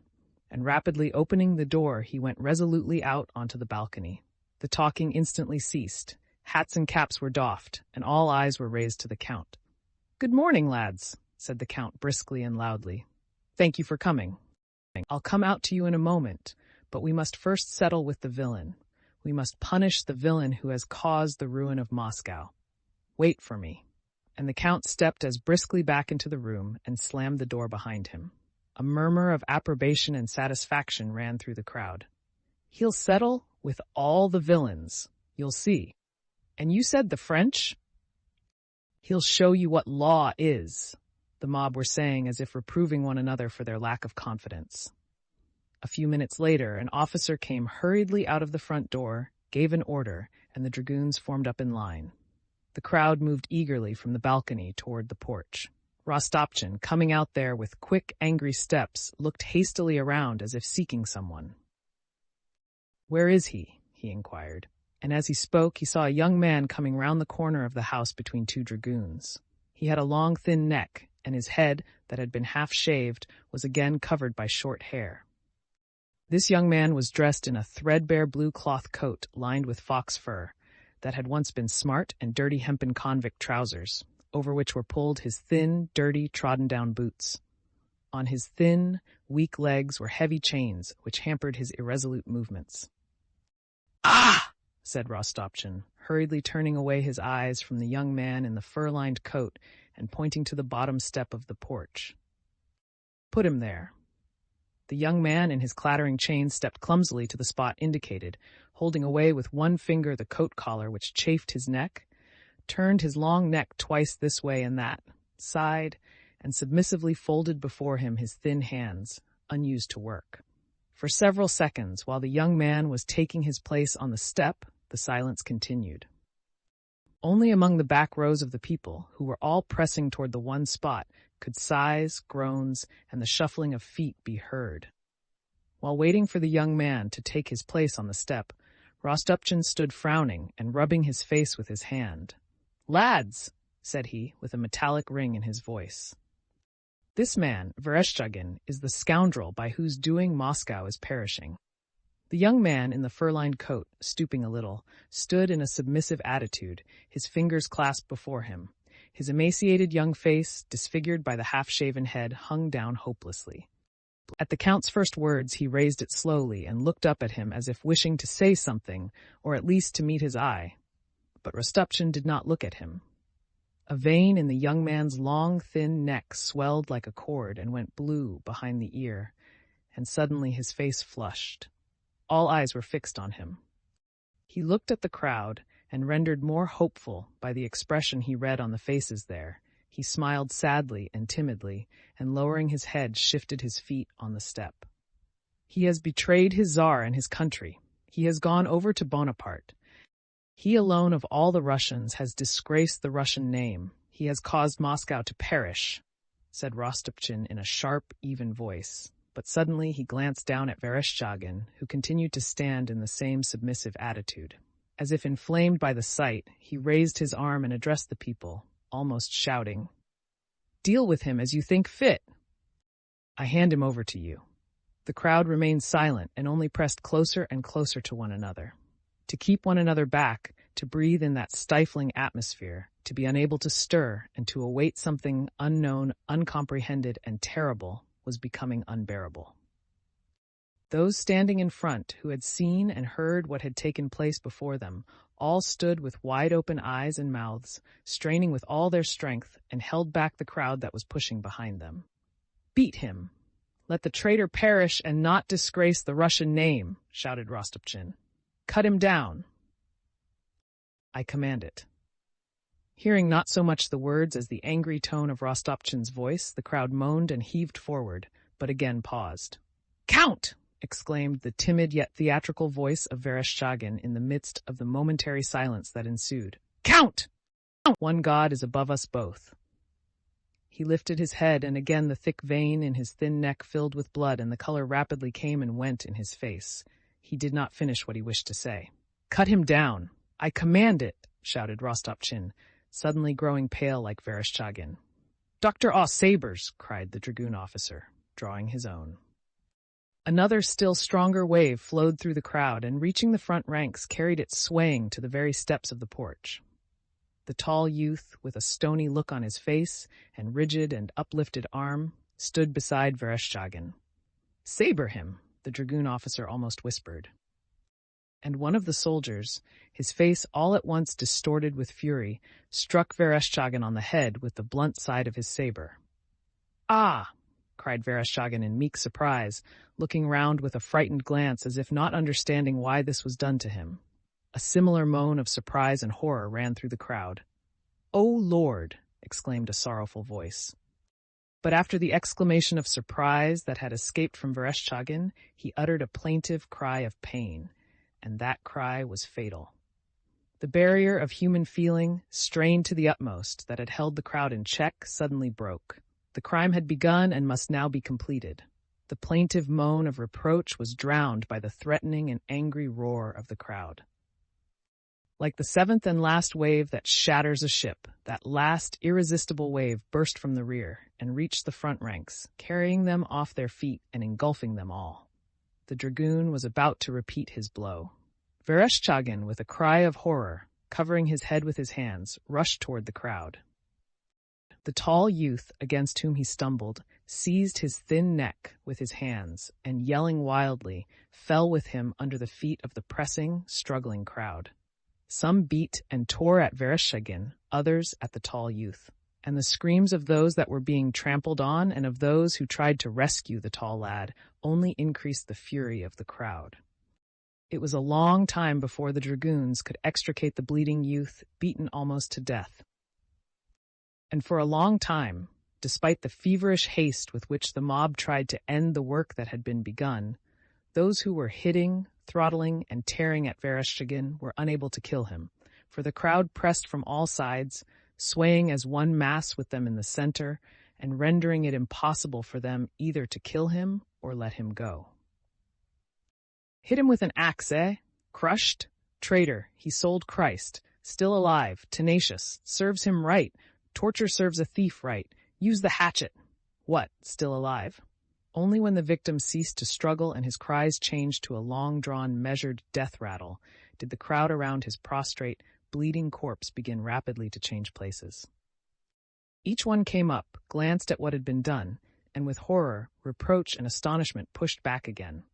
"O Lord, the people are like wild beasts. How could he be alive?" voices in the crowd could be heard saying. "Quite a young fellow, too. Must have been a merchant's son.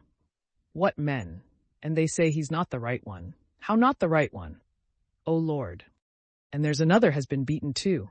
They say he's nearly done for. Oh, the people. Aren't they afraid of sinning?"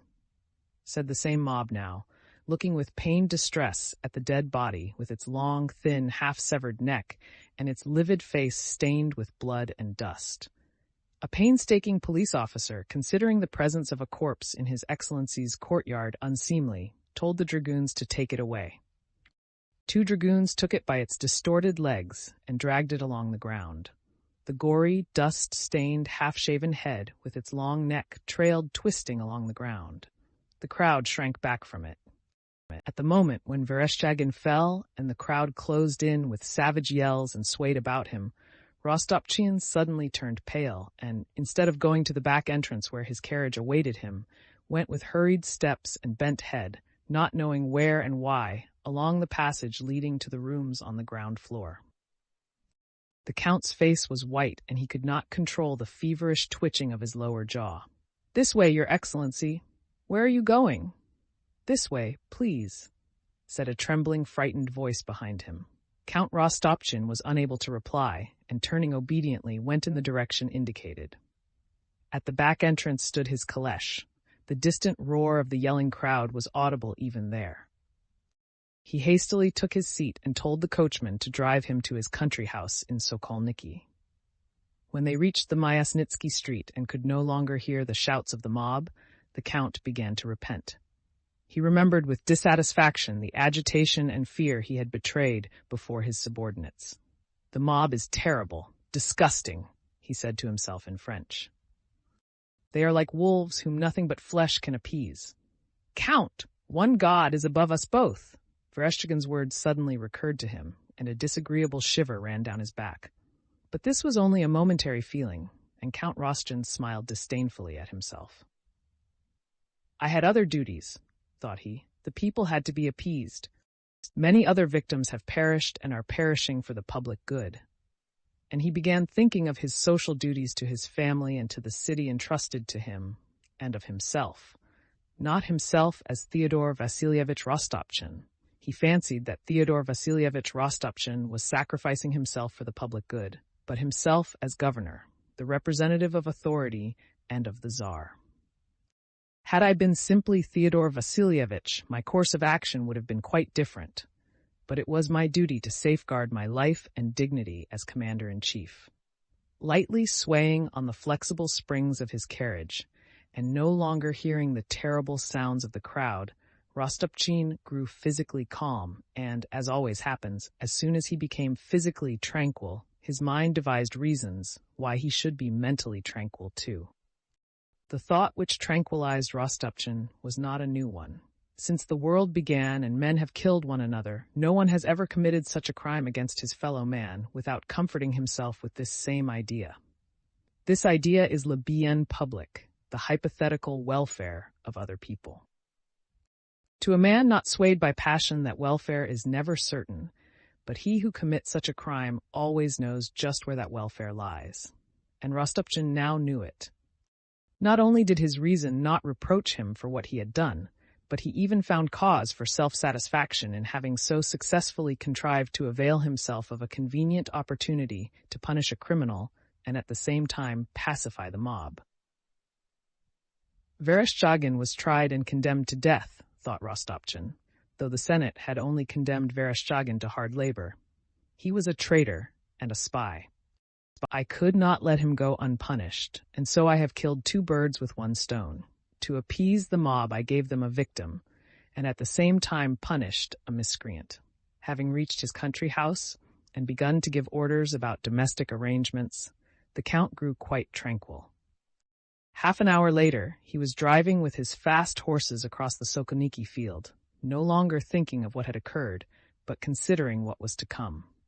He was driving to the Yuza bridge, where he had heard that Kutuzov was. Count Rostopchin was mentally preparing the angry and stinging reproaches he meant to address to Kutuzov for his deception. He would make that foxy old courtier feel that the responsibility for all the calamities that would follow the abandonment of the city and the ruin of Russia, as Rostopchin regarded it, would fall upon his doting old head. Planning beforehand what he would say to Kutuzov, Rostopchin turned angrily in his caleche and gazed sternly from side to side. The Sokolniki field was deserted. Only at the end of it, in front of the almshouse and the lunatic asylum, could be seen some people in white and others like them walking singly across the field, shouting and gesticulating.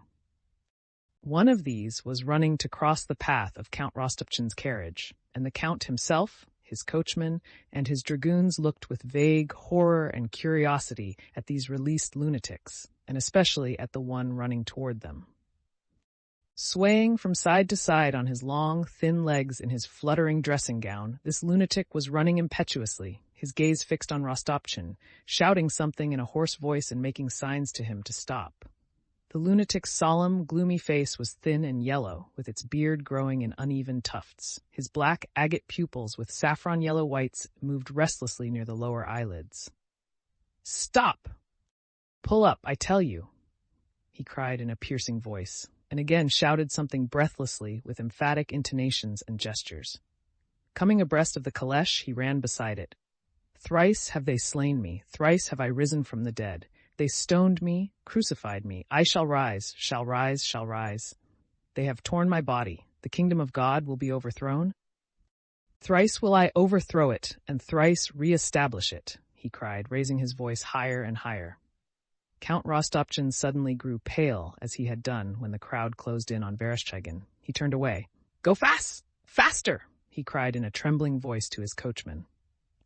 The caleche flew over the ground as fast as the horses could draw it, but for a long time Count Rostopchin still heard the insane, despairing screams growing fainter in the distance, while his eyes saw nothing but the astonished, frightened, blood-stained face of the traitor in the fur-lined coat.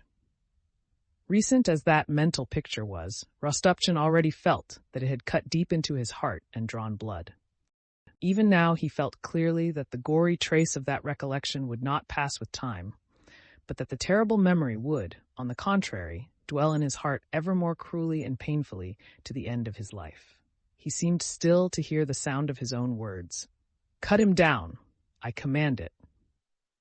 Why did I utter those words? It was by some accident I said them. I need not have said them, he thought, and then nothing would have happened. He saw the frightened and then infuriated face of the dragoon who dealt the blow, the look of silent, timid reproach that boy in the fur-lined coat had turned upon him. But I did not do it for my own sake. I was bound to act that way. The mob, the traitor, the public welfare, thought he. Troops were still crowding at the Yoza bridge. It was hot. Kutuzov, dejected and frowning, sat on a bench by the bridge, toying with his whip in the sand when a caleche dashed up noisily. A man in a general's uniform with plumes in his hat went up to Kutuzov and said something in French.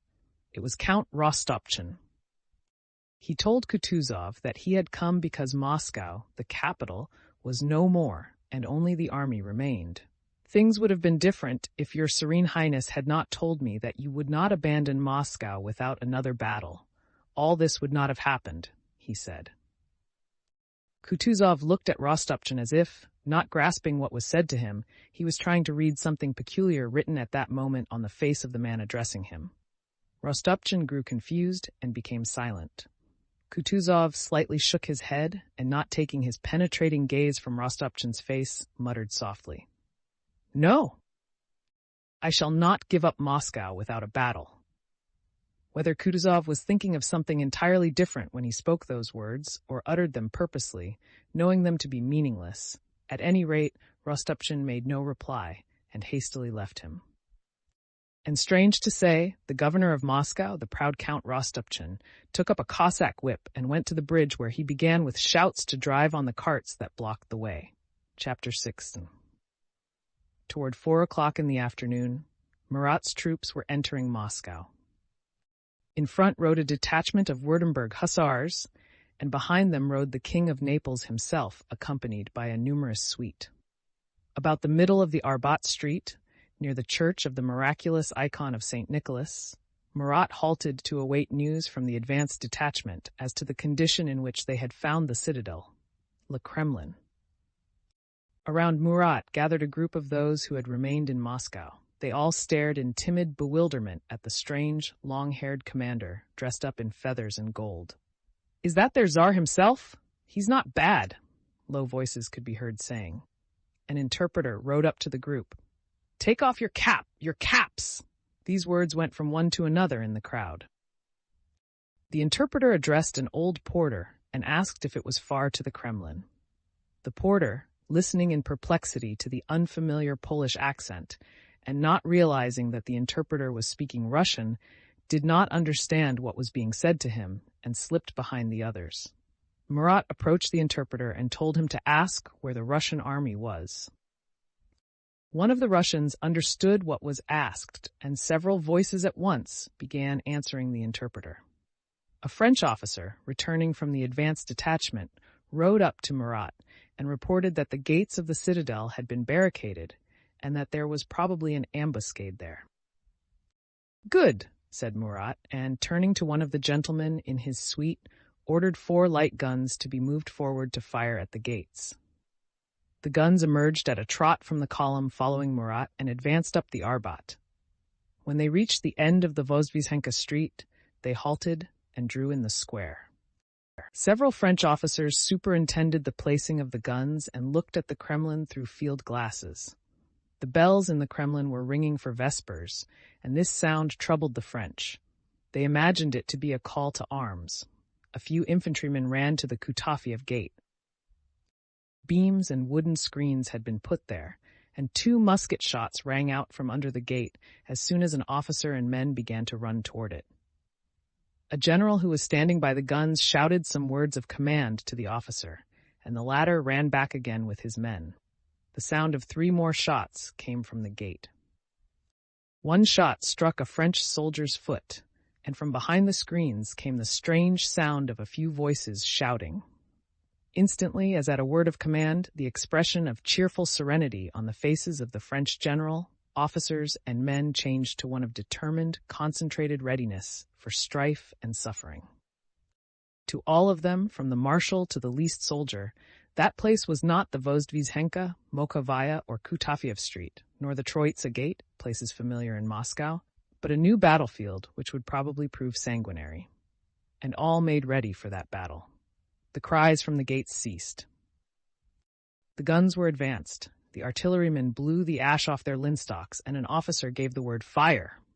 This was followed by 2 whistling sounds of canister shot, one after another.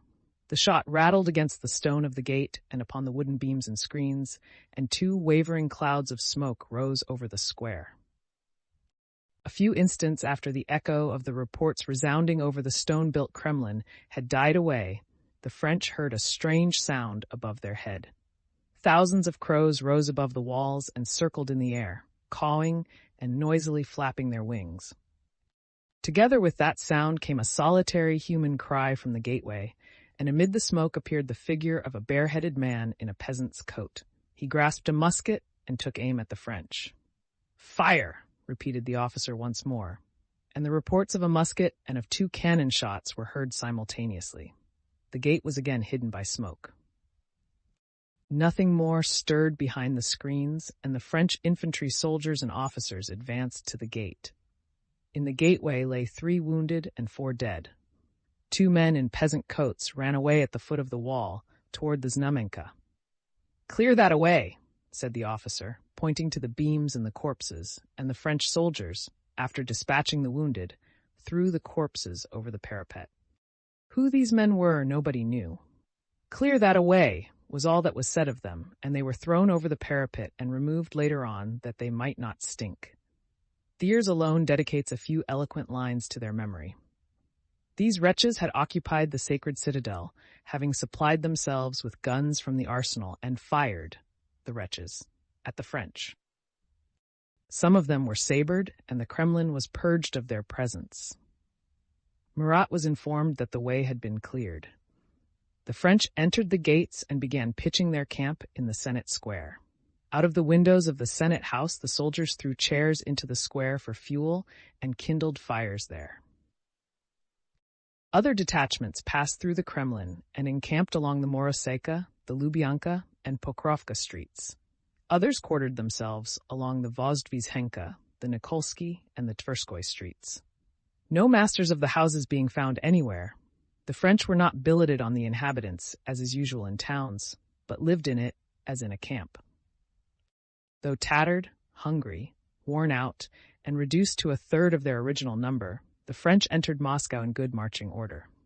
It was a weary and famished, but still a fighting and menacing army. But it remained an army only until its soldiers had dispersed into their different lodgings. As soon as the men of the various regiments began to disperse among the wealthy and deserted houses, the army was lost forever, and there came into being something nondescript, neither citizens nor soldiers, but what are known as marauders. When 5 weeks later, these same men left Moscow, they no longer formed an army. They were a mob of marauders, each carrying a quantity of articles which seemed to him valuable or useful. The aim of each man when he left Moscow was no longer, as it had been, to conquer, but merely to keep what he had acquired. Like a monkey which puts its paw into the narrow neck of a jug, and having seized a handful of nuts, will not open its fist for fear of losing what it holds, and therefore perishes. The French, when they left Moscow, had inevitably to perish because they carried their loot with them, yet to abandon what they had stolen was as impossible for them as it is for the monkey to open its paw and let go of its nuts. 10 minutes after each regiment had entered a Moscow district, not a soldier or officer was left. Men in military uniforms and Hessian boots could be seen through the windows, laughing and walking through the rooms. In cellars and storerooms, similar men were busy among the provisions, and in the yards unlocking or breaking open coach house and stable doors, lighting fires in kitchens and kneading and baking bread with rolled-up sleeves and cooking, or frightening, amusing, or caressing women and children. There were many such men both in the shops and houses, but there was no army. Order after order was issued by the French commanders that day, forbidding the men to disperse about the town, sternly forbidding any violence to the inhabitants or any looting, and announcing a roll call for that very evening. But despite all these measures, the men, who had till then constituted an army, flowed all over the wealthy, deserted city with its comforts and plentiful supplies. As a hungry herd of cattle keeps well together when crossing a barren field, but gets out of hand and at once disperses uncontrollably as soon as it reaches rich pastures, so did the army disperse all over the wealthy city. No residents were left in Moscow, and the soldiers, like water percolating through sand, spread irresistibly through the city in all directions from the Kremlin into which they had first marched. The cavalry, on entering a merchant's house that had been abandoned and finding their stabling more than sufficient for their horses, went on, all the same, to the next house which seemed to them better. Many of them appropriated several houses, chalked their names on them, and quarreled, and even fought with other companies for them. Before they had had time to secure quarters, the soldiers ran out into the streets to see the city, and hearing that everything had been abandoned, rushed to places where valuables were to be had for the taking. The officers followed to check the soldiers and were involuntarily drawn into doing the same. In Carriage Row, carriages had been left in the shops, and generals flocked there to select calèches and coaches for themselves. The few inhabitants who had remained invited commanding officers to their houses, hoping thereby to secure themselves from being plundered. There were masses of wealth, and there seemed no end to it. All around the quarters occupied by the French were other regions, still unexplored and unoccupied, where, they thought, yet greater riches might be found. And Moscow engulfed the army ever deeper and deeper. When water is spilled on dry ground, both the dry ground and the water disappear, and mud results. And in the same way, the entry of the famished army into the rich and deserted city resulted in fires and looting and the destruction of both the army and the wealthy city. The French attributed the fire of Moscow au patriotisme féroce de Rostopchine, the Russians to the barbarity of the French. In reality, however, it was not, and could not be, possible to explain the burning of Moscow by making any individual or any group of people responsible for it. Moscow was burned because it found itself in a position in which any town built of wood was bound to burn, quite apart from whether it had or had not 130 inferior fire engines. Deserted Moscow had to burn as inevitably as a heap of shavings has to burn on which sparks continually fall for several days. A town built of wood, where scarcely a day passes without conflagrations when the house owners are in residence and a police force is present, cannot help burning when its inhabitants have left it, and it is occupied by soldiers who smoke pipes, make campfires of the Senate chairs in the Senate Square, and cook themselves meals twice a day. In peacetime, it is only necessary to billet troops in the villages of any district, and the number of fires in that district immediately increases. How much, then, must the probability of fire be increased in an abandoned wooden town where foreign troops are quartered? Le patriotisme féroce de Rostopchine and the barbarity of the French were not to blame in the matter. Moscow was set on fire by the soldiers' pipes, kitchens, and campfires, and by the carelessness of enemy soldiers occupying houses they did not own. Even if there was any arson, which is very doubtful, for no one had any reason to burn the houses, in any case a troublesome and dangerous thing to do, arson cannot be regarded as the cause, for the same thing would have happened without any incendiarism. To Rostopchin's ferocious patriotism. However, tempting it might be for the French to blame Rostopchin's ferocity, and for Russians to blame the scoundrel Bonaparte, or later on to place an heroic torch in the hands of their own people, it is impossible not to see that there could be no such direct cause of the fire. For Moscow had to burn, as every village, factory, or house must burn, which is left by its owners, and in which strangers are allowed to live and cook their porridge. Moscow was burned by its inhabitants, it is true, but by those who had abandoned it, and not by those who remained in it. Moscow, when occupied by the enemy, did not remain intact like Berlin, Vienna, and other towns, simply because its inhabitants abandoned it and did not welcome the French with bread and salt, nor bring them the keys of the city. Chapter 7. The absorption of the French by Moscow, radiating star-wise as it did, only reached the quarter where Pierre was staying by the evening of the 2nd of September. After the last 2 days spent in solitude and unusual circumstances, Pierre was in a state bordering on insanity. He was completely obsessed by one persistent thought. He did not know how or when this thought had taken such possession of him, but he remembered nothing of the past, understood nothing of the present, and all he saw and heard appeared to him like a dream. He had left home only to escape the intricate tangle of life's demands that enmeshed him, and which in his present condition he was unable to unravel. He had gone to Joseph Alexeyevich's house on the plea of sorting the deceased's books and papers, only in search of rest from life's turmoil. For in his mind the memory of Joseph Alexeyevich was connected with a world of eternal, solemn, and calm thoughts, quite contrary to the restless confusion into which he felt himself being drawn. He sought a quiet refuge, and in Joseph Alexeyevich's study he really found it. When he sat with his elbows on the dusty writing table, in the death-like stillness of the study, calm and significant memories of the last few days rose one after another in his imagination, particularly of the Battle of Borodino, and of that vague sense of his own insignificance and insincerity compared with the truth, simplicity, and strength of the class of men he mentally classed as they. When Gerasim roused him from his reverie, the idea occurred to him of taking part in the popular defense of Moscow, which he knew was projected. And with that object he had asked Gerasim to get him a peasant's coat and a pistol, confiding to him his intentions of remaining in Joseph Alexeyevich's house and keeping his name secret.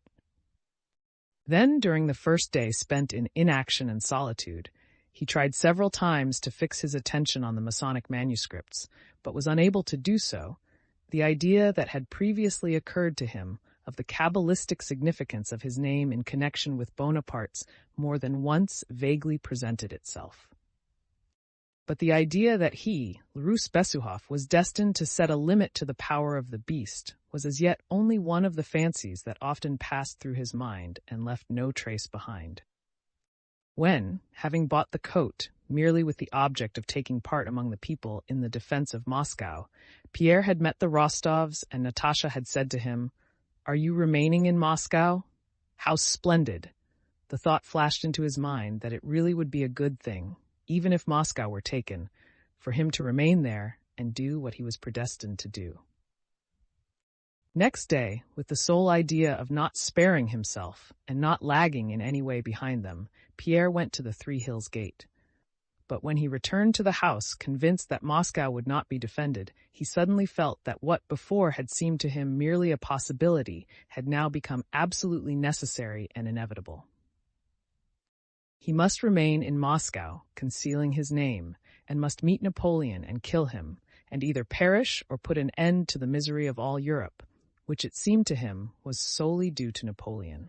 Pierre knew all the details of the attempt on Bonaparte's life in 1809 by a German student in Vienna and knew that the student had been shot. And the risk to which he would expose his life by carrying out his design excited him still more. Two equally strong feelings drew Pierre irresistibly to this purpose. The first was a feeling of the necessity of sacrifice and suffering in view of the common calamity, the same feeling that had caused him to go to Mocháysk on the 25th and to make his way to the very thick of the battle, and had now caused him to run away from his home and, in place of the luxury and comfort to which he was accustomed, to sleep on a hard sofa without undressing and eat the same food as Gerasim. The other was that vague and quite Russian feeling of contempt for everything conventional, artificial, and human, for everything the majority of men regard as the greatest good in the world. Pierre had first experienced this strange and fascinating feeling at the Sloboda Palace, when he had suddenly felt that wealth, power, and life, all that men so painstakingly acquire and guard, if it has any worth, has so only by reason of the joy with which it can all be renounced. It was the feeling that induces a volunteer recruit to spend his last penny on drink, and a drunken man to smash mirrors or glasses for no apparent reason, and knowing that it will cost him all the money he possesses. The feeling which causes a man to perform actions which from an ordinary point of view are insane, to test, as it were, his personal power and strength, affirming the existence of a higher, non-human criterion of life. From the very day Pierre had experienced this feeling for the first time at the Sloboda Palace, he had been continuously under its influence, but only now found full satisfaction for it. Moreover, at this moment, Pierre was supported in his design and prevented from renouncing it by what he had already done in that direction. If he were now to leave Moscow like everyone else, his flight from home, the peasant coat, the pistol, and his announcement to the Rostovs that he would remain in Moscow would all become not merely meaningless but contemptible and ridiculous, and to this Pierre was very sensitive. Pierre's physical condition, as is always the case, corresponded to his mental state. The unaccustomed coarse food, the vodka he drank during those days, the absence of wine and cigars, his dirty, unchanged linen, 2 almost sleepless nights passed on a short sofa without bedding. All this kept him in a state of excitement bordering on insanity. It was 2 o'clock in the afternoon. The French had already entered Moscow. Pierre knew this, but instead of acting, he only thought about his undertaking, going over its minutest details in his mind. In his fancy, he did not clearly picture to himself either the striking of the blow or the death of Napoleon, but with extraordinary vividness and melancholy enjoyment, imagined his own destruction and heroic endurance. Yes, alone, for the sake of all, I must do it or perish, he thought. Yes, I will approach, and then suddenly with pistol or dagger, but that is all the same. It is not I, but the hand of Providence that punishes thee, I shall say, thought he, imagining what he would say when killing Napoleon. Well then, take me and execute me, he went on, speaking to himself and bowing his head with a sad but firm expression. While Pierre, standing in the middle of the room, was talking to himself in this way, the study door opened, and on the threshold appeared the figure of Makar Alexeyevich, always so timid before, but now quite transformed. His dressing gown was unfastened, his face red and distorted. He was obviously drunk. On seeing Pierre, he grew confused at first, but noticing embarrassment on Pierre's face, immediately grew bold, and staggering on his thin legs, advanced into the middle of the room. "They're frightened," he said confidentially in a hoarse voice. "I say I won't surrender, I say. Am I not right, sir?" He paused, and then suddenly seeing the pistol on the table, seized it with unexpected rapidity, and ran out into the corridor. Gerasim and the porter, who had followed Makar Alexeyevich, stopped him in the vestibule and tried to take the pistol from him. Pierre, coming out into the corridor, looked with pity and repulsion at the half-crazy old man. Makar Alexeyevich, frowning with exertion, held on to the pistol and screamed hoarsely, evidently with some heroic fancy in his head. "To arms! Board them! No, you shan't get it!" he yelled. "That will do, please, that will do. Have the goodness, please, sir, to let go." "Please, sir," pleaded Gerasim, trying carefully to steer Makar Alexeyevich by the elbows back to the door. "Who are you?" "Bonaparte," shouted Makar Alexeyevich. "That's not right, sir. Come to your room, please, and rest. Allow me to have the pistol." "Be off, thou base slave! Touch me not! See this?" shouted Makar Alexeyevich, brandishing the pistol. "Board them!" "Catch hold!" whispered Gerasim to the porter. They seized Makar Alexeyevich by the arms and dragged him to the door. The vestibule was filled with the discordant sounds of a struggle and of a tipsy, hoarse voice.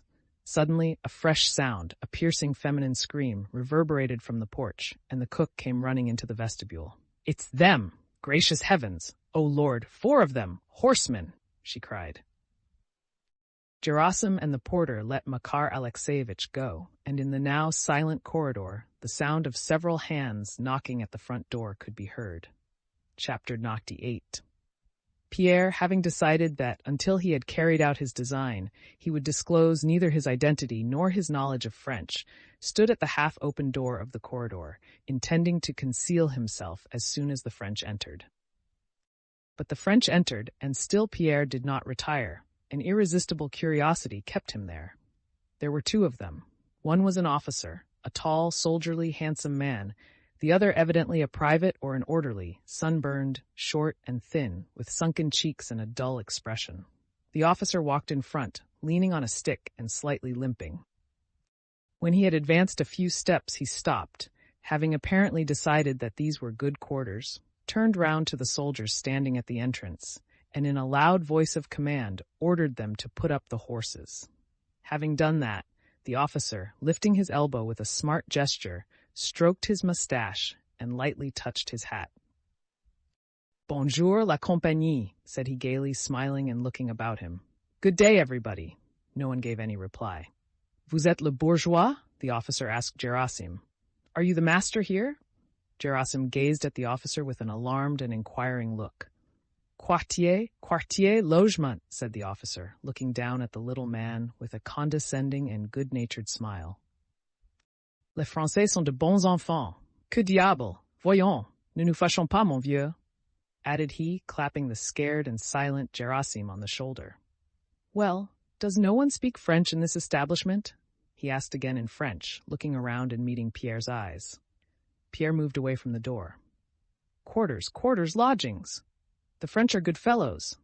What the devil? What there? Don't let us be cross, old fellow." Again, the officer turned to Gerasim and asked him to show him the rooms in the house. "Master, not here. Don't understand. Me, you," said Gerasim, trying to render his words more comprehensible by contorting them. Still smiling, the French officer spread out his hands before Gerasim's nose, intimating that he did not understand him either, and moved, limping, to the door at which Pierre was standing. Pierre wished to go away and conceal himself, but at that moment he saw Makar Alexeyevich appearing at the open kitchen with the pistol in his hand. With a madman's cunning, Makar Alexeyevich eyed the Frenchman, raised his pistol, and took aim. "Board them," yelled the tipsy man, trying to press the trigger. Hearing the yell, the officer turned round, and at the same moment, Pierre threw himself on the drunkard. Just when Pierre snatched at and struck up the pistol, Makar Alexeyevich at last got his fingers on the trigger, there was a deafening report, and all were enveloped in a cloud of smoke. The Frenchman turned pale and rushed to the door. Forgetting his intention of concealing his knowledge of French, Pierre, snatching away the pistol and throwing it down, ran up to the officer and addressed him in French. "You are not wounded?" he asked. "I think not," answered the Frenchman, feeling himself over. "But I have had a lucky escape this time," he added, pointing to the damaged plaster of the wall. "Who is that man?" said he, looking sternly at Pierre. "Oh, I am really in despair at what has occurred," said Pierre rapidly, quite forgetting the part he had intended to play. "He is an unfortunate madman who did not know what he was doing." The officer went up to Makar Alexeyevich and took him by the collar. Makar Alexeyevich was standing with parted lips, swaying as if about to fall asleep as he leaned against the wall. "Brigand, you shall pay for this," said the Frenchman, letting go of him. "We French are merciful after victory, but we do not pardon traitors," he added, with a look of gloomy dignity and a fine, energetic gesture. Pierre continued, in French, to persuade the officer not to hold that drunken imbecile to account. The Frenchman listened in silence with the same gloomy expression, but suddenly turned to Pierre with a smile. For a few seconds he looked at him in silence. His handsome face assumed a melodramatically gentle expression, and he held out his hand. "You have saved my life. You are French," said he. For a Frenchman that deduction was indubitable.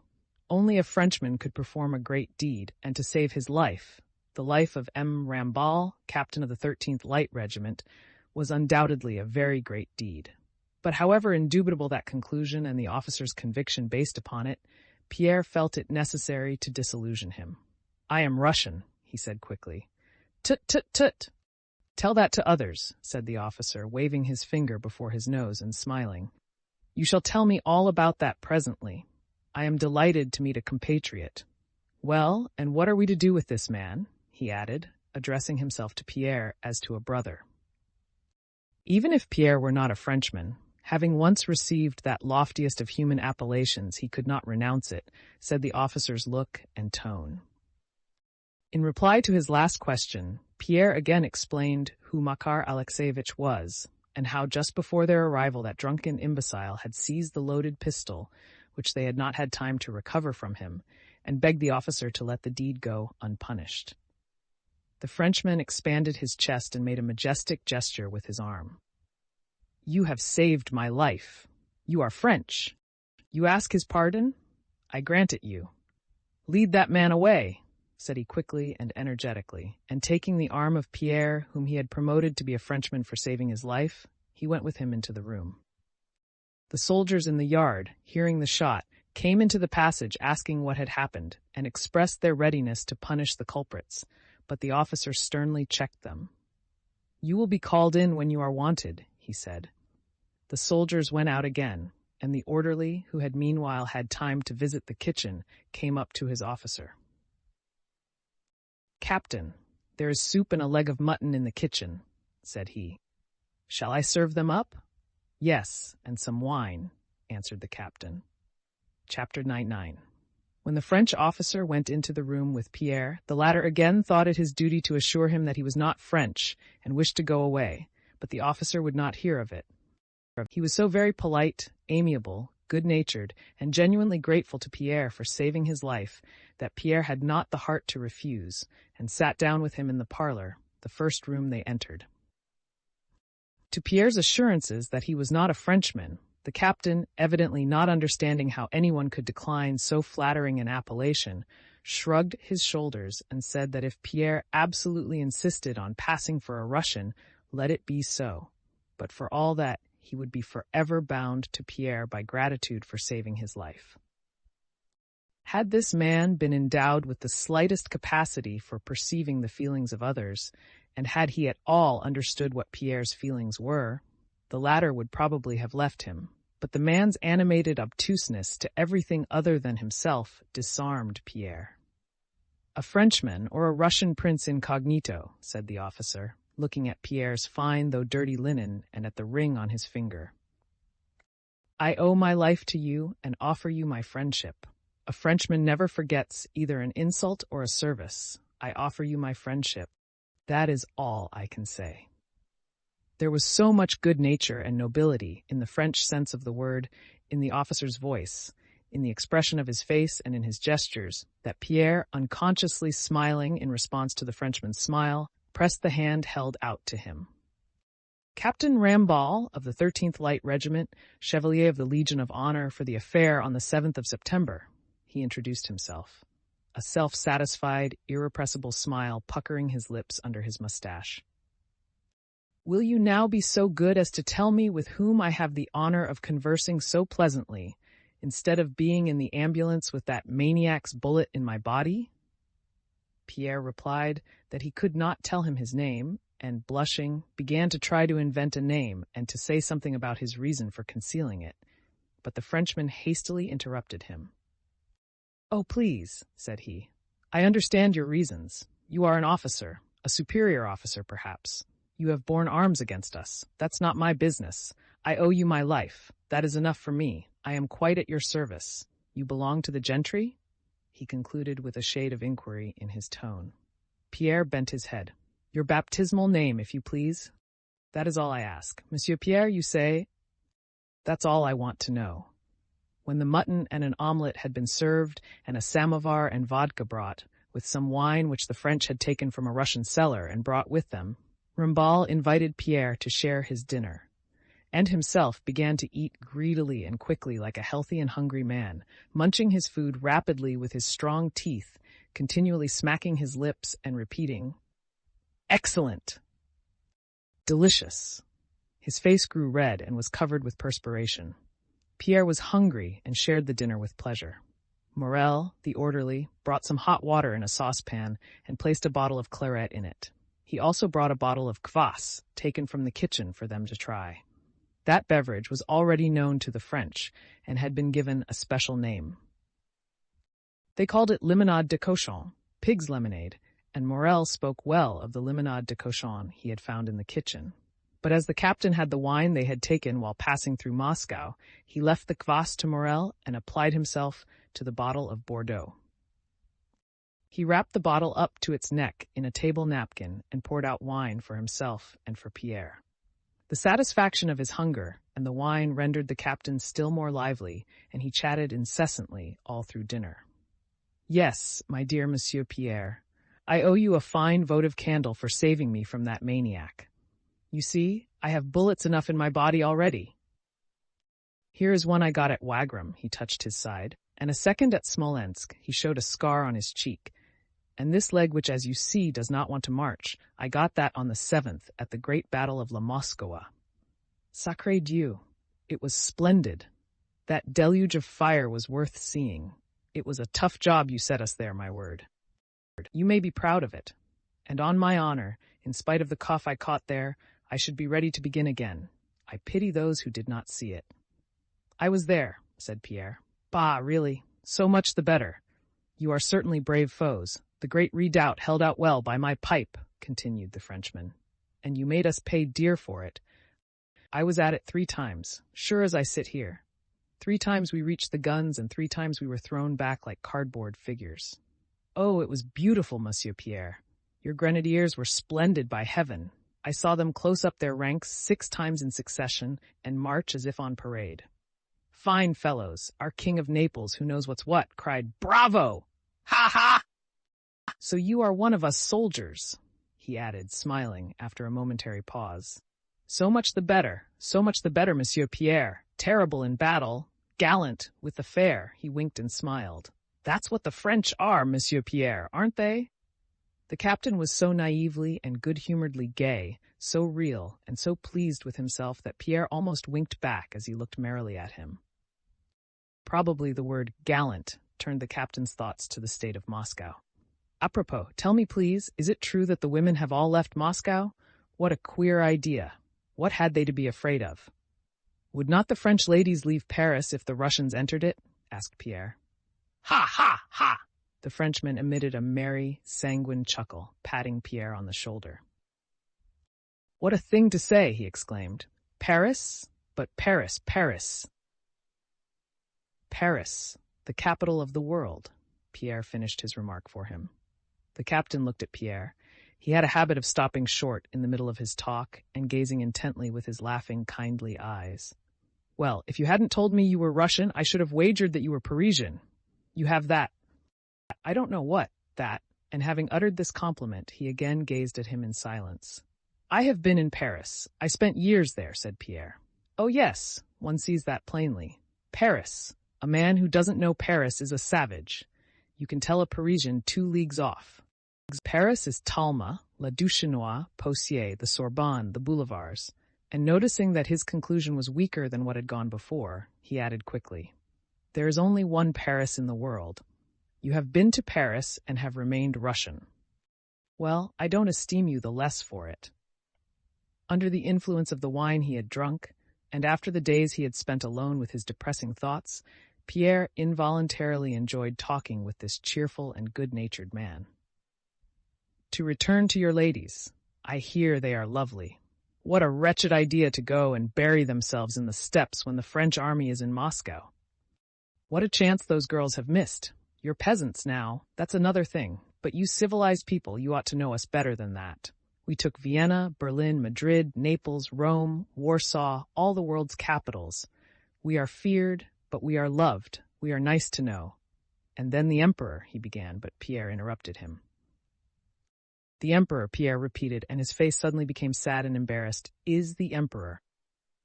The emperor? He is generosity, mercy, justice, order, genius. That's what the emperor is. It is I, Rumball, who tell you so. I assure you, I was his enemy 8 years ago. My father was an emigrant count, but that man has vanquished me. He has taken hold of me. I could not resist the sight of the grandeur and glory with which he has covered France.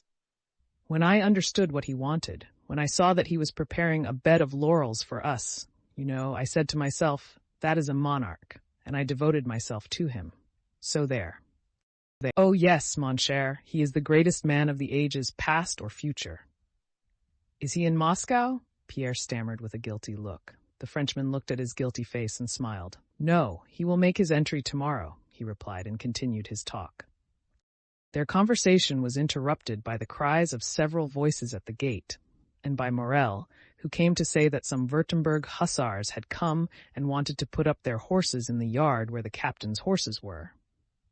This difficulty had arisen chiefly because the hussars did not understand what was said to them in French.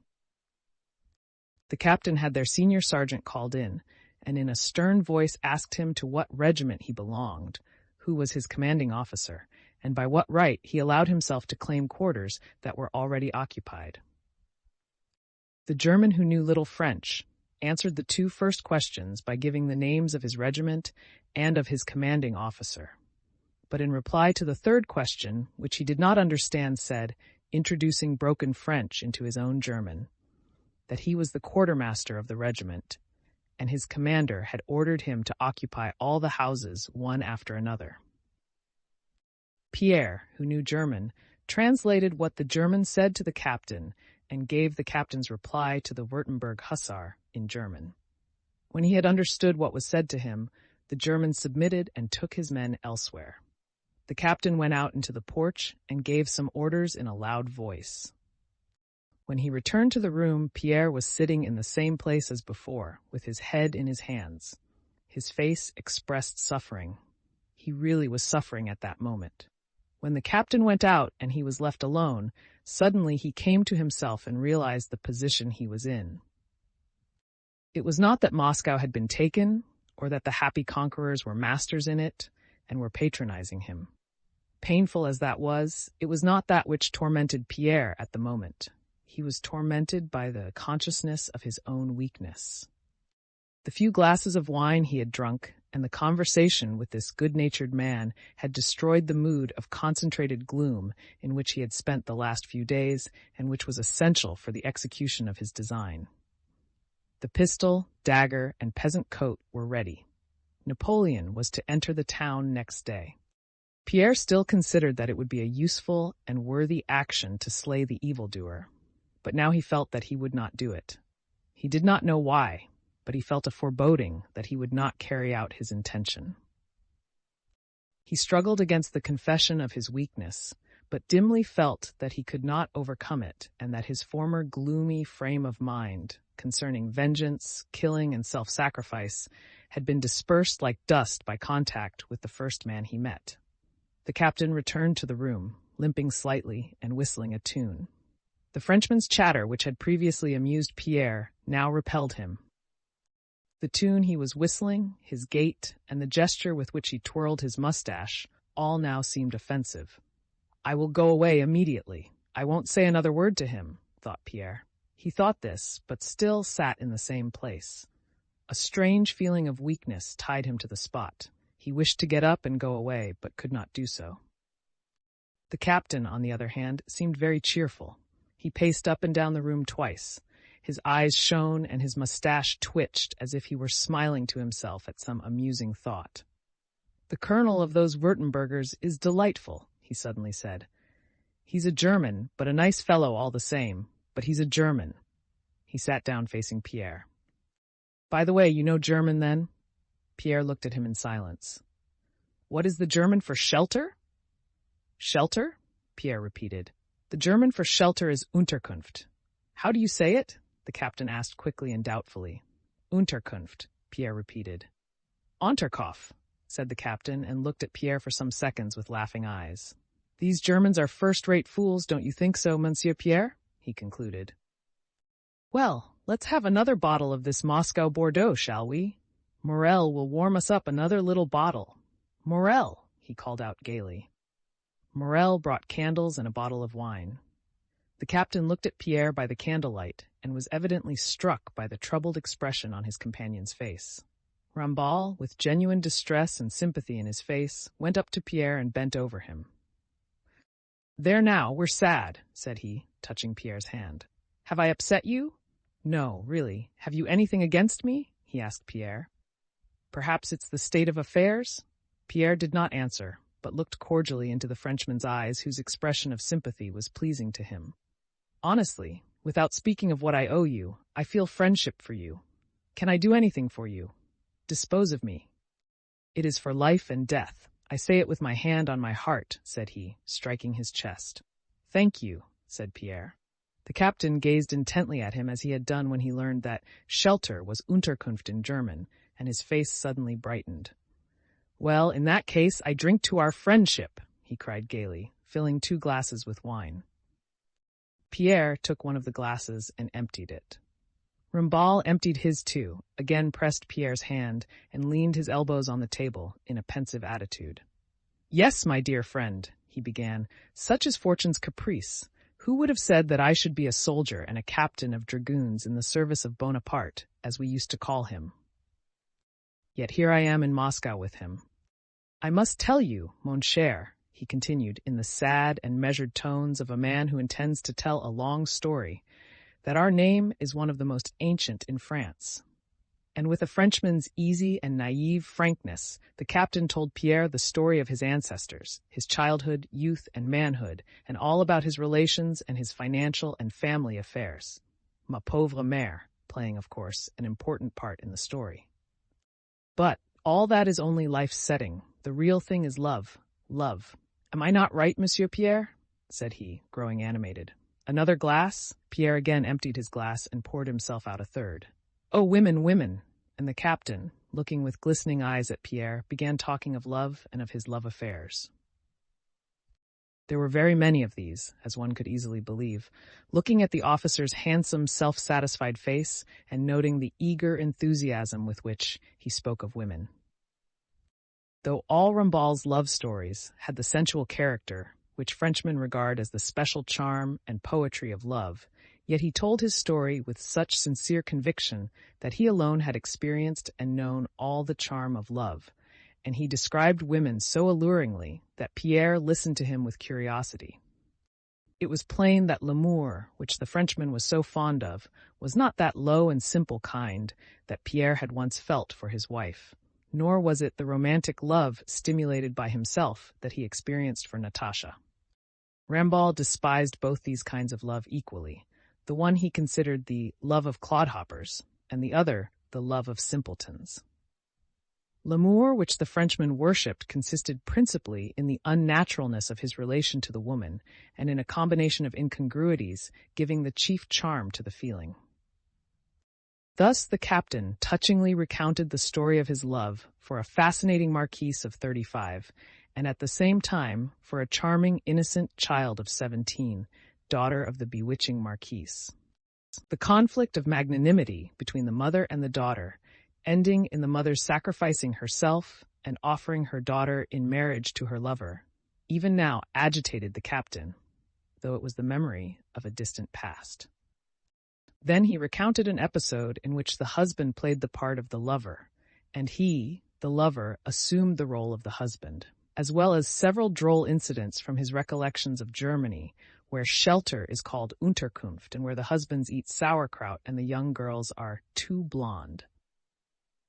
Finally, the latest episode in Poland, still fresh in the captain's memory, and which he narrated with rapid gestures and glowing face, was of how he had saved the life of a Pole.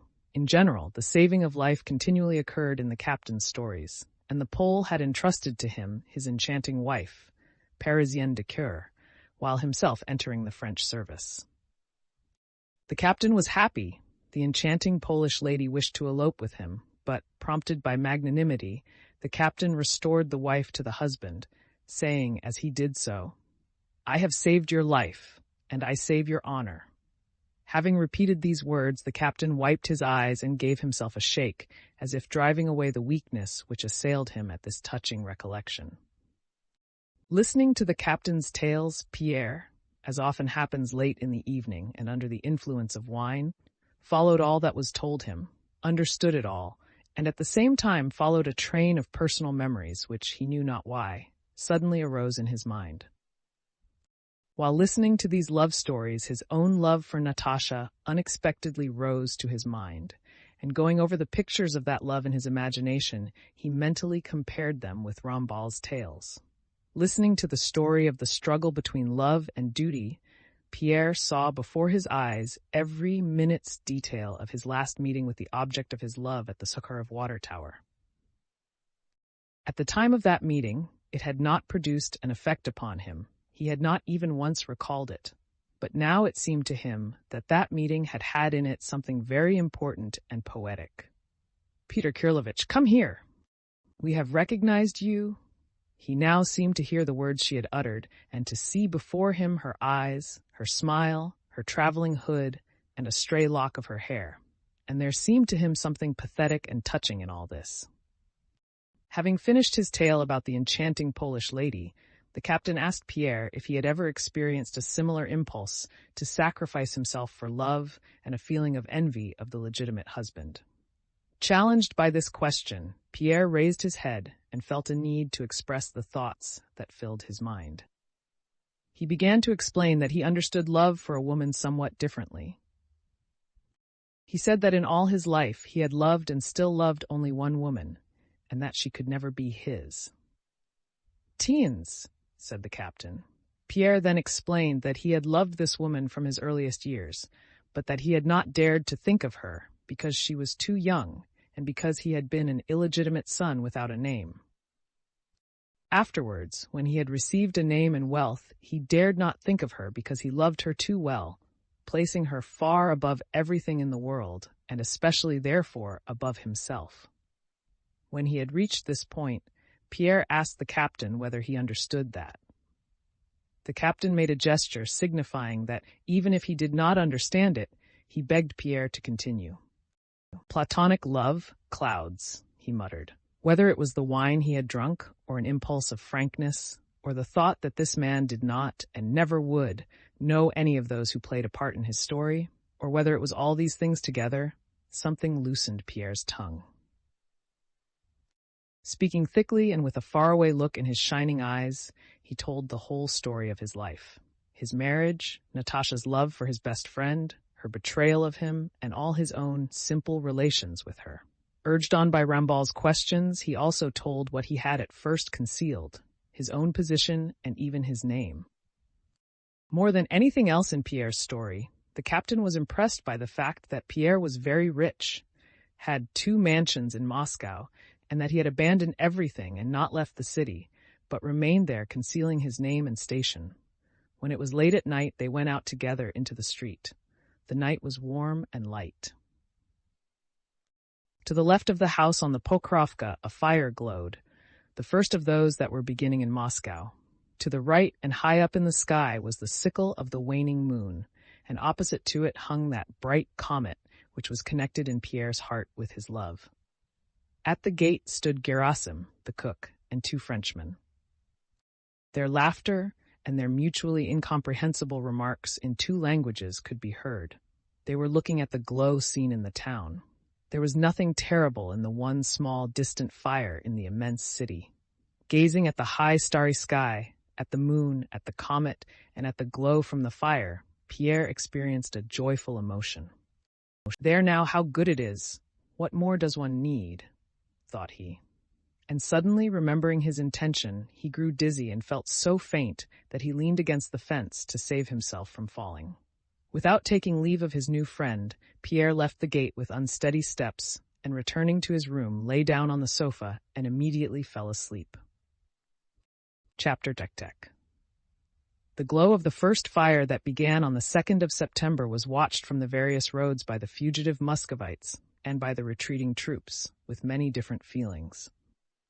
The Rostov party spent the night at Mytishchi, 14 miles from Moscow. They had started so late on the 1st of September. The road had been so blocked by vehicles and troops, so many things had been forgotten for which servants were sent back, that they had decided to spend that night at a place 3 miles out of Moscow. The next morning they woke late and were again delayed so often that they only got as far as Great Mytishchi. At 10 o'clock that evening, the Rostov family and the wounded traveling with them were all distributed in the yards and huts of that large village. The Rostov servants and coachmen and the orderlies of the wounded officers, after attending to their masters, had supper, fed the horses, and came out into the porches. In a neighboring hut lay Raevski's adjutant with a fractured wrist. The awful pain he suffered made him moan incessantly and piteously, and his moaning sounded terrible in the darkness of the autumn night. He had spent the first night in the same yard as the Rostovs.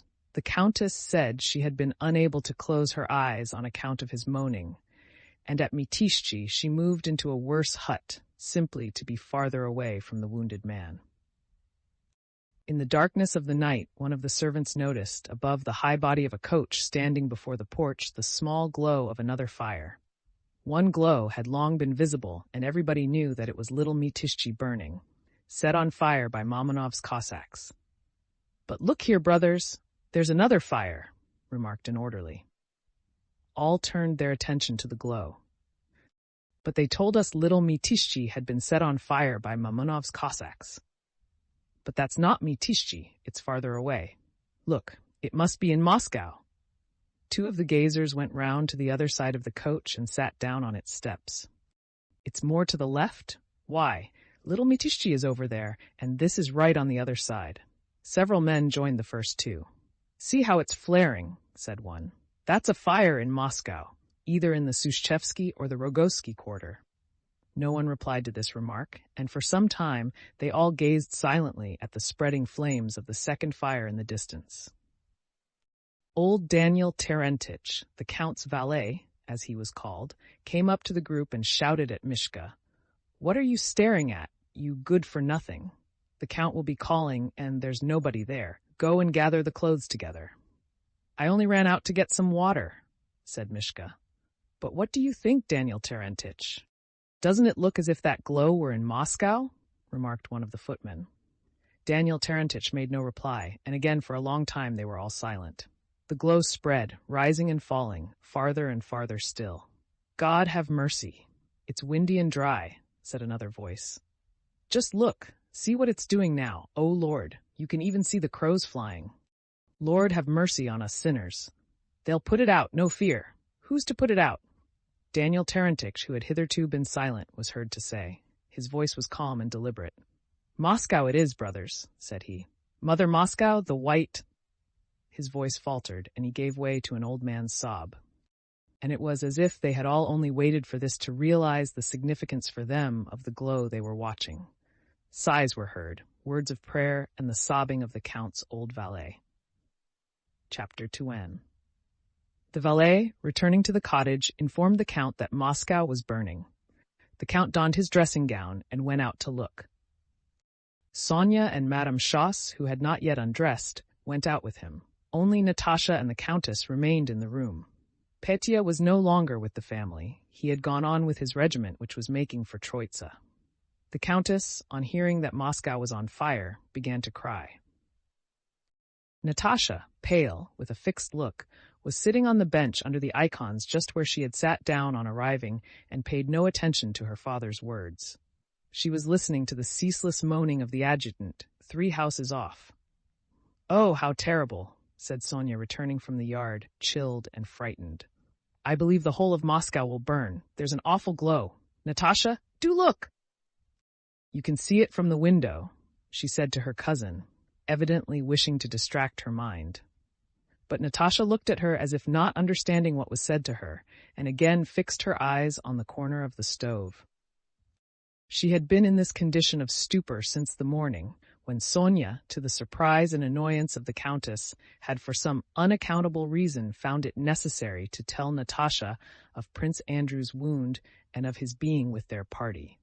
The Countess had seldom been so angry with anyone as she was with Sonia. Sonia had cried and begged to be forgiven, and now, as if trying to atone for her fault, paid unceasing attention to her cousin. "Look, Natasha, how dreadfully it is burning," said she. "What's burning?" asked Natasha. "Oh, yes, Moscow." And as if in order not to offend Sonia and to get rid of her, she turned her face to the window, looked out in such a way that it was evident that she could not see anything, and again settled down in her former attitude. "But you didn't see it." "Yes, really I did," Natasha replied in a voice that pleaded to be left in peace. Both the Countess and Sonia understood that, naturally, neither Moscow nor the burning of Moscow nor anything else could seem of importance to Natasha. The Count returned and lay down behind the partition. The Countess went up to her daughter and touched her head with the back of her hand, as she was wont to do when Natasha was ill, then touched her forehead with her lips as if to feel whether she was feverish, and finally kissed her. "You are cold. You are trembling all over. You'd better lie down," said the Countess. "Lie down? All right, I will." "I'll lie down at once," said Natasha. When Natasha had been told that morning that Prince Andrew was seriously wounded and was traveling with their party, she had at first asked many questions. Where was he going? How was he wounded? Was it serious? And could she see him? But after she had been told that she could not see him, that he was seriously wounded, but that his life was not in danger, she ceased to ask questions or to speak at all, evidently disbelieving what they told her, and convinced that, say what she might, she would still be told the same. All the way she had sat motionless in a corner of the coach with wide-open eyes, and the expression in them which the Countess knew so well and feared so much, and now she sat in the same way on the bench where she had seated herself on arriving. She was planning something, and either deciding or had already decided something in her mind. The Countess knew this, but what it might be she did not know, and this alarmed and tormented her. "Natasha, undress, darling! Lie down on my bed." A bed had been made on a bedstead for the Countess only. Madame Schoss and the two girls were to sleep on some hay on the floor. "No, Mamma, I will lie down here on the floor," Natasha replied irritably, and she went to the window and opened it. Through the open window the moans of the adjutant could be heard more distinctly. She put her head out into the damp night air, and the Countess saw her slim neck shaking with sobs and throbbing against the window frame. Natasha knew it was not Prince Andrew who was moaning. She knew Prince Andrew was in the same yard as themselves and in a part of the hut across the passage, but this dreadful incessant moaning made her sob. The Countess exchanged a look with Sonia. "Lie down, darling. Lie down, my pet," said the Countess, softly touching Natasha's shoulders. "Come, lie down." "Oh, yes. I'll lie down at once," said Natasha, and began hurriedly undressing, tugging at the tapes of her petticoat. When she had thrown off her dress and put on a dressing jacket, she sat down with her foot under her on the bed that had been made up on the floor, jerked her thin and rather short plait of hair to the front, and began replaiting it. Her long, thin, practiced fingers rapidly unplaited, replaited, and tied up her plait. Her head moved from side to side from habit, but her eyes, feverishly wide, looked fixedly before her. When her toilet for the night was finished, she sank gently onto the sheet spread over the hay on the side nearest the door. "Natasha, you'd better lie in the middle," said Sonia. "I'll stay here," muttered Natasha. "Do lie down," she added crossly, and buried her face in the pillow. The Countess, Madame Schoss, and Sonia undressed hastily and lay down. The small lamp in front of the icons was the only light left in the room. But in the yard there was a light from the fire at Little Matishchi, a mile and a half away, and through the night came the noise of people shouting at a tavern. Mamonov's Cossacks had set up across the street, and the adjutant's unceasing moans could still be heard. For a long time Natasha listened attentively to the sounds that reached her from inside and outside the room, and did not move. First she heard her mother praying and sighing, and the creaking of her bed under her. Then Madame Schoss's familiar whistling snore and Sonia's gentle breathing. Then the Countess called to Natasha. Natasha did not answer. "I think she's asleep, Mama," said Sonia softly. After a short silence, the Countess spoke again, but this time no one replied. Soon after that, Natasha heard her mother's even breathing. Natasha did not move, though her little bare foot, thrust out from under the quilt, was growing cold on the bare floor. As if to celebrate a victory over everybody, a cricket chirped in a crack in the wall. A cock crowed far off, and another replied nearby. The shouting in the tavern had died down, only the moaning of the adjutant was heard. Natasha sat up. "Sonia, are you asleep? Mama?" she whispered. No one replied. Natasha rose slowly and carefully, crossed herself, and stepped cautiously on the cold and dirty floor with her slim, supple, bare feet. The boards of the floor creaked. Stepping cautiously from one foot to the other, she ran like a kitten the few steps to the door and grasped the cold door handle. It seemed to her that something heavy was beating rhythmically against all the walls of the room. It was her own heart, sinking with alarm and terror and overflowing with love. She opened the door and stepped across the threshold and onto the cold, damp earthen floor of the passage. The cold she felt refreshed her. With her bare feet, she touched a sleeping man, stepped over him, and opened the door into the part of the hut where Prince Andrew lay. It was dark in there. In the farthest corner, on a bench beside a bed on which something was lying, stood a tallow candle with a long, thick, and smoldering wick. From the moment she had been told that morning of Prince Andrew's wound and his presence there, Natasha had resolved to see him. She did not know why she had to. She knew the meeting would be painful, but felt the more convinced that it was necessary. All day she had lived only in hope of seeing him that night.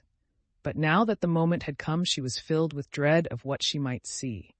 How was he maimed? What was left of him? Was he like that incessant moaning of the adjutants? Yes, he was altogether like that.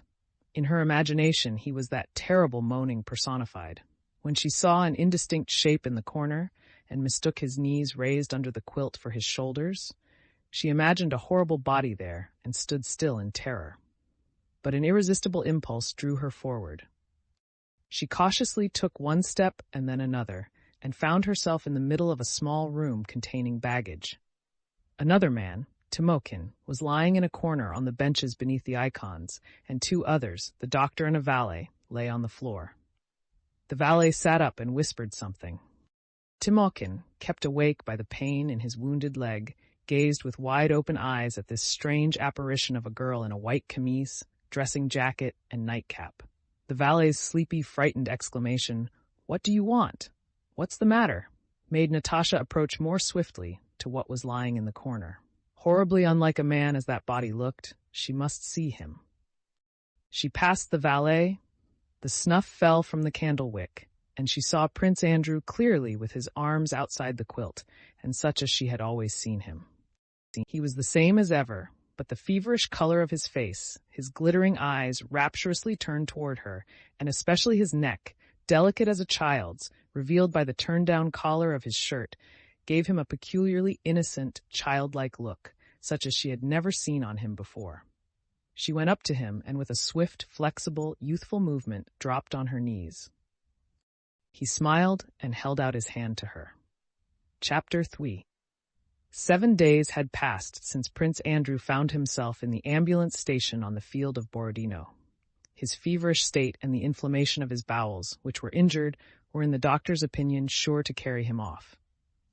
But on the 7th day he ate with pleasure a piece of bread with some tea, and the doctor noticed that his temperature was lower. He had regained consciousness that morning. The first night after they left Moscow had been fairly warm, and he had remained in the caleche.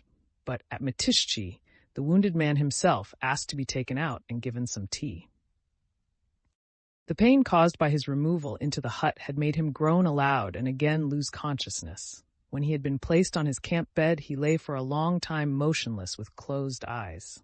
Then he opened them and whispered softly, "And the tea?" His remembering such a small detail of everyday life astonished the doctor.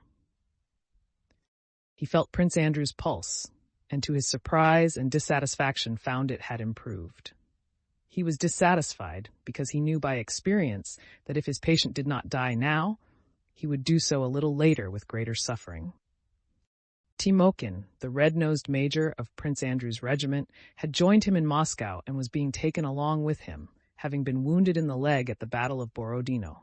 They were accompanied by a doctor, Prince Andrew's valet, his coachman, and 2 orderlies. They gave Prince Andrew some tea. He drank it eagerly, looking with feverish eyes at the door in front of him as if trying to understand and remember something.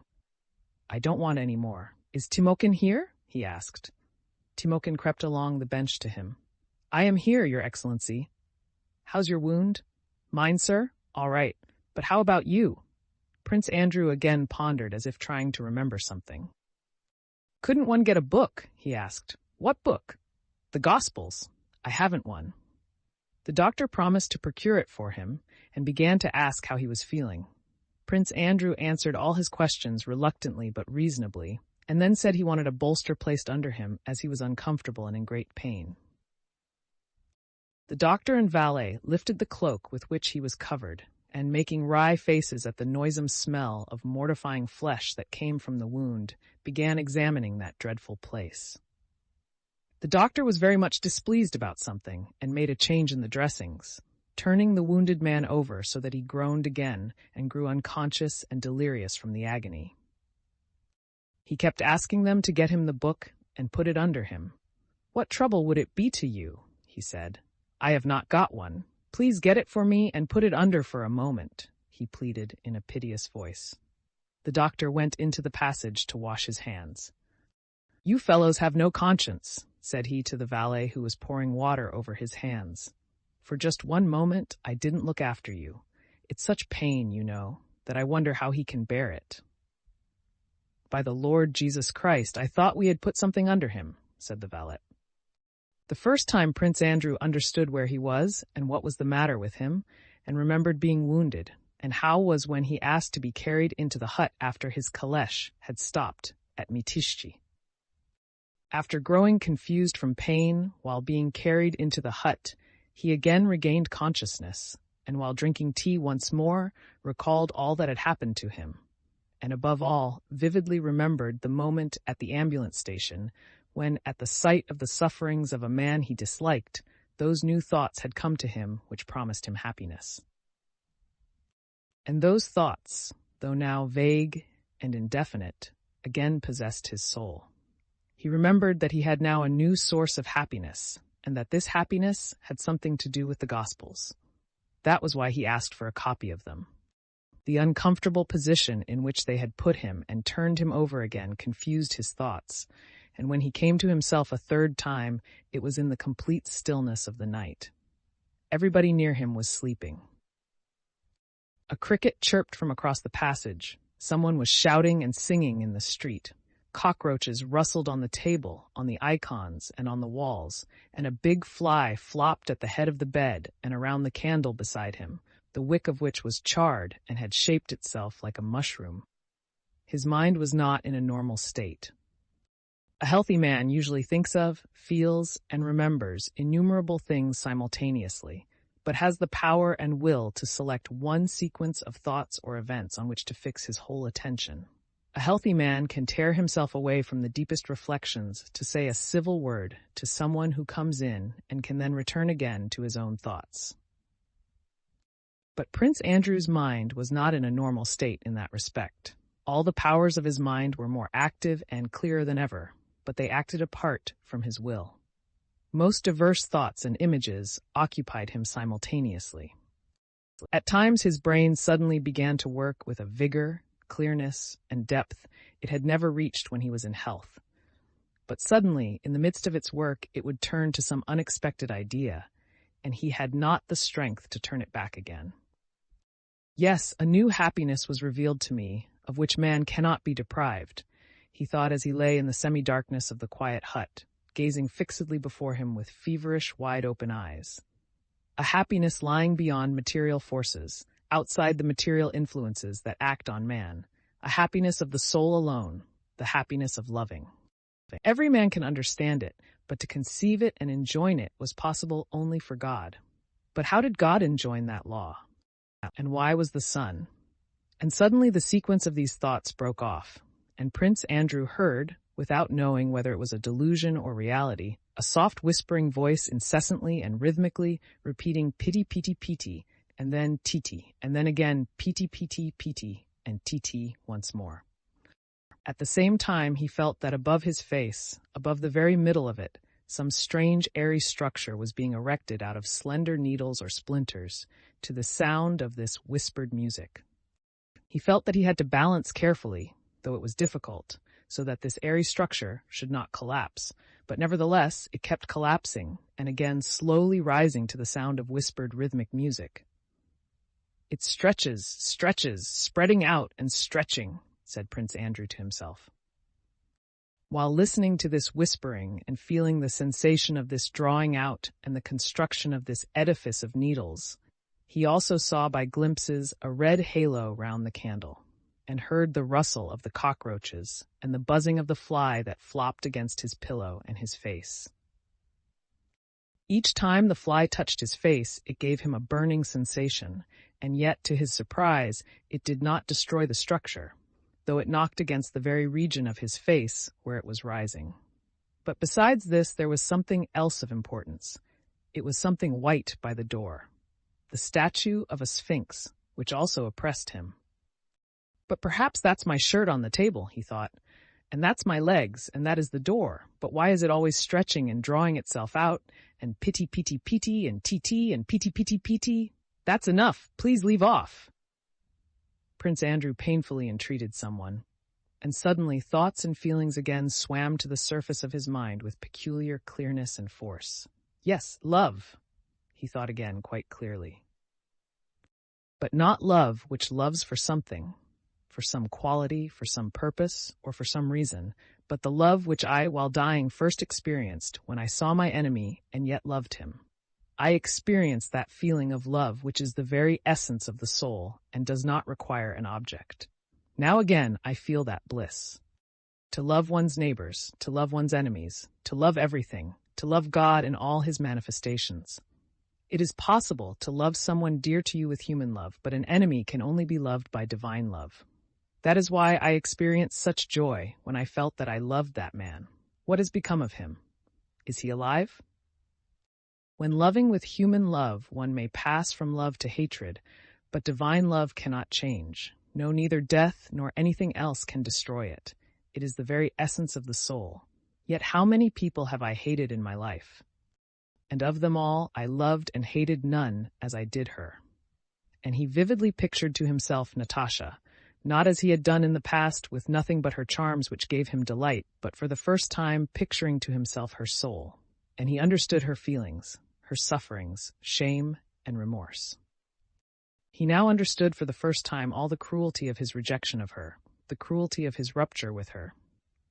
If only it were possible for me to see her once more, just once, looking into those eyes to say, "Piti piti piti and titi and piti piti piti boom," flopped the fly. And his attention was suddenly carried into another world, a world of reality and delirium in which something particular was happening. In that world, some structure was still being erected and did not fall. Something was still stretching out, and the candle with its red halo was still burning, and the same shirt-like sphinx lay near the door. But besides all this, something creaked.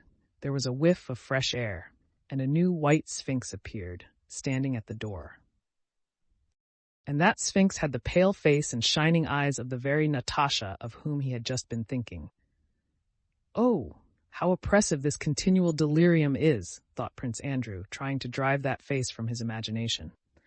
But the face remained before him with the force of reality and drew nearer.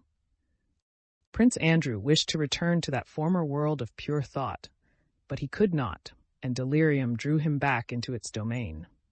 The soft whispering voice continued its rhythmic murmur, something oppressed him and stretched out, and the strange face was before him. Prince Andrew collected all his strength in an effort to recover his senses. He moved a little, and suddenly there was a ringing in his ears, a dimness in his eyes, and like a man plunged into water he lost consciousness.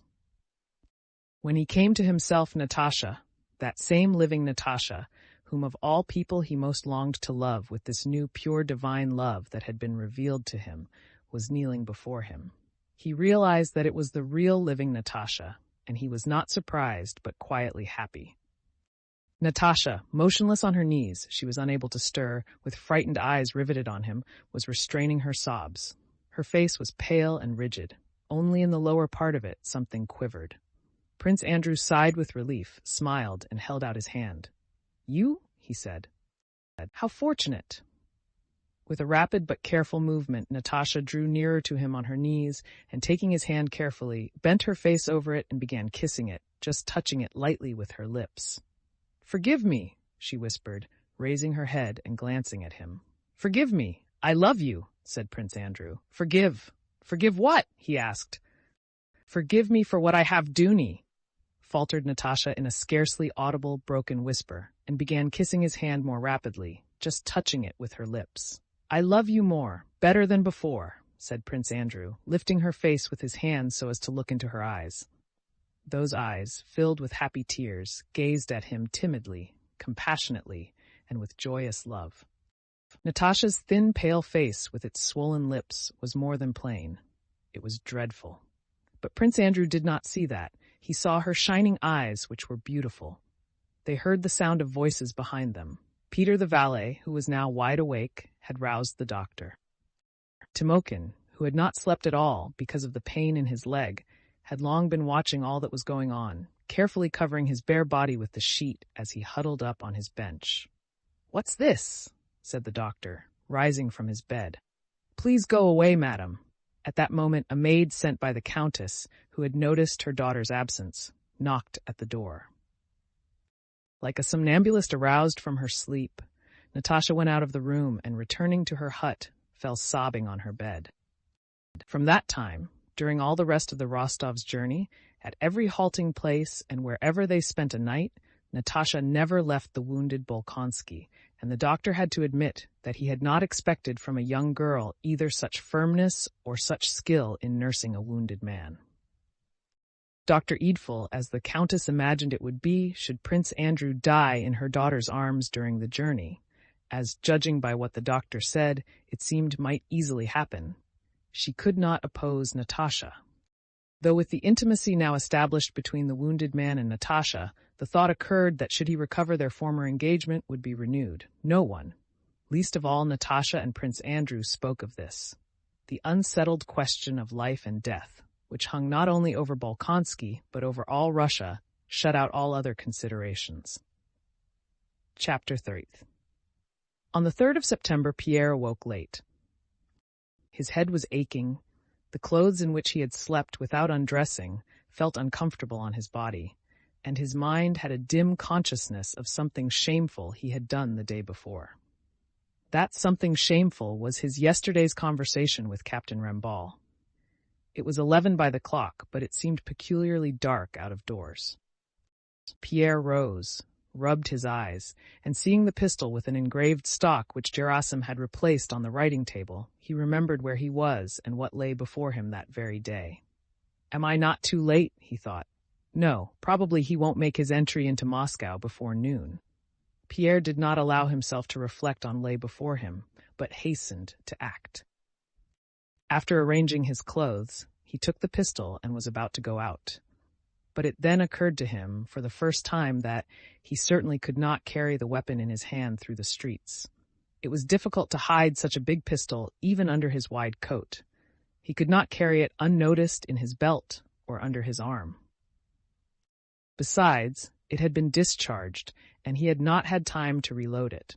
No matter, the dagger will do, he said to himself, though when planning his design he had more than once come to the conclusion that the chief mistake made by the student in 1809 had been to try to kill Napoleon with a dagger. But as his chief aim consisted not in carrying out his design, but in proving to himself that he would not abandon his intention, and was doing all he could to achieve it, Pierre hastily took the blunt, jagged dagger in a green sheath, which he had bought at the Sukharev market with the pistol, and hid it under his waistcoat. Having tied a girdle over his coat and pulled his cap low on his head, Pierre went down the corridor, trying to avoid making a noise or meeting the captain, and passed out into the street.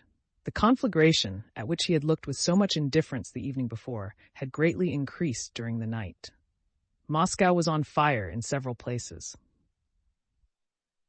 The buildings in Carriage Row across the river, in the Bazaar and the Povarskoy, as well as the barges on the Moskva River and the timber yards by the Dorogomilov Bridge, were all ablaze. Pierre's way led through side streets to the Povarskoy, and from there the church of St. Nicholas on the Arbat, where he had long before decided that the deed should be done. The gates of most of the houses were locked and the shutters up. The streets and lanes were deserted. The air was full of smoke and the smell of burning. Now and then he met Russians with anxious and timid faces, and Frenchmen with an air not of the city but of the camp, walking in the middle of the streets. Both the Russians and the French looked at Pierre with surprise.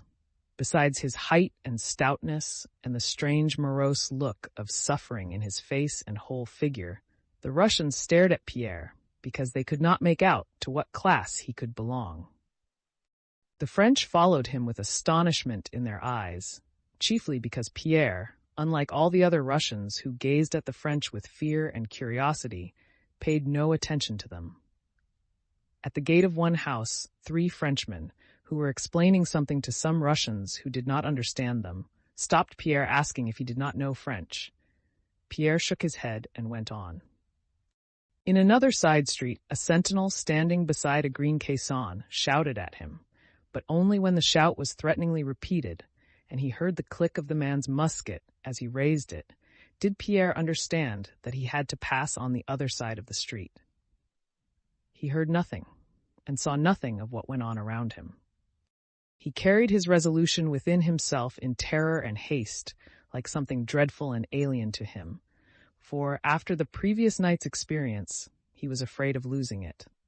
But he was not destined to bring his mood safely to his destination.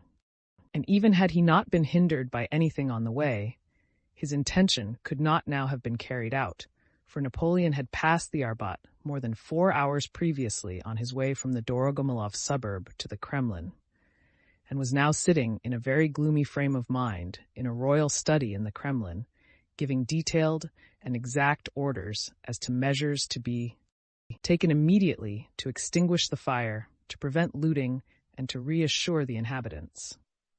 But Pierre did not know this. He was entirely absorbed in what lay before him, and was tortured, as those are who obstinately undertake a task that is impossible for them, not because of its difficulty, but because of its incompatibility with their natures, by the fear of weakening at the decisive moment, and so losing his self-esteem. Though he heard and saw nothing around him, he found his way by instinct, and did not go wrong in the side streets that led to the Povarskoy. As Pierre approached that street, the smoke became denser and denser. He even felt the heat of the fire. Occasionally, curly tongues of flame rose from under the roofs of the houses. He met more people in the streets, and they were more excited. But Pierre, though he felt that something unusual was happening around him, did not realize that he was approaching the fire. As he was going along a footpath across a wide open space adjoining the Povarskoy on one side and the gardens of Prince Gruzinski's house on the other, Pierre suddenly heard the desperate weeping of a woman close to him. He stopped as if awakening from a dream and lifted his head. By the side of the path, on the dusty dry grass, all sorts of household goods lay in a heap: feather beds, a samovar, icons, and trunks. On the ground, beside the trunks, sat a thin woman no longer young, with long prominent upper teeth, and wearing a black cloak and cap. This woman, swaying to and fro and muttering something, was choking with sobs. 2 girls of about 10 and 12, dressed in dirty, short frocks and cloaks, were staring at their mother with a look of stupefaction on their pale, frightened faces. The youngest child, a boy of about 7, who wore an overcoat and an immense cap evidently not his own, was crying in his old nurse's arms. A dirty, barefooted maid was sitting on a trunk and, having undone her pale-colored plait, was pulling it straight and sniffing at her singed hair. The woman's husband, a short, round-shouldered man in the undress uniform of a civilian official, with sausage-shaped whiskers and showing under his square-set cap The hair smoothly brushed forward over his temples. With expressionless face was moving the trunks, which were placed one on another, and was dragging some garments from under them. As soon as she saw Pierre, the woman almost threw herself at his feet. "Dear people, good Christians, save me, help me, dear friends, help us, somebody," she muttered between her sobs. "My girl, my daughter, my youngest daughter is left behind, she's burned. Ooh, was it for this I nursed you? Ooh." "Don't marry Nikolaevna," said her husband to her in a low voice, evidently only to justify himself before the stranger. "Sister must have taken her, or else where can she be?" he added. "Monster, villain," shouted the woman angrily, suddenly ceasing to weep. "You have no heart, you don't feel for your own child. Another man would have rescued her from the fire, but this is a monster and neither a man nor a father."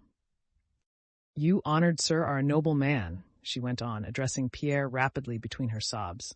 "The fire broke out alongside and blew our way. The maid called out 'Fire!' and we rushed to collect our things. We ran out just as we were. This is what we have brought away. The icons and my dowry bed, all the rest is lost. We seized the children, but not Katie. Ooh! Oh, Lord." And again she began to sob. "My child, my dear one, burned, burned." "But where was she left?" asked Pierre. From the expression of his animated face, the woman saw that this man might help her. "Oh, dear sir," she cried, seizing him by the legs. "My benefactor, set my heart at ease. Aniska, go, you horrid girl, show him the way," she cried to the maid, angrily opening her mouth and still farther exposing her long teeth. "Show me the way, show me, I'll do it," gasped Pierre rapidly. The dirty maidservant stepped from behind the trunk, put up her plate, sighed, and went on her short, bare feet along the path. Pierre felt as if he had come back to life after a heavy swoon. He held his head higher, his eyes shone with the light of life, and with swift steps he followed the maid, overtook her, and came out on the Povarskoy. The whole street was full of clouds of black smoke. Tongues of flame here and there broke through that cloud. A great number of people crowded in front of the conflagration. In the middle of the street stood a French general saying something to those around him. Pierre, accompanied by the maid, was advancing to the spot where the general stood, but the French soldiers stopped him. "On ne passe pas!" cried a voice. "You can't pass." "This way, uncle," cried the girl. "We'll pass through the side street, by the Nikulins." Pierre turned back, giving a spring now and then to keep up with her. She ran across the street, turned down a side street to the left, and passing 3 houses, turned into a yard on the right. "It's here, close by," said she, and running across the yard, opened a gate in a wooden fence, and stopping, pointed out to him a small wooden wing of the house, which was burning brightly and fiercely.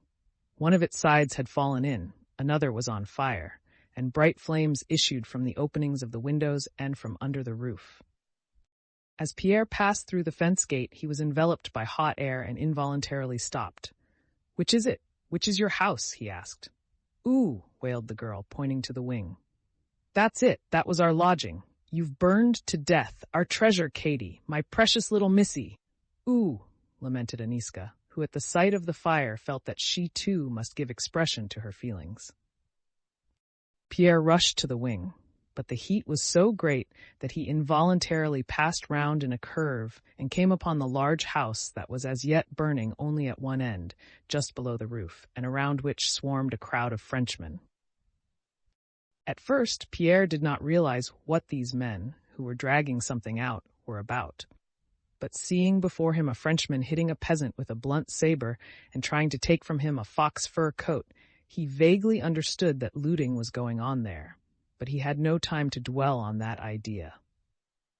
The sounds of crackling and the din of falling walls and ceilings, the whistle and hiss of the flames, the excited shouts of the people, and the sight of the swaying smoke, now gathering into thick black clouds and now soaring up with glittering sparks, with here and there dense sheaves of flame, now red and now like golden fish scales creeping along the walls, and the heat and smoke and rapidity of motion produced on Pierre the usual animating effects of a conflagration.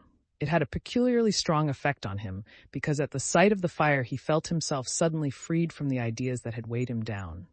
He felt young, bright, adroit, and resolute. He ran round to the other side of the lodge and was about to dash into that part of it which was still standing, when just above his head he heard several voices shouting, and then a cracking sound, and the ring of something heavy falling close beside him. Pierre looked up and saw at a window of the large house some Frenchman who had just thrown out the drawer of a chest filled with metal articles. Other French soldiers standing below went up to the drawer. "What does this fellow want?" shouted one of them, referring to Pierre. "There's a child in that house. Haven't you seen a child?" cried Pierre. "What's he talking about?" "Get along," said several voices, and one of the soldiers, evidently afraid that Pierre might want to take from them some of the plate and bronzes that were in the drawer, moved threateningly toward him. "A child?" shouted a Frenchman from above. "I did hear something squealing in the garden. Perhaps it's his brat that the fellow is looking for. After all, one must be human, you know." "Where is it? Where?" said Pierre. "There, there!" shouted the Frenchman at the window, pointing to the garden at the back of the house. "Wait a bit. I'm coming down." And a minute or two later the Frenchman, a black-eyed fellow with a spot on his cheek, in shirt-sleeves, really did jump out of a window on the ground floor, and clapping Pierre on the shoulder, ran with him into the garden. "Hurry up, you others," he called out to his comrades. "It's getting hot." When they reached a gravel path behind the house, the Frenchman pulled Pierre by the arm and pointed to a round, graveled space where a 3-year-old girl in a pink dress was lying under a seat. "There is your child." "Oh, a girl, so much the better," said the Frenchman. "Goodbye, Fatty. We must be human. We are all mortal, you know." And the Frenchman with the spot on his cheek ran back to his comrades. Breathless with joy, Pierre ran to the little girl and was going to take her in his arms. But seeing a stranger, the sickly, scrofulous-looking child, unattractively like her mother, began to yell and run away. Pierre, however, seized her and lifted her in his arms. She screamed desperately and angrily and tried with her little hands to pull Pierre's hands away and to bite them with her slobbering mouth. Pierre was seized by a sense of horror and repulsion, such as he had experienced when touching some nasty little animal. But he made an effort not to throw the child down and ran with her to the large house. It was now, however, impossible to get back the way he had come. The maid, Aniska, was no longer there, and Pierre, with a feeling of pity and disgust, pressed the wet, painfully sobbing child to himself as tenderly as he could and ran with her through the garden, seeking another way out. Chapter the 14. Having run through different yards and side streets, Pierre got back with his little burden to the Gruzinski garden at the corner of the Povarskoy. He did not at first recognize the place from which he had set out to look for the child, so crowded was it now with people and goods that had been dragged out of the houses. Besides Russian families who had taken refuge here from the fire with their belongings, there were several French soldiers in a variety of clothing. Pierre took no notice of them. He hurried to find the family of that civil servant in order to restore the daughter to her mother and go to save someone else.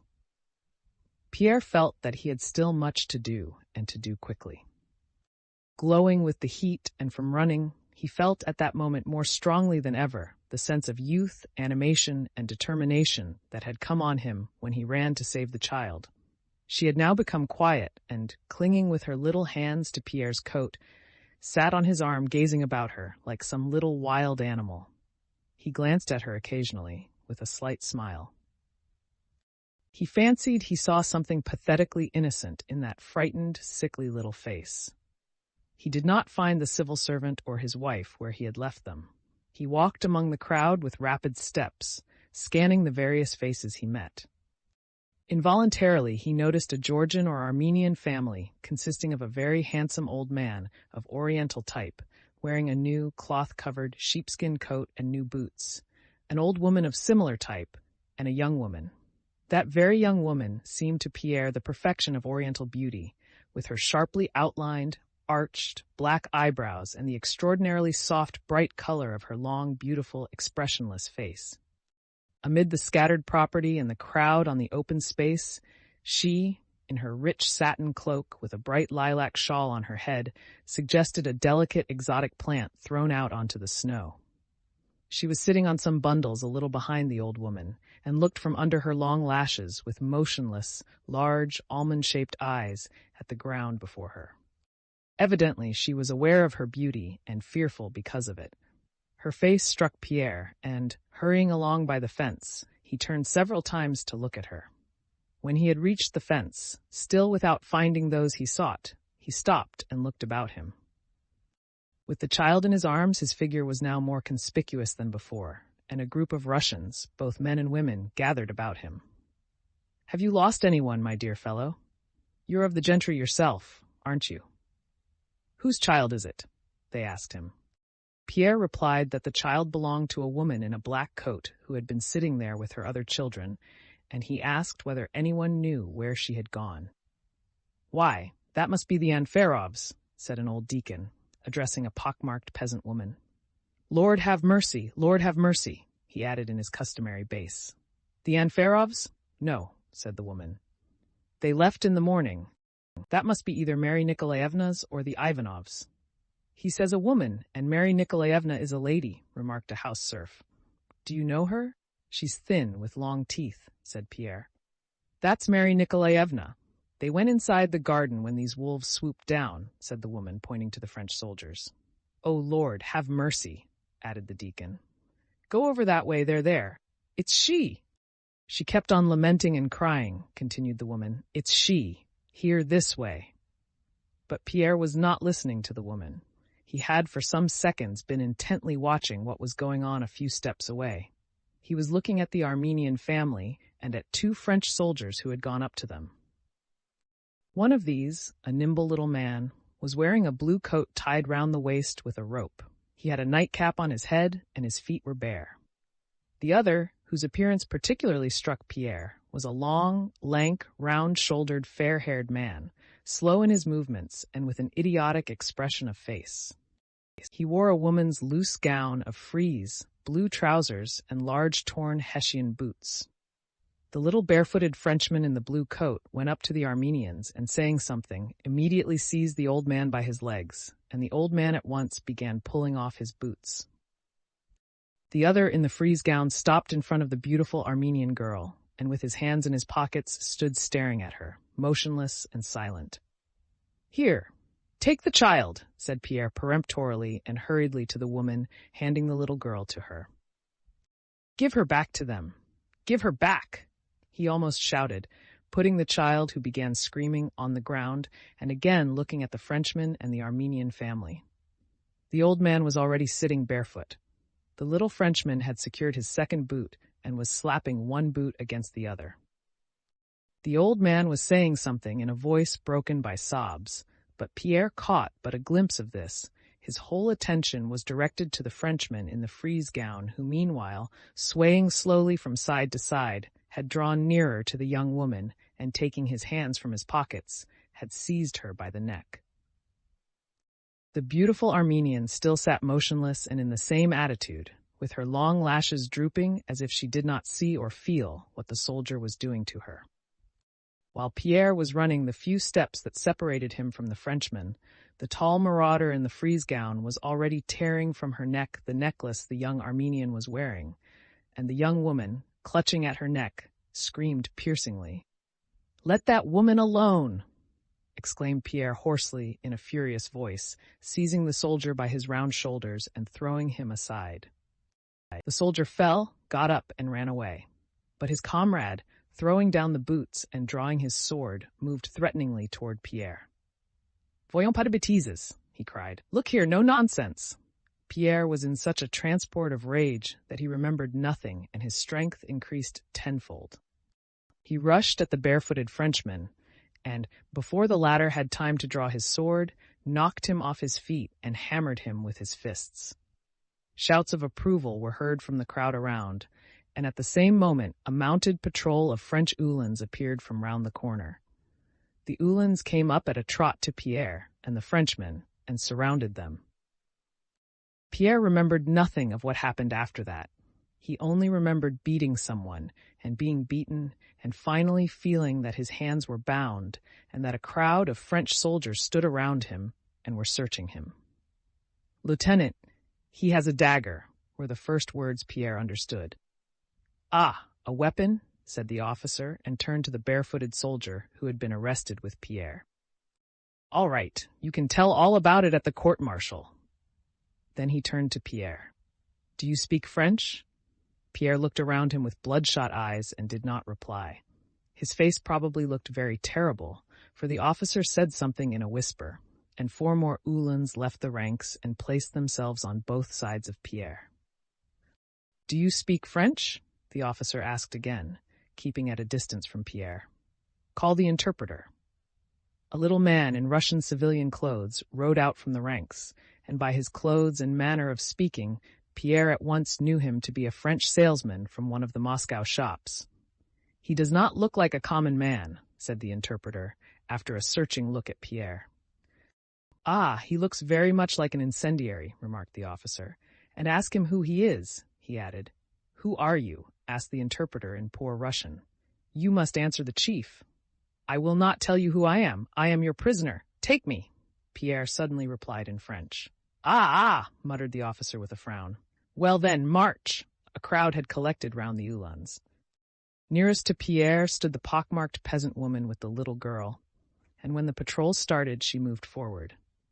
"Where are they taking you to, you poor dear?" said she. "And the little girl, what am I to do with her if she's not theirs?" said the woman. "What does that woman want?" asked the officer. Pierre was as if intoxicated. His elation increased at the sight of the little girl he had saved. "What does she want?" he murmured. "She is bringing me my daughter, whom I have just saved from the flames," said he. "Goodbye." And without knowing how this aimless lie had escaped him, he went along with resolute and triumphant steps between the French soldiers. The French patrol was one of those sent out through the various streets of Moscow by Durosnel's order to put a stop to the pillage, and especially to catch the incendiaries, who, according to the general opinion which had that day originated among the higher French officers, were the cause of the conflagrations. After marching through a number of streets, the patrol arrested 5 more Russian suspects: a small shopkeeper, 2 seminary students, a peasant, and a house serf, besides several looters. But of all these various suspected characters, Pierre was considered to be the most suspicious of all. When they had all been brought for the night to a large house on the Zubov rampart that was being used as a guardhouse, Pierre was placed apart under strict guard. Book 12, 1812, Chapter 1. In Petersburg at that time, a complicated struggle was being carried on with greater heat than ever in the highest circles, between the parties of Rumyantsev, the French, Marya Fedorovna, the Tsarevich, and others, drowned as usual by the buzzing of the court drones. But the calm, luxurious life of Petersburg, concerned only about phantoms and reflections of real life, went on in its old way and made it hard, except by a great effort, to realize the danger and the difficult position of the Russian people. There were the same receptions and balls, the same French theater, the same court interests and service interests and intrigues as usual. Only in the very highest circles were attempts made to keep in mind the difficulties of the actual position. Stories were whispered of how differently the 2 empresses behaved in these difficult circumstances. The Empress Maria, concerned for the welfare of the charitable and educational institutions under her patronage, had given directions that they should all be removed to Kazan, and the things belonging to these institutions had already been packed up.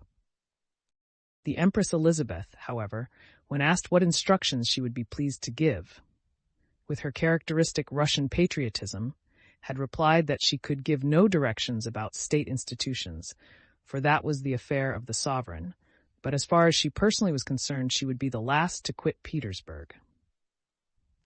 At Anna Pavlovna's on the 26th of August, the very day of the Battle of Borodino, there was a soiree, the chief feature of which was to be the reading of a letter from his lordship the bishop when sending the emperor an icon of the venerable Sergius. It was regarded as a model of ecclesiastical, patriotic eloquence. Prince Vasily himself, famed for his elocution, was to read it. He used to read at the Empress. The art of his reading was supposed to lie in rolling out the words, quite independently of their meaning, in a loud and sing-song voice, alternating between a despairing wail and a tender murmur, so that the wail fell quite at random on one word and the murmur on another. This reading, as was always the case at Anna Pavlovna's soirees, had a political significance. That evening she expected several important personages who had to be made ashamed of their visits to the French theater and aroused to a patriotic temper. A good many people had already arrived, but Anna Pavlovna, not yet seeing all those whom she wanted in her drawing-room, did not let the reading begin but wound up the springs of a general conversation. The news of the day in Petersburg was the illness of Countess Bezukhoova. She had fallen ill unexpectedly a few days previously, had missed several gatherings of which she was usually the ornament, and was said to be receiving no one, and instead of the celebrated Petersburg doctors who usually attended her, had entrusted herself to some Italian doctor who was treating her in some new and unusual way. They all knew very well that the enchanting countess's illness arose from an inconvenience resulting from marrying two husbands at the same time, and that the Italian's cure consisted in removing such inconvenience. But in Anna Pavlovna's presence, no one dared to think of this or even appear to know it. They say the poor countess is very ill. The doctor says it is angina pectoris. Angina? Oh, that's a terrible illness. They say that the rivals are reconciled thanks to the angina, and the word angina was repeated with great satisfaction. The count is pathetic, they say. He cried like a child when the doctor told him the case was dangerous. Oh, it would be a terrible loss. She is an enchanting woman. You are speaking of the poor countess? Said Anna Pavlovna, coming up just then. I sent to ask for news, and hear that she is a little better. Oh, she is certainly the most charming woman in the world, she went on, with a smile at her own enthusiasm. We belong to different camps, but that does not prevent my esteeming her as she deserves. She is very unfortunate, added Anna Pavlovna. Supposing that by these words Anna Pavlovna was somewhat lifting the veil from the secret of the countess' malady, an unwary young man ventured to express surprise that well-known doctors had not been called in, and that the countess was being attended by a charlatan who might employ dangerous remedies. Your information may be better than mine, Anna Pavlovna suddenly and venomously retorted on the inexperienced young man. But I know on good authority that this doctor is a very learned and able man. He is private physician to the Queen of Spain. And having thus demolished the young man, Anna Pavlovna turned to another group where Bilibin was talking about the Austrians. Having wrinkled up his face, he was evidently preparing to smooth it out again and utter one of his mots. I think it is delightful, he said, referring to a diplomatic note that had been sent to Vienna with some Austrian banners captured from the French by Wittgenstein, the hero of Petropol, as he was then called in Petersburg. What's that? Asked Anna Pavlovna, securing silence for the mot, which she had heard before. And Bilibin repeated the actual words of the diplomatic dispatch, which he had himself composed. The Emperor returns these Austrian banners, said Bilibin, friendly banners gone astray and found on a wrong path, and his brow became smooth again. Charming, charming, observed Prince Vasily. The path to Warsaw, perhaps, Prince Hippolyte remarked loudly and unexpectedly. Everybody looked at him, understanding what he meant. Prince Hippolyte himself glanced around with amused surprise. He knew no more than the others what his words meant. During his diplomatic career, he had more than once noticed that such utterances were received as very witty, and at every opportunity he uttered in that way the first words that entered his head. It may turn out very well, he thought, but if not, they'll know how to arrange matters. And really, during the awkward silence that ensued, that insufficiently patriotic person entered whom Anna Pavlovna had been waiting for and wished to convert, and she, smiling and shaking a finger at Hippolyte, invited Prince Vasily to the table, and bringing him 2 candles and the manuscript, begged him to begin. Everyone became silent. Most gracious sovereign and emperor, Prince Vasily sternly declaimed, looking round at his audience as if to inquire whether anyone had anything to say to the contrary. But no one said anything. Moscow, our ancient capital, the New Jerusalem, receives her Christ. He placed a sudden emphasis on the word her. As a mother receives her zealous sons into her arms, and through the gathering mists, foreseeing the brilliant glory of thy rule, sings in exultation, Hosanna, blessed is he that cometh. Prince Vasily pronounced these last words in a tearful voice. Bilibin attentively examined his nails, and many of those present appeared intimidated, as if asking in what they were to blame. Anna Pavlovna whispered the next words in advance, like an old woman muttering the prayer at communion. Let the bold and insolent Goliath, she whispered. Prince Vasily continued. Let the bold and insolent Goliath from the borders of France encompass the realms of Russia with death-bearing terrors. Humble faith, the sling of the Russian David, shall suddenly smite his head in his bloodthirsty pride. This icon of the venerable Sergius, the servant of God and zealous champion of old of our country's weal, is offered to your imperial majesty. I grieve that my waning strength prevents rejoicing in the sight of your most gracious presence. I raise fervent prayers to heaven, that the Almighty may exalt the race of the just and mercifully fulfill the desires of your majesty. What force, what a style, was uttered in approval both of reader and of author. Animated by that address, Anna Pavlovna's guests talked for a long time of the state of the fatherland and offered various conjectures as to the result of the battle to be fought in a few days. You will see, said Anna Pavlovna, that tomorrow, on the Emperor's birthday, we shall receive news. I have a favorable presentiment. Chapter 2. Anna Pavlovna's presentiment was in fact fulfilled. Next day, during the service at the palace church in honor of the Emperor's birthday, Prince Volkonsky was called out of the church and received a dispatch from Prince Kutuzov. It was Kutuzov's report, written from Tatarinova on the day of the battle. Kutuzov wrote that the Russians had not retreated a step, that the French losses were much heavier than ours, and that he was writing in haste from the field of battle before collecting full information. It followed that there must have been a victory. And at once, without leaving the church, thanks were rendered to the Creator for his help and for the victory. Anna Pavlovna's presentiment was justified, and all that morning a joyously festive mood reigned in the city. Everyone believed the victory to have been complete, and some even spoke of Napoleon's having been captured, of his deposition, and of the choice of a new ruler for France. It is very difficult for events to be reflected in their real strength and completeness amid the conditions of court life and far from the scene of action. General events involuntarily group themselves around some particular incident. So now the courtiers' pleasure was based as much on the fact that the news had arrived on the Emperor's birthday as on the fact of the victory itself. It was like a successfully arranged surprise. Mention was made in Kutuzov's report of the Russian losses, among which figured the names of Tuchkov, Bagration, and Kutaisov. In the Petersburg world, this sad side of the affair again involuntarily centered round a single incident, Kutaisov's death. Everybody knew him, the emperor liked him, and he was young and interesting. That day everyone met with the words, "What a wonderful coincidence," just during the service. But what a loss Kutaisov is. How sorry I am. What did I tell about Kutuzov? Prince Vasily now said with a prophet's pride. I always said he was the only man capable of defeating Napoleon.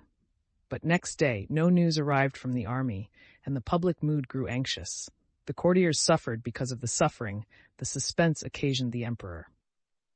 Fancy the emperor's position, said they, and instead of extolling Kutuzov as they had done the day before, they condemned him as the cause of the emperor's anxiety. That day Prince Vasily no longer boasted of his protégé Kutuzov, but remained silent when the commander-in-chief was mentioned. Moreover, toward evening, as if everything conspired to make Petersburg society anxious and uneasy, a terrible piece of news was added. Countess Helene Bezokova had suddenly died of that terrible malady it had been so agreeable to mention. Officially, at large gatherings, everyone said that Countess Bezukova had died of a terrible attack of angina pectoris, but in intimate circles, details were mentioned of how the private physician of the Queen of Spain had prescribed small doses of a certain drug to produce a certain effect. But Helene, tortured by the fact that the old count suspected her, and that her husband, to whom she had written, that wretched, profligate Pierre, had not replied, had suddenly taken a very large dose of the drug, and had died in agony before assistance could be rendered her. It was said that Prince Vasily and the old count had turned upon the Italian, but the latter had produced such letters from the unfortunate deceased that they had immediately let the matter drop. Talk in general centered round three melancholy facts: the emperor's lack of news, the loss of Kutaisov, and the death of Helene. On the third day after Kutuzov's report, a country gentleman arrived from Moscow, and news of the surrender of Moscow to the French spread through the whole town. This was terrible. What a position for the emperor to be in. Kutuzov was a traitor, and Prince Vasily, during the visits of condolence paid to him on the occasion of his daughter's death, said of Kutuzov, whom he had formerly praised, it was excusable for him in his grief to forget what he had said, that it was impossible to expect anything else from a blind and depraved old man. I only wonder that the fate of Russia could have been entrusted to such a man. As long as this news remained unofficial, it was possible to doubt it. But the next day the following communication was received from Count Rostopchin. Prince Kutuzov's adjutant has brought me a letter in which he demands police officers to guide the army to the Ryazan road. He writes that he is regretfully abandoning Moscow. Sire, Kutuzov's action decides the fate of the capital and of your empire. Russia will shudder to learn of the abandonment of the city in which her greatness is centered, and in which lie the ashes of your ancestors. I shall follow the army. I have had everything removed, and it only remains for me to weep over the fate of my fatherland. On receiving this dispatch, the emperor sent Prince Volkonsky to Kutuzov with the following rescript. Prince Michael Illarionovich, since the 29th of August, I have received no communication from you, yet on the 1st of September, I received from the commander-in-chief of Moscow, via Yaroslavl, the sad news that you, with the army, have decided to abandon Moscow. You can yourself imagine the effect this news has had on me, and your silence increases my astonishment. I am sending this by Adjutant General Prince Volkonsky to hear from you the situation of the army and the reasons that have induced you to take this melancholy decision. Chapter 3. 9 days after the abandonment of Moscow, a messenger from Kutuzov reached Petersburg with the official announcement of that event. This messenger was Michaud, a Frenchman who did not know Russian, but who was quoique étranger, russe de cœur et d'âme, as he said of himself, though a foreigner, Russian in heart and soul. The emperor at once received this messenger in his study at the palace on Stone Island. Michaud, who had never seen Moscow before the campaign and who did not know Russian, yet felt deeply moved, as he wrote, when he appeared before Notre Très Gracieux Souverain with the news of the burning of Moscow, dont les flammes éclairaient sa route, our most gracious sovereign, whose flames illumined his route. Though the source of M. Michaud's chagrin must have been different from that which caused Russians to grieve. He had such a sad face when shown into the emperor's study that the latter at once asked, "Have you brought me sad news, Colonel?" "Very sad, sire," replied Michaud, lowering his eyes with a sigh. "The abandonment of Moscow." "Have they surrendered my ancient capital without a battle?" asked the emperor quickly, his face suddenly flushing. Michaud respectfully delivered the message Kutuzov had entrusted to him, which was that it had been impossible to fight before Moscow, and that as the only remaining choice was between losing the army as well as Moscow, or losing Moscow alone, the field marshal had to choose the latter. The emperor listened in silence, not looking at Michaud. "Has the enemy entered the city?" he asked. "Yes, sire, and Moscow is now in ashes." "I left it all in flames," replied Michaud in a decided tone, but glancing at the emperor, he was frightened by what he had done. The emperor began to breathe heavily and rapidly. His lower lip trembled, and tears instantly appeared in his fine blue eyes. But this lasted only a moment. He suddenly frowned, as if blaming himself for his weakness, and raising his head addressed Michaud in a firm voice. "I see, Colonel, from all that is happening, that Providence requires great sacrifices of us. I am ready to submit myself in all things to his will. But tell me, Michaud, how did you leave the army when it saw my ancient capital abandoned without a battle? Did you not notice discouragement? Seeing that his most gracious ruler was calm once more, Michaud also grew calm, but was not immediately ready to reply to the emperor's direct and relevant question, which required a direct answer. "Sire, will you allow me to speak frankly as befits a loyal soldier?" he asked to gain time. "Colonel, I always require it," replied the emperor. "Conceal nothing from me. I wish to know absolutely how things are." "Sire," said Michaud with a subtle, scarcely perceptible smile on his lips, having now prepared a well-phrased reply, "Sire, I left the whole army, from its chiefs to the lowest soldier, without exception, in desperate and agonized terror." "How is that?" the emperor interrupted him, frowning sternly. "Would misfortune make my Russians lose heart?" "Never." Michaud had only waited for this to bring out the phrase he had prepared. "Sire," he said with respectful playfulness, "they are only afraid lest your majesty, in the goodness of your heart, should allow yourself to be persuaded to make peace. They are burning for the combat," declared this representative of the Russian nation, "and to prove to your majesty by the sacrifice of their lives how devoted they are." "Ah!" said the emperor, reassured, and with a kindly gleam in his eyes, he patted Michaud on the shoulder. "You set me at ease, Colonel." He bent his head and was silent for some time. "Well then, go back to the army," he said, drawing himself up to his full height and addressing Michaud with a gracious and majestic gesture, "and tell our brave men and all my good subjects wherever you go, that when I have not a soldier left, I shall put myself at the head of my beloved nobility and my good peasants, and so use the last resources of my empire. It still offers me more than my enemies suppose," said the emperor, growing more and more animated. "But should it ever be ordained by divine providence," he continued, raising to heaven his fine eyes shining with emotion, "that my dynasty should cease to reign on the throne of my ancestors, then after exhausting all the means at my command, I shall let my beard grow to here." He pointed halfway down his chest, "and go and eat potatoes with the meanest of my peasants, rather than sign the disgrace of my country and of my beloved people, whose sacrifices I know how to appreciate." Having uttered these words in an agitated voice, the emperor suddenly turned away, as if to hide from Michaud the tears that rose to his eyes, and went to the further end of his study. Having stood there a few moments, he strode back to Michaud and pressed his arm below the elbow with a vigorous movement. The emperor's mild and handsome face was flushed, and his eyes gleamed with resolution and anger. "Colonel Michaud, do not forget what I say to you here. Perhaps we may recall it with pleasure some day." "Napoleon or I," said the emperor, touching his breast. "We can no longer both reign together.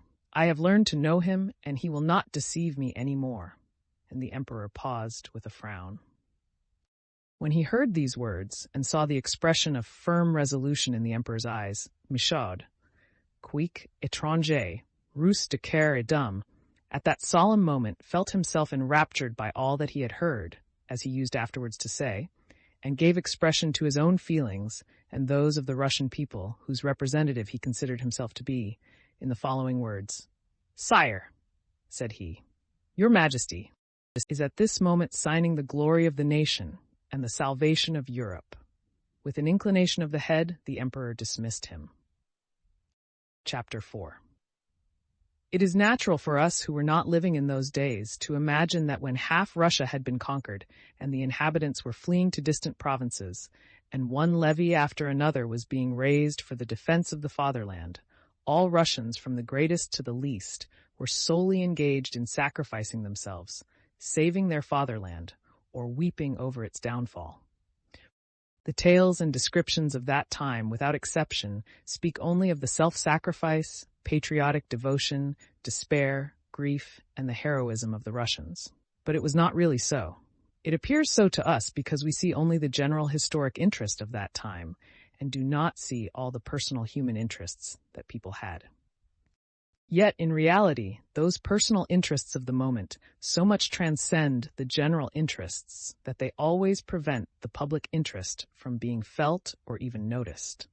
Most of the people at that time paid no attention to the general progress of events, but were guided only by their private interests, and they were the very people whose activities at that period were most useful. Those who tried to understand the general course of events and to take part in it by self-sacrifice and heroism were the most useless members of society. They saw everything upside down, and all they did for the common good turned out to be useless and foolish, like Pierre's and Mamonov's regiments which looted Russian villages, and the lint the young ladies prepared and that never reached the wounded, and so on. Even those, fond of intellectual talk and of expressing their feelings, who discussed Russia's position at the time, involuntarily introduced into their conversation either a shade of pretense and falsehood or useless condemnation and anger directed against people accused of actions no one could possibly be guilty of. In historic events, the rule forbidding us to eat of the fruit of the tree of knowledge is specially applicable.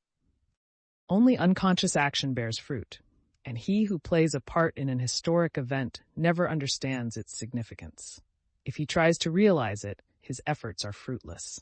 The more closely a man was engaged in the events then taking place in Russia, the less did he realize their significance. In Petersburg, and in the provinces at a distance from Moscow, ladies and gentlemen in militia uniforms wept for Russia and its ancient capital, and talked of self-sacrifice and so on. But in the army which retired beyond Moscow, there was little talk or thought of Moscow, and when they caught sight of its burned ruins, no one swore to be avenged on the French, but they thought about their next pay, their next quarters, of Matreshka the vivandière, and like matters. As the war had caught him in the service, Nicholas Rostov took a close and prolonged part in the defense of his country, but did so casually, without any aim at self-sacrifice, and he therefore looked at what was going on in Russia without despair and without dismally racking his brains over it. Had he been asked what he thought of the state of Russia, he would have said that it was not his business to think about it, that Kutuzov and others were there for that purpose, but that he had heard that the regiments were to be made up to their full strength, that fighting would probably go on for a long time yet, and that things being so it was quite likely he might be in command of a regiment in a couple of years' time. As he looked at the matter in this way, he learned that he was being sent to Voronezh to buy remounts for his division, not only without regret at being prevented from taking part in the coming battle, but with the greatest pleasure, which he did not conceal and which his comrades fully understood. A few days before the Battle of Borodino, Nicholas received the necessary money and warrants, and having sent some hussars on in advance, he set out with post horses for Voronezh. Only a man who has experienced it, that is, has passed some months continuously in an atmosphere of campaigning and war, can understand the delight Nicholas felt when he escaped from the region covered by the army's foraging operations, provision trains, and hospitals. When, free from soldiers, wagons, and the filthy traces of a camp, he saw villages with peasants and peasant women, gentlemen's country houses, fields where cattle were grazing, post houses with station masters asleep in them, he rejoiced as though seeing all this for the first time. What for a long while specially surprised and delighted him were the women, young and healthy, without a dozen officers making up to each of them. Women, too, who were pleased and flattered that a passing officer should joke with them. In the highest spirits, Nicholas arrived at night at a hotel in Voronezh, ordered things he had long been deprived of in camp, and next day, very clean-shaven and in a full-dress uniform he had not worn for a long time, went to present himself to the authorities. The commander of the militia was a civilian general, an old man who was evidently pleased with his military designation and rank. He received Nicholas brusquely, imagining this to be characteristically military, and questioned him with an important air, as if considering the general progress of affairs and approving and disapproving with full right to do so. Nicholas was in such good spirits that this merely amused him. From the commander of the militia he drove to the governor. The governor was a brisk little man, very simple and affable. He indicated the stud farms at which Nicholas might procure horses, recommended to him a horse dealer in the town, and a landowner 14 miles out of town who had the best horses and promised to assist him in every way. "You are Count Ilya Rostov's son? My wife was a great friend of your mother's. We are at home on Thursdays. Today is Thursday, so please come and see us quite informally," said the governor, taking leave of him. Immediately on leaving the governor's, Nicholas hired post horses and, taking his squadron quartermaster with him, drove at a gallop to the landowner, 14 miles away, who had the stud.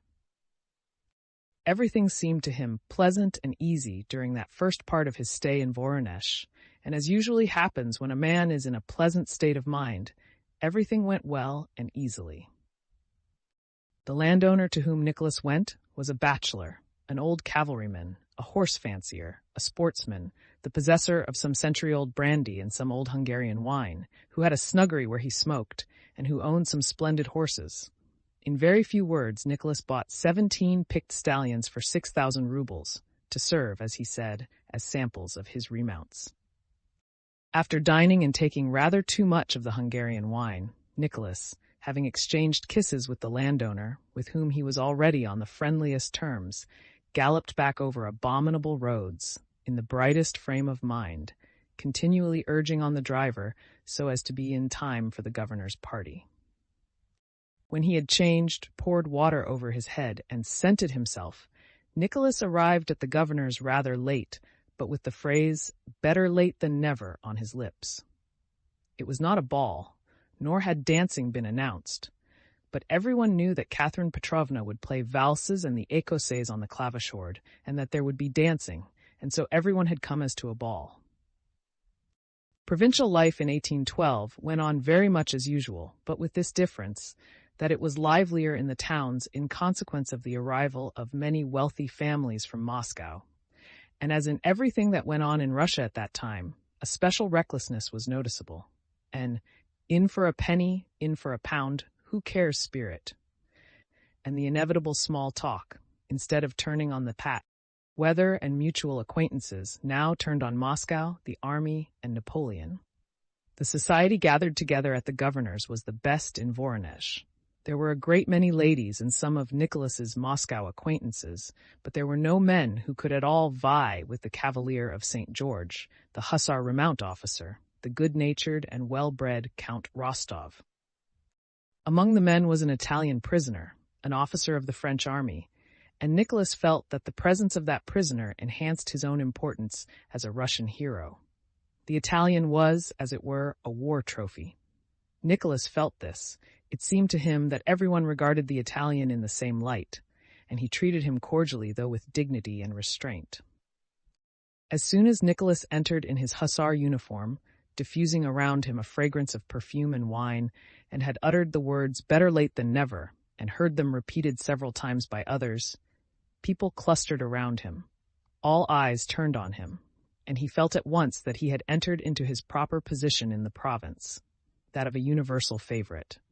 A very pleasant position, and intoxicatingly so after his long privations.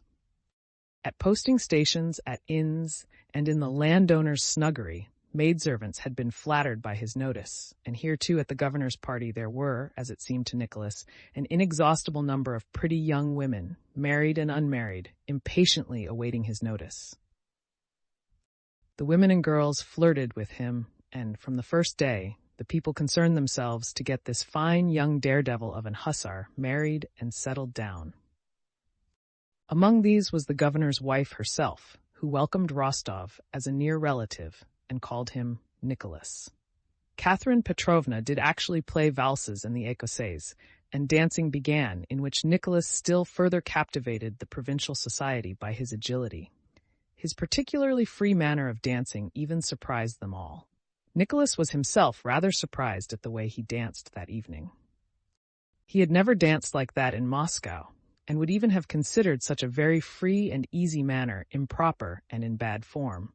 But here he felt it incumbent on him to astonish them all by something unusual, something they would have to accept as the regular thing in the capital, though new to them in the provinces. All the evening, Nicholas paid attention to a blue-eyed, plump, and pleasing little blonde, the wife of one of the provincial officials. With the naive conviction of young men in a merry mood that other men's wives were created for them, Rostov did not leave the lady's side and treated her husband in a friendly and conspiratorial style, as if, without speaking of it, they knew how capitally Nicholas and the lady would get on together. The husband, however, did not seem to share that conviction and tried to behave morosely with Rostov. But the latter's good-natured naivete was so boundless that sometimes even he involuntarily yielded to Nicholas's good humor. Toward the end of the evening, however, as the wife's face grew more flushed and animated, the husband's became more and more melancholy and solemn, as though there were but a given amount of animation between them, and as the wife's share increased, the husband's diminished. Chapter 5. Nicholas sat leaning slightly forward in an armchair, bending closely over the blonde lady and paying her mythological compliments with a smile that never left his face. Jauntily shifting the position of his legs in their tight riding breeches, diffusing an odor of perfume, and admiring his partner, himself, and the fine outlines of his legs in their well-fitting Hessian boots, Nicholas told the blonde lady that he wished to run away with a certain lady here in Voronezh. Which lady? A charming lady, a divine one. Her eyes, Nicholas looked at his partner, are blue, her mouth coral and ivory, her figure, he glanced at her shoulders, like Diana's. The husband came up and sullenly asked his wife what she was talking about. "Ah, Nikita Ivanitch!"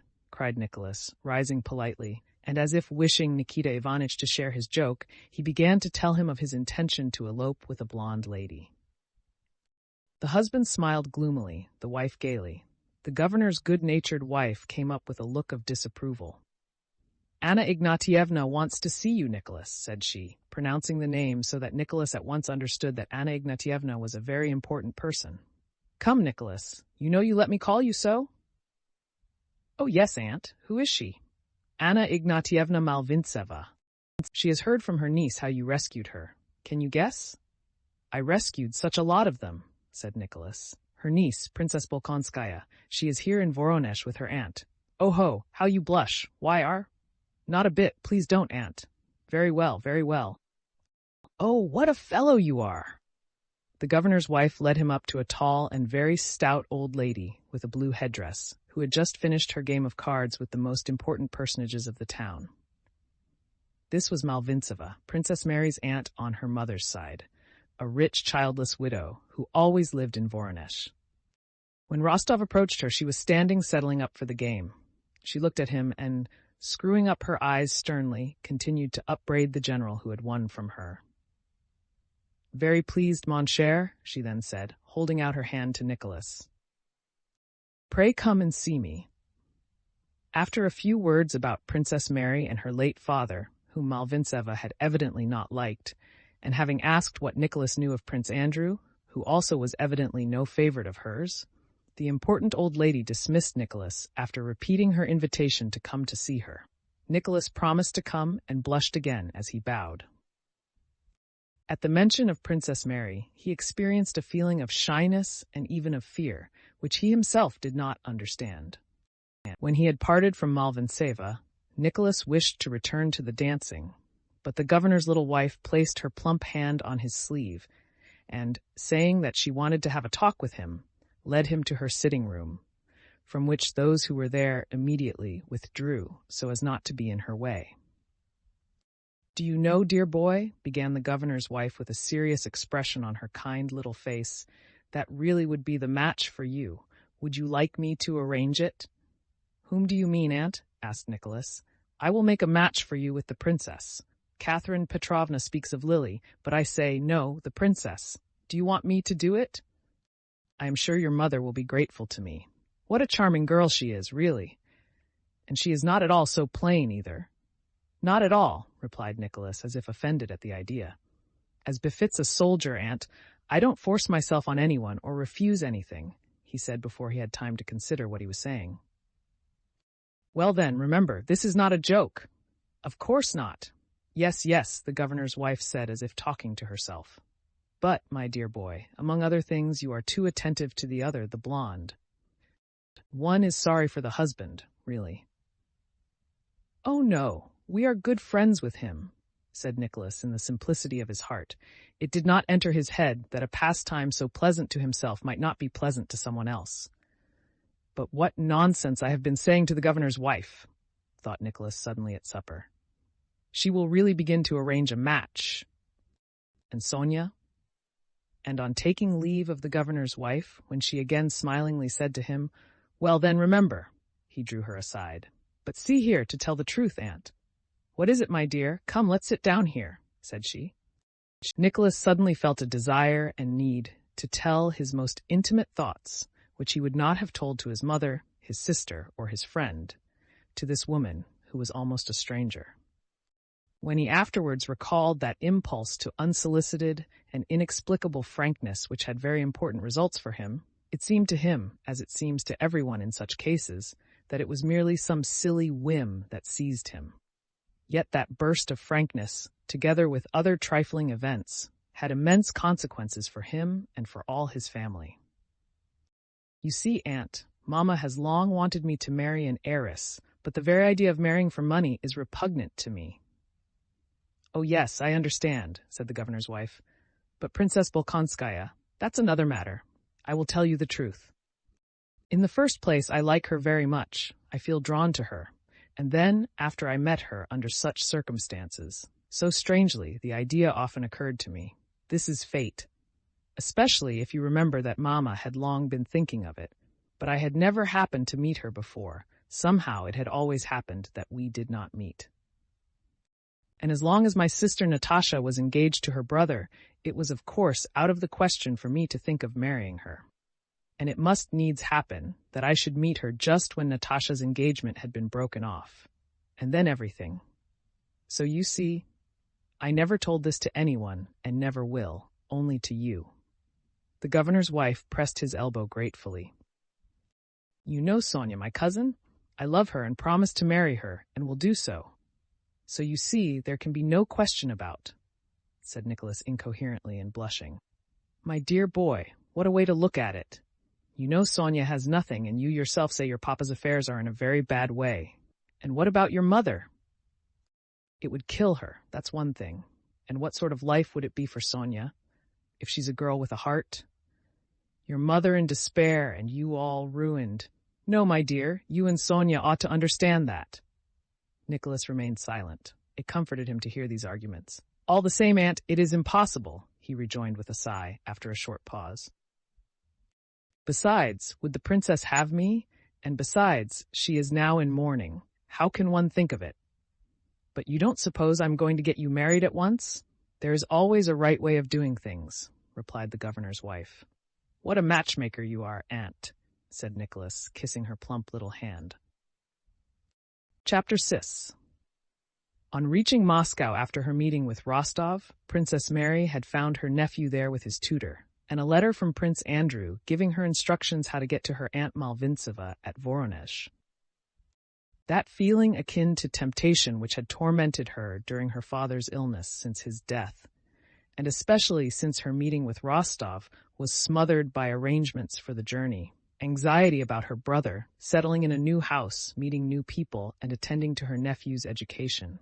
She was sad.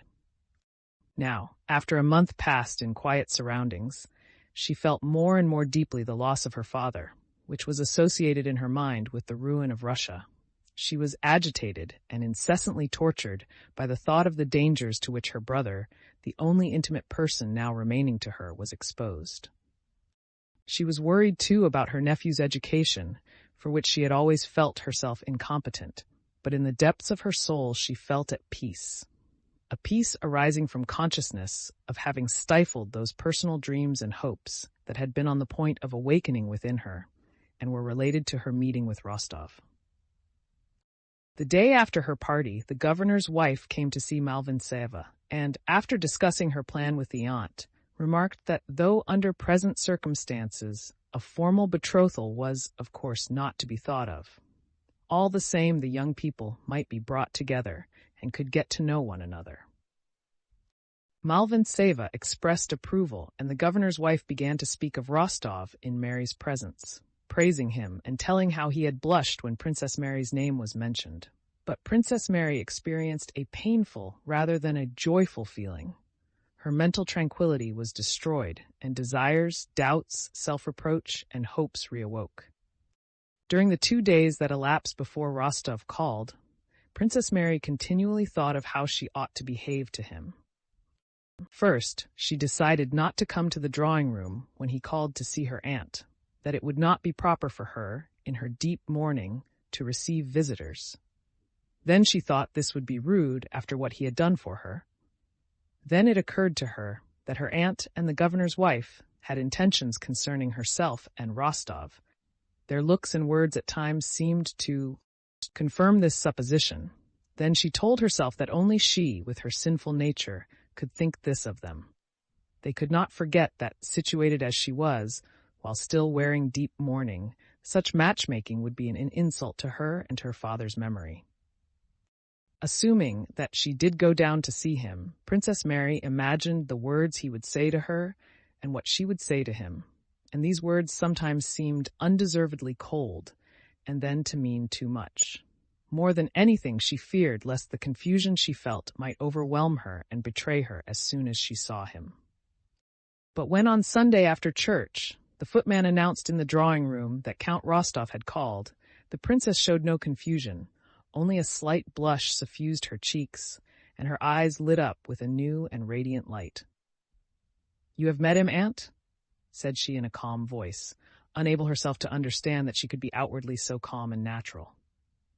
When Rostov entered the room, the princess dropped her eyes for an instant, as if to give the visitor time to greet her aunt, and then, just as Nicholas turned to her, she raised her head and met his look with shining eyes.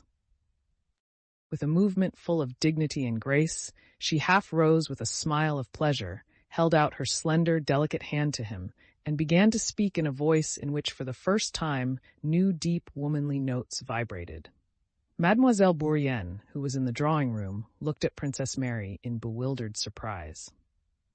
Herself a consummate coquette, she could not have maneuvered better on meeting a man she wished to attract. Either black is particularly becoming to her, or she really has greatly improved without my having noticed it. And above all, what tact and grace, thought Mademoiselle Bourienne. Had Princess Mary been capable of reflection at that moment, she would have been more surprised than Mademoiselle Bourienne at the change that had taken place in herself. From the moment she recognized that dear, loved face, a new life force took possession of her and compelled her to speak and act apart from her own will. From the time Rostov entered, her face became suddenly transformed. It was as if a light had been kindled in a carved and painted lantern, and the intricate, skillful, artistic work on its sides, that previously seemed dark, coarse, and meaningless, was suddenly shown up in unexpected and striking beauty. For the first time, all that pure, spiritual, inward travail through which she had lived appeared on the surface. All her inward labor, her dissatisfaction with herself, her sufferings, her strivings after goodness, her meekness, love, and self-sacrifice, all this now shone in those radiant eyes, in her delicate smile, and in every trait of her gentle face. Rostov saw all this as clearly as if he had known her whole life. He felt that the being before him was quite different from and better than anyone he had met before, and above all, better than himself. Their conversation was very simple and unimportant. They spoke of the war, and like everyone else, unconsciously exaggerated their sorrow about it.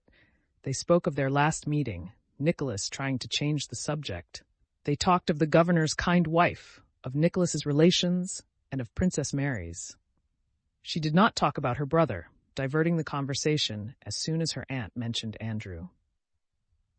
Evidently, she could speak of Russia's misfortunes with a certain artificiality, but her brother was too near her heart, and she neither could nor would speak lightly of him. Nicholas noticed this, as he noticed every shade of Princess Mary's character, with an observation unusual to him, and everything confirmed his conviction that she was a quite unusual and extraordinary being. Nicholas blushed and was confused when people spoke to him about the princess, as she did when he was mentioned, and even when he thought of her, but in her presence he felt quite at ease, and said not at all what he had prepared, but what, quite appropriately, occurred to him at the moment. When a pause occurred during his short visit, Nicholas, as is usual when there are children, turned to Prince Andrew's little son, caressing him and asking whether he would like to be an hussar. He took the boy on his knee, played with him, and looked round at Princess Mary. With a softened, happy, timid look, she watched the boy she loved in the arms of the man she loved. Nicholas also noticed that look, and, as if understanding it, flushed with pleasure and began to kiss the boy with good-natured playfulness. As she was in mourning, Princess Mary did not go out into society, and Nicholas did not think it the proper thing to visit her again. But all the same, the governor's wife went on with her matchmaking, passing on to Nicholas the flattering things Princess Mary said of him and vice versa, and insisting on his declaring himself to Princess Mary. For this purpose, she arranged a meeting between the young people at the bishop's house before Mass.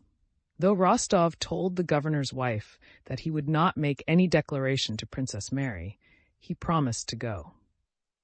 As at Tilsit, Rostov had not allowed himself to doubt that what everybody considered right was right.